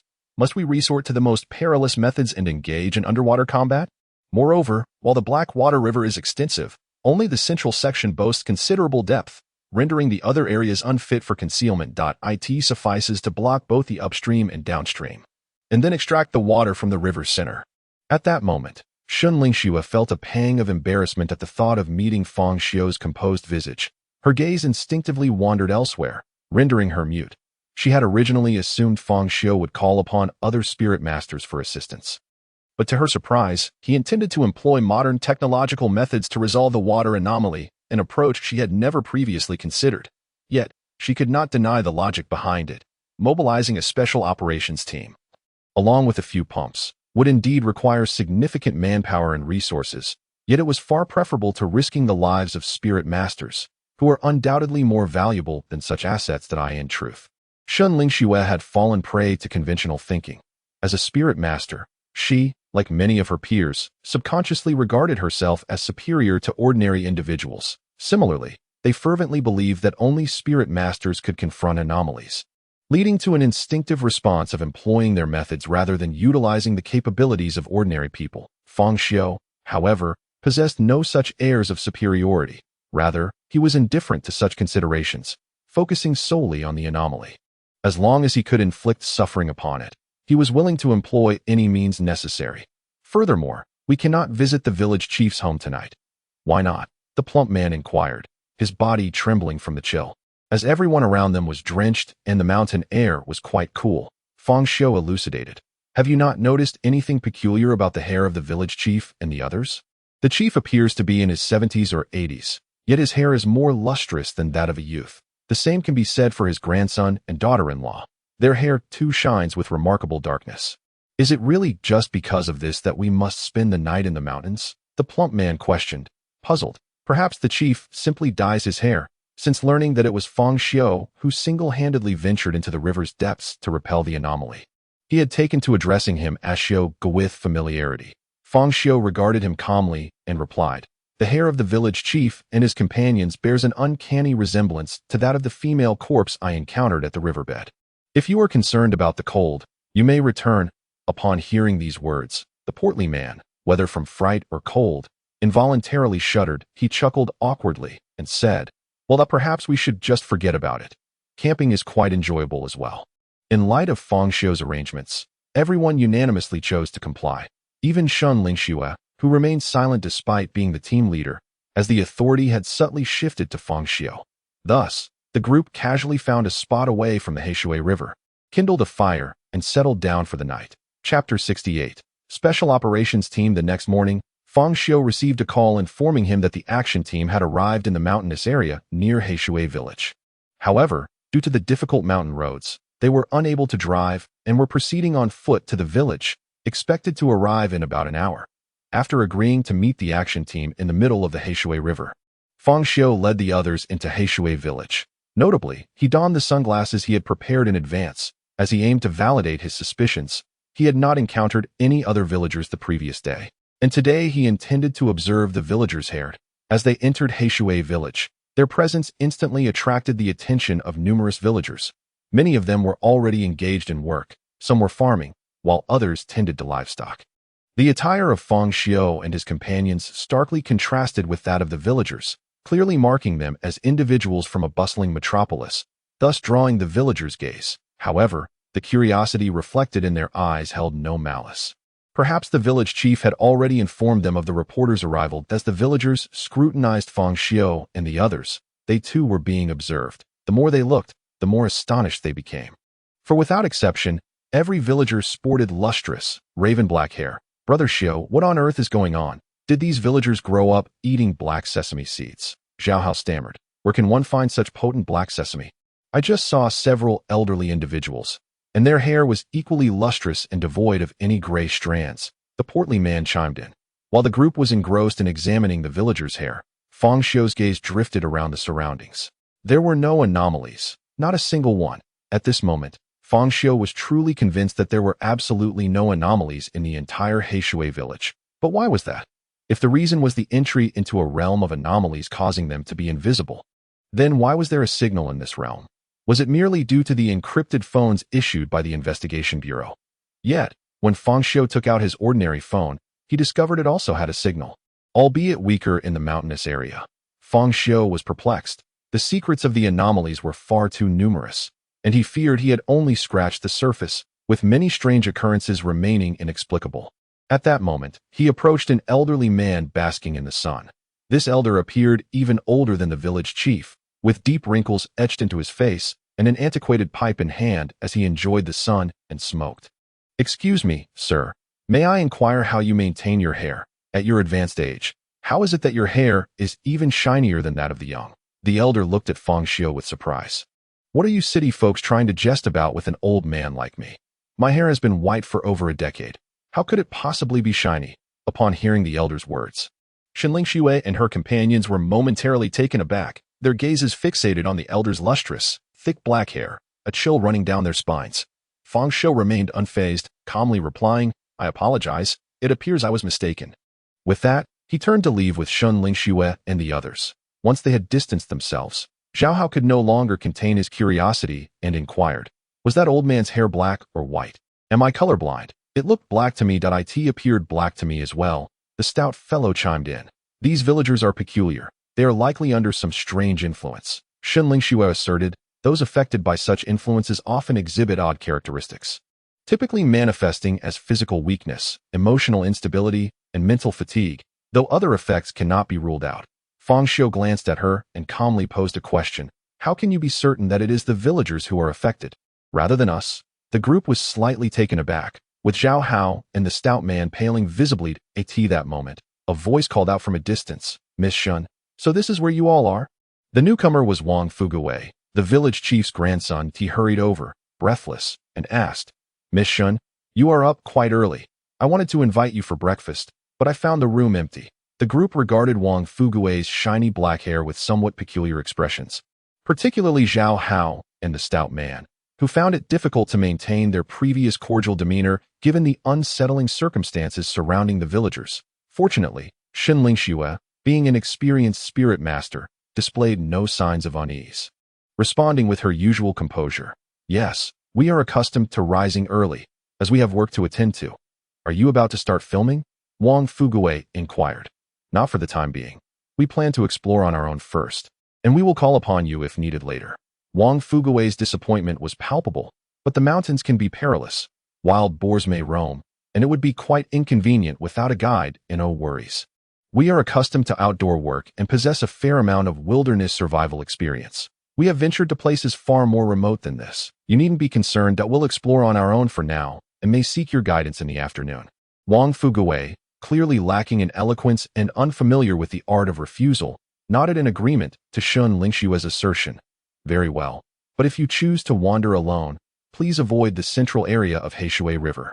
Fang Xiu's interest was piqued, and she inquired nonchalantly, "Oh, why should we avoid the center of Heishui River?" Wang Fugui's expression shifted to one of fear, as if recalling some terrifying tale that in any case. "It's best not to my grandfather forbids the promotion of superstitions, yet several villagers have claimed that area is haunted, so please steer clear." With no further information forthcoming, Fang Xiu nodded in acknowledgement. However, to her surprise, Wang Fugui lingered, appearing as though he had more to say. There's something else?" Fang Xiu prompted. Wang Fugui scratched his head, somewhat sheepishly admitting, "It's nothing of great importance. I was merely wondering what happened to the bed from my house." "Please, do not misunderstand me. I am not implying that you have stolen the bed. That I merely Wang Fugui spoke. His face began to redden slightly, though his darker complexion rendered it not overly conspicuous. The rotund man wore an expression of perplexity. How could one possibly explain the situation regarding the bed? Surely, he could not claim that both he and the bed had been mysteriously taken away last night. Could he? The bed collapsed. Fang Xiu interjected suddenly. "It was crushed under his weight, and we feared it might injure someone, hence our decision to dispose of it. Fatty, you owe compensation. Oh, right. The bed was indeed accidentally crushed by me last night. I shall compensate at once." The rotund man hurriedly produced the few hundred cash he had on him and attempted to thrust it into Wang Fugui's hands. Yet, Wang Fugui adamantly refused to accept it. "I cannot accept this money. The bed was flimsy, and it caused you to fall. That was our fault. How could I possibly take your money? Just take it, for it was I who broke the bed." Seeing that his refusal was futile, Wang Fugui turned and fled, insisting on rejecting the money. The rotund man sighed. What simple-hearted villagers! At that moment, Fang Xiu's phone rang. "Investigator Fang, the 10th Special Operations Team, is in position." "Understood. We shall be there shortly." After hanging up, Fang Xiu addressed the others. "The villagers need not concern themselves. Let us first deal with the anomalies in the Blackwater River." Chapter 69. A startling turn of events in the center of the Blackwater River. Fang Xiu and his companions hastily approached, spotting a team clad in black special operations gear, armed with submachine guns. Each member was tall and imposing, standing with perfect posture, clearly a product of rigorous training. However, before the special operations team stood a man and a woman, both dressed in hiking gear, complete with backpacks and trekking poles, appearing as though they were on a leisurely excursion. The couple seemed to be embroiled in a dispute with the special operations team. "On what grounds do you order us to leave? This area is not your private property. We are merely here to enjoy the scenery. Indeed, this is not a tourist attraction, and even if it were, we could purchase tickets that we are executing a special mission, and no unauthorized personnel are permitted to approach.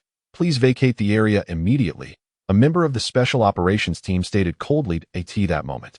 Fang Xiu and his group drew near. The member of the special operations team promptly jogged over and saluted. "Investigator Fang, the 10th Special Operations Team reports to you." Fang Xiu nodded, about to speak when the man and woman approached. The man was tall and robust with a resolute appearance, while the woman was statuesque with a sun-kissed complexion, exuding the aura of someone accustomed to outdoor activities. "Are you their leader? On what authority do you?" The woman's voice was laced with a brash assertiveness. Fang Xiu did not grant them the opportunity to finish and commanded directly, "Remove them." Yes, the special operations team sprang into action, dispatching 2 members to escort the man and woman out. The man attempted to struggle, yet upon realizing the numbers were against him, and that they were armed, he ultimately refrained from resisting. In contrast, the woman was the most vociferous, You will regret this. I will file a complaint against you. Do you even know who I am? My father is friends with the leaders of the Public Security Bureau, and you doubt a man and a woman gradually faded from view. Zhao Hao sighed lightly. Reflecting, indeed, there are all kinds of people that I always thought the online world was merely a performance. Those videos where some dare to confront security personnel seemed unbelievable. Yet, I never expected such individuals to exist in reality. These two are indeed remarkable. Amidst so many armed officers in uniform carrying out their duties, they still dared to act recklessly? Investigator Fang. These two claim to be travelers who prefer venturing into secluded, uninhabited wilderness rather than tourist spots. They arrived shortly after we did. Fang Xiu nodded slightly. Were you sent by Wang Dihai? The individual nodded and produced identification from the Investigation Bureau, stating, Director Wang instructed us to assist with your work. Fang Xiu was not surprised. This was the advantage of possessing foresight. Had it been other novice spirit masters, they would not have enjoyed such privileges. And even if they could, prior reports and communication would have been necessary. Yet for him, a single phone call sufficed. Is everything prepared? Yes. All set. Very well. Let us commence. With Fang Xiu's command, the Special Operations team swiftly sprang into action. Their speed was astonishing, and their professionalism evident. Some wielded shovels to dig pits and divert water, while others transported bundles of plastic piping, set up water pumps and generators, and assigned personnel to guard the perimeter against potential intruders. They had evidently conducted thorough calculations to redirect the river's flow to nearby low-lying areas. Before long, the thunderous roar of machinery filled the air. Under the influence of dozens of pumps, the river's water level began to plummet. Beside them, Zhao Hao and Lu Shuai stood in stunned silence. Is this what professionals are like? It's truly impressive. Indeed, if it weren't for the ineffectiveness of firearms against the bizarre, spirit masters might have long been rendered obsolete. Hours later, the riverbed was successfully exposed. The silt was visible, dotted with numerous small puddles, and a variety of fish, including turtles, could be seen flopping about in the mud. Throughout the entire process, Fang Xiu and his companions remained vigilant, wary of any sudden assaults from the water's anomalies. However, as the water receded, no such entities emerged. She directed her fiery hand toward the spot indicated by Fang Xiu, hurling the flames with great intensity. The flames surged forth like a mighty dragon, hurtling directly toward the puddle of water. Boom! The fiery explosion erupted with a deafening roar, instantly engulfing the area in a wave of heat. The water in the puddle began to bubble and evaporate, causing the surrounding damp mud to crack and dry in that moment. A chilling scream echoed from the depths of the puddle. Subsequently, a mass of flaming, charred hair emerged from the ground. Writhing ominously, a bizarre phenomenon had occurred. Zhao Hao gasped in astonishment, instinctively retreating behind Fang Xiu. The hair floated in midair, thrashing wildly, with several fiery strands being flung away like a gecko shedding its tail. That it seemed as if the hair had been provoked, its strands spreading out like an expanding web, 5 meters, 10 meters, 20 meters, as if intent on enveloping everyone present. That moment, Shun Lingxu was struck, seeking vengeance for the frigid lake water that had soaked her for half a day yesterday. Boom! She conjured wave after wave of bright, searing flames, relentlessly assaulting the hair. Yet at that instant, Fang Xiu heard the distinct sound of bullets being chambered. His brow furrowed as he glanced at the Special Operations team. Instinctively sensing something amiss, these soldiers, who had undergone professional training and knew firearms were ineffective against the bizarre, were loading their weapons without orders. Why? Beside him, Zhao Hao and Lu Shuai urged, just stand back and watch. Shun Lingxiu's abilities counter this anomaly, but in the next moment, a shocking turn of events unfolded.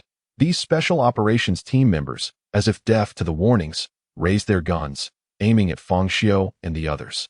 Hey, what are you doing? We're on the same side. Zhao Hao shouted in panic. Quick, get away. Our bodies are out of control. One of the Special Operations members exclaimed stiffly. Chapter 70. The Murderous Trial. What? Shun Lingxiu exclaimed in horror. Momentarily neglecting the hair that threatened to incinerate her, she turned, raising her flames to retaliate against the Special Operations members. However, she ultimately hesitated in that fleeting moment of indecision. The Special Operations members had already pulled the trigger to rat-a-tat-tat. Bullets, ignited with flames, surged towards Fang Xiu and the others. If it had been a single gunma in a short while, the Special Operations team would arrive. And with their assistance, the group would drain the river. uncovering the enigmatic entity known as the Hair Demon. That a fierce battle would ensue between Shun Lingxue and this malevolent force, ultimately culminating in her being shot down by the Special Operations Team. The Hair Demon possessed the ability to manipulate others, a realization that stirred memories of the female corpse previously encountered, which had been possessed by the Hair Demon. What astonished Fang Xiu was the revelation that the Hair Demon could control so many individuals at once. The entire Special Operations Team was under its thrall. If the Hair Demon wielded such power, why not directly control them? Was it because they were protected by a spiritual shield, rendering them immune to its manipulation? A sense of unease began to brew within Fang Xiu. Was it merely coincidence that the couple appeared at such a fortuitous moment? Who in their right mind would choose to wander into such a remote area for leisure? Furthermore, he recalled an overlooked detail, the delicate water footprints that had appeared on the ceiling earlier. These prints were slender and dainty, measuring no more than 30 centimeters. Yet the female corpse at the bottom of the black water river had been so waterlogged that her body had become pallid and swollen, with feet larger than those of an average man. How could such diminutive footprints be left behind? After much contemplation, he resolved to take matters into his own hands. As time progressed, the narrative advanced to the heart of the Blackwater River. At this juncture, the Special Operations Team had taken their positions, accompanied by a man and a woman clad in tactical gear. But on what grounds do you order us to leave? This place is not your property. We are merely here to admire the scenery, one of the onlookers protested. Indeed, this is not a tourist attraction, and even if it were, we could purchase tickets. Another added that we are engaged in a specialized operation. No unauthorized personnel are permitted to approach. Please vacate the area immediately, a member of the Special Operations Team stated coldly. Observing this familiar scene unfold, Fang Xiu led his companions forward and a member of the Special Operations Team swiftly approached. Saluting, Investigator Fang, the 10th Special Operations Team reports to you. Fang Xiu nodded in acknowledgement, remaining silent. At that moment, the man and woman approached. As before, the woman began with an imperious inquiry. Are you their leader? On what grounds do you? Fang Xiu regarded the pair with a calm demeanor, perceiving them as ordinary individuals devoid of any peculiarities. Yet, his principle had always been, if nothing was apparent, one must take action. In a flash, a silver glimmer appeared, and the woman's voice was abruptly silenced. Not only that, but the entire world fell into a profound stillness. Shun Lingxue and the others, along with the Special Operations personnel, stood in stunned silence, their gaze fixed on Fang Xiu and the woman. There, protruding from her alabaster neck, was a surgical knife, firmly grasped by Fang Xiu. One anticipated Fang Xiu's sudden act of violence. It was utterly unheralded, even unfathomable. Even if the woman had been unreasonable, she had merely approached to pose a question, and before she could even finish her sentence, he had taken her life, ignoring the bewildered stares of the onlookers. Fang Xiu focused intently on the woman's micro-expressions, seeking any sign of vulnerability, yet her face betrayed no flaw. She was like the most consummate of actors, vividly portraying disbelief, confusion, fear, and a myriad of other emotions. With a swift motion, Fang Xiu withdrew the surgical can. This was not the first time he had plunged a blade into someone's neck. Thus, his technique was relatively adept, aiming directly for the carotid artery to ensure a swift demise. As the scalpel was withdrawn, the woman emitted an unintelligible whimper from her lips, her eyes gradually losing focus before she ultimately collapsed to the ground. Fang Xiu furrowed his brow slightly. Had I acted too swiftly, leaving her unable to react? Or had I misjudged her, and she was merely an ordinary individual? Fang Xiu, what are you doing? Shun Lingxue's voice, laced with anger, shattered the silence of the scene. They are problematic. Fang Xiu offered a casual explanation. You've killed someone. The accompanying man finally grasped the situation, screaming in terror as he turned to flee. Swish! Another flash of silver darted through the air. A gaping wound appeared on the man's neck, and he fell lifelessly to this moment. Shun Lingxue had become acutely wary, distancing herself from Fang Xiu. Fang Xiu, I am seriously beginning to suspect that you have lost control of your faculties. You had better provide me with an explanation. I maintain that they are problematic. There must be an issue. Zhao Hao seemed to come to a realization, hesitantly inquiring, Xiu, did you sense something? Fang Xiu nodded. Shun Lingxue appeared somewhat skeptical, but many questions could not be posed in the presence of so many people.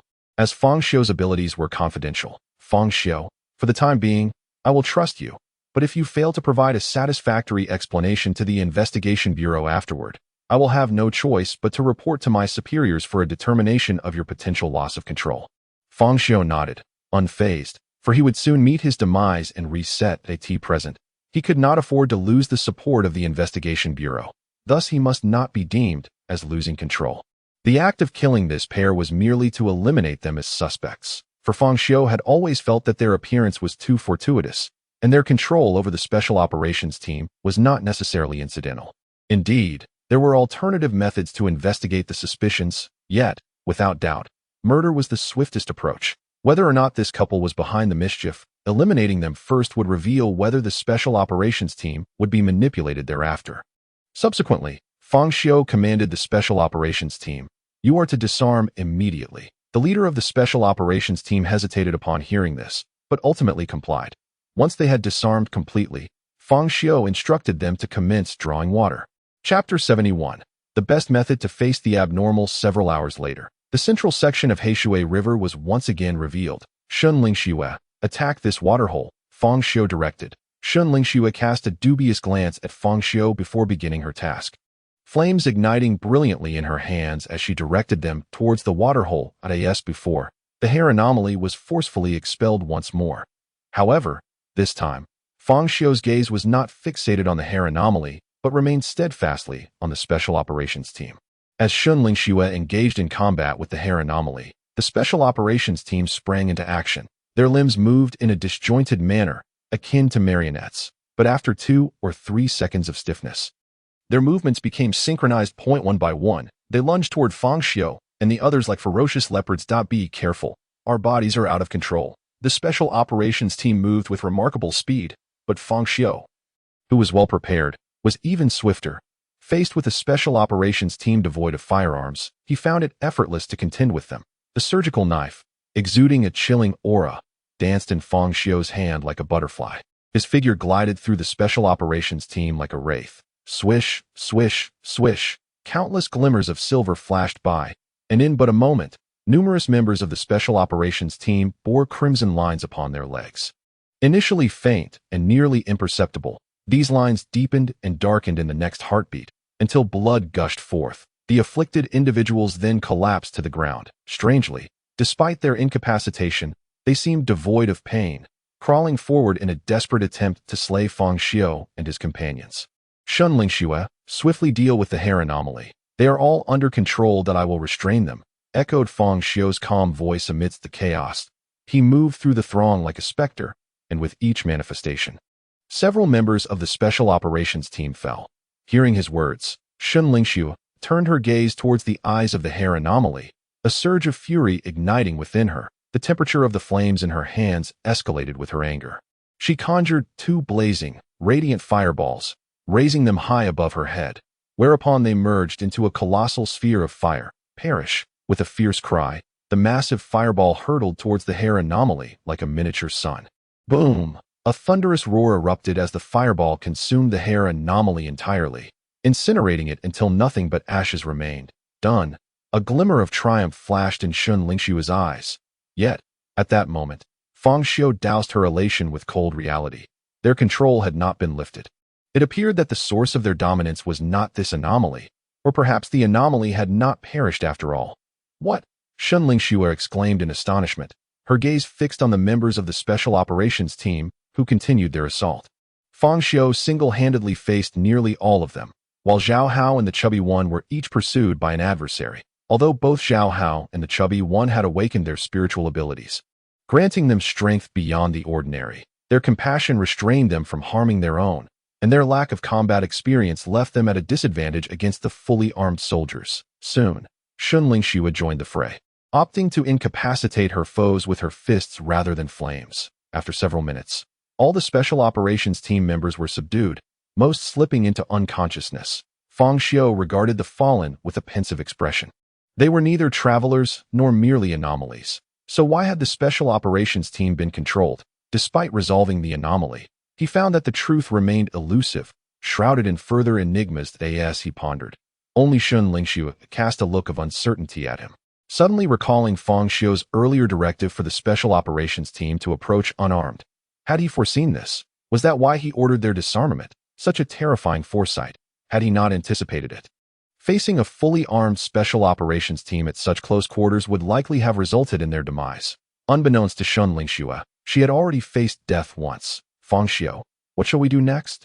Fang Xiu suddenly inquired, clearly having realized who the true arbiter of correct judgment was. First, bind them all, and we shall speak once they awaken. The others complied without hesitation. Fortunately, the special operations team was equipped with ropes, alleviating concerns about an insufficiency of bindings. After securing them, over half an hour passed before several team members gradually regained consciousness. But what is happening? Why are we bound? Do you recall the events that just transpired? Fang Xiu stepped forward to inquire. The bewildered team members shook their heads in confusion. No recollection. It seems the control has been lifted. Was it due to the mysterious entity's demise? Or could it be that the true puppeteer can only manipulate these individuals for a limited duration? The information is scant. A judgment cannot be made. After another half hour, the majority of the team had awakened, yet none retained any memory of the preceding events.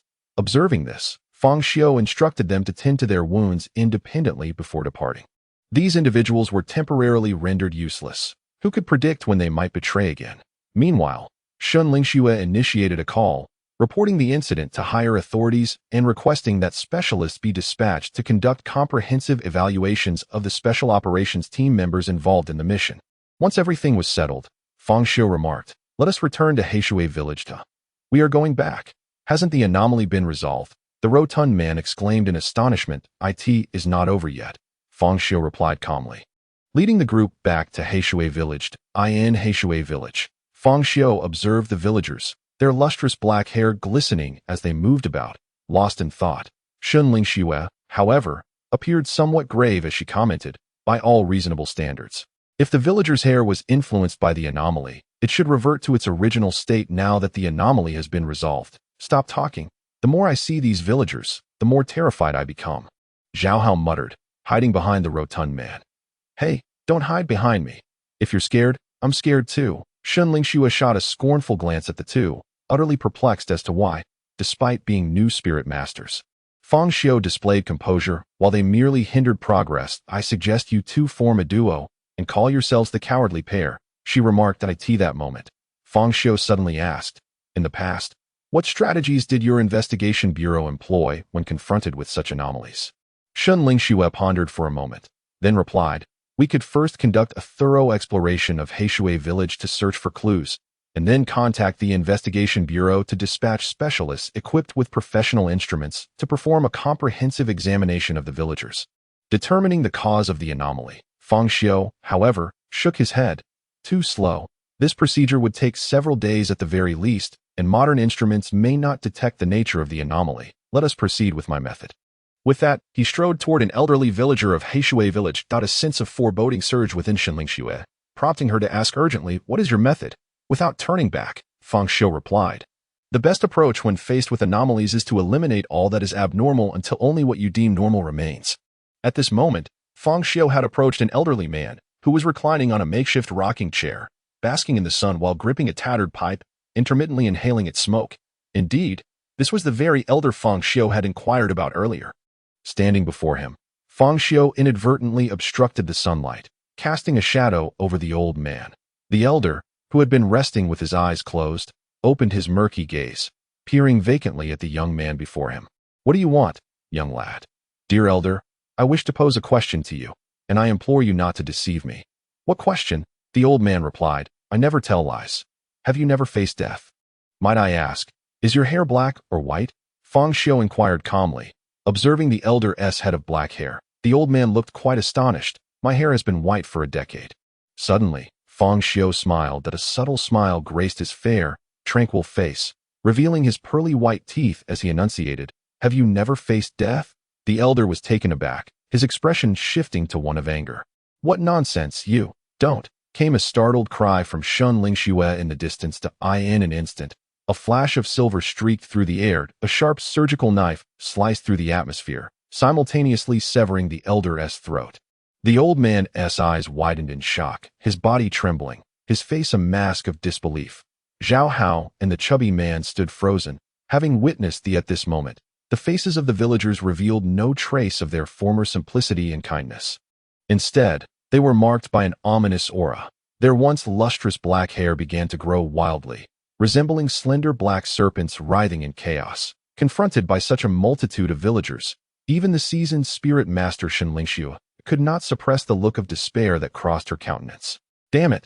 These villagers are all ghoul slaves. The intelligence was erroneous. The ability to control such a large number of ghouls could not possibly belong to a D-grade anomaly. It must at least be C. If not B. In her moment of desperation, Fang Xiu inadvertently revealed the truth. However, Fang Xiu paid no heed, for he had finally unraveled a critical question. The reason why there were no phantasmal anomalies in the entirety of Heishui village was that there was not a single living soul left in the village. Those phantasmal anomalies, regardless of their forms, share a singular purpose: to consume flesh. Thus, they can only exist in places where life resides. Heishui village lies in a mountainous region, inherently remote and sparsely populated. Now that the entire village's populace has become ghoul slaves, it effectively means that there is not a single living being within a radius of several kilometers. Over time, it is only natural that no anomalies would manifest here. This also explains why Heishui village lacks a domain of the uncanny, yet remains devoid of any anomalies. Roar! A cacophony of inhuman howls erupted from the villagers, and they surged forward like a horde of zombies, charging recklessly towards the group. Fang Xiu's expression grew grim as she clenched her teeth and declared, "We cannot engage in a head-on confrontation. I will carve out a path with flames, and you must follow closely behind me to break through." Fang Xiu, if I am not mistaken, the scalpel in your hand is likely an anomalous weapon. Correct? That knife is exceedingly sharp and can sever hair. The strength of these hairs is formidable. Even my flames would take several seconds to reduce them to ashes at present. Only the two of us can inflict harm upon these ghoul slaves. I will lead the way, and you deal with the scattered ghouls. Lu Shuai, Zhao Hao, you two stay close behind Fang Xiu. Move. With Fang Xiu's command, two blazing orbs of fire were hurled into the throng. Boom! The villagers blocking their path were instantly propelled into the air, some even transforming into fiery figures, engulfed in flames. That a brief gap appeared in the encirclement, and the group hurriedly dashed toward it. However, they had barely taken 2 steps when the villagers closed in once more. Boom! Fang Xiu relentlessly unleashed fire upon the advancing villagers. Despite the tremendous power, she could only incinerate 3 or 5 villagers at a time. And under such intense exertion, her spiritual energy was rapidly depleting. Zhao Hao and the stout man, though visibly terrified, drew their pistols and continued to fire at the villagers. Alas, the effectiveness of handguns against ghoul slaves was minimal. Even if a hole was punctured in their bodies, in the next instant, countless strands of hair would seal the wound, rendering them utterly ineffective, serving only to delay the inevitable. After barely covering a distance of several dozen meters, they found themselves increasingly surrounded by the villagers. Even more alarming was Fang Xiu's dwindling spiritual energy. The fireballs in her hands had noticeably shrunk in size. Her complexion grew increasingly pale, and despair began to surface in her beautiful eyes. At that moment, a scream pierced the air. It was Zhao Hao. He was ensnared by several strands of hair that defied gravity, floating toward him and wrapping around his neck. Hiss, hiss, hiss. Those few strands of black hair swiftly ensnared Zhao Hao, constricting him with such force that he was yanked to the ground and dragged relentlessly towards the crowd. Zhao Hao clutched at the hair around his neck with both hands, his eyes bulging and his face flushed with desperation. Xiu save. Suddenly, a flash of silver cut through the air, severing the hair around Zhao Hao's neck. Gasping for breath in a state of shock, he struggled to regain his composure. Yet, the peril was not averted. In the next heartbeat, the hair of countless villagers defied the pull of gravity, floating upwards before shooting towards Zhao Hao like arrows. The dense mass of hair formed an intricate net, swiftly engulfing him. Fang Xiu swung his surgical knife repeatedly, but the blade was too small, and the hair too abundant. Even as he severed one strand after another, the hair of hundreds of villagers was far too much to manage, as even a professional hairstylist would require days and nights to contend with such a tangle. Thus, Zhao Hao met his demise. Chapter 73. As long as I end my life swiftly enough, no anomaly can claim me. At that moment, another anguished cry pierced the air. It was the fatty. His feet were ensnared by hair, and he was yanked down, dragged across the ground, his robust fingers clawing desperately at the earth, leaving behind trails of blood half a meter long. That I don't want to die. Save. His voice was abruptly cut off as he was pulled into the mass of the manner of death of Ling Xiu and the others is, to say the least, rather difficult to accept. After all, besides the eyes, ears, mouth, and nose, there are other orifices in the human body as the surgical knife penetrates the forehead.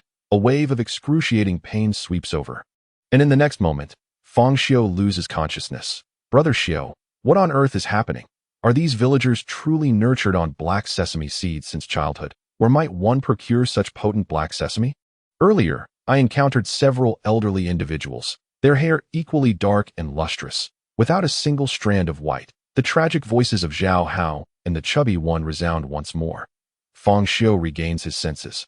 His gaze profound and tranquil, akin to an unfathomable deep pool. He surveys the villagers around him who have yet to undergo mutation, and a suspicion begins to form in his heart. It appears these villagers live as ordinary people until their identities are discerned. For the moment, he has no intention of taking action against them, as it would prove futile.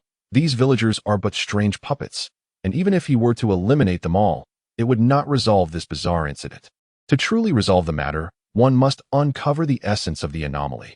Clearly, the entity lurking at the bottom of the lake is not the true source. It is likely another puppet, controlled by hair. Similar to the villagers, the one who left the water footprints is far more likely to be the true body. Yet, if this entity possesses so many puppets, why not simply eliminate Fang Xiu and his companions directly? Why go to the lengths of luring them to the Blackwater River, allowing that puppet corpse to act? Could it be that this anomaly is deliberately diverting attention, leading them to mistakenly believe the female corpse is the source? Thus, once they dispatch the female corpse, they would presume their task complete and return to report. However, if that were the case, a troubling question arises. What of the Special Operations team being controlled? During their first encounter, they all perished under the guns of that very team. If the anomaly's intent was to eliminate them, it could have easily struck during their overnight stay at the village chief's house, without any need for such elaborate maneuvers. Moreover, the methods of control over the villagers and the Special Operations team are evidently distinct. The villagers are manipulated through hair, each possessing it within their bodies, while the Special Operations team does not. The two incidents are already beginning to contradict one another, and Fang Xiu faintly senses that there may be some critical truth hidden within, though the scan information leaves him unable to ascertain it at present. Logically, perhaps the investigation should begin with that female corpse. Who is she? How did she die? Why, despite being submerged in water, does the lurking anomaly still exert control over her? If these questions can be unraveled, the source of the anomaly may be discovered. Yet, Fang Xiu intends to eschew conventional reasoning. Uncovering the truth is the domain of detectives.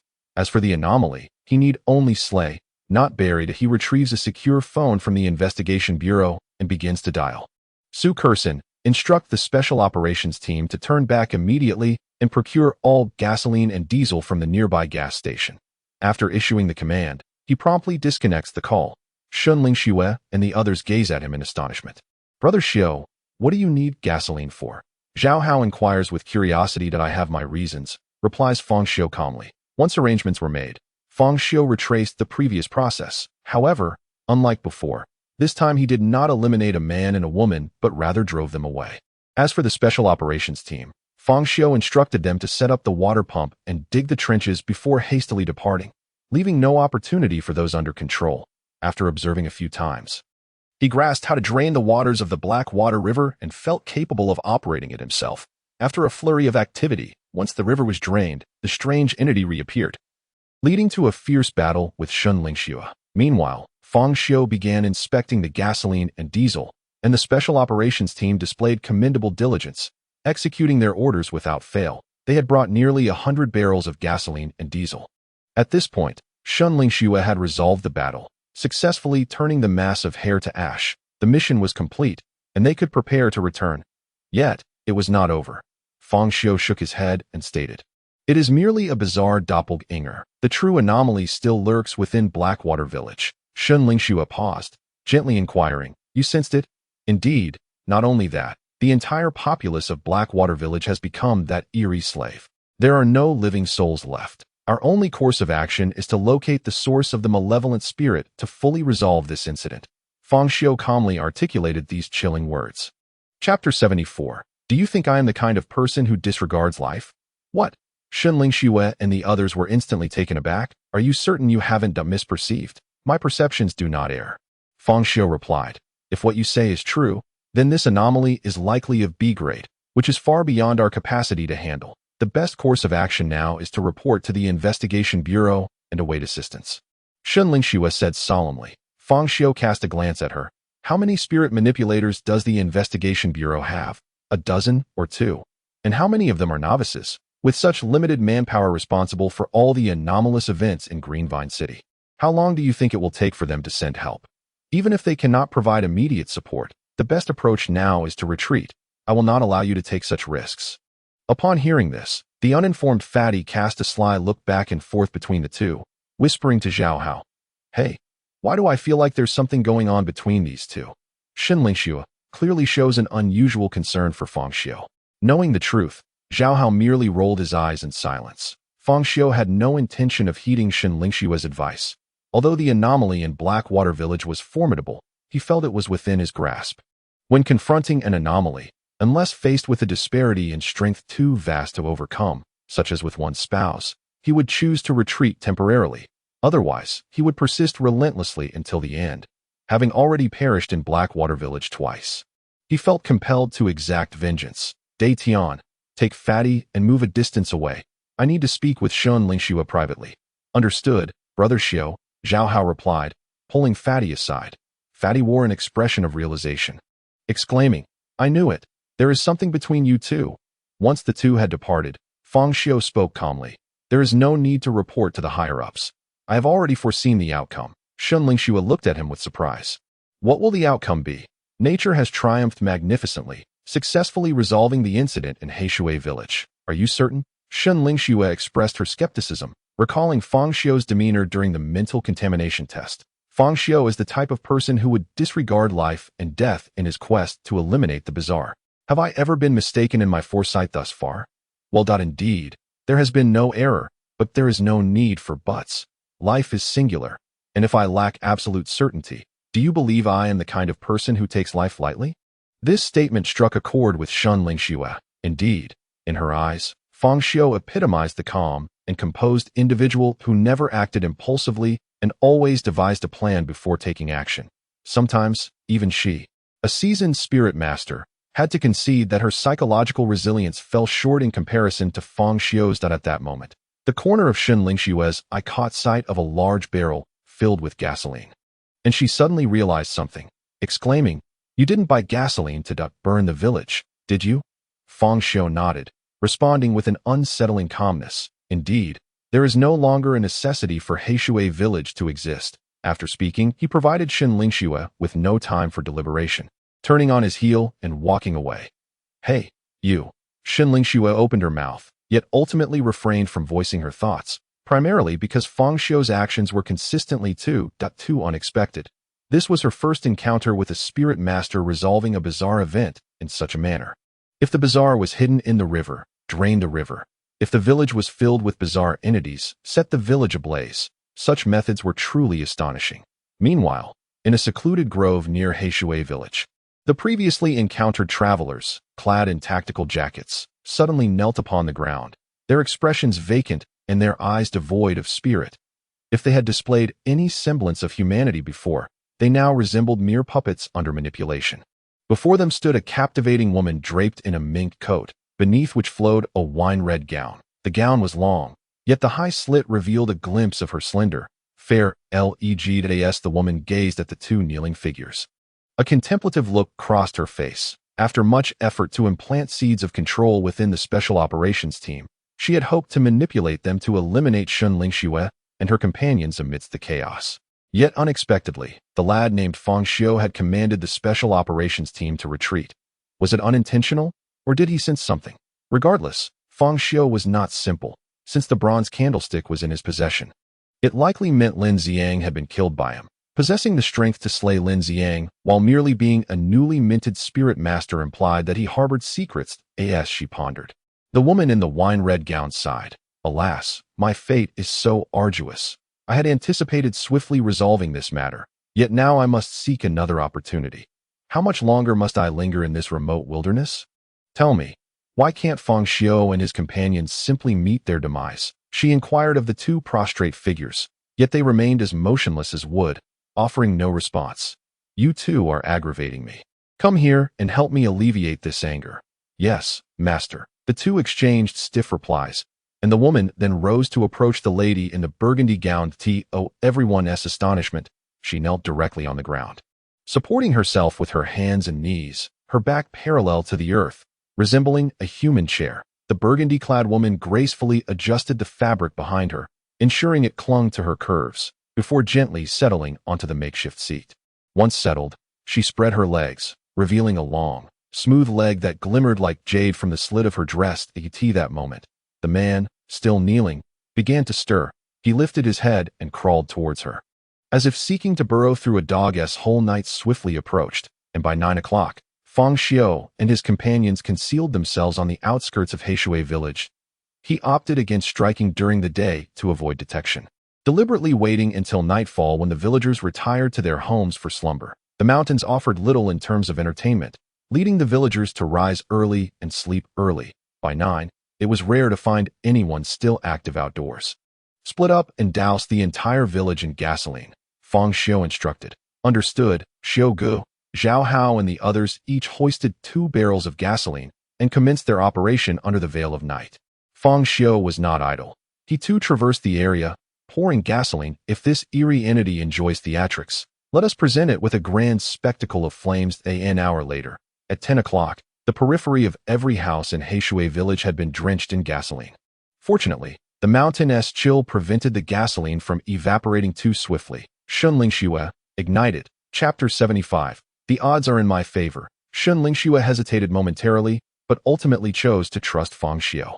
She extended a slender, pale finger, and with a soft pop, a small flame flickered to life at her fingertip. With a deft motion, she flicked her finger, sending the tiny flame onto the gasoline.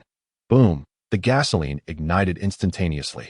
A towering inferno erupting with a fierce intensity, presenting a magnificent display of flames before the onlookers. Trees, houses, chicken coops, and piles of firewood were mercilessly consumed by the blaze, under the radiant light of the inferno. Heishui village appeared as bright as day. As waves of heat washed over them, Fang Xiu and his companions instinctively stepped back.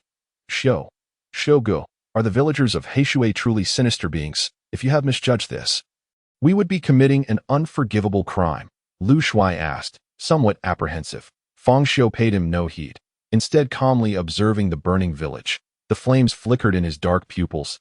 Do you not find it unnaturally quiet? Zhao Hao seemed to sense something. Logically, if the villagers were indeed ordinary, why was there no sound of screams amidst such a conflagration? Why did not a single soul emerge from their homes?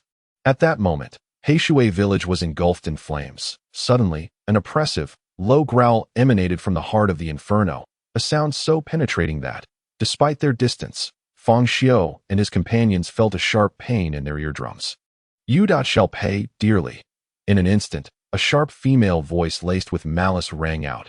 Boom! A house in the northwest corner of Heishui village exploded, sending countless sparks into the night sky. At long last, has she deigned to reveal herself? A flicker of exhilaration glinted in Fang Xiu's right eye.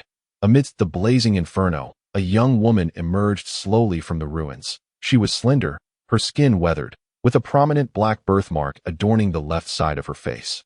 Clad in a red floral top, she bore the appearance of a rustic peasant girl, yet her waist-length silver hair rendered her presence strikingly incongruous. As she stepped forth, an eerie and dreadful aura began to permeate the air. A chilling presence that seemed to overshadow the roaring flames, causing the temperature to drop several degrees. Gazing at the unfamiliar silver-haired woman, Fang Xiu felt no surprise. If the puppet master were the village chief or Wang Fegui, he would have been taken aback. After all, if the true antagonist opted for concealment, the most prudent course of action would be to remain in the shadows, avoiding any susceptibility to exposure. It was not like a television drama, where the perpetrator meanders before the protagonist daily, providing ample opportunity for discovery. I had no intention of killing you, but you dared to destroy my home. Thus, you deserve to perish. The words of the silver-haired woman served as a signal. In the next moment, villagers emerged one after another from the engulfed houses. Their bodies were cloaked in flames, their skin charred, revealing hair that was equally singed. The hair burned incessantly, yet perpetually grew anew, a cyclical torment. They emitted silent cries, akin to souls wrestling in the depths of hell. Witnessing this scene, Fang Xiu remained unfazed. He had anticipated this. Ordinary flames could not extinguish these eerie entities, only inflicting a measure of harm. Although the strands that constituted the eerie beings appeared delicate, each possessed a tensile strength akin to steel wire. The eerie beings congregated around the silver-haired woman, akin to loyal sentinels guarding their sovereign at that moment. The silver-haired woman gestured towards the direction of the Blackwater River, unleashing a powerful wave of spiritual energy. The sound of crashing waves echoed from the river's vicinity. In an instant, a staggering sight unfolded.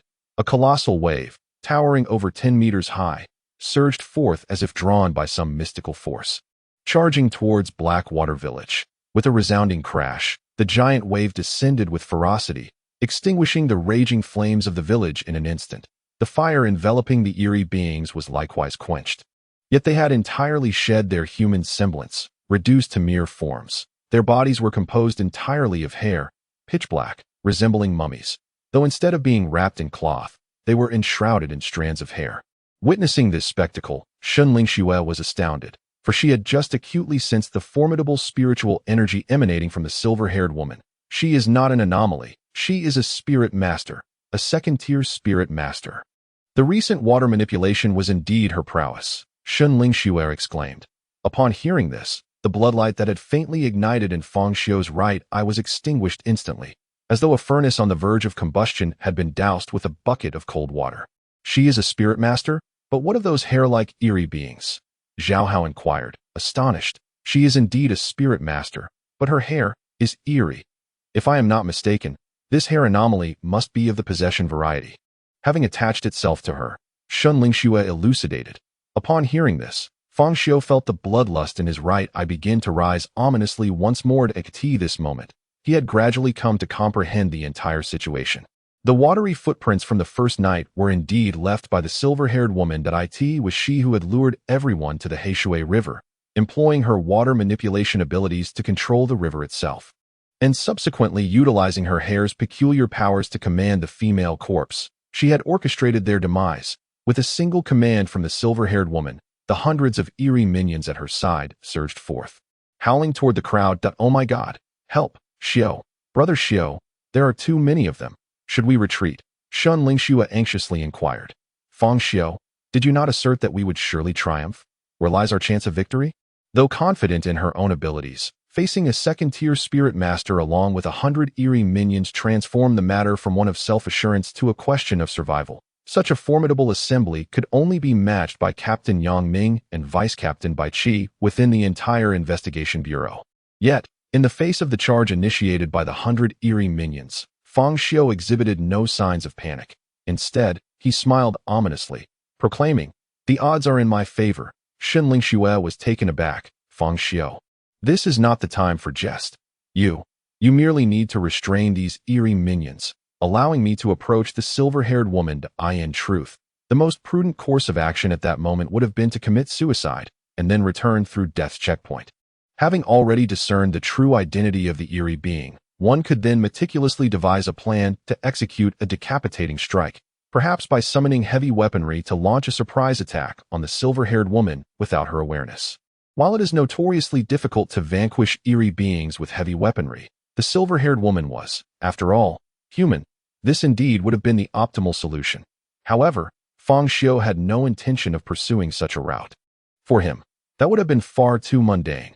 He was not merely contending with a single eerie entity, but rather with every eerie being in existence. There were countless powerful eerie beings, and if one consistently opted for cunning tactics, how could one refine their spirit amidst the throes of life and death? How could one rapidly enhance their strength? It was true that the silver-haired woman was at her most formidable, a second-tier spirit master accompanied by 100 eerie minions and an additional B-class hair entity. But so what? Since he had chosen to engage, it was only fitting to confront her at her peak, to strike at her strongest. If he could not even achieve such a feat, how could he claim to inflict suffering upon the myriad eerie beings of the world? Chapter 76. Damnable wretch. Do you think I do not exist? Previously, when surrounded by eerie minions, Fang Xiu had not intended to confront them head-on, as the main entity had not yet appeared in such a scenario, no matter how hard he fought. He could not harm a single hair on their head, but now, the main entity had revealed herself, and he could finally unleash his full might as the eerie minions drew ever closer. Fang Xiu at last produced his surgical knife and swiftly struck Lu Shuai. "Ah, what are you doing?" Lu Shuai cried out, clutching his bloodied hand. Immediately afterward, Fang Xiu tossed a bronze candlestick to him. Lu Shuai instinctively caught it, bewildered. "What is this?" Meanwhile, Shun Lingshua's pupils dilated in shock. "This is an eerie artifact. This artifact, fueled by the blood infused with spiritual essence, could defend against eerie beings once ignited. You have abundant blood, so you shall wield it. Is this the reason you suddenly stabbed me?" Lu Shuai exclaimed in astonishment. He uttered a complaint, and then obediently grasped the bloodied bronze candlestick with his left hand. The moment the blood made contact with the candlestick, it seemed to come to life. The intricate bronze patterns began to undulate slowly, countless lines twisting and ultimately converging into a grotesque maw, which voraciously sucked the blood from the chubby man's hand. Startling him, as the blood continued to flow, the candlestick inexplicably ignited without flame. A ghostly green candlelight illuminating the surroundings, casting an eerie green glow over everyone present. The candlelight was frigid, imbued with a bone-chilling coldness at that moment. Over 100 eerie servants surged before the crowd. Zhao Hao, frightened, quickly shrank behind Lu Shuai. "I'm counting on you, buddy." The chubby man trembled, his face ashen, rendered speechless by fear, his grip on the bronze candlestick tightening to the point where veins bulged. The next instant, the eerie servants howled as they rushed into the embrace of the ghostly green light. Hiss! A cacophony of piercing hisses erupted as the ghostly green light corroded the bodies of the eerie servants like sulfuric acid, their hair beginning to twist and emit black smoke. Moreover, as these eerie servants ventured deeper into the candlelight's range, their speed diminished and their movement slowed, clearly suffering considerable damage and hindrance from the light. Shen Lingxue and the others were instantly elated, never expecting the bronze candlestick to prove so effective. However, Lu Shuai found no joy in the situation, for the color was draining from his face at a visible rate, even his plump lips losing their hue. "Hurry, we must act swiftly. I can't hold on much longer." With a swift motion, Fang Xiu neatly severed the head of one eerie servant. Shun Lingxue also sprang into action, conjuring intense flames in her hands and relentlessly bombarding the eerie servants. This time, their battle was remarkably effortless, for within the embrace of the bronze candlestick, the eerie servants not only moved sluggishly, but even the resilience of their hair seemed diminished, rendering them mere moving targets. The eerie servants attempted to unleash their skills, manipulating their hair to extend outward, reminiscent of the overwhelming hair assault during the previous death reset. Yet, under the influence of the bronze candlestick, the hair that defied gravity began to corrode the moment it left the bodies of the eerie servants, failing to form any effective offense. Thus, the group steadily advanced towards the silver-haired woman, utilizing the bronze candlestick as their shield. However, this ease could not last long, for Lu Shuai's vitality was plummeting at a terrifying rate. The candlestick's characteristic was that the stronger the eerie presence, the greater the consumption. Although these eerie servants were not particularly strong individually, their sheer numbers were overwhelming at that moment. Lu Shuai felt as though he had donated blood thrice within the span of an hour. His mind spinning from the multiplied exertion, darkness encroaching on his vision. Just then, Zhao Hao slid his palm and snatched the bronze candlestick. "Take a breather, buddy. I'll handle this." Fang Xiu, noticing the dire situation, promptly instructed. "Shun Lingxue, clear the way." Shun Lingxue understood the urgency and knew her role was to fully comply with Fang Xiu's commands, creating opportunities for him. Though she was unaware of his intentions, the only course of action now was to place her faith in him.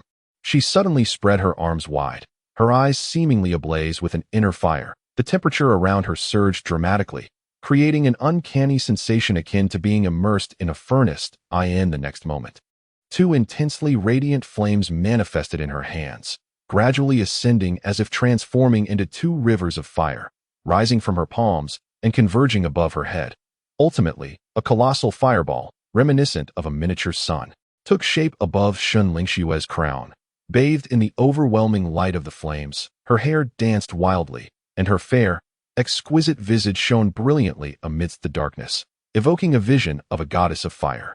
With one hand aloft, Cradling the small son, she addressed Fang Xiu with a serious demeanor. This is all I can do. Whatever you choose to undertake next, you must succeed, with a commanding shout. She prepared to hurl the small son. You vile abominations, take this. Suddenly, a torrent of cold water cascaded from the heavens, extinguishing Shun Lingshue's small son and dousing her in an icy deluge. Caught off guard, her delicate form was forcefully slammed to the ground. Her previously flowing hair fell limp, her pristine athletic attire became soiled, and her meticulously crafted makeup was rendered a mess. Tragically, she landed face-first into the earth. The soil mingling with water to form a muddy paste that inevitably adorned her face, akin to an uninvited layer of seaweed masked that moment. A sinister voice emerged from the silver-haired woman. Damnable wench. Do you presume I am non-existent? Perhaps due to her own unattractiveness, the silver-haired woman harbored a particular animosity towards Shun Lingxue. That it is often said that water and fire are enemies, but whether water conquers fire or vice versa ultimately depends on which force is more formidable. Clearly, the silver-haired woman, a second-tier spirit master, held the upper hand over Shun Lingxue. Moreover, as a spirit master, she was impervious to the defenses of the bronze candlestick. You filthy harlot! How dare you? Shun Lingxue, feeling a surge of desperation, had never found herself in such a humiliating predicament. Struggling to rise from the muck, she was met with another deluge, slamming her back down once more. The scene took on an absurd quality.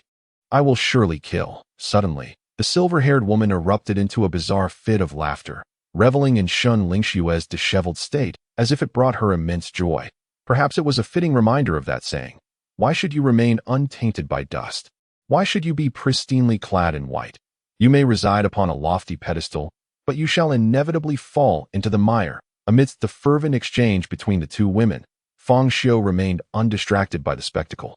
Diligently combating the onslaught of approaching grotesques in a swift flurry, he dispatched a dozen of these abominations, yet he had advanced barely a few meters. The situation had grown dire. The green candlelight emanating from the bronze candlestick enveloped Fang Xiu and his companions like a vast glass dome. They pressed forward beneath the protective barrier, but with Shun Lingxue's fall, the pace of the grotesqueries intensified significantly. They found themselves increasingly surrounded, besieged by a growing multitude. Zhao Hao's vitality was nearly depleted. His form barely able to stand upright, relying heavily on Lu Shuai for support. Fang Xiu gazed calmly at the unfolding scene, acutely aware that his team's endurance was nearing its limit. Shun Lingxue had been forcefully thrust into the ground, while Zhao Hao and Lu Shuai had succumbed to excessive blood loss. After dispatching a dozen peculiar entities, his own spiritual energy had diminished by half. Fang Xiu could no longer afford to expend his spiritual energy lightly, as he needed to conserve it for the activation of his Blood Eye technique. His prior strategy had been to allow Zhao Hao and the others to utilize the bronze candlestick and Shun Lingxue's flames to carve a path, enabling him to approach the silver-haired woman and execute his decapitation plan with the Blood Eye. However, he now found himself still several dozen meters away from her, a distance far too great to activate the Blood Eye. The Blood Eye required spiritual impact, and if the distance was excessive, such energy could not propagate effectively. While it might seem somewhat futile, the potency of the Blood Eye was irrefutable. It was a product evolved from Lin Xiang's aberration, having ascended into the realm of the second tier. Thus, once in proximity, the Blood Eye could undoubtedly inflict harm upon the silver-haired woman at that moment. Fang Xiu could take advantage of her brief incapacitation to deliver a fatal blow.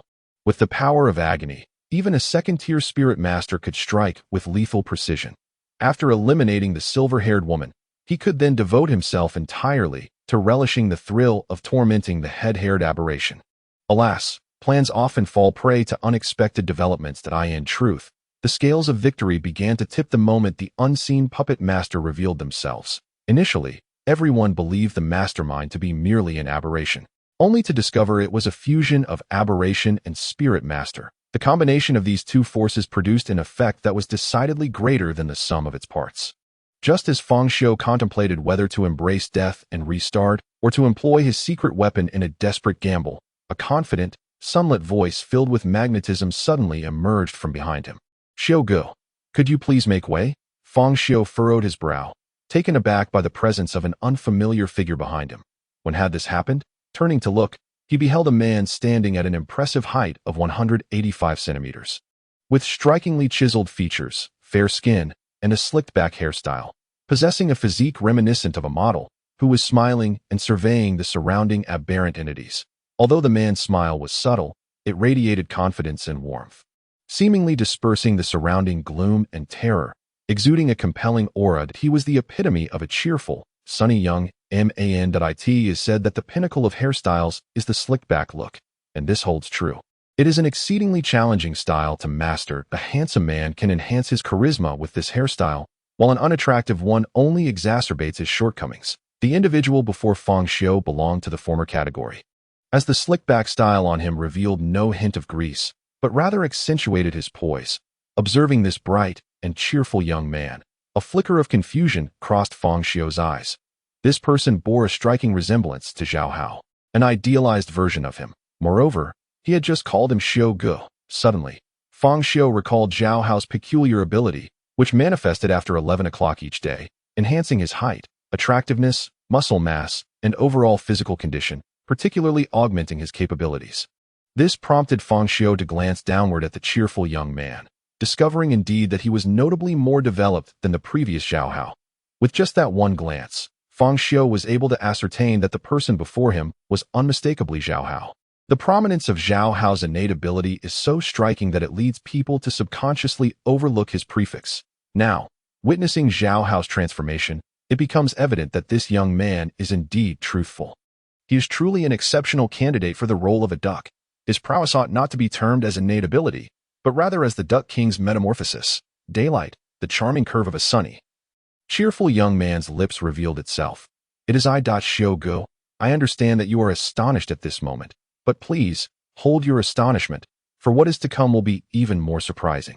As Zhao Hao spoke, he nonchalantly handed the bronze candlestick to Lu Shuai. He then bypassed Fang Xiu, walking with a steady gait, hands tucked into his pockets, his expression exuding pride as he strode towards the malevolent entities.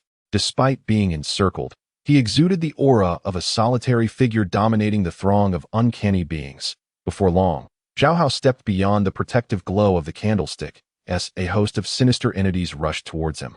They were akin to sharks sensing blood, charging at him with fervor. That moment, Zhao Hao withdrew his hands from his pockets, crossed them, and cracked his knuckles, producing a crisp sound, facing the onslaught of approaching foes. He flashed a proud smile. The hour of the rat has arrived. Before his words had fully dissipated, whoosh, Zhao Hao's figure vanished from sight, as if he were a wraith, charging into the midst of the uncanny beings like a tiger descending a mountain.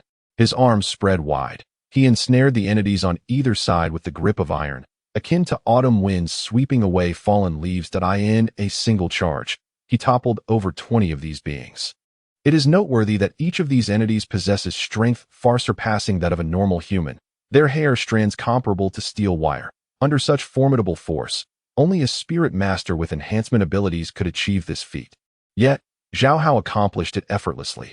This collision propelled him to the very center of the throng, where he resembled a heavy tank, rampaging with abandon. With a single punch, an eerie head was instantly obliterated, scattering a cloud of black hair that danced in the wind. A kick sent several entities flying backward, akin to a bowling ball striking down pins. Zhao Hao's combat prowess had reached astronomical heights. At that moment, Fang Xiu recalled the phone call Zhao Hao had made to him upon awakening his abilities. My ability is to become handsome after 11 o'clock, thereby enhancing my physical attributes, my body becoming sinewy. However, the enhancement of physical attributes is merely ancillary. The true strength lies in my innate ability, unyielding like a golden spear, able to bear a weight of 100 jin. Thus, this is what he refers to as the accompanying physical prowess. No matter how much one might favor men in yellow, upon awakening such an ability, one would undoubtedly perceive their innate ability as supplementary. Would they not? Such a skewed understanding of one's own abilities seems rather misguided. Chapter 78. Xiu Gu, save me. As the saying goes, the more one lacks something, the more one values it.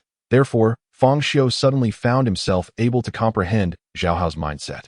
If the accompanying physical attributes are indeed so formidable, it merely implies that Zhao Hao's innate ability is even stronger. Perhaps the claim of being unyielding and capable of bearing 100 jin is genuine, not mere bravado. As for Zhao Hao's declaration that the hour of the rat has arrived, it is easily understood, for the activation of his ability occurs between 11 and 1 o'clock. coinciding with the time he indulges in daydreams while lying in bed each night.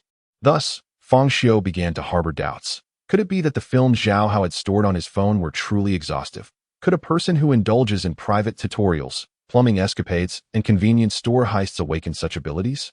He was severely skeptical, convinced that Zhao Hao's home must harbor films like Superman vs. Catwoman and Batman interrogating Harley Quinn. Meanwhile, Lu Shuai gazed in astonishment at Zhao Hao, who was displaying extraordinary prowess. He watched in disbelief as Zhao Hao effortlessly lifted a grotesque creature above his head and tore it asunder with a mere flick of his hand. Lu Shuai's eyes widened in sheer amazement. Zhao Hao's abilities were astonishing, Lu Shuai murmured, somewhat dazed. Did you witness the entire transformation of Zhao Hao? Fang Xiu inquired suddenly. Lu Shuai swallowed hard and nodded. Just moments ago, he was leaning against me, looking frail and terrified. Yet, as the clock struck 11, a burst of white light emanated from him, and it was as if he had transformed into a completely different person, brimming with confidence. Fang Xiu interrupted him that I only wish to understand one thing. Zhao Hao's newfound height and handsomeness can be attributed to his powers. But who can elucidate the mystery of his slick-back hair? Can his abilities conjure hair gel out of thin air? Actually, that is not hair gel. It is saliva. I saw Zhao Hao spit on his hands and then slick his hair back after his transformation. Lu Shuai replied. Fang Xiu. Not far away, Zhao Hao, engaged in battle, seemed to have overheard something. His previously dashing demeanor nearly faltered, but he quickly composed himself, continuing the fight as if nothing had transpired. However, his subsequent strikes were noticeably more forceful and visually captivating. Lu Shuai found himself entranced, yet a twinge of inferiority crept into his heart. So it appears, I am the only useless one in the entire team? No, at least I have plenty of blood. Comforting himself in this manner, the stout fellow clenched the bronze candlestick tightly, attempting to squeeze out a bit more blood to shine and contribute. Then darkness enveloped him as he fainted from excessive blood loss. With his collapse, the bronze candlestick slipped from his grasp, preventing him from being utterly drained. That moment, the candlestick was rendered unnecessary, for Zhao Hao had drawn the attention of all the grotesque creatures. Such a commotion inevitably caught the notice of the silver-haired woman, who furrowed her brow as she observed Zhao Hao's impressive display at it was also due to her diverted attention that Fang Xiu, mired in the muck, finally seized an opportunity. Enraged, she clawed her way out of the mire and unleashed a fiery assault. However, the silver-haired woman paid her no heed, her focus entirely on Zhao Hao. With a casual wave of her hand, a robust column of water descended from the heavens, crashing down upon Fang Xiu. The torrent extinguished her flames, shattering her illusions of strength, and sent her crashing back into the mire, breaking several bones in the process. Fang Xiu rolled her eyes back and lost consciousness. Throughout the ordeal, the silver-haired woman never once glanced at Fang Xiu. The second-tier water easily extinguished the first-tier fire. A perfect counter. After dealing with Fang Xiu, the silver-haired woman waved her small hand vigorously at Zhao Hao. To his astonishment, the hair he had shredded around him began to float gently, coalescing into strands that writhed like tiny black serpents. In no time, the hair ascended into the air, transforming into a black spiderweb under the moonlight, as if it were capable of obscuring the very sky. This formidable web swiftly ensnared Zhao Hao, completely cutting off his escape route.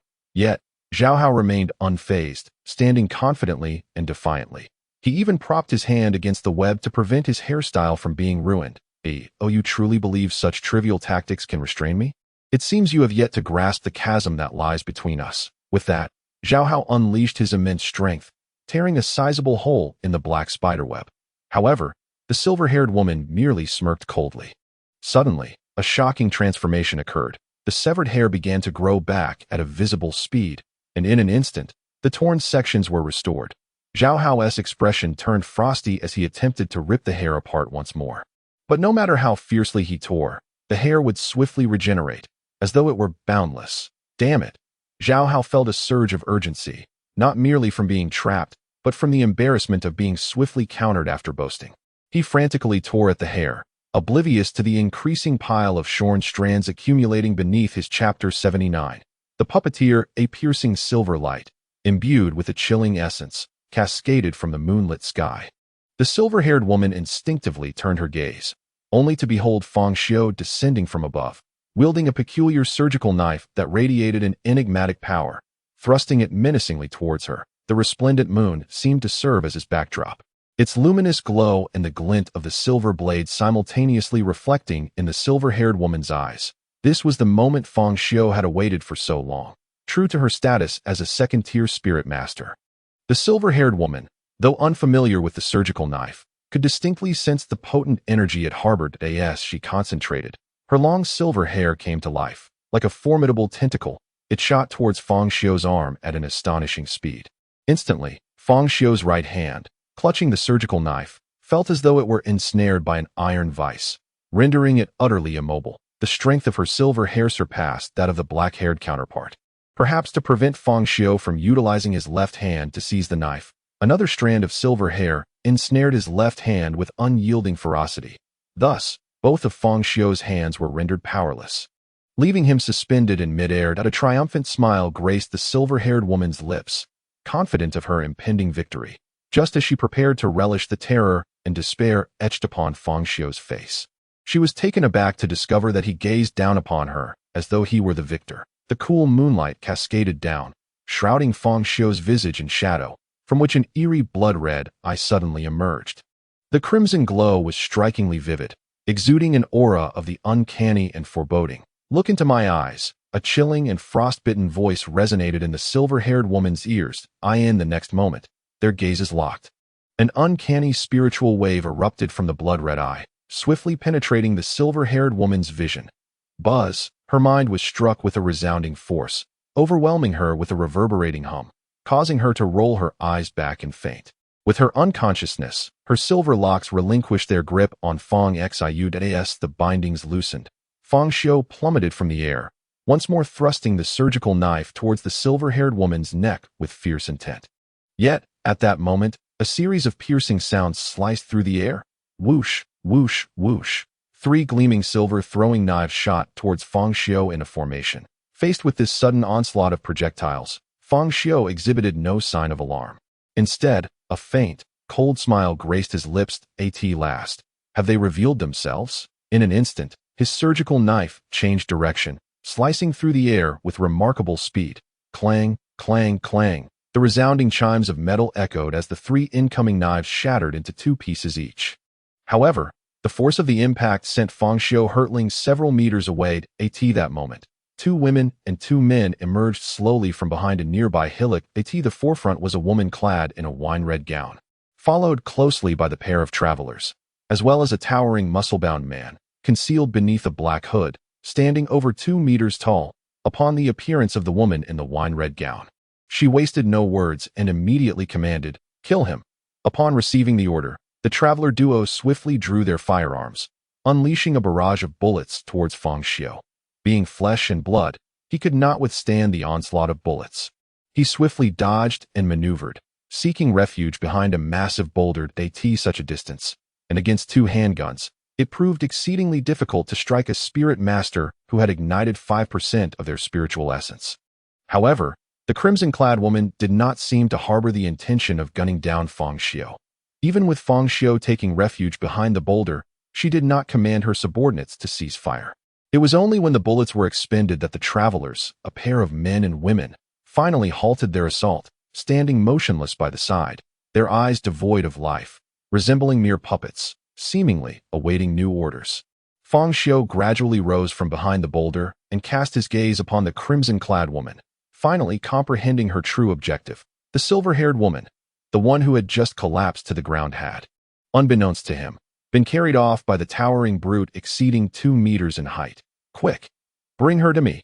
The woman in the crimson gown watched eagerly as the silver-haired figure was delivered by the giant, her sensual eyes ablaze with uncontainable ecstasy. At last, the silver-haired woman was by her side, and in a frenzy, she extended her slender, pale hand, adorned with crimson, jewel-encrusted nails. With a resounding slap, the woman in the crimson gown struck the silver-haired woman's forehead, unleashing a bizarre wave of spiritual energy that burrowed into the latter's mind like a parasite. In the next moment, a shocking event unfolded. The previously unconscious silver-haired woman astonishingly rose to her feet. Yet she stood there with vacant eyes and a rigid form, akin to a marionette. With a thud, the silver-haired woman knelt at the feet of the woman in the crimson gown. "Wang Ernie." "At your service, my mistress," she proclaimed, even inclining her face toward the high heels of the crimson-clad woman, bestowing a gentle kiss upon the exposed, fair instep, as a gesture of submission. "Ha ha!" The woman in the crimson gown erupted into a fit of ecstatic laughter, her excitement causing a blush to bloom on her alluring face, reminiscent of the lingering afterglow of passion. A second-tier puppeteer, B-grade anomaly. Now, they all belong to me, with such formidable power. Upon my return, I shall ascend to S-rank. Are you done laughing, President? A calm voice interjected, interrupting the revelry of the woman in crimson. She gradually ceased her laughter, turning her enchanting gaze toward Fang Xiu, her eyes seemingly weaving threads of allure as she playfully winked at him. "Fang Xiu, is it? You don't appear to be surprised by our arrival. The presence of the Light Club members is hardly a cause for astonishment," Fang Xiu replied with an air of tranquility. The woman in crimson regarded him with growing intrigue. "You know me?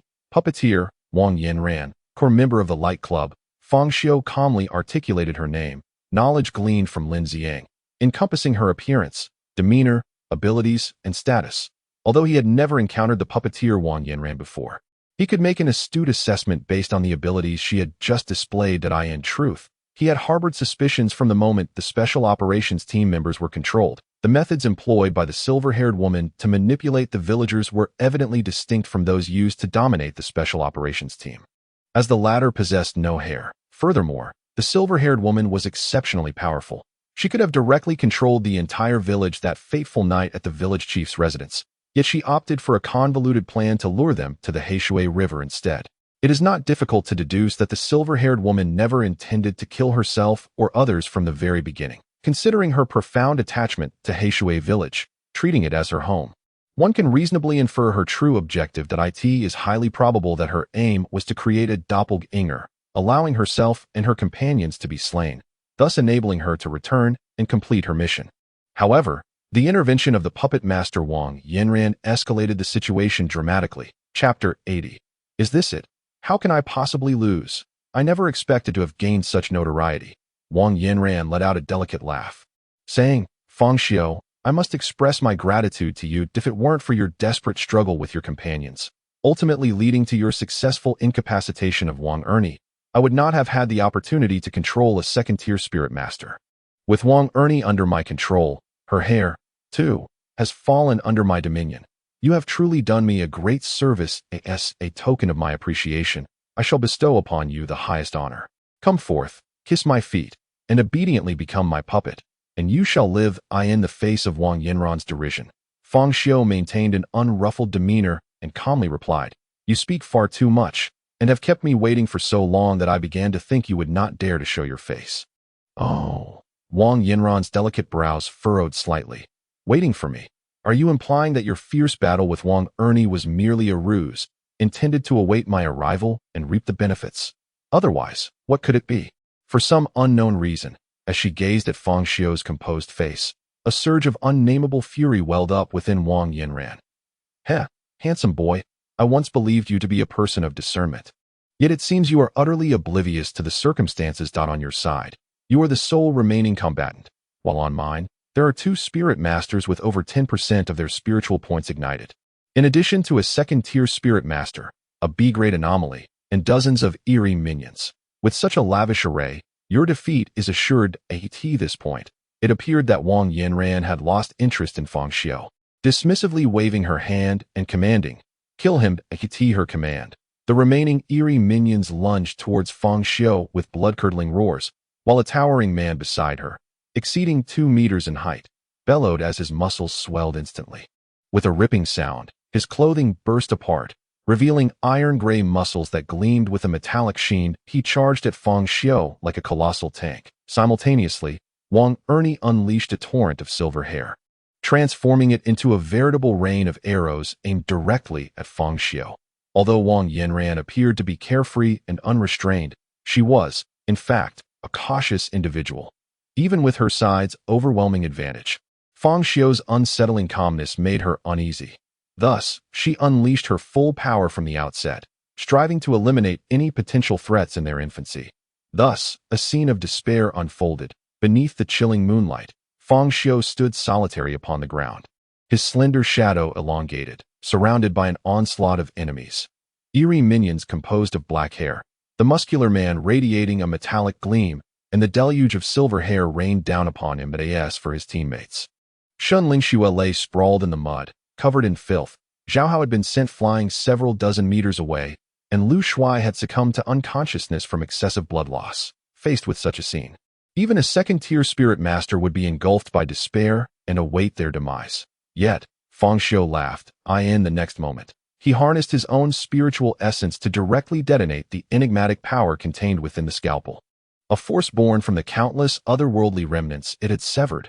Boom! A multitude of terrifying, mottled, otherworldly auras surged forth from the scalpel, transforming into wisps of black smoke that howled into the air, each tendril seemingly harboring a fearsome entity that screamed in torment.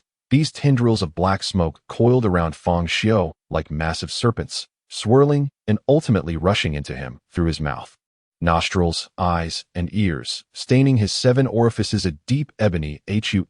The bizarre power continued to flood in. His psyche twisted further, his aura intensified, and his laughter warped into something sinister. He.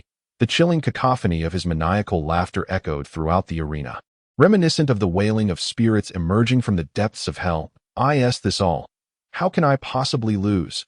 As the enigmatic power from the scalpel flowed into Fang Xiu's body, the repression of his spirit was finally unleashed at that moment.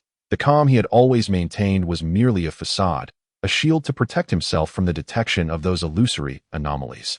Madness was his true nature. A grotesque and terrifying laughter erupted from his throat, transforming him into an entirely different being, shrouded in swirling black mist, within which countless phantasmal forms subtly coalesced. His right eye radiated a crimson glow, the tranquility of yesteryears morphing into today's frenzy. Witnessing this transformation, Wang Yanran was instantly struck with horror. Quickly, stop him. He is about to mutate. Yet, it was already too late. Accompanied by his terrifying laughter, Fang Xiu made his move. Grasping the gleaming scalpel in one hand, he vanished from sight like a specter. Whoosh! A silver flash illuminated the dark earth. This bolt of lightning traversed the battlefield, and when Fang Xiu reappeared, he found himself at the far end of the fray. The eerie slaves pierced by the silver light stood frozen, as if a pause button had been pressed on them. In the next instant, a gentle breeze blew, and the heads of several eerie slaves thudded to the ground. Following their decapitation, the hair that constituted their bodies scattered and withered instantly. At that moment, a torrential downpour of silver arrows descended from the heavens, dense and overwhelming, seemingly sealing off every avenue of escape. However, Fang Xiu's figure morphed into a flurry of black shadows, continuously darting and weaving through the onslaught of silver arrows. His movements were both graceful and swift, his expression a blend of madness and ferocity, akin to a dancer of darkness under the moonlight, defying the deluge of assaults to find a glimmer of survival, even as he evaded the rain of arrows. The scalpel in his hand danced through the air like the scythe of death, relentlessly reaping the lives of one eerie slave after another, until, in a brief moment, they were all mercilessly slaughtered. What? How can this be possible? Wang Yanran gasped in shock at this bizarre spectacle. He actually dared to let such chaotic and immense otherworldly power flow into his own body. Was he seeking mutual destruction with me? A madman. He is nothing but a lunatic. Quickly, everyone, charge at him. Wang Yanran ordered Wang Ernie to join the fray, clearly resolved to eliminate Fang Xiu. Even the ordinary travelers, a man and woman, surged forward, armed with freshly loaded firearms. However, these 2 individuals were swift in their demise. Fang Xiu did not even spare them a glance. With a single kick, he sent 2 fragments of stone flying, which embedded themselves in the foreheads of the pair like bullets. Their eyes widened in rage as they fell to the ground, lifeless. Before long, Wang Ernie joined the fray, her aura fully unleashed, her silver hair dancing wildly, growing at an astonishing rate, reaching several dozen meters in mere moments. In the next instant, countless strands of silver hair intertwined, coalescing into a conical silver spike, resembling the tail of a scorpion, hurtling towards Fang Xiu's body with fierce intent, with his right eye ablaze with crimson light and a sinister grin forming at the corner of his mouth. Fang Xiu faced this terrifying assault without flinching. He raised the surgical knife in his hand, meeting the oncoming strike head-on. The scene was almost surreal. On one side loomed the colossal silver spike, while on the other lay the diminutive surgical knife, an incongruity in scale. Yet, in the next heartbeat, an astonishing tableau unfolded. Clang! A resounding metallic clash echoed. The seemingly fragile surgical knife effortlessly parried the massive silver spike, halting its advance entirely. This moment resembled an ant attempting to uproot a tree. Witnessing this, Wang Yinran's expression froze in disbelief. Chapter 81. Too weak. Too weak. This is impossible. How could such an inexplicable power be unleashed? This is beyond the capacity of a mere first-tier spirit master. Upon the infusion of such strange power, he should have undergone a grotesque transformation immediately. Why had he not? At that moment, Fang Xiu sprang into action. With a fierce swing of his surgical knife, he cleaved the tip of the silver spike, causing strands of silver hair to cascade to the ground. With one strike followed by another, he continued his relentless assault. As if he were a chef slicing potatoes into matchsticks, Wang Ernie appeared incensed, attacking from every angle with her silver spike, yet all that resulted was the gradual shortening of her hair. Clang, clang, clang. The sound of the surgical knife clashing with silver strands intensified. Too weak. Too weak. Why can't you provide me with greater enjoyment? A distorted, oppressive voice escaped Fang Xiu's lips, his face shrouded in dark energy. Contorted in an unsettling manner, save for a single blood-red eye emanating a sinister glow, exuding an aura more eerie than eerie itself. His strikes quickened, almost closing in on Wang Ernie. Steel slave, kill him, bellowed a nearby burly man, charging at Fang Xiu like a ferocious tiger. Previously, Fang Xiu's speed had been too great. As a tank-like contender, he could not keep pace. Now, as Fang Xiu's relentless slicing of the silver hair slowed him down, an opportunity arose. However, just as Steel Slave reached Fang Xiu's side, he raised his right fist, akin to a heavy hammer, aiming to shatter Fang Xiu's skull. To his astonishment, Fang Xiu did not even glance in his direction. Swish! A flash of silver darted past. Instantly, a line of blood appeared at Steel Slave's neck. He widened his eyes in shock, veins bulging, his body convulsing as if gripped by excruciating pain, before collapsing lifelessly to the ground. Had something just passed by? In the midst of the black smoke, Fang Xiu expressed his bewilderment for a moment before continuing to sever his hair. Witnessing this scene, Wang Yinran was so astonished that her eyes nearly popped out. Only she was aware that the Steel Slave was a spirit master among her puppets, having ignited 15% of its spiritual essence, granting it the ability of steel skin, which rendered its skin as hard as iron, making it impervious to ordinary strange attacks. That it was precisely due to this capability that the Steel Slave possessed astonishing defensive power, vitality, and strength. That in her pursuit of the Steel Slave, Wang Yinran had endured considerable hardship. Yet now, facing Fang Xiu, the Steel Slave was dismissed with a mere flick of his hand, without even a glance cast in its direction. The truth lay in the fact that Fang Xiu's abilities were the Steel Slave's natural nemesis. The Steel Slave was a quintessential tank warrior, boasting high defense, thick blood, and great strength. In contrast, Fang Xiu was a born assassin, characterized by high attack, low health, and swift speed. Logically, these two types should engage in a prolonged struggle. However, it must be recalled that Fang Xiu's attack was exceptionally high.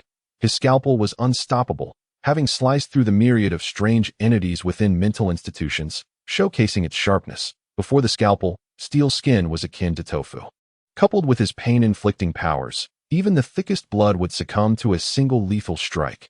Thus, the Steel Slave met its demise with such swift finality. As Fang Xiu continued his relentless strikes, Wang Ernie's silver hair grew increasingly short, and the distance between the two drew ever closer. At that moment, Wang Ernie let out a furious roar, unleashing a potent wave of spiritual energy. In the next instant, the ground trembled, and the sound of water crashing against the earth echoed incessantly. From the direction of the Black Water River, a nearly 100-meter-long water dragon, entirely formed of condensed river water, roared and lunged towards Fang Xiu from behind.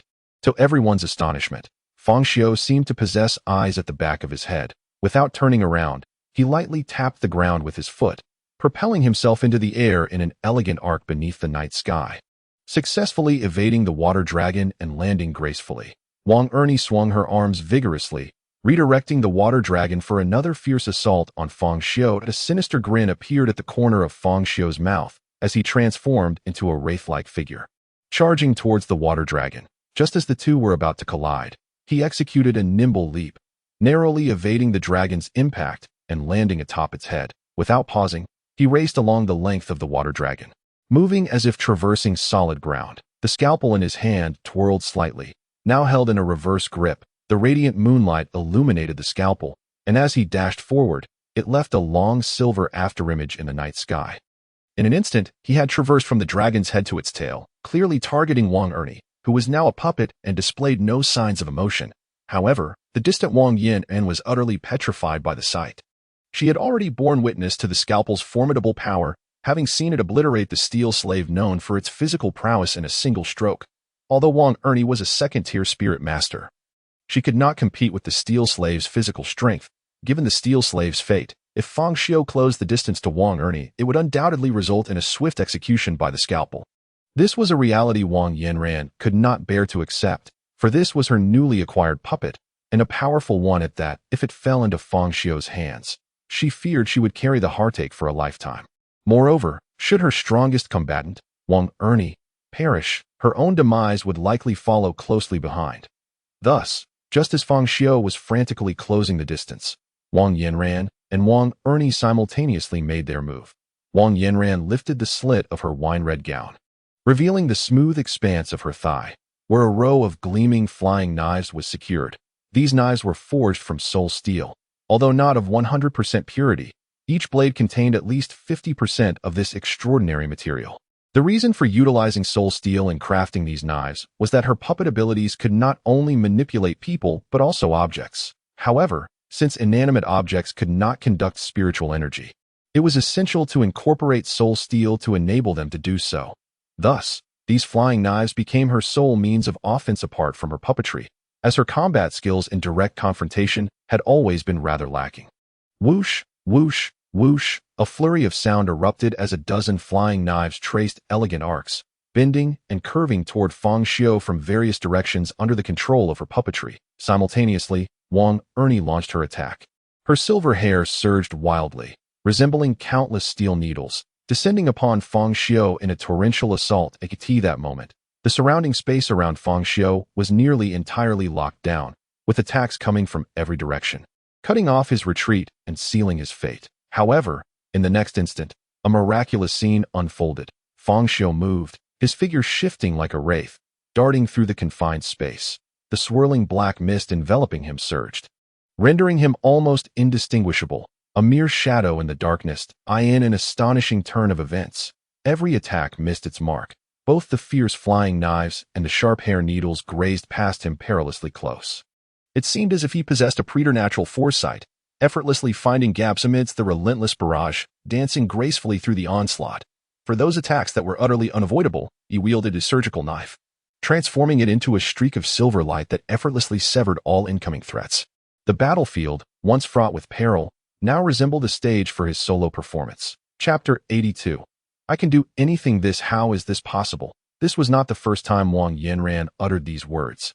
Yet she instinctively gasped in astonishment, for Fang Xiu seemed to shatter her understanding time and again. Too slow. Is this the extent of a second-tier spirit manipulator? It seems my 200 spirit coins spent on hiring an assassin were in vain. Fang Xiu's distorted and suppressed voice emerged from the interstices of the attacks. Perhaps he found the situation tedious. He suddenly swung his knife with fervor, causing a blinding silver light to erupt from the blade, momentarily overshadowing the moon's glow. That silver light surged skyward, cleaving through all incoming assaults and carving out a path. Like a specter, Fang Xiu slipped through the gap, his form flickering in the night sky, reappearing behind Wang Ernie, where he deftly positioned his gleaming surgical knife against her throat. No. Wang Yanran gasped in horror at this sight. Yet Fang Xiu coldly fixed his gaze upon her, a sinister smile spreading across his face as he made a gentle slice. Instantly, a wound appeared on Wang Ernie's neck, but instead of blood, a mass of silver hair erupted from the gash. Clearly, as the host of the hair demon, she had long been consumed beyond humanity. Nevertheless, whether one is human or a specter, in the depths of suffering, all beings are equal. Bang! Wang Ernie's body collapsed to the ground with a resounding thud. As she fell, the once raging torrent of water dissipated violently, transforming into a gentle rain that cascaded down to the earth. The silvery strands of hair that had danced wildly began to retract swiftly, reverting to their original state. after vanquishing Wang Ernie. Fang Xiu's eyes bore no trace of triumph. Instead, a hint of dissatisfaction lingered. Why was there no scream? No cries of anguish? In the next moment, a thought seemed to dawn upon him. He tilted his head slightly.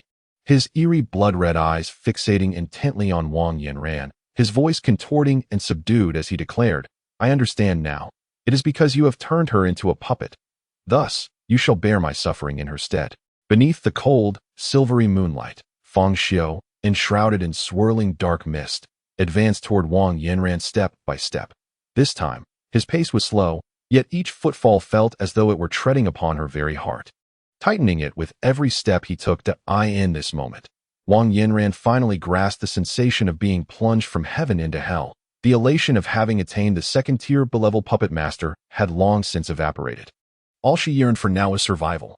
She also came to understand that Fang Xiu had indeed been waiting for their appearance, biding his time until all the puppeteers behind the scenes revealed themselves, only to ensnare them all at once. Yet, one thing eluded her comprehension. How could Fang Xiu, despite enduring such formidable and fragmented spectral powers, akin to being possessed by dozens of entities, retain his sanity without succumbing to distortion? It was utterly inconceivable. As Fang Xiu drew ever closer, Wang Yanran chose not to flee. She was acutely aware that under his ghostly speed, escape would be tantamount to certain death. However, if she knelt and pleaded for mercy now, perhaps there might be a glimmer of hope. This was not an unfamiliar tactic for her, especially when dealing with men, as few would refuse a delicate beauty in distress. That, of course, she had encountered resolute men before. Those who outwardly promised to spare her life, claiming that a single act could erase past grievances, yet once they had indulged themselves, they would prepare to eliminate her during their moment of respite. By then, it would be too late, for they would have already succumbed to the role of puppet. While puppet masters were not easily enslaved, deep engagement was when their will was at its most vulnerable, and their essence most susceptible to invasion, an approach that had proven infallible. Not fleeing. At this moment, Fang Xiu had come to a halt beside Wang Yanran, his towering figure blocking the moonlight, casting a shadow that enveloped her.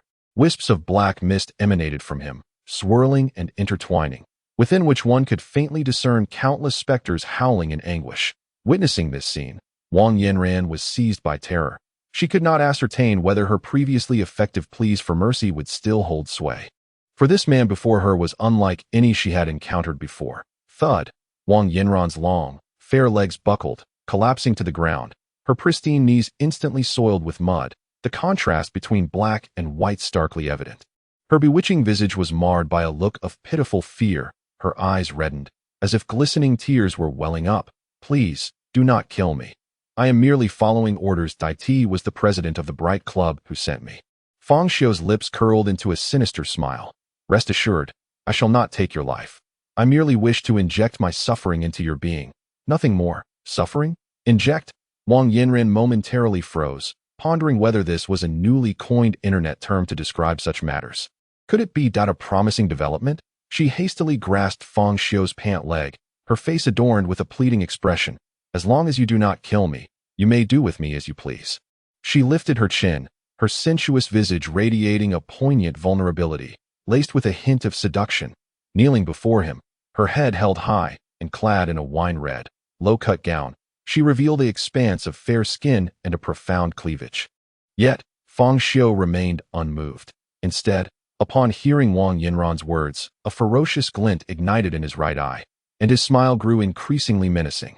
"This is what you suggested." With that, Fang Xiu raised the scalpel, casting a shadow over Wang Yanran's face that resembled a mantis poised to strike. In an instant, her expression shifted. She realized her misinterpretation. Suffering and injection were far from the meaning she had assumed at that moment. The scalpel was already poised at her neck. "No, please, I beg you, do not. I recognize my error. I should not have dared to challenge you to. I am willing to be your plaything. Just spare my life, and I promise to offer you unparalleled pleasure. I am capable of anything. I can be ice or fire. I can please and entrap. I will surely satisfy you. If you doubt me, you may test me first. If I fail to meet your expectations, feel free to end my life." As she spoke, Wang Yanran audaciously extended her delicate tongue to caress Fang Xiu's fingers, locking her gaze with his, her autumn-like eyes brimming with tenderness and allure. Many men had previously told her that her most captivating feature was her eyes. which no man could resist. She believed Fang Xiu would be no exception. Indeed, as he beheld her gaze, Fang Xiu's initially ferocious countenance began to soften, and the dark aura surrounding him gradually dissipated. He fixated intently on Wang Yinran's eyes, revealing a hint of unusual infatuation, even reaching out to gently stroke her smooth cheek. Wang Yinran's heart soared with joy, continuing her silent assault with her gaze. Knowing that silence spoke volumes in this moment, these eyes, they are so strikingly familiar. Fang Xiu suddenly uttered a bewildering statement. Chapter 83. Your misery is of no concern to me. Wang Yinran, perceptive to the man's thoughts, quickly grasped the implication. Did he mean she resembled a childhood friend, an ex-girlfriend, or perhaps a wife? Do my eyes bear a resemblance to someone? She asked cautiously, feigning ignorance. Your eyes bear an uncanny resemblance to my wife. Wang Yinran's heart swelled with joy. She felt she had successfully evaded death's grasp. However, before she could revel in her triumph, Fang Xiu's expression shifted dramatically that he lowered his head, leaning closer to Wang Yinran. His terrifying visage filled with unrestrained rage invading her sight. A voice, filled with suppressed madness, echoed in her ears. Thus, you must perish. Upon encountering that visage, Wang Yinran was instantly rendered speechless, her mind involuntarily flooded with the terror she had felt during her first encounter with the bizarre. When she was still an ordinary individual, that boundless fear truly plunged one into despair, leaving them utterly shattered, a sensation beyond the capacity of words to convey. Now, once more, she found herself besieged by that same dread. Yet, no matter how hard she tried to comprehend, she could not fathom why one whose eyes mirrored those of her wife deserved to die. After all, they had shared a night of intimacy, a bond that had spanned 100 days. What grievance or resentment could not be set aside? Was the hatred truly so profound? Indeed, men were rarely commendable beings. That moment, Fang Xiu raised the surgical knife, which glimmered like silver, plunging towards her neck. Wang Yinran's pupils dilated uncontrollably, her thoughts spiraling into disarray. The blade was perilously close, its speed astonishing. Logically, time should have been fleeting.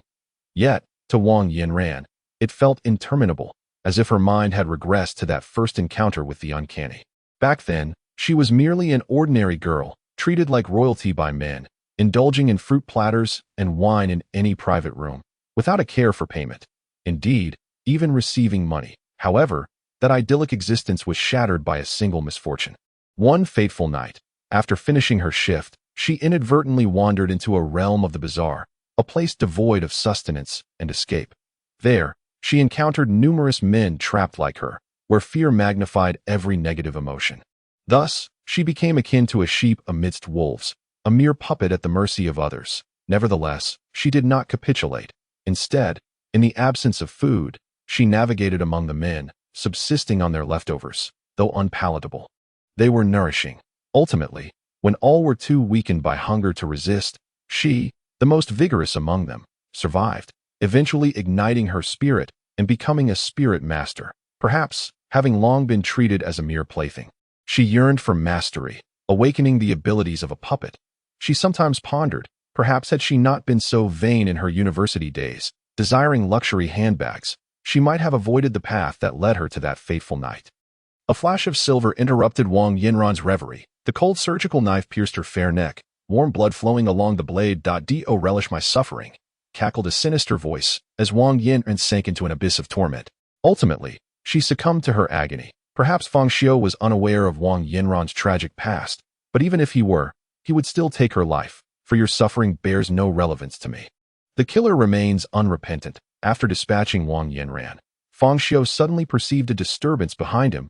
He turned to see Wang Yinran's silver tresses inexplicably shedding, scuttling across the ground like a spider. Just as Fang Xiu assumed it was attempting to flee, the silver hair darted straight towards Shun Lingxue, plunging into the muddy pit. Whoosh! The silver strands attached themselves to Shun Lingxue's black hair, akin to dying, as the flowing ebony locks gradually faded, transforming into a shimmering silvered as the silver-haired entity descended. The previously unconscious Shun Lingxue unexpectedly opened her eyes in a most peculiar manner. A fleeting look of confusion flickered across her gaze, soon replaced by an overwhelming surge of bloodlust, hatred, and fury. Her body began to contort as she rose, caked in mud. With her ascent, an eerie aura began to spread.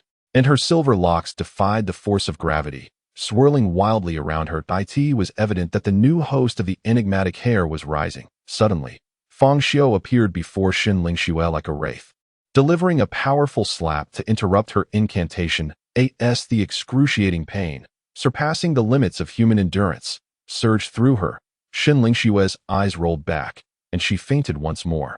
With a thud, she collapsed into the muddy pit, her once flying silver tresses now drooping lifelessly. In a flash, a surgical knife glided across Xiu's scalp. Fang Xiu seized the silver hair, transforming Xiu's once long, black locks into a cropped hairstyle. It wasn't Fang Xiu's intention to sever so much. Rather, the roots of her hair remained untouched, still free from the silver taint.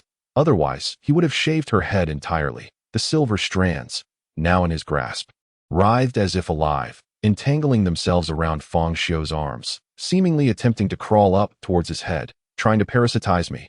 So be it, Fang Xiu chuckled, promptly pressing the silver hair upon his own head.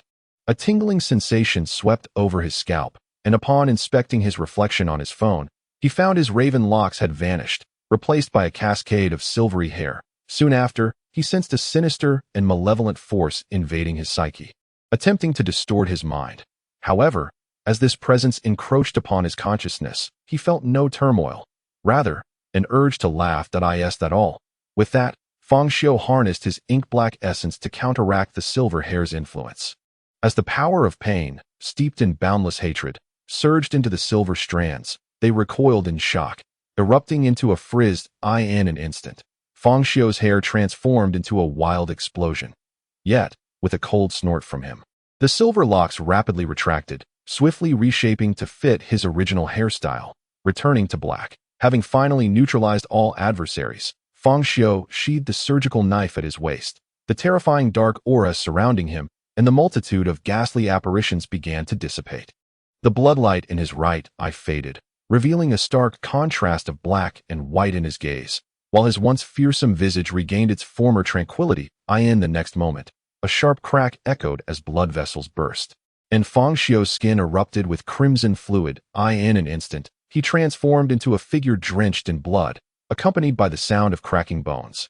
Pain radiated throughout his entire being, as if he had been crushed underfoot. Nevertheless, this level of agony failed to elicit any reaction from Fang Xiu. His expression remained as serene as still water, as if nothing had transpired. Yet, his body could no longer withstand the torment, and he toppled forward, crashing to the ground. Just as his face was a mere 10 centimeters from the ground, Fang Xiu's body unexpectedly became eerily still, as if some unseen force had gripped him. He remained calm, seemingly having anticipated this moment. "Stand up," he commanded. In an astonishing turn of events, his body straightened up once more, as if defying the pull of gravity itself. If one were to walk in at that moment, they would discover that his form was ensnared by countless delicate strands of hair. Indeed, this was the peculiar ability of his silver hair. Although Fang Xiu's body had momentarily ceased to move, his hair was alive, maneuvering itself to wrap around various parts of his body, akin to a marionette controlled by strings. However, unlike a typical puppet, which is manipulated by another, he was orchestrating himself. Once he regained his stance, he directed his hair again. With a mere thought, numerous silver strands emerged discreetly from his dark locks, piercing into his body like countless needles, stitching up wounds and mending damaged blood vessels. In but a fleeting moment, the profuse bleeding that had plagued him ceased. Yet, the hair did not rest after this task. Like a diligent worker, it divided into countless tendrils, spreading outwards. Some ventured towards the bodies of Wang Yanran, and others to search for valuables, while others began to clear the battlefield, collecting scattered shards of flying daggers. Still more delved into the ruins of Heishui village, unearthing a trove of on in order to draw out all his adversaries. He had no choice but to conceal himself, patiently awaiting the moment to strike and eliminate them all in one fell swoop. Fortunately, that moment arrived. Subsequently, Fang Xiu took control of his body to seek out Zhao Hao. To ascertain whether he had perished as for Xiu and Lu Shuai, there was no need for concern. After all, Xiu had been rendered unconscious by his own hand, her brain's protective mechanisms having been triggered by a modicum of pain beyond human tolerance. Colloquially referred to as fainting from pain, she was certainly not dead. Lu Shuai required no further attention either, having merely succumbed to excessive blood loss, an occurrence that could be dismissed as a means of weight loss. Only Zhao Hao's fate remained uncertain, for he had been forcefully propelled away, and his whereabouts were unknown. However, Fang Xiu surmised that the situation was not dire.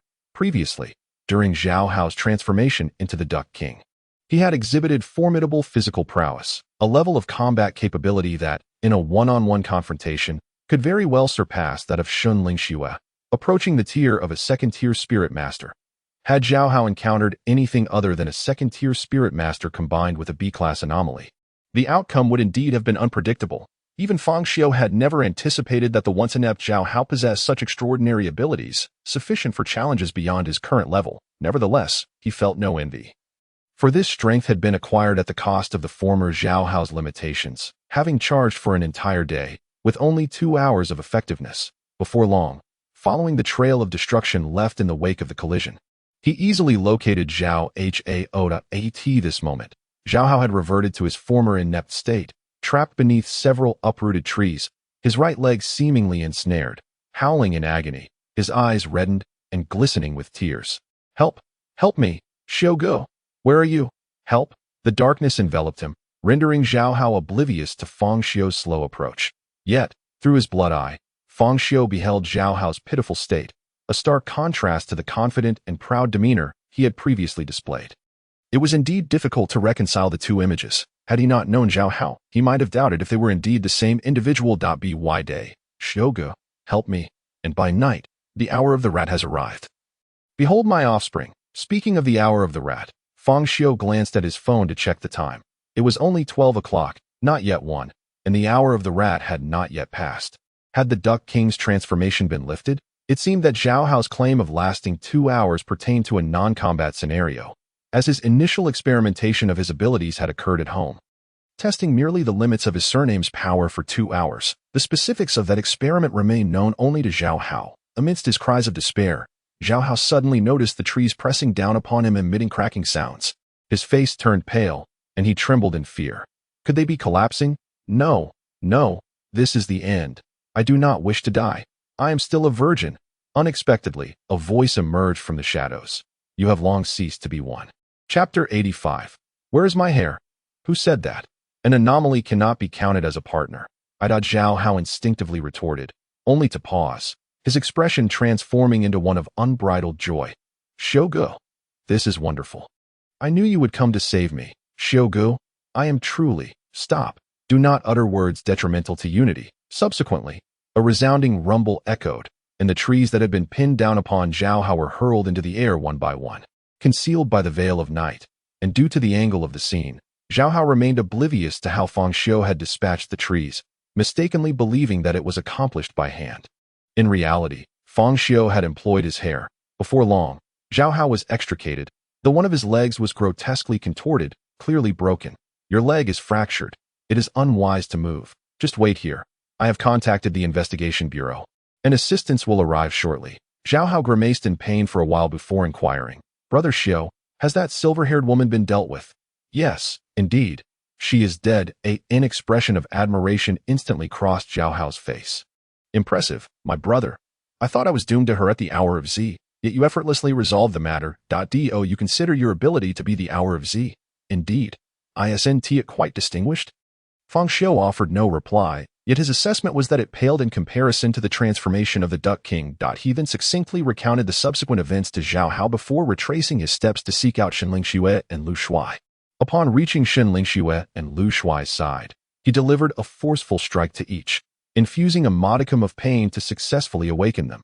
Xunling Xue had fractured a few ribs, while Lu Shuai had lost a concid, overwhelmed with emotion. Her eyes reddened, as if she were on the brink of tears from sheer anger. In that moment, Fang Xiu calmly remarked, your hair was devoured by the ghost. Xunling Xue was momentarily taken aback, only to erupt again, shouting, ah. It appeared she was intent on venting her pent-up fury, particularly since Fang Xiu had previously assured her that the hair ghost had been dealt with. Lu Shuai and Zhao Hao stared in disbelief at the furious Xunling Xue, trembling in fear, none daring to utter a word. Unexpectedly, Xunling Xue suddenly dashed away in silence. The two exchanged glances, puzzled. After a long pause, Lu Shuai finally inquired, do you think she might be contemplating something drastic? Zhao Hao exclaimed in shock, surely not. It's just hair. It's not a big deal that it'll grow back. No need for such extremes.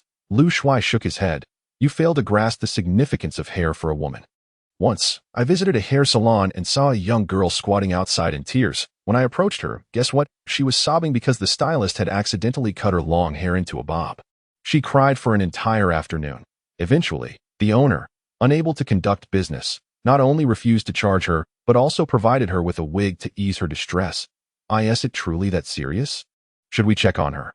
What if she really is in a dark place? You make a valid point. We ought to see her. This is her most vulnerable moment. It's been stated online that women are most susceptible during such times. Upon hearing Lu Shuai's words, Zhao Hao felt a surge of urgency, but lamentably, his legs betrayed him. Gritting his teeth, he said, "Hey, could you help me get there?" Lu Shuai shot him a look of derision, retorting, "Oh, now you call me handsome? Go ahead and dream." With that, Lu Shuai promptly set off towards Fang Xiu. Zhao Hao, in a state of panic, found himself unable to move. Moments later, anguished cries resonated from the nearby woods. Soon after, the plump figure of a friend appeared near the bonfire, looking worse for wear, as if he had gained an extra layer of fat. Ouch, that hurts. I was trying to comfort her, and she hit me. Zhao Hao glanced at his friend's battered appearance, stifling a laugh.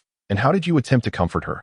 I offered her some words of encouragement, saying, "Ling Xiu, even without hair, you are still beautiful. That I've seen plenty of women with hair who aren't as lovely as you.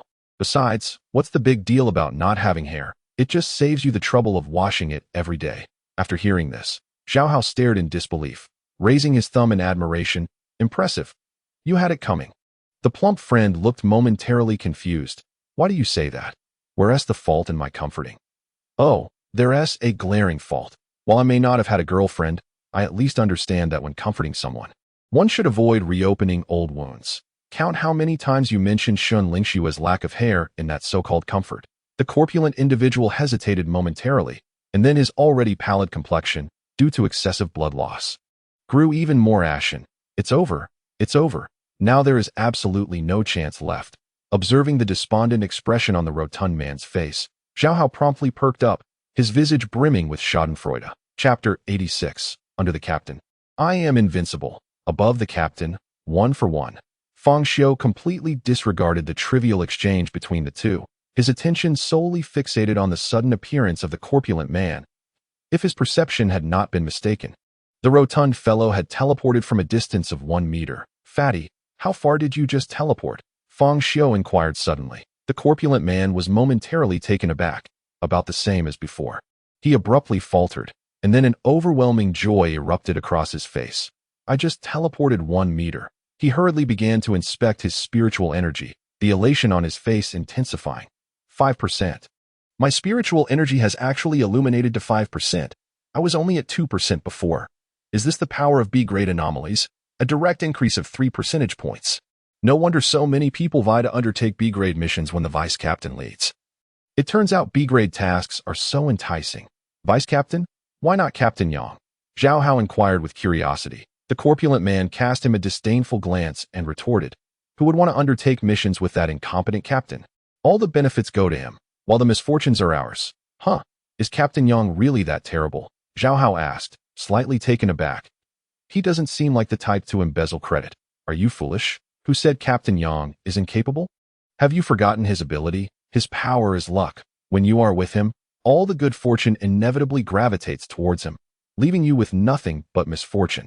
Now that you mention it, I feel like the captain resembles the protagonist of a typical fantasy novel, experiencing fortuitous encounters wherever he goes, while those around him meet increasingly dire fates. Brothers, family, sect, clan. As Zhao Hao spoke, a chill ran down his spine. "Since we are colleagues, will we also share in the misfortune? In a fantasy tale that's akin to being fellow disciples, eventually facing extermination because of him, and then he would seek vengeance for us. Enough of this nonsense. It's not that sinister. At worst, it's like eating instant noodles without a seasoning packet, playing on your phone in the restroom, and dropping your phone into the toilet, or ripping off a pull tab from a can." And so forth. Suddenly, Zhao Hao's complexion turned somewhat pale. "I think I'd better keep my distance from the captain in the future. Oh, by the way, Shogo, Ritian, how much has your spiritual energy increased?" The corpulent man asked with curiosity. 0.5%. Fang Xiu replied calmly, "Is it the same as mine?" What about you, Ritian? The corpulent man did not doubt Fang Xiu's words, for they had all experienced the same bizarre incident. His increase from 2% to 5%, while Xiu Ji's rise from 1% to 5%, meant he had gained 1 percentage point more. That was reasonable, after all, since the latter had been in constant combat. Moreover, the strength of each individual's spirit varied.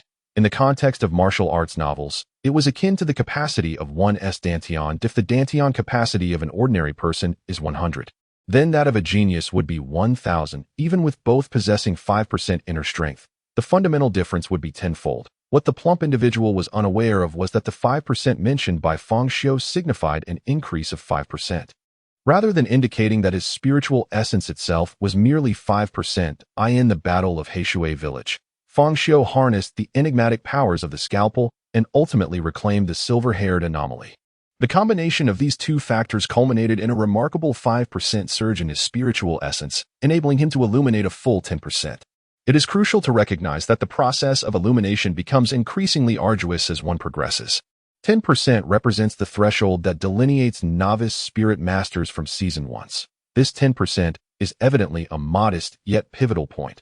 To employ the terminology of fantastical novels, it is akin to transcending a minor realm, distinctly enhancing one's physical potential, sharpening the five senses, and significantly augmenting overall strength. It is no wonder that Shun Lingxue often regarded herself as a seasoned spirit master. It turns out there exists a discernible gap between novice and experienced practitioners.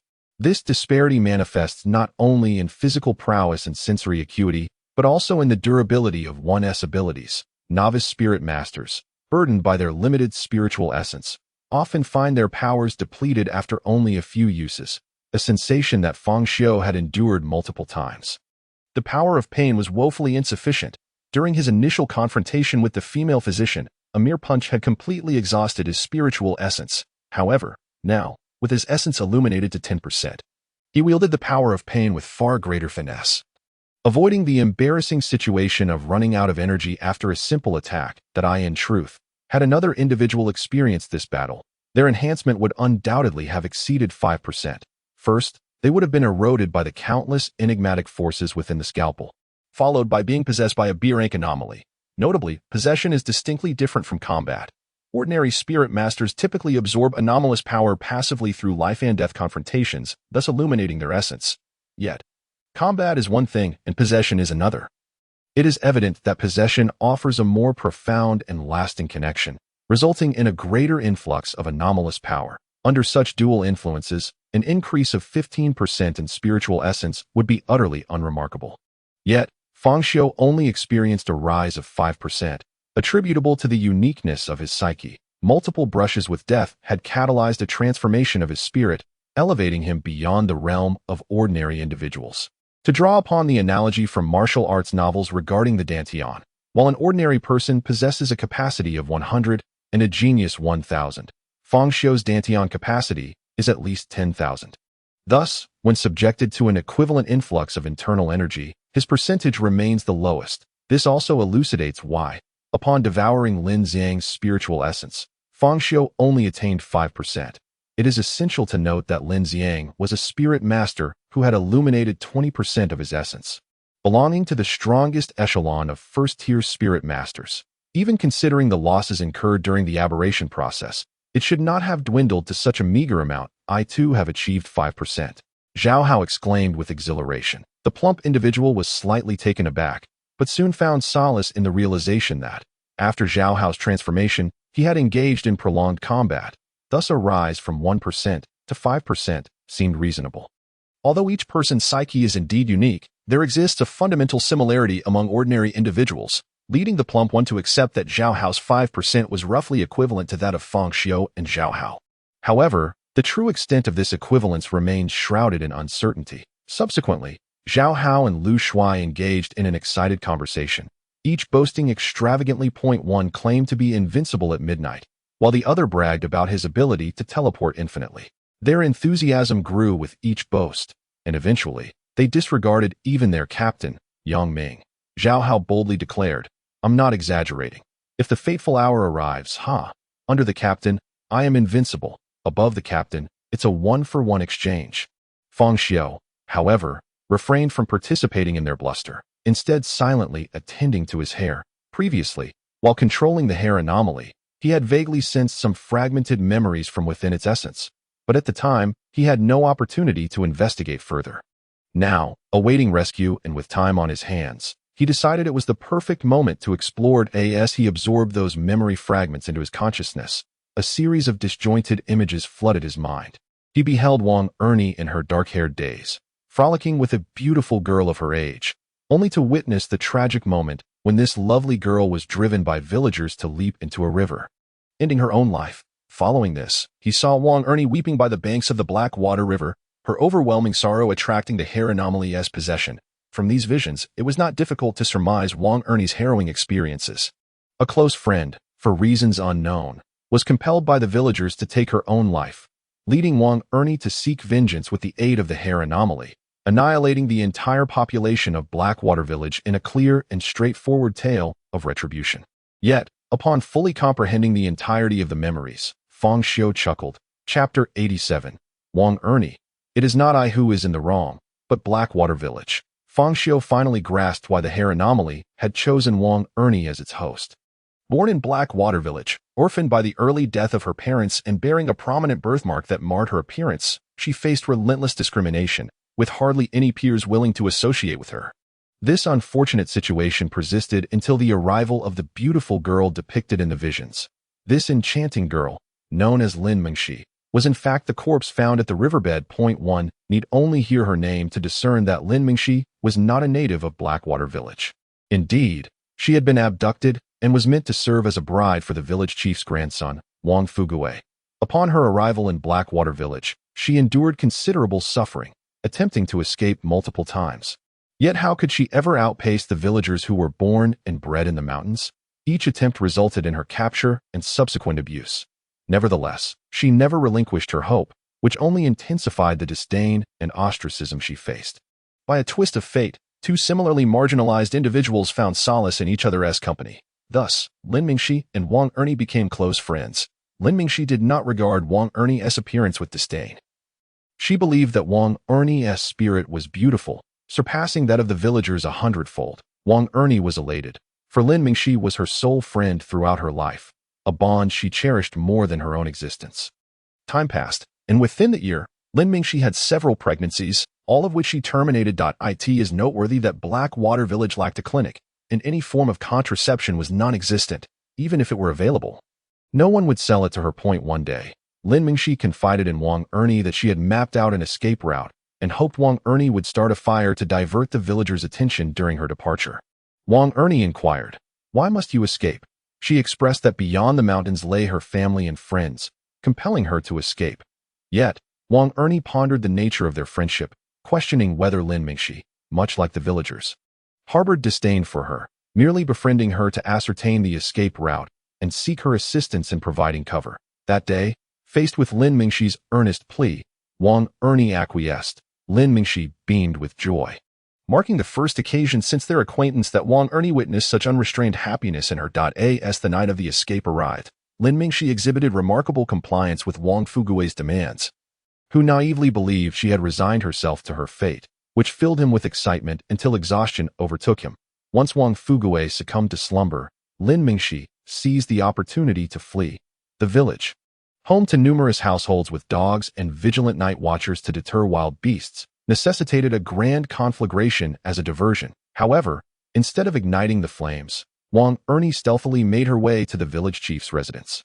Divulging Lin Mingxi's escape plans, Wang Ernie's rationale was simple.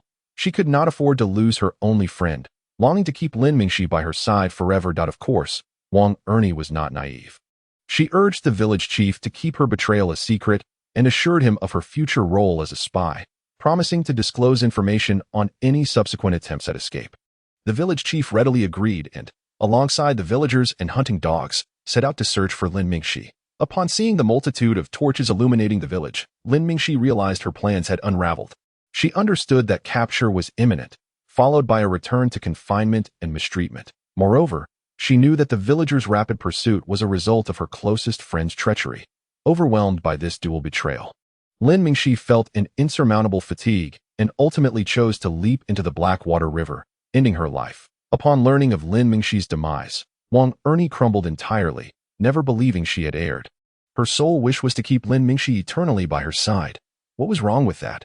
If anyone was to blame, it was the villagers of Blackwater Village. They were the ones who drove Lin Mingxi to her death. Thus, they deserved to perish. With such a twisted psyche, Wang Ernie successfully attracted the attention of the Hair Spectre, becoming its host. Under the influence of the Hair Spectre, she naturally evolved into a spirit master. To become a spirit master, two conditions must be met. One must experience a profound psychological shock between life and death, and one must engage with the supernatural. Wang Ernie fulfilled both criteria. Furthermore, as the Hair Spectre was a possessing entity, its power continuously tainted Wang Ernie's soul, leading to her rapid spiritual growth, further warping her already distorted mind until she transformed into a creature that was neither human nor spectre. The strands of silver hair revealed after her neck was severed served as testament to her metamorphosis. Once transformed, her spiritual growth appeared unbounded. Unlike typical spirit masters who required constant brushes with life and death for stimulation, she ascended to the second tier of spirit mastery with the Hair Spectre's aid. What followed was a gruesome massacre of the entire village. Yet, after the slaughter, loneliness enveloped her, prompting her to convert all the villagers into spectral slaves. This is the life of Wang Ernie. Upon reflecting on her existence, Fang Xiu grew increasingly intrigued by the grotesque community of spirit tamers, pondering the utilization of deceptive powers to combat the uncanny. As his strength burgeoned, he found himself ensnared in a deeper web.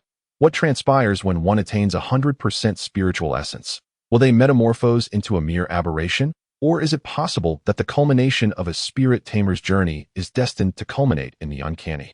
The rapid evolution of Wang Ernie's spiritual essence serves as a poignant testament to this notion.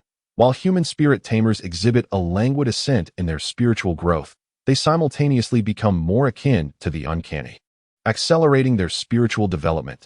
If this indeed constitutes the reality of spirit tamers, such a truth is profoundly disheartening for humanity. Nevertheless, none of this bore any significance to Fang Xiu. He remained indifferent to the nature of the uncanny or the identities of those who embodied it. He was acutely aware that only one could survive in the face of the uncanny, and unfortunately for him, death was not an option. After an indeterminate passage of time, Shenling Xue returned, sporting a cap that appeared to have been scavenged from some forsaken place. Soiled and singed beyond recognition, the hat was in such a dilapidated state that even a ragpicker would have deemed it unworthy of salvage, yet Shenling Xue wore it resolutely, after yet another stretch of time. The rescue team from the Investigation Bureau finally arrived, and with their assistance, the group successfully departed from Heishui Village to eye in the office of the bureau chief. A wave of disbelief washed over Wang Dihai as he listened to the report from his subordinate. What? You mean they are all severely injured? And what of Fang Xiu? Is he unharmed? Relief only washed over him once he learned that Fang Xiu was relatively unscathed. Yet, he remained perplexed. How could an entire team suffer such grievous injuries while under the guidance of a seasoned spirit tamer like Shenling Xue during a D-level mission? His subordinate's expression revealed his discomfort. Chief Wang, the specifics remain unclear, as they are all injured and undergoing treatment that I did not press for details. The only one who sustained the lightest injuries was Investigator Shun. However, while her body appears intact, she seems to have suffered significant psychological trauma, unwilling to answer my inquiries, and hastily bandaged herself before returning home. Wang Dihai's expression shifted to one of concern. Investigator Shun is an experienced investigator. Having faced numerous uncanny occurrences, if she too has endured psychological harm, this incident must be quite severe. His subordinate hesitated before continuing. UM.IT may not be entirely related to the uncanny event. Primarily, IT seems that Investigator Shin's hair is missing. Wang Dihai was momentarily taken aback. What did you say? Shin has gone bald. How could that possibly happen? He sighed, realizing that pressing further would yield little clarity. As long as she is safe, let them recuperate today. I shall check on them tomorrow. When the following day dawned, Fang Xiu awoke from his slumber on the hospital bed to find Wang Dihai rushing in. Upon seeing Fang Xiu, who was swathed in bandages, a look of concern flickered across Wang Dihai's face as he approached with brisk steps. Hey, don't get up. You are an injured party. There's no need for formalities here in the bureau. Please rest. Before Wang Dihai could finish his sentence, he noticed that Fang Xiu had already risen from the bed, casting a calm glance in his direction before turning to enter the bathroom. Wang Dihai's outstretched hands froze in midair. Calm. I am not angry. As a spirit master, I have grown accustomed to such circumstances. After a moment of mental preparation, Fang Xiu emerged from the restroom. Wang Dihai appeared to regain the composure befitting his role as the director. He initially addressed 3 straightforward points, inquiring about Fang Xiu's health before delving into the events surrounding Heishui village. Fang Xiu did not withhold any information, directly recounting the incidents involving Wang Ernie, the strange hair, and the puppeteer Wang Yanran. Wang Dihai's expression grew increasingly grave as he listened, particularly when the mention of the Guangming Club arose, a rare flicker of anger igniting on his face. What? The members of the Guangming Club dare to openly target the investigation bureau. What are they plotting? A rebellion? What? You claim it was you who first seized their strange device and even killed a core member. Oh, then it's of no consequence. What? You utilized the power of the strange device? What is the level of mental contamination? Shaolin, quickly procure a stick of spiritual incense from the bureau. No, 2 sticks. Before long, Fang Xiu received 2 sticks of spiritual incense along with 3,000 spirit coins. Given that the strange hair is classified as a B-level anomaly, the reward for resolving a B-level anomaly is 1,000 spirit coins. Fang Xiu's privilege allows for a doubling of rewards, bringing it to 2,000. Yet due to the Heishui village incident not being a singular anomaly and involving second-tier spirit masters and interference from civilian forces, the final reward amounted to 3,000 spirit coins. The value of spiritual incense is significant, with an official price of around 100 spirit coins per stick.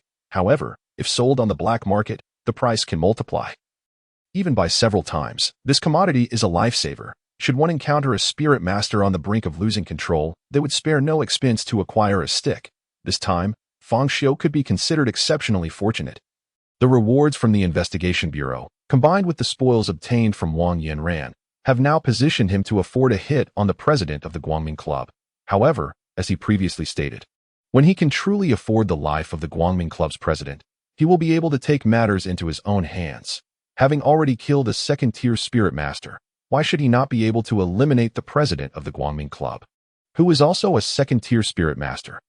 Even though Wang Ernie, this second-tier spirit master, has some flaws, with minimal combat experience and merely having just crossed into the second tier, one must not forget her allies, including Wang Ernie with her strange hair. Moreover, following this battle, Fang Xiu's spiritual prowess has reached 10%, enabling him to wield even more power with the surgical knives, enhanced further by the assistance of the strange hair. With the infinite trial and error potential of Death Rewind, how could he possibly fail? The Guangming Club must be eradicated, having already made deadly enemies with Lin Xiang, Wang Yanran, and having seized the bronze candlestick. He has no choice but to continue his pursuit of vengeance. In truth, Fang Xiu harbors little interest in murder. His fascination lies solely with the anomalies. Yet, circumstances compel him otherwise. That he could have been a noble soul dedicated to slaying anomalies for the benefit of humanity. But there are always those who force his hand. Thus, for the sake of self-preservation, he has no choice but to wield his blade, resorting to bloodshed as a means of protection. Fang Xiu, I assure you that I will provide you with an explanation regarding the Guangming Club. However, at present, Deputy Captain Bai Qi is still recovering from serious injuries, and Captain Yang Ming is occupied with a task that in due time, I will certainly dispatch them personally to pay a visit to the Guangming Club. Fang Xiu nodded calmly, his heart unperturbed by Wang Dihai's words, for he had already resolved to take matters into his own hands. During this period, you must refrain from any exertion and focus on your recovery. I have procured several vials of cellular repair serum from the bureau, a few injections, and I assure you, you will be fully healed and discharged within a week. The files pertaining to the Heishui village incident have been updated. Now classified as B, codenamed Fai Gui. All of this will be recorded in your files as a mark of honor, a legacy that will accompany you for a lifetime. The Investigation Bureau shall never forget any hero. Remember to rest well, indulge in video games, watch some anime, and enjoy a few lighthearted short videos. Essentially, engage in whatever brings you leisure and joy. After concluding his remarks, Wang Dihai, seemingly concerned about potential misunderstandings, hastily added, "Do not misconstrue my intentions. The rapid enhancement of your spiritual essence amidst this bizarre event may appear beneficial at first glance, yet in the long run, it poses a risk that a sudden surge in spiritual essence signifies the accumulation of an immense amount of enigmatic power within, heightening the likelihood of spiritual instability. To put it in the vernacular of your generation, it's akin to hastening one's cultivation, which could lead to a descent into madness and subsequent repercussions. Upon hearing the phrase descent into madness, Fang Xiu displayed no discernible reaction. Fortunately, Wang Dihai was accustomed to the eccentricities of the spirit masters and engaged in a few more awkward exchanges before taking his leave. Not long after his departure, Zhao Hao, leaning on his cane with his foot encased in plaster, entered with a flourish. "Xiu Gu, you should have seen the young nurse who administered my four just now. She was absolutely stunning in her nurse's uniform. If only she had a white cap to complete the look. Her hands were so soft and smooth that I found myself deliberately fidgeting several times just to have her touch me a bit more." Fang Xiu glanced at the multitude of needle marks adorning Zhao Hao's hand, realizing that the aftermath was beginning to manifest. Although Zhao Hao had always been peculiar, he had never been this extreme. Subsequently, Zhao Hao mischievously revealed a small fragment of spiritual incense, a slender stick of deep crimson hue. "Xiu Gu, just now, Director Wang provided each of us with a third of a stick of spiritual incense, stating that our rapid spiritual growth could lead to aftereffects. However, I think he is somewhat overreacting. It's not as exaggerated as he claims. I feel just fine. I've heard this incense is quite valuable, and I'm contemplating selling it to fund a sports car to attract some girls. What do you think? I would advise you to keep it for yourself," Fang Xiu replied, gently shaking his head. Zhao Hao's fixation on girls had indeed intensified, a clear indication of the worsening symptoms. By the way, Xiu Gu, do you have any spiritual incense? That single stick was divided into 3 portions for us. Surely you must be without, right? If that's the case, I can give you my shared. No need. I have some as well. Actually, I have 2 sticks. This last remark Fang Xiu refrained from voicing. Such matters were hardly worth boasting about. I knew it. We owe our survival this time entirely to you, Xiu Gu. How could you possibly lack spiritual incense? However, if you're short, perhaps you should take mine, as I've heard that using strange artifacts can exacerbate mental contamination. I must confess, I secretly ignited the incense earlier. Zhao Hao suddenly whispered with a mischievous tone. This spiritual incense is utterly unsuitable for me. The sensation of igniting it is excruciating, akin to undergoing the same torment 7 times over. It leaves one's very soul feeling hollow, as if entering a state of sage-like detachment, rendering everything devoid of interest. Even when the nurse comes to administer a needle, I find myself utterly unresponsive. Fang Xiu. He struggled to comprehend how even the act of receiving an injection could lead to such a state of disconnection. Zhao Hao, seemingly anxious that Fang Xiu might doubt him, produced a lighter and reignited the spiritual incense. Moments later, tendrils of blue smoke began to waft through the hospital room, intertwining with their breaths as the acrid aroma invaded their nostrils. The scent was somewhat suffocating. As the incense permeated his being, Zhao Hao's previously lewd countenance gradually transformed into one of serenity and tranquility, yet devoid of any zest for life. Meanwhile, Fang Xiu furrowed his brow, feeling as though his spirit was being tainted. It was as if 20 elderly monks encircled him, chanting scriptures and striking wooden fish, urging him to relinquish his hatred, which only served to heighten his agitation. He even contemplated slaying a couple of peculiar entities for amusement. Enough of this, extinguish it. Zhao Hao snuffed out the incense, only to soon become animated once more. What do you think, Brother Xiu? I wasn't lying, was I? This spiritual incense is truly a vile substance. Once ignited, life feels as though it has lost all joy. Fang Xiu nodded in agreement, acknowledging the incense's detrimental nature, as it sought to corrupt his very essence. Clearly, he needed to find an opportunity to rid himself of the incense entirely. Furthermore, he could now begin to contemplate matters regarding the Qinshan Psychiatric Hospital. He had long been preoccupied with the remnants left by the director, Zhou Qifeng. What is the ultimate truth of this world? He was even uncertain about who inscribed the bloodied words on the ceiling upon his arrival. Too many enigmas remained unresolved. In the past, his lack of strength had rendered him unworthy of such secrets. Yet now he had acquired a preliminary capacity for self-preservation, allowing him to prepare for deeper engagement. Meanwhile, during Fang Xiu's convalescence, a significant event transpired within the investigation bureau. What did you say? Yang Kunping has lost control of his spiritual essence? Wang Dihai bellowed in his office, incredulity etched upon his face. What on earth is happening? The Qinshan Psychiatric Hospital is rated C. Given Yang Kunping's capabilities, the annihilation of his entire team might be understandable.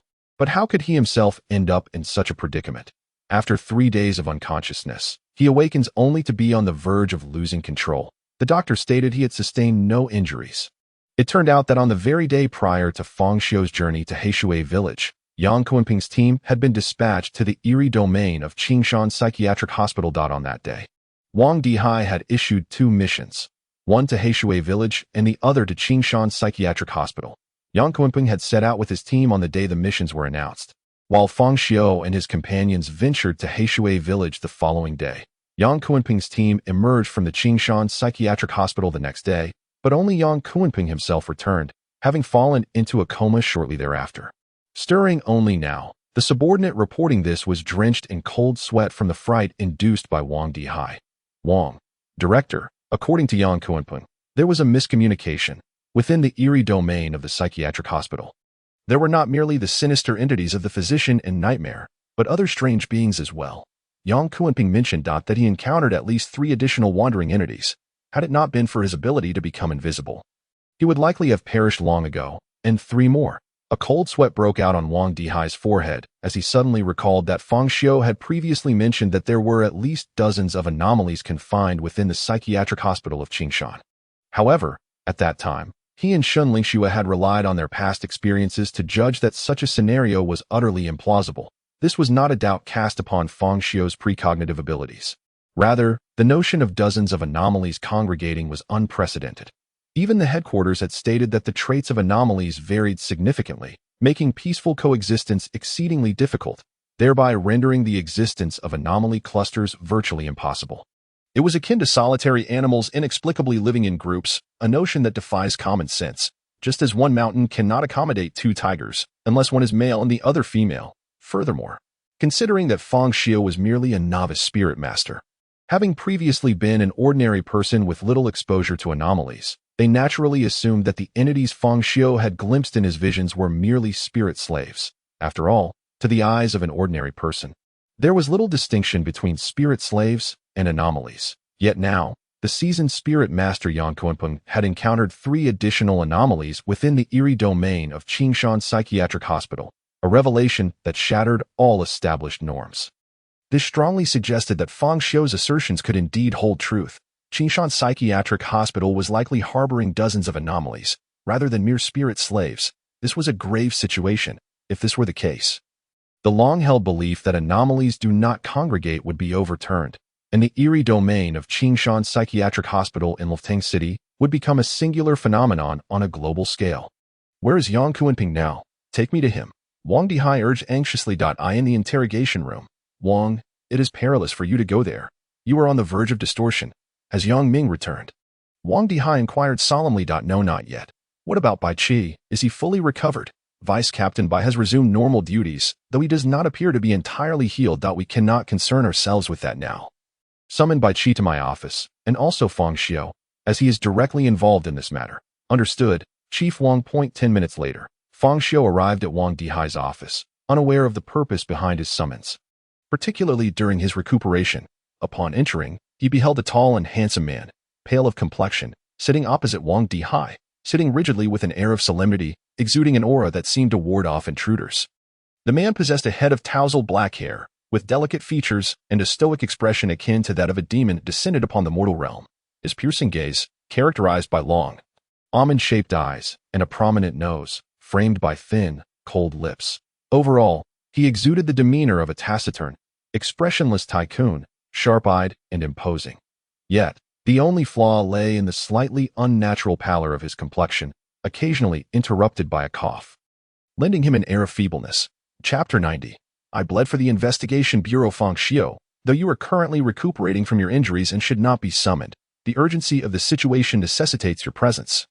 Especially as you are one of the parties involved, allow me to introduce you to Bai Qi, the Deputy Captain of the Investigation Bureau. Bai Qi, this is Fang Xiu. Fang Xiu and Bai Qi exchanged a glance.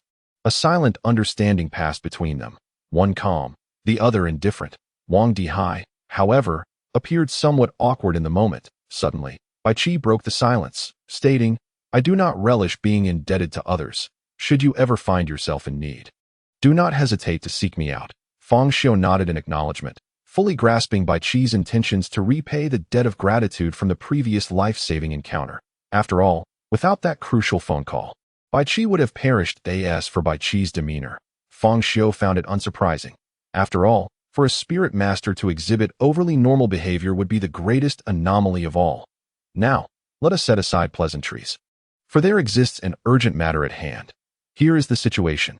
I previously dispatched Yang Kunpeng to lead a team to the eerie domain of Qingshan Psychiatric Hospital, which had been classified as a sea-level anomaly. Sea-level, a flicker of astonishment crossed Fang Xiu's eyes upon hearing this. He had not anticipated that the Investigation Bureau would ultimately categorize Qingshan Psychiatric Hospital as such, even after resolving the B-level incident in Heishui Village.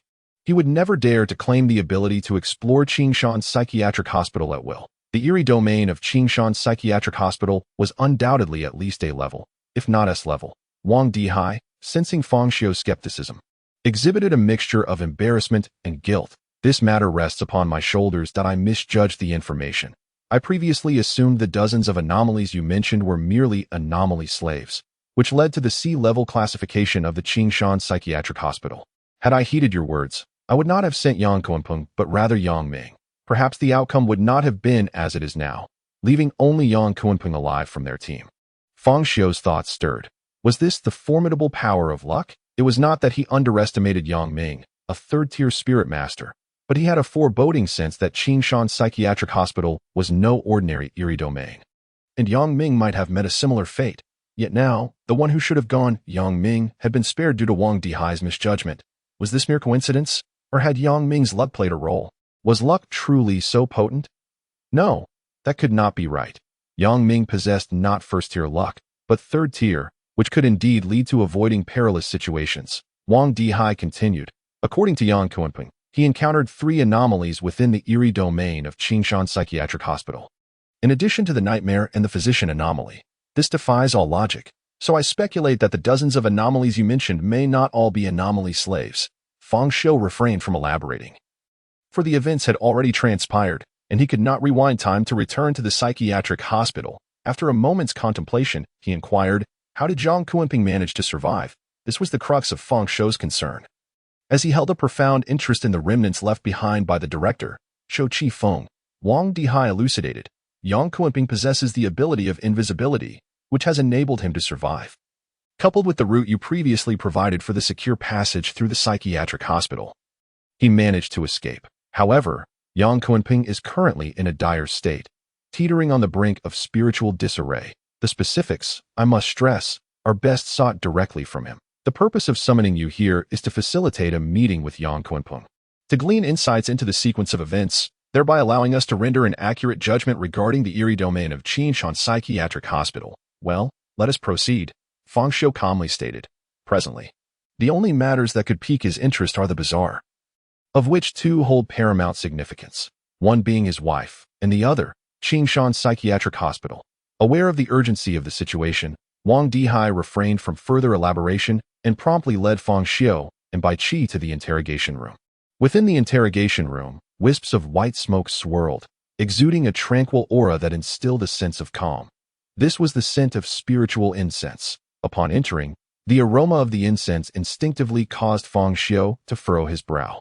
On the table lay a lit stick of incense, while before it stood a row of steel bars, behind which was confined a slender, trembling young man. The individual sported a shock of yellow hair, his pallid complexion glistening with cold sweat, and his eyes, bloodshot and darting uncontrollably, resembled that of a drug addict in the throes of withdrawal. He frequently glanced over his shoulder, seemingly apprehensive of an imminent attack from behind.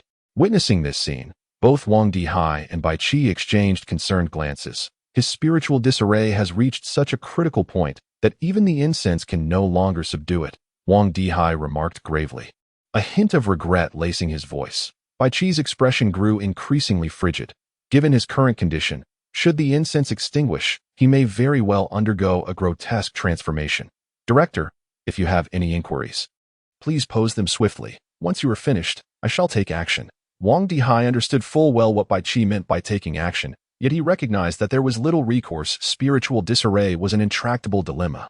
Yang Kunpeng, Yang Kunpeng, Wang Dihai called out repeatedly until, at last, Yang Kunpeng snapped back to awareness, his gaze bewildered. Upon recognizing Wang Dihai, a look of frantic relief washed over his face, as if he had encountered a lifeline. Director Wang, please save me. I have bled for the investigation bureau and made contributions. I do not wish to become a monster. A flicker of compassion crossed Wang Dihai's eyes as he forcibly suppressed his emotions. Kunping, you must remain calm. The investigation bureau will never abandon any of its heroes and will exert every effort to restore you. What you must do now is recount, in detail, all that you witnessed within the eerie domain of Qingshan Psychiatric Hospital, so that I may assist you more effectively. Yang Kunping nodded frantically, though terror marred his features, as if he were recalling some horrific event. Eerie. It is all eerie within. I led a team to explore the psychiatric hospital's eerie domain. And at the outset, we encountered a medical practitioner anomaly. Its power was formidable, and our squad struggled extensively to vanquish it. We then delved deeper, and then, as he spoke, his body began to tremble violently. Seemingly unable to continue the recollection, what happened next? Wang Dihai inquired anxiously. I witnessed numerous hospital rooms, the seals upon them weakening, and within, a multitude of strange entities were howling. Then, the door of one room swung open, and a little girl emerged, devoid of a face. Upon hearing this, Fang Xiu felt a sudden stir within his heart. Hospital rooms, seals, a faceless girl. So, there are indeed seals upon the hospital rooms. No wonder those entities were confined within. Unable to escape, a novice spirit master, he was still unfamiliar with many things, particularly the concept of seals. Regarding the faceless girl, Fang Xiu recalled his experiences in the mental institution, where he had indeed encountered this faceless entity. Chapter 91.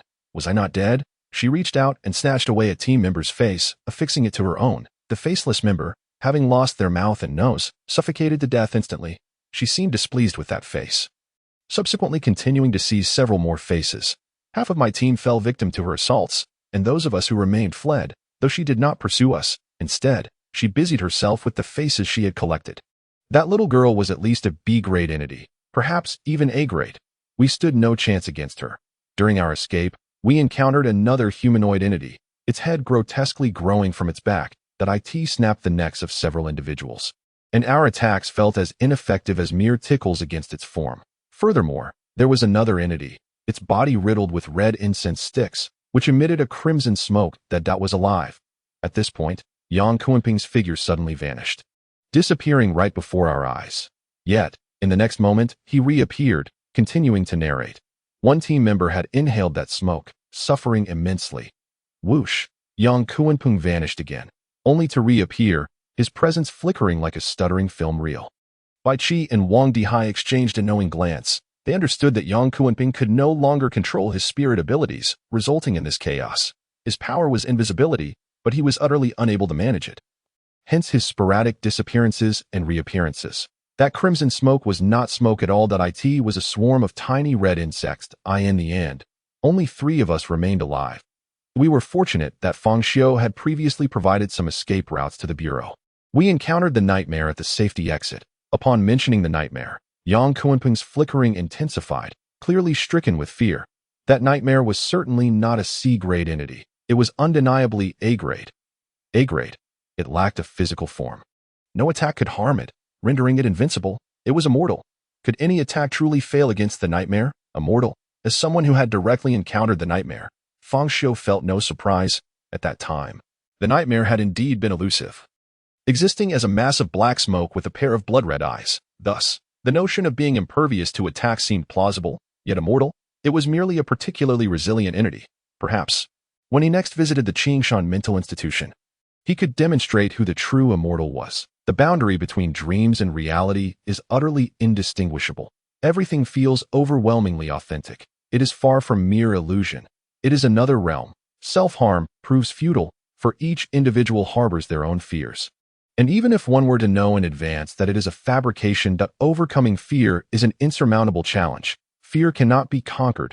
Upon uttering this statement, Wang Dihai and Bai Qi instinctively turned their gaze towards Fang Xiu.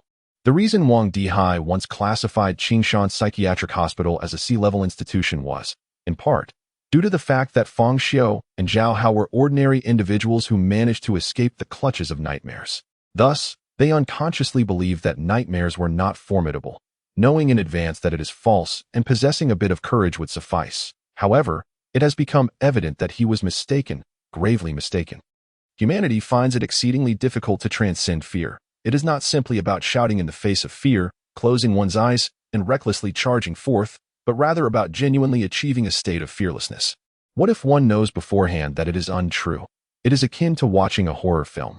Everyone is aware it is fictional, yet it remains terrifying when experienced. The capacity of nightmares is not akin to horror films, but rather comparable to vivid, authentic dreams. Observing Yang Kunping on the verge of collapse, Fang Xiu suddenly sensed something amiss. If you have not conquered your fear, how did you manage to escape? Upon hearing Fang Xiu's question, Yang Kunping momentarily froze, bizarrely ceasing to vanish, seemingly frozen in place, the tension and terror on his face dissipating, leaving only bewilderment. Indeed, how did I emerge?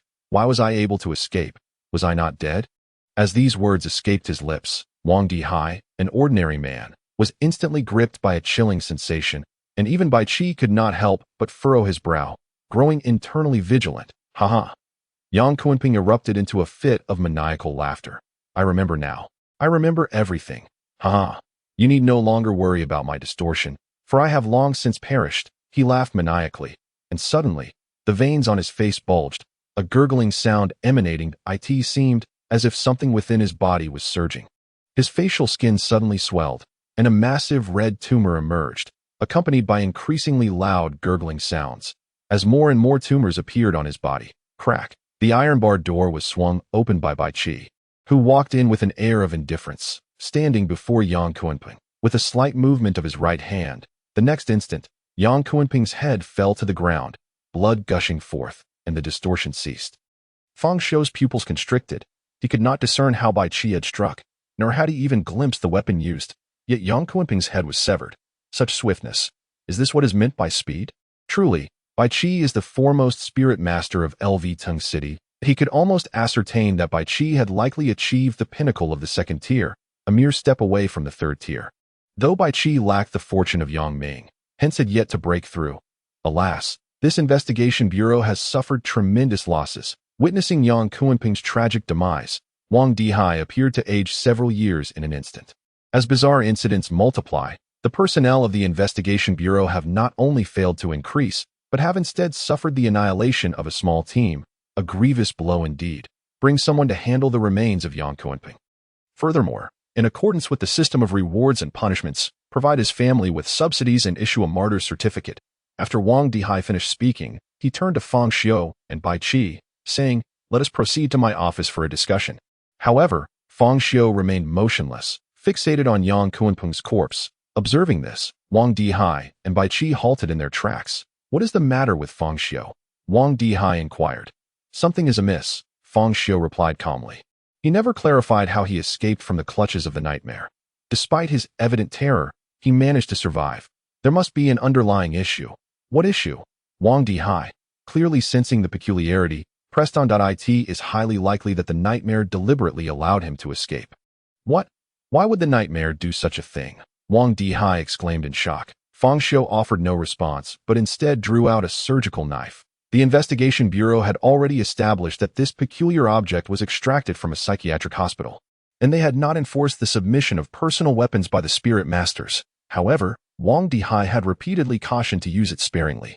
Although such objects are rare, the investigation bureau is not lacking in their possession.